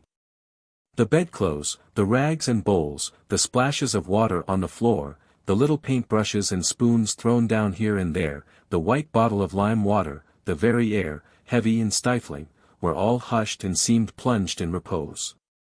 The doctor stopped close to his wife, thrust his hands in his trouser pockets, and slanting his head on one side fixed his eyes on his son. His face bore an expression of indifference, and only from the drops that glittered on his beard it could be seen that he had just been crying. That repellent horror which is thought of when we speak of death was absent from the room. In the numbness of everything, in the mother's attitude, in the indifference on the doctor's face, there was something that attracted and touched the heart, that subtle, almost elusive beauty of human sorrow which men will not for a long time learn to understand and describe, and which it seems only music can convey. There was a feeling of beauty, too, in the austere stillness. Krylov and his wife were silent and not weeping, as though besides the bitterness of their loss they were conscious, too, of all the tragedy of their position. Just as once their youth had passed away, so now together with this boy their right to have children had gone forever to all eternity. The doctor was 44, his hair was grey and he looked like an old man. His faded and invalid wife was 35. Andrei was not merely the only child, but also the last child. In contrast to his wife, the doctor belonged to the class of people who at times of spiritual suffering feel a craving for movement. After standing for 5 minutes by his wife, he walked, raising his right foot high, from the bedroom into a little room which was half filled up by a big sofa. From there he went into the kitchen. After wandering by the stove and the cook's bed, he bent down and went by a little door into the passage. There he saw again the white scarf and the white face. At last, sighed Abijah, reaching towards the door handle. "Let us go, please." The doctor started, glanced at him, and remembered. "Why, I have told you already that I can't go," he said, growing more animated. "How strange. Doctor, I am not a stone, I fully understand your position. I feel for you," Abijah said in an imploring voice, laying his hand on his scarf. "But I am not asking you for myself. My wife is dying. If you had heard that cry, if you had seen her face, you would understand my pertinacity. My God, I thought you had gone to get ready. Doctor, time is precious. Let us go, I entreat you." "I cannot go," said Krylov emphatically, and he took a step into the drawing-room. Abijah followed him and caught hold of his sleeve. "You are in sorrow, I understand. But I'm not asking you to a case of toothache, or to a consultation, but to save a human life," he went on entreating like a beggar. "Life comes before any personal sorrow. Come, I ask for courage, for heroism. For the love of humanity." "Humanity, that cuts both ways," Krylov said irritably. "In the name of humanity I beg you not to take me. And how queer it is, really. I can hardly stand and you talk to me about humanity. I am fit for nothing just now. Nothing will induce me to go, and I can't leave my wife alone. No, no." Krylov waved his hands and staggered back. And don't ask me," he went on in a tone of alarm. "Excuse me. By no. 13 of the regulations I am obliged to go, and you have the right to drag me by my collar. Drag me if you like, but I am not fit. I can't even speak, excuse me." "There is no need to take that tone to me, doctor," said Abijah, again taking the doctor by his sleeve. "What do I care about no. 13? To force you against your will I have no right whatever. If you will, come, if you will not, God forgive you. But I am not appealing to your will, but to your feelings. A young woman is dying. You were just speaking of the death of your son. Who should understand my horror if not you?" Abijah's voice quivered with emotion. That quiver and his tone were far more persuasive than his words. Abijah was sincere, but it was remarkable that whatever he said his words sounded stilted, soulless, and inappropriately flowery, and even seemed an outrage on the atmosphere of the doctor's home and on the woman who was somewhere dying. He felt this himself, and so, afraid of not being understood, did his utmost to put softness and tenderness into his voice so that the sincerity of his tone might prevail if his words did not. As a rule, however fine and deep a phrase may be, it only affects the indifferent, and cannot fully satisfy those who are happy or unhappy. That is why dumbness is most often the highest expression of happiness or unhappiness. Lovers understand each other better when they are silent, and a fervent, passionate speech delivered by the grave only touches outsiders, while to the widow and children of the dead man it seems cold and trivial. Krylov stood in silence. When Abijah uttered a few more phrases concerning the noble calling of a doctor, self-sacrifice, and so on, the doctor asked sullenly, "Is it far?" "Something like 8 or 9 miles. I have capital horses, doctor. I give you my word of honor that I will get you there and back in an hour. Only 1 hour." These words had more effect on Krylov than the appeals to humanity or the noble calling of the doctor. He thought a moment and said with a sigh, "Very well, let us go." He went rapidly with a more certain step to his study, and afterwards came back in a long frock coat. Abijah, greatly relieved, fidgeted round him and scraped with his feet as he helped him on with his overcoat, and went out of the house with him. It was dark out of doors, though lighter than in the entry. The tall, stooping figure of the doctor, with his long, narrow beard and aquiline nose, stood out distinctly in the darkness. Abijam's big head and the little student's cap that barely covered it could be seen now as well as his pale face. The scarf showed white only in front, behind it was hidden by his long hair. "Believe me, I know how to appreciate your generosity," Abijam muttered as he helped the doctor into the carriage. "We shall get there quickly. Drive as fast as you can, Luca, there's a good fellow. Please."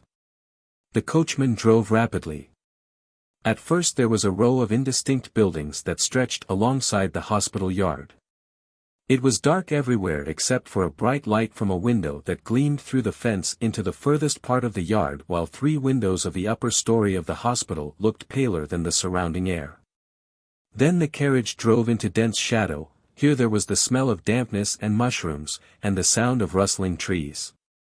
The crows, awakened by the noise of the wheels, stirred among the foliage and uttered prolonged plaintive cries as though they knew the doctor's son was dead and that Abijam's wife was ill. Then came glimpses of separate trees, of bushes.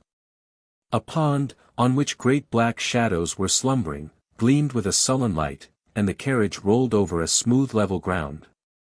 The clamor of the crows sounded dimly far away and soon ceased altogether. Krylov and Abijam were silent almost all the way. Only once Abijam heaved a deep sigh and muttered, "It's an agonizing state. One never loves those who are near one so much as when one is in danger of losing them."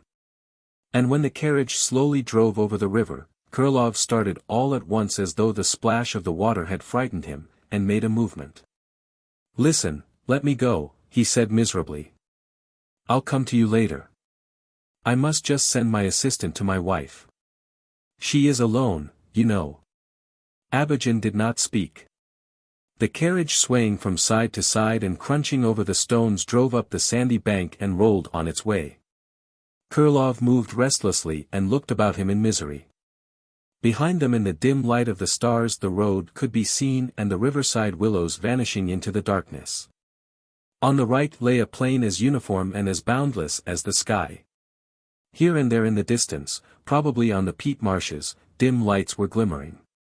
On the left, parallel with the road, ran a hill tufted with small bushes, and above the hill stood motionless a big, red half-moon, slightly veiled with mist and encircled by tiny clouds, which seemed to be looking round at it from all sides and watching that it did not go away. In all nature there seemed to be a feeling of hopelessness and pain.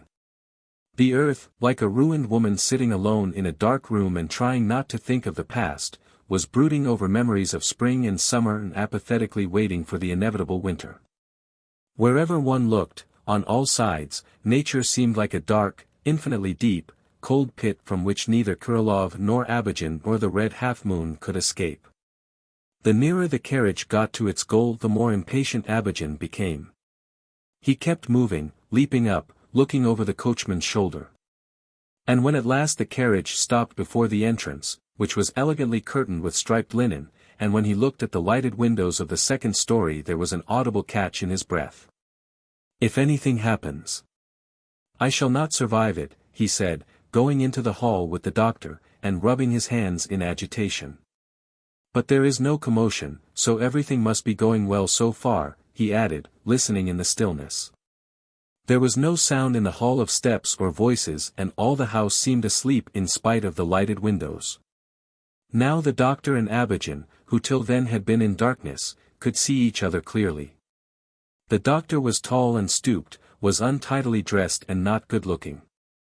There was an unpleasantly harsh, morose, and unfriendly look about his lips, thick as a Negro's, his aquiline nose, and listless, apathetic eyes. His unkempt head and sunken temples, the premature grayness of his long, narrow beard through which his chin was visible, the pale grey hue of his skin and his careless, uncouth manners, the harshness of all this was suggestive of years of poverty, of ill fortune, of weariness with life and with men. Looking at his frigid figure one could hardly believe that this man had a wife, that he was capable of weeping over his child. Abijam presented a very different appearance. He was a thick-set, sturdy-looking, fair man with a big head and large, soft features. He was elegantly dressed in the very latest fashion. In his carriage, his closely buttoned coat, his long hair, and his face there was a suggestion of something generous, leonine. He walked with his head erect and his chest squared, he spoke in an agreeable baritone, and there was a shade of refined, almost feminine elegance in the manner in which he took off his scarf and smoothed his hair. Even his paleness and the childlike terror with which he looked up at the stairs as he took off his coat did not detract from his dignity nor diminish the air of sleekness, health, and aplomb which characterized his whole figure. "There is nobody and no sound," he said going up the stairs. "There is no commotion. God grant all is well." He led the doctor through the hall into a big drawing room where there was a black piano and a chandelier in a white cover. From there they both went into a very snug, pretty little drawing room full of an agreeable, rosy twilight. "Well, sit down here, doctor, and I will be back directly. I will go and have a look and prepare them." Krylov was left alone. The luxury of the drawing room, the agreeably subdued light in his own presence in the stranger's unfamiliar house, which had something of the character of an adventure, did not apparently affect him. He sat in a low chair and scrutinized his hands, which were burnt with carbolic. He only caught a passing glimpse of the bright red lampshade and the violoncello case, and glancing in the direction where the clock was ticking he noticed a stuffed wolf as substantial and sleek-looking as Abogin himself. It was quiet. Somewhere far away in the adjoining room someone uttered a loud exclamation. "Ah!" There was a clang of a glass door, probably of a cupboard, and again all was still. After waiting 5 minutes Krylov left off scrutinizing his hands and raised his eyes to the door by which Abogin had vanished. In the doorway stood Abogin, but he was not the same as when he had gone out. The look of sleekness and refined elegance had disappeared, his face, his hands, his attitude were contorted by a revolting expression of something between horror and agonizing physical pain. His nose, his lips, his mustache, all his features were moving and seemed trying to tear themselves from his face, his eyes looked as though they were laughing with agony. Abogin took a heavy stride into the drawing-room, bent forward, moaned, and shook his fists. "She has deceived me," he cried, with a strong emphasis on the second syllable of the verb. "Deceived me, gone away. She fell ill and sent me for the doctor only to run away with that clown Papchinsky. My God!" Abogin took a heavy step towards the doctor, held out his soft white fists in his face, and shaking them went on yelling. "Gone away. Deceived me. But why this deception? My God! My God! What need of this dirty, scoundrelly trick, this diabolical, snakish farce? What have I done to her? Gone away." Tears gushed from his eyes. He turned on one foot and began pacing up and down the drawing-room. Now in his short coat, his fashionable narrow trousers which made his legs look disproportionately slim, with his big head and long mane he was extremely like a lion. A gleam of curiosity came into the apathetic face of the doctor. He got up and looked at Abogin. "Excuse me, where is the patient?" he said. "The patient? The patient," cried Abogin, laughing, crying, and still brandishing his fists. "She is not ill, but accursed. The baseness! The vileness! The devil himself could not have imagined anything more loathsome. She sent me off that she might run away with a buffoon, a dull-witted clown, an Alphonse. Oh God, better she had died. I cannot bear it. I cannot bear it." The doctor drew himself up. His eyes blinked and filled with tears, his narrow beard began moving to right and to left together with his jaw. "Allow me to ask what's the meaning of this?" he asked, looking round him with curiosity. "My child is dead, my wife is in grief alone in the whole house. I myself can scarcely stand up, I have not slept for 3 nights. And here I am forced to play a part in some vulgar farce, to play the part of a stage property. I don't understand it." Abogin unclenched one fist, flung a crumpled note on the floor, and stamped on it as though it were an insect he wanted to crush. And I didn't understand, he said through his clenched teeth, brandishing one fist before his face with an expression as though someone had trodden on his corns. I did not notice that he came every day. I did not notice that he came today in a closed carriage. What did he come in a closed carriage for? And I did not see it. Noodle. I don't understand, muttered the doctor. Why, what's the meaning of it? Why, it's an outrage on personal dignity, a mockery of human suffering. It's incredible. It's the first time in my life I have had such an experience. With the dull surprise of a man who has only just realized that he has been bitterly insulted, the doctor shrugged his shoulders, flung wide his arms, and not knowing what to do or to say sank helplessly into a chair. If you have ceased to love me and love another, so be it, but why this deceit, why this vulgar, treacherous trick? Abogin said in a tearful voice. What is the object of it? And what is there to justify it? And what have I done to you? Listen, doctor, he said hotly, going up to Kirilov. You have been the involuntary witness of my misfortune, and I am not going to conceal the truth from you. I swear that I loved the woman, loved her devotedly, like a slave. I have sacrificed everything for her, I have quarreled with my own people, I have given up the service and music, I have forgiven her what I could not have forgiven my own mother or sister. I have never looked askance at her. I have never gainsaid her in anything. Why this deception? I do not demand love, but why this loathsome duplicity? If she did not love me, why did she not say so openly, honestly, especially as she knows my views on the subject? With tears in his eyes, trembling all over, Abogin opened his heart to the doctor with perfect sincerity. He spoke warmly, pressing both hands on his heart, exposing the secrets of his private life without the faintest hesitation, and even seemed to be glad that at last these secrets were no longer pent up in his breast. If he had talked in this way for an hour or two, and opened his heart, he would undoubtedly have felt better. Who knows, if the doctor had listened to him and had sympathized with him like a friend, he might perhaps, as often happens, have reconciled himself to his trouble without protest, without doing anything needless and absurd. But what happened was quite different. While Abogin was speaking, the outraged doctor perceptibly changed. The indifference and wonder on his face gradually gave way to an expression of bitter resentment, indignation, and anger. The features of his face became even harsher, coarser, and more unpleasant.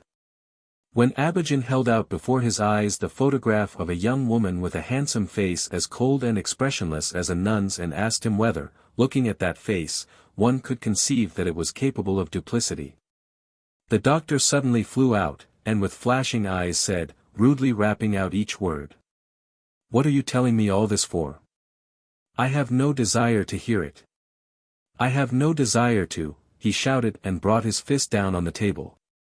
I don't want your vulgar secrets. Damnation take them. Don't dare to tell me of such vulgar doings. Do you consider that I have not been insulted enough already? That I am a flunkey whom you can insult without restraint? Is that it?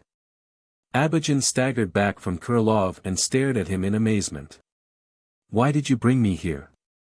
The doctor went on, his beard quivering. If you are so puffed up with good living that you go and get married and then act a farce like this, how do I come in? What have I to do with your love affairs? Leave me in peace. Go on squeezing money out of the poor in your gentlemanly way. Make a display of humane ideas, play, the doctor looked sideways at the violoncello case, play the bassoon and the trombone, grow as fat as capons, but don't dare to insult personal dignity. If you cannot respect it, you might at least spare it your attention. Excuse me, what does all this mean? Abogin asked, flushing red.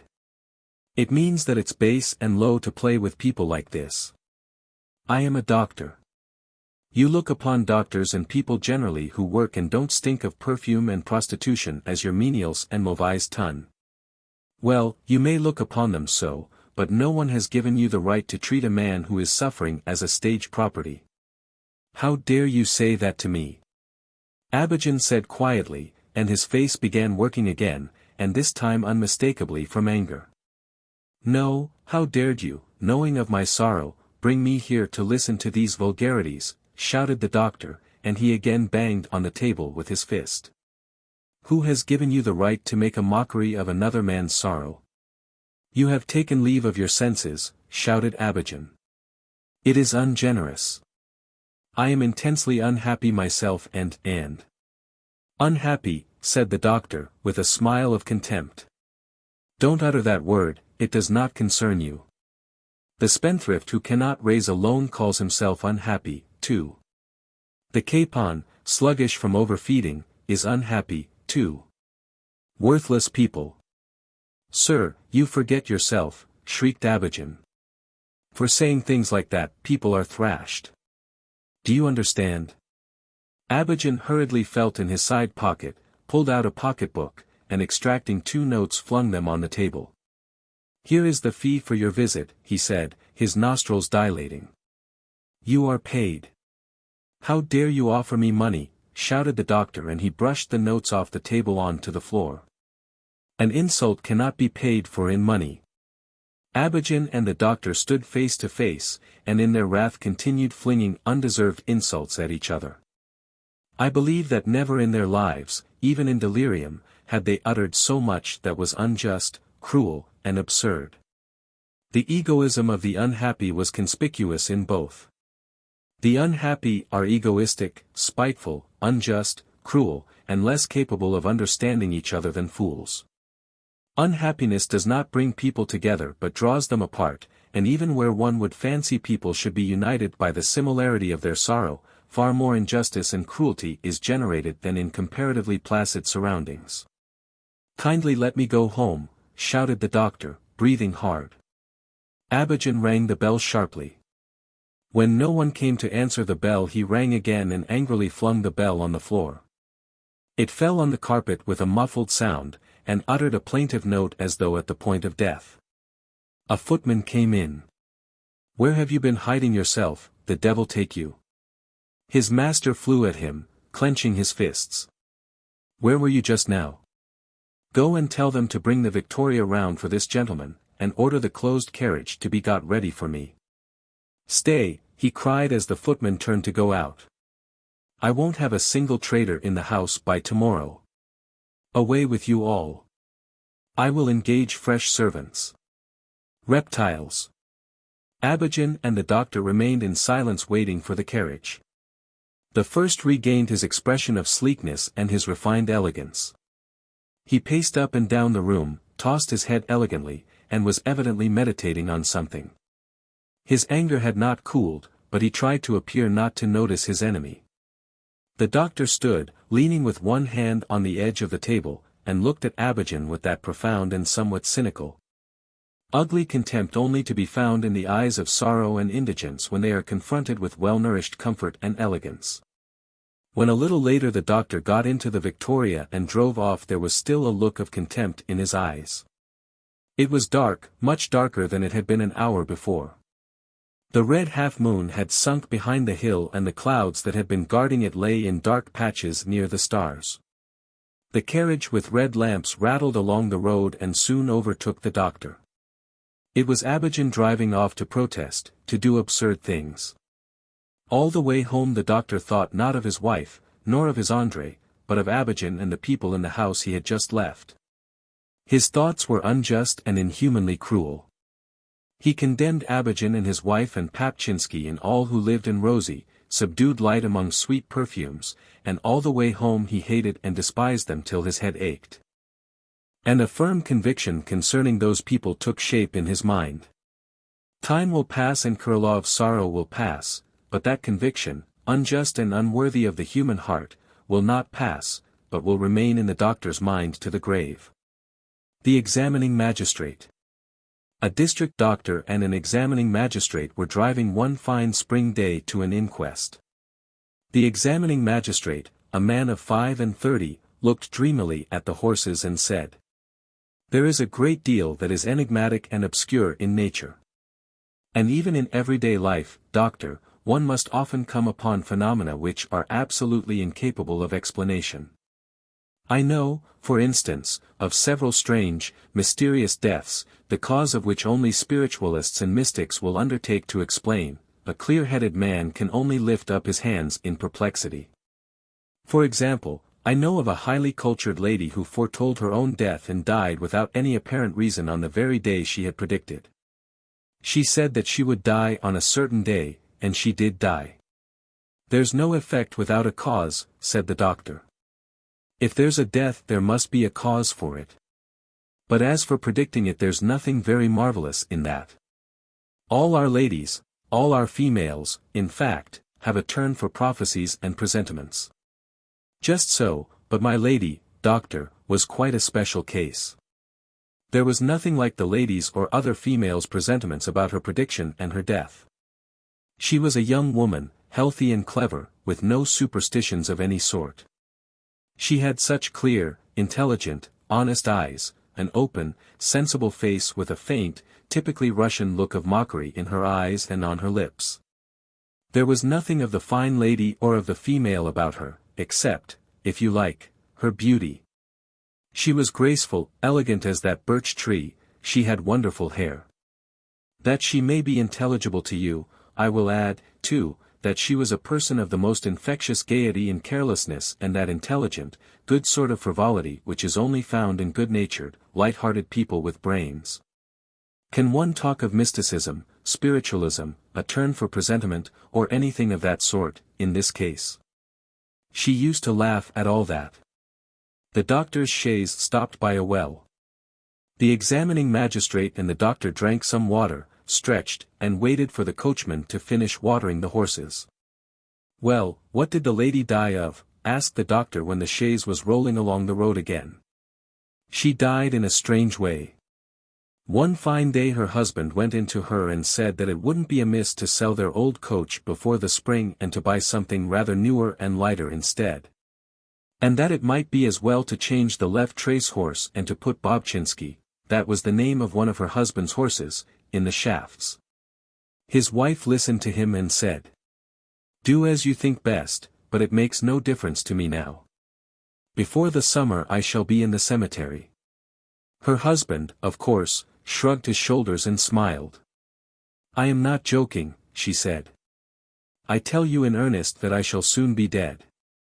'What do you mean by soon?' 'Directly after my confinement. I shall bear my child and die.' The husband attached no significance to these words. He did not believe in presentiments of any sort, and he knew that ladies in an interesting condition are apt to be fanciful and to give way to gloomy ideas generally. A day later his wife spoke to him again of dying immediately after her confinement, and then every day she spoke of it and he laughed and called her a silly woman, a fortune-teller, a crazy creature. Her approaching death became an idée fixe with his wife. When her husband would not listen to her she would go into the kitchen and talk of her death to the nurse and the cook. 'I haven't long to live now, nurse,' she would say. 'As soon as my confinement is over I shall die. I did not want to die so early, but it seems it's my fate.' The nurse and the cook were in tears, of course. Sometimes the priest's wife or some lady from a neighboring estate would come and see her and she would take them aside and open her soul to them, always harping on the same subject, her approaching death.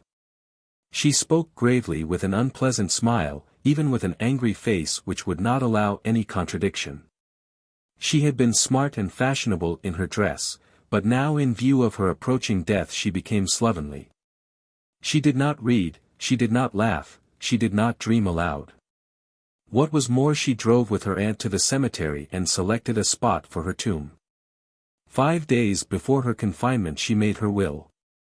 And all this, bear in mind, was done in the best of health, without the faintest hint of illness or danger.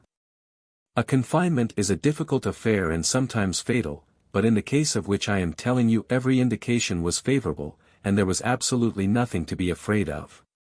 Her husband was sick of the whole business at last.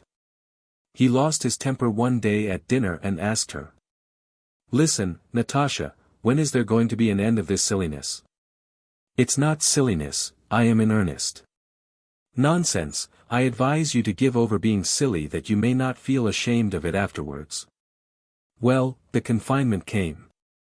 The husband got the very best midwife from the town.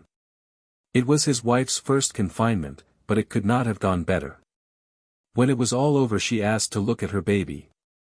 She looked at it and said, "Well, now I can die." She said goodbye, shut her eyes, and half an hour later gave up her soul to God. She was fully conscious up to the last moment. Anyway, when they gave her milk instead of water, she whispered softly, "Why are you giving me milk instead of water?" So that is what happened. She died as she predicted. The examining magistrate paused, gave a sigh and said, "Come, explain why she died. I assure you on my honor, this is not invented, it's a fact." The doctor looked at the sky meditatively. "You ought to have had an inquest on her," he said. "Why?" "Why, to find out the cause of her death. She didn't die because she had predicted it. She poisoned herself most probably." The examining magistrate turned quickly, facing the doctor, and screwing up his eyes, asked, "And from what do you conclude that she poisoned herself?" "I don't conclude it, but I assume it." "Was she on good terms with her husband?" Not altogether. There had been misunderstandings soon after their marriage. There were unfortunate circumstances. She had found her husband on one occasion with a lady. She soon forgave him, however. And which came first, her husband's infidelity or her idea of dying? The examining magistrate looked attentively at the doctor as though he were trying to imagine why he put that question. "Excuse me," he said, not quite immediately. "Let me try and remember." The examining magistrate took off his hat and rubbed his forehead. Yes, it was very shortly after that incident that she began talking of death." Yes. "Well, there, do you see? In all probability it was at that time that she made up her mind to poison herself, but, as most likely she did not want to kill her child also, she put it off till after her confinement." Not likely. "It's impossible. She forgave him at the time." "That she forgave it quickly means that she had something bad in her mind. Young wives do not forgive quickly." The examining magistrate gave a forced smile, and, to conceal his too noticeable agitation, began lighting a cigarette. Not likely, he went on. "No notion of anything of the sort being possible ever entered into my head. And besides, he was not so much to blame as it seems. He was unfaithful to her in rather a queer way, with no desire to be. He came home at night somewhat elevated, wanted to make love to somebody, his wife was in an interesting condition. Then he came across a lady who had come to stay for 3 days, damnation take her, an empty-headed creature, silly and not good-looking. It couldn't be reckoned as an infidelity. His wife looked at it in that way herself and soon forgave it. Nothing more was said about it." "People don't die without a reason," said the doctor. "That is so, of course, but all the same. I cannot admit that she poisoned herself. But it is strange that the idea has never struck me before. And no one thought of it. Everyone was astonished that her prediction had come to pass, and the idea of such a death was far from their mind. And indeed, it cannot be that she poisoned herself." "No." The examining magistrate pondered. The thought of the woman who had died so strangely haunted him all through the inquest. As he noted down what the doctor dictated to him, he moved his eyebrows gloomily and rubbed his forehead. "And are there really poisons that kill one in a quarter of an hour, gradually, without any pain?" he asked the doctor while the latter was opening the skull. "Yes, there are. Morphia, for instance." Strange. I remember she used to keep something of the sort. But it could hardly be. On the way back the examining magistrate looked exhausted, he kept nervously biting his mustache, and was unwilling to talk. "Let us go a little way on foot," he said to the doctor. "I am tired of sitting." After walking about 100 paces, the examining magistrate seemed to the doctor to be overcome with fatigue, as though he had been climbing up a high mountain. He stopped and, looking at the doctor with a strange look in his eyes, as though he were drunk, said, "My God, if your theory is correct, why it was cruel, inhuman. She poisoned herself to punish someone else. Why, was the sin so great? Oh, my God! And why did you make me a present of this damnable idea, doctor?" The examining magistrate clutched at his head in despair, and went on. "What I have told you was about my own wife, about myself. Oh, my God! I was to blame, I wounded her, but can it have been easier to die than to forgive? That's typical feminine logic, cruel, merciless logic. Oh, even then when she was living she was cruel. I recall it all now. It's all clear to me now." As the examining magistrate talked he shrugged his shoulders, then clutched at his head. He got back into the carriage, then walked again. The new idea the doctor had imparted to him seemed to have overwhelmed him, to have poisoned him. He was distracted, shattered in body and soul, and when he got back to the town he said goodbye to the doctor, declining to stay to dinner though he had promised the doctor the evening before to dine with him. Betrothed. It was 10 o'clock in the evening and the full moon was shining over the garden. In the Shuman's house an evening service celebrated at the request of the grandmother, Marfa Mihailovna, was just over, and now Nadia, she had gone into the garden for a minute, could see the table being laid for supper in the dining room. And her grandmother bustling about in her gorgeous silk dress. Father Andrei, a chief priest of the cathedral, was talking to Nadia's mother, Nina Ivanovna, and now in the evening light through the window her mother for some reason looked very young. Andrei Andreich, Father Andrei's son, was standing by listening attentively. It was still and cool in the garden, and dark peaceful shadows lay on the ground. There was a sound of frogs croaking, far, far away beyond the town. There was a feeling of May, sweet May. One drew deep breaths and longed to fancy that not here but far away under the sky, above the trees, far away in the open country, in the fields and the woods, the life of spring was unfolding now, mysterious, lovely. Rich and holy beyond the understanding of weak, sinful man. And for some reason one wanted to cry. She, Nadia, was already 23. Ever since she was 16 she had been passionately dreaming of marriage and at last she was engaged to Andrei Andreich, the young man who was standing on the other side of the window.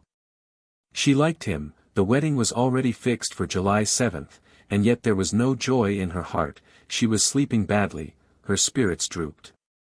She could hear from the open windows of the basement where the kitchen was the hurrying servants, the clatter of knives, the banging of the swing door. There was a smell of roast turkey and pickled cherries, and for some reason it seemed to her that it would be like that all her life, with no change, no end to it. Someone came out of the house and stood on the steps. It was Alexander Timofeich, or, as he was always called, Sasha, who had come from Moscow 10 days before and was staying with them. Years ago a distant relation of the grandmother, a gentleman's widow called Maria Petrovna, a thin, sickly little woman who had sunk into poverty, used to come to the house to ask for assistance. She had a son Sasha. It used for some reason to be said that he had talent as an artist, and when his mother died Nadia's grandmother had, for the salvation of her soul, sent him to the Komissarovsky school in Moscow. 2 years later he went into the school of painting, spent nearly 15 years there, and only just managed to scrape through the leaving examination in the section of architecture. He did not set up as an architect, however, but took a job at a lithographer's. He used to come almost every year, usually very ill, to stay with Nadia's grandmother to rest and recover. He was wearing now a frock coat buttoned up, and shabby canvas trousers, crumpled into creases at the bottom. And his shirt had not been ironed and he had somehow all over a look of not being fresh. He was very thin, with big eyes, long thin fingers and a swarthy bearded face, and all the same he was handsome. With the Shumans he was like one of the family, and in their house felt he was at home. And the room in which he lived when he was there had for years been called Sasha's room. Standing on the steps he saw Nadia, and went up to her. "It's nice here," he said. Of course it's nice, you ought to stay here till the autumn. Yes, I expect it will come to that. I dare say I shall stay with you till September. He laughed for no reason, and sat down beside her. I'm sitting gazing at mother, said Nadia. She looks so young from here. My mother has her weaknesses, of course, she added, after a pause, but still she is an exceptional woman. Yes, she is very nice. Sasha agreed. Your mother, in her own way of course, is a very good and sweet woman, but... How shall I say? I went early this morning into your kitchen and there I found 4 servants sleeping on the floor, no bedsteads, and rags for bedding, stench, bugs, beetles. It is just as it was 20 years ago, no change at all. Well, Granny, God bless her, what else can you expect of Granny? But your mother speaks French, you know, and acts in private theatricals. One would think she might understand. As Sasha talked, he used to stretch out 2 long wasted fingers before the listener's face. It all seems somehow strange to me here, now I am out of the habit of it, he went on. There is no making it out. Nobody ever does anything. Your mother spends the whole day walking about like a duchess, Granny does nothing either, nor you either. And your Andrei Andreich never does anything either. Nadia had heard this the year before and, she fancied, the year before that too, and she knew that Sasha could not make any other criticism, and in old days this had amused her, but now for some reason she felt annoyed. That's all stale, and I have been sick of it for ages, she said and got up. You should think of something a little newer. He laughed and got up too, and they went together toward the house. She, tall, handsome, and well-made, beside him looked very healthy and smartly dressed. She was conscious of this and felt sorry for him and for some reason awkward. And you say a great deal you should not, she said. You've just been talking about my Andrei, but you see you don't know him. My Andrei. Bother him, your Andrei. I am sorry for your youth. They were already sitting down to supper as the young people went into the dining room. The grandmother, or Granny as she was called in the household, a very stout, plain old lady with bushy eyebrows and a little mustache, was talking loudly. And from her voice and manner of speaking it could be seen that she was the person of most importance in the house. She owned rows of shops in the market, and the old-fashioned house with columns and a garden, yet she prayed every morning that God might save her from ruin and shed tears as she did so. Her daughter-in-law, Nadia's mother, Nina Ivanovna, a fair-haired woman tightly laced in, with a pince-nez, and diamonds on every finger, Father Andrei, a lean, toothless old man whose face always looked as though he were just going to say something amusing, and his son, Andrei Andreich, a stout and handsome young man with curly hair looking like an artist or an actor, were all talking of hypnotism. You will get well in a week here, said Granny, addressing Sasha. Only you must eat more. What do you look like? She sighed. You are really dreadful. You are a regular prodigal son, that is what you are. After wasting his father's substance in riotous living, said Father Andrei slowly, with laughing eyes. He fed with senseless beasts. I like my dad, said Andrei Andreich, touching his father on the shoulder. He is a splendid old fellow, a dear old fellow. Everyone was silent for a space. Sasha suddenly burst out laughing and put his dinner napkin to his mouth. So you believe in hypnotism, said Father Andrei to Nina Ivanovna. I cannot, of course, assert that I believe, answered Nina Ivanovna, assuming a very serious, even severe, expression, but I must own that there is much that is mysterious and incomprehensible in nature. I quite agree with you, though I must add that religion distinctly curtails for us the domain of the mysterious. A big and very fat turkey was served. Father Andrei and Nina Ivanovna went on with their conversation. Nina Ivanovna's diamonds glittered on her fingers, then tears began to glitter in her eyes. She grew excited. Though I cannot venture to argue with you, she said, you must admit there are so many insoluble riddles in life. Not one, I assure you. After supper Andrei Andreich played the fiddle and Nina Ivanovna accompanied him on the piano. 10 years before he had taken his degree at the university in the Faculty of Arts, but had never held any post, had no definite work, and only from time to time took part in concerts for charitable objects. And in the town he was regarded as a musician. Andrei Andreitch played, they all listened in silence. The samovar was boiling quietly on the table and no one but Sasha was drinking tea. Then when it struck 12 a violin string suddenly broke. Everyone laughed, bustled about, and began saying goodbye.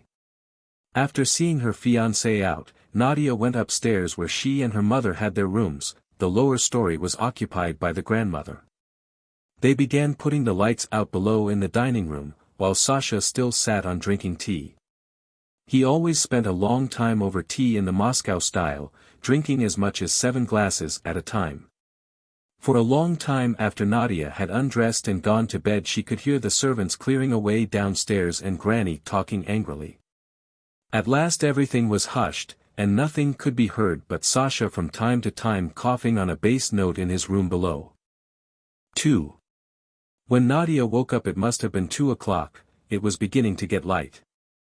A watchman was tapping somewhere far away. She was not sleepy, and her bed felt very soft and uncomfortable. Nadia sat up in her bed and fell to thinking as she had done every night in May. Her thoughts were the same as they had been the night before, useless, persistent thoughts, always alike, of how Andrei Andreitch had begun courting her and had made her an offer. How she had accepted him and then little by little had come to appreciate the kindly, intelligent man. But for some reason now when there was hardly a month left before the wedding, she began to feel dread and uneasiness as though something vague and oppressive were before her. Tick-tock, tick-tock, the watchman tapped lazily. Tick-tock. Through the big old-fashioned window she could see the garden and at a little distance bushes of lilac in full flower, drowsy and lifeless from the cold, and the thick white mist was floating softly up to the lilac, trying to cover it. Drowsy rooks were cawing in the faraway trees. My God, why is my heart so heavy? Perhaps every girl felt the same before her wedding. There was no knowing. Or was it Sasha's influence? But for several years past Sasha had been repeating the same thing, like a copybook, and when he talked he seemed naive and queer. But why was it she could not get Sasha out of her head? Why was it? The watchman left off tapping for a long while. The birds were twittering under the windows and the mist had disappeared from the garden. Everything was lighted up by the spring sunshine as by a smile. Soon the whole garden, warm and caressed by the sun, returned to life, and dewdrops like diamonds glittered on the leaves and the old neglected garden on that morning looked young and gaily decked. Granny was already awake. Sasha's husky cough began. Nadia could hear them below, setting the samovar and moving the chairs. The hours passed slowly. Nadia had been up and walking about the garden for a long while and still the morning dragged on. At last Nina Ivanovna appeared with a tear-stained face, carrying a glass of mineral water. She was interested in spiritualism and homeopathy, read a great deal, was fond of talking of the doubts to which she was subject, and to Nadia it seemed as though there were a deep mysterious significance in all that. Now Nadia kissed her mother and walked beside her. "What have you been crying about, mother?" she asked. "Last night I was reading a story in which there is an old man and his daughter. The old man is in some office and his chief falls in love with his daughter. I have not finished it, but there was a passage which made it hard to keep from tears," said Nina Ivanovna, and she sipped at her glass. "I thought of it this morning and shed tears again.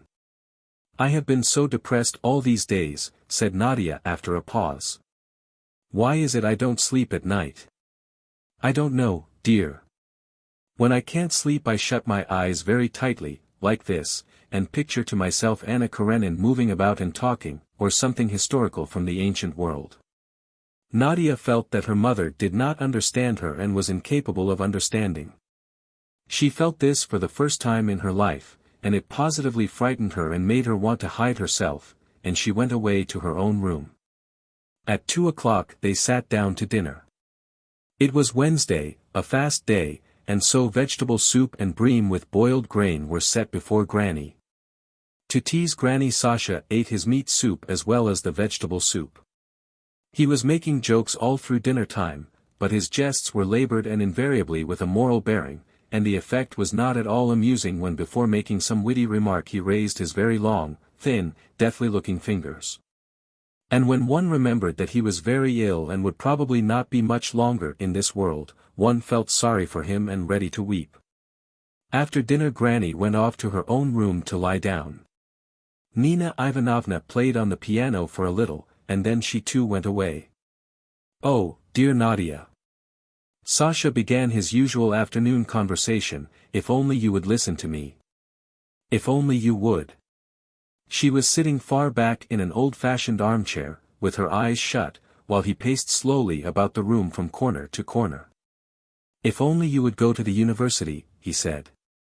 "Only enlightened and holy people are interesting, it's only they who are wanted. The more of such people there are, the sooner the kingdom of God will come on earth. Of your town then not one stone will be left, everything will be blown up from the foundations, everything will be changed as though by magic. And then there will be immense, magnificent houses here, wonderful gardens, marvelous fountains, remarkable people. But that's not what matters most. What matters most is that the crowd, in our sense of the word, in the sense in which it exists now, that evil will not exist then. Because every man will believe and every man will know what he is living for and no one will seek moral support in the crowd. Dear Nadia, darling girl, go away. Show them all that you are sick of this stagnant, grey, sinful life. Prove it to yourself at least." "I can't, Sasha, I'm going to be married." "Oh nonsense. What's it for?" They went out into the garden and walked up and down a little. "And however that may be, my dear girl, you must think, you must realize how unclean, how immoral this idle life of yours is," Sasha went on. "Do understand that if, for instance, you and your mother and your grandmother do nothing, it means that someone else is working for you, you are eating up someone else's life, and is that clean, isn't it filthy?" Nadia wanted to say, yes, that is true, she wanted to say that she understood, but tears came into her eyes, her spirits drooped, and shrinking into herself she went off to her room. Towards evening Andrei Andreitch arrived and as usual played the fiddle for a long time. He was not given to much talk as a rule, and was fond of the fiddle, perhaps because one could be silent while playing. At 11 o'clock when he was about to go home and had put on his greatcoat, he embraced Nadia and began greedily kissing her face, her shoulders, and her hands. "My dear, my sweet, my charmer," he muttered. "Oh how happy I am! I am beside myself with rapture." And it seemed to her as though she had heard that long, long ago, or had read it somewhere, in some old tattered novel thrown away long ago. In the dining room Sasha was sitting at the table drinking tea with the saucer poised on his 5 long fingers, Granny was laying out patience, Nina Ivanovna was reading. The flame crackled in the icon lamp and everything, it seemed, was quiet and going well. Nadia said good night, went upstairs to her room, got into bed and fell asleep at once. But just as on the night before, almost before it was light, she woke up. She was not sleepy, there was an uneasy, oppressive feeling in her heart. She sat up with her head on her knees and thought of her fiancé and her marriage. She for some reason remembered that her mother had not loved her father and now had nothing and lived in complete dependence on her mother-in-law, Granny. And however much Nadia pondered she could not imagine why she had hitherto seen in her mother something special and exceptional, how it was she had not noticed that she was a simple, ordinary, unhappy woman.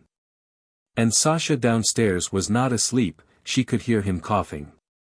He is a queer, naive man, thought Nadia, and in all his dreams, in all those marvelous gardens and wonderful fountains one felt there was something absurd. But for some reason in his naivete, in this very absurdity there was something so beautiful that as soon as she thought of the possibility of going to the university, it sent a cold thrill through her heart and her bosom and flooded them with joy and rapture. "But better not think," she whispered. "I must not think of it." Tick-tock, tapped the watchman somewhere far away. Tick-tock, tick-tock. 3. In the middle of June Sasha suddenly felt bored and made up his mind to return to Moscow. "I can't exist in this town," he said gloomily. "No water supply, no drains. It disgusts me to eat at dinner, the filth in the kitchen is incredible. Wait a little, prodigal son." Granny tried to persuade him, speaking for some reason in a whisper, "The wedding is to be on the 7th. I don't want to. You meant to stay with us until September. But now, you see, I don't want to. I must get to work." The summer was grey and cold, the trees were wet, everything in the garden looked dejected and uninviting. It certainly did make one long to get to work. The sound of unfamiliar women's voices was heard downstairs and upstairs. There was the rattle of a sewing machine in Granny's room. They were working hard at the trousseau. Of fur coats alone, 6 were provided for Nadia, and the cheapest of them, in Granny's words, had cost 300 rubles. The fuss irritated Sasha. He stayed in his own room and was cross, but everyone persuaded him to remain, and he promised not to go before the 1st of July. Time passed quickly. Honesty. Peter's Day Andrei Andreitch went with Nadia after dinner to Moscow Street to look once more at the house which had been taken and made ready for the young couple some time before. It was a house of 2 stories, but so far only the upper floor had been furnished.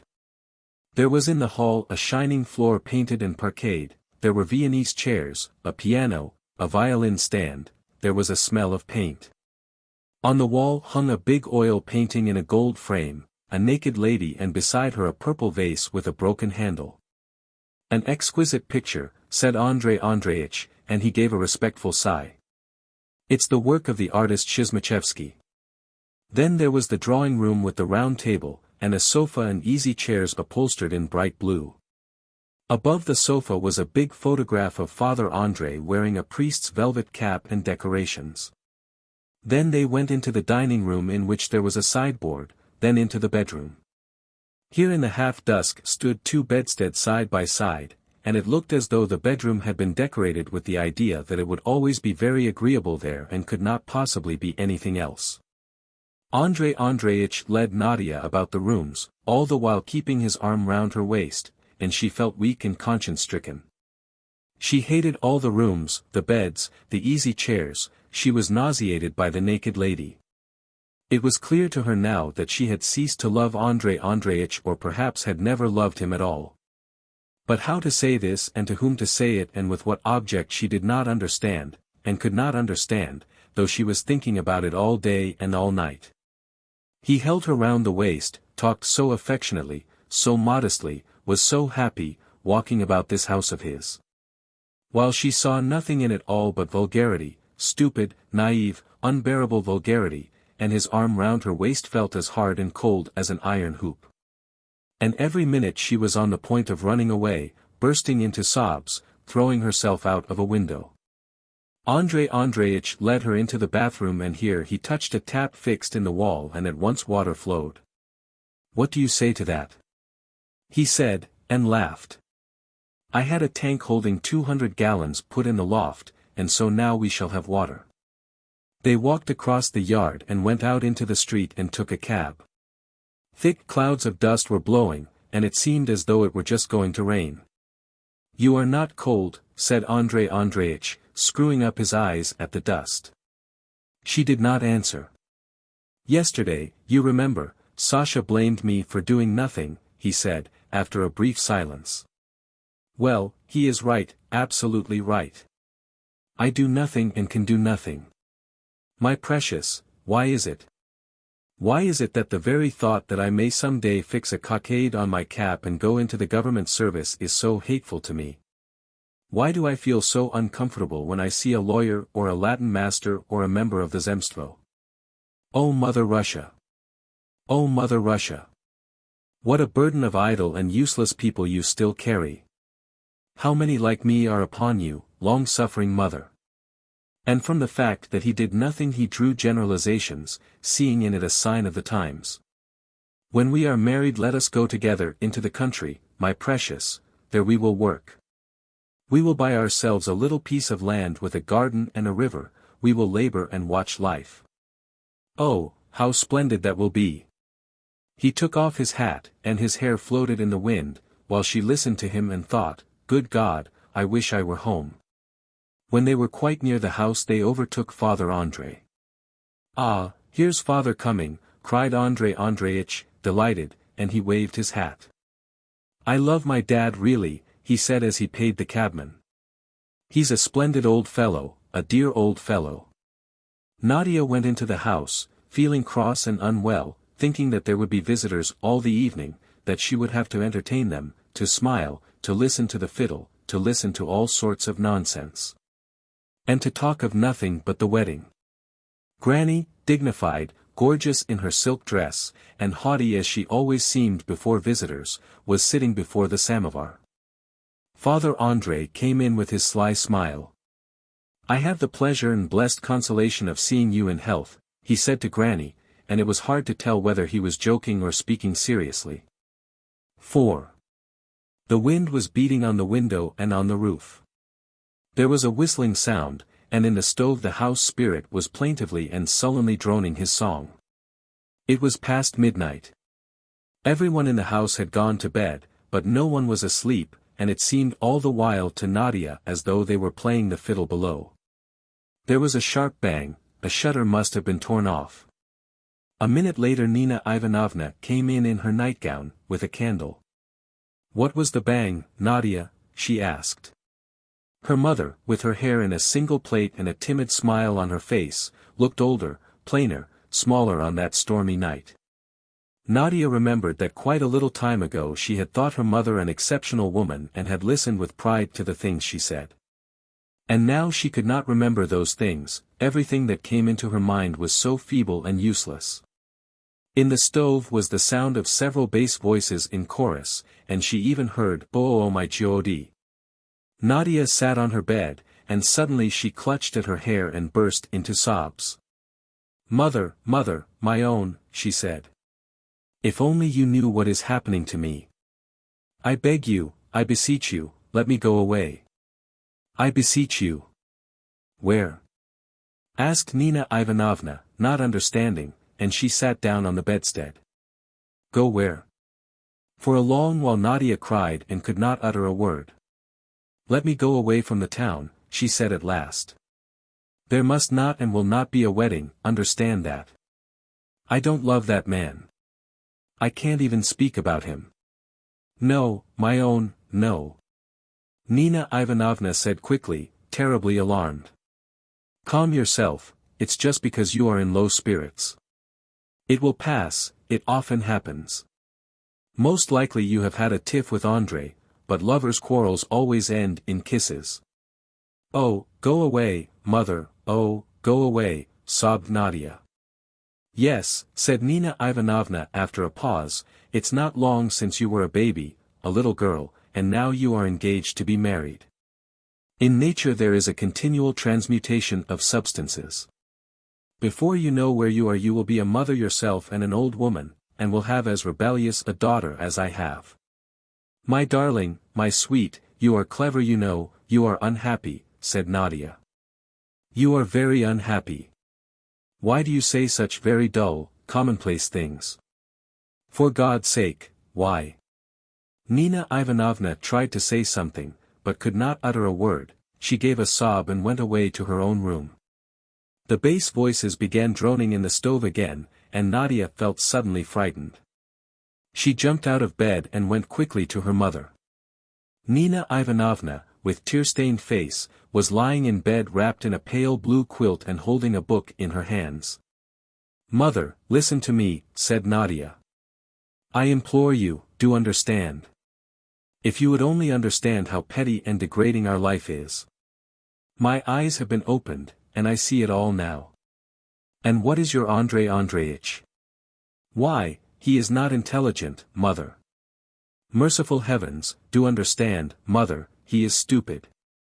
Nina Ivanovna abruptly sat up. "You and your grandmother torment me," she said with a sob. "I want to live. To live," she repeated, and twice she beat her little fist upon her bosom. "Let me be free. I am still young, I want to live, and you have made me an old woman between you.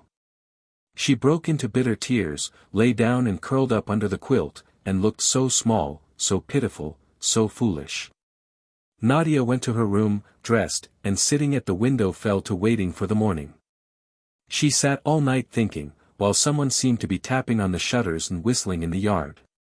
In the morning Granny complained that the wind had blown down all the apples in the garden, and broken down an old plum tree. It was grey, murky, cheerless, dark enough for candles. Everyone complained of the cold, and the rain lashed on the windows. After tea Nadia went into Sasha's room and without saying a word knelt down before an armchair in the corner and hid her face in her hands. "What is it?" asked Sasha. "I can't," she said. "How I could go on living here before, I can't understand, I can't conceive. I despise the man I am engaged to, I despise myself, I despise all this idle, senseless existence." "Well, well," said Sasha, not yet grasping what was meant. "That's all right, that's good. I am sick of this life," Nadia went on. "I can't endure another day here. Tomorrow I am going away. Take me with you for God's sake." For a minute Sasha looked at her in astonishment. At last he understood and was delighted as a child. He waved his arms and began pattering with his slippers as though he were dancing with delight. "Splendid," he said, rubbing his hands. "My goodness, how fine that is." And she stared at him without blinking, with adoring eyes, as though spellbound, expecting every minute that he would say something important, something infinitely significant. He had told her nothing yet, but already it seemed to her that something new and great was opening before her which she had not known till then, and already she gazed at him full of expectation, ready to face anything, even death. "I am going tomorrow," he said after a moment's thought. "You come to the station to see me off. I'll take your things in my portmanteau, and I'll get your ticket, and when the third bell rings you get into the carriage, and we'll go off. You'll see me as far as Moscow and then go on to Petersburg alone. Have you a passport?" "Yes."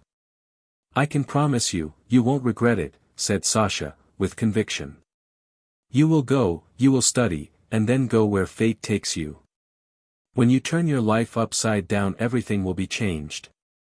The great thing is to turn your life upside down, and all the rest is unimportant. And so we will set off tomorrow?"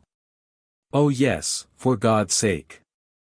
It seemed to Nadia that she was very much excited, that her heart was heavier than ever before, that she would spend all the time till she went away in misery and agonizing thought. But she had hardly gone upstairs and lain down on her bed when she fell asleep at once, with traces of tears and a smile on her face, and slept soundly till evening. A cab had been sent for. Nadia in her hat and overcoat went upstairs to take one more look at her mother, at all her belongings. She stood in her own room beside her still warm bed, looked about her, then went slowly into her mother. Nina Ivanovna was asleep. It was quite still in her room. Nadia kissed her mother, smoothed her hair, stood still for a couple of minutes then walked slowly downstairs. It was raining heavily. The cabman with the hood pulled down was standing at the entrance, drenched with rain. "There is not room for you, Nadia," said Granny, as the servants began putting in the luggage. "What an idea to see him off in such weather. You had better stop at home. Goodness, how it rains." Nadia tried to say something, but could not. Then Sasha helped Nadia in and covered her feet with a rug. Then he sat down beside her. "Good luck to you. God bless you." Granny cried from the steps. "Mind you write to us from Moscow, Sasha." "Right.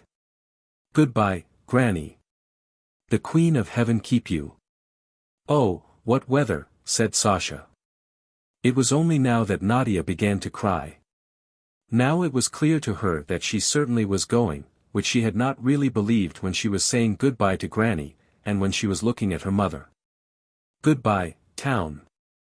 And she suddenly thought of it all, Andrei, and his father and the new house and the naked lady with the vase, and it all no longer frightened her, nor weighed upon her, but was naive and trivial and continually retreated further away.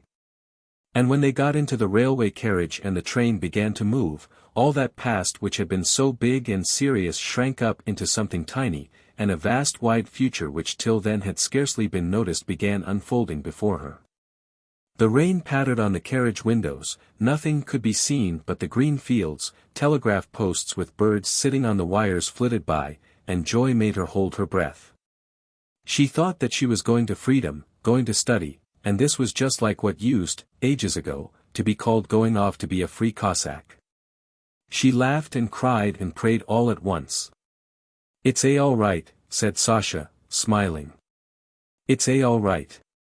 6. Autumn had passed and winter, too, had gone. Nadia had begun to be very homesick and thought every day of her mother and her grandmother. She thought of Sasha too.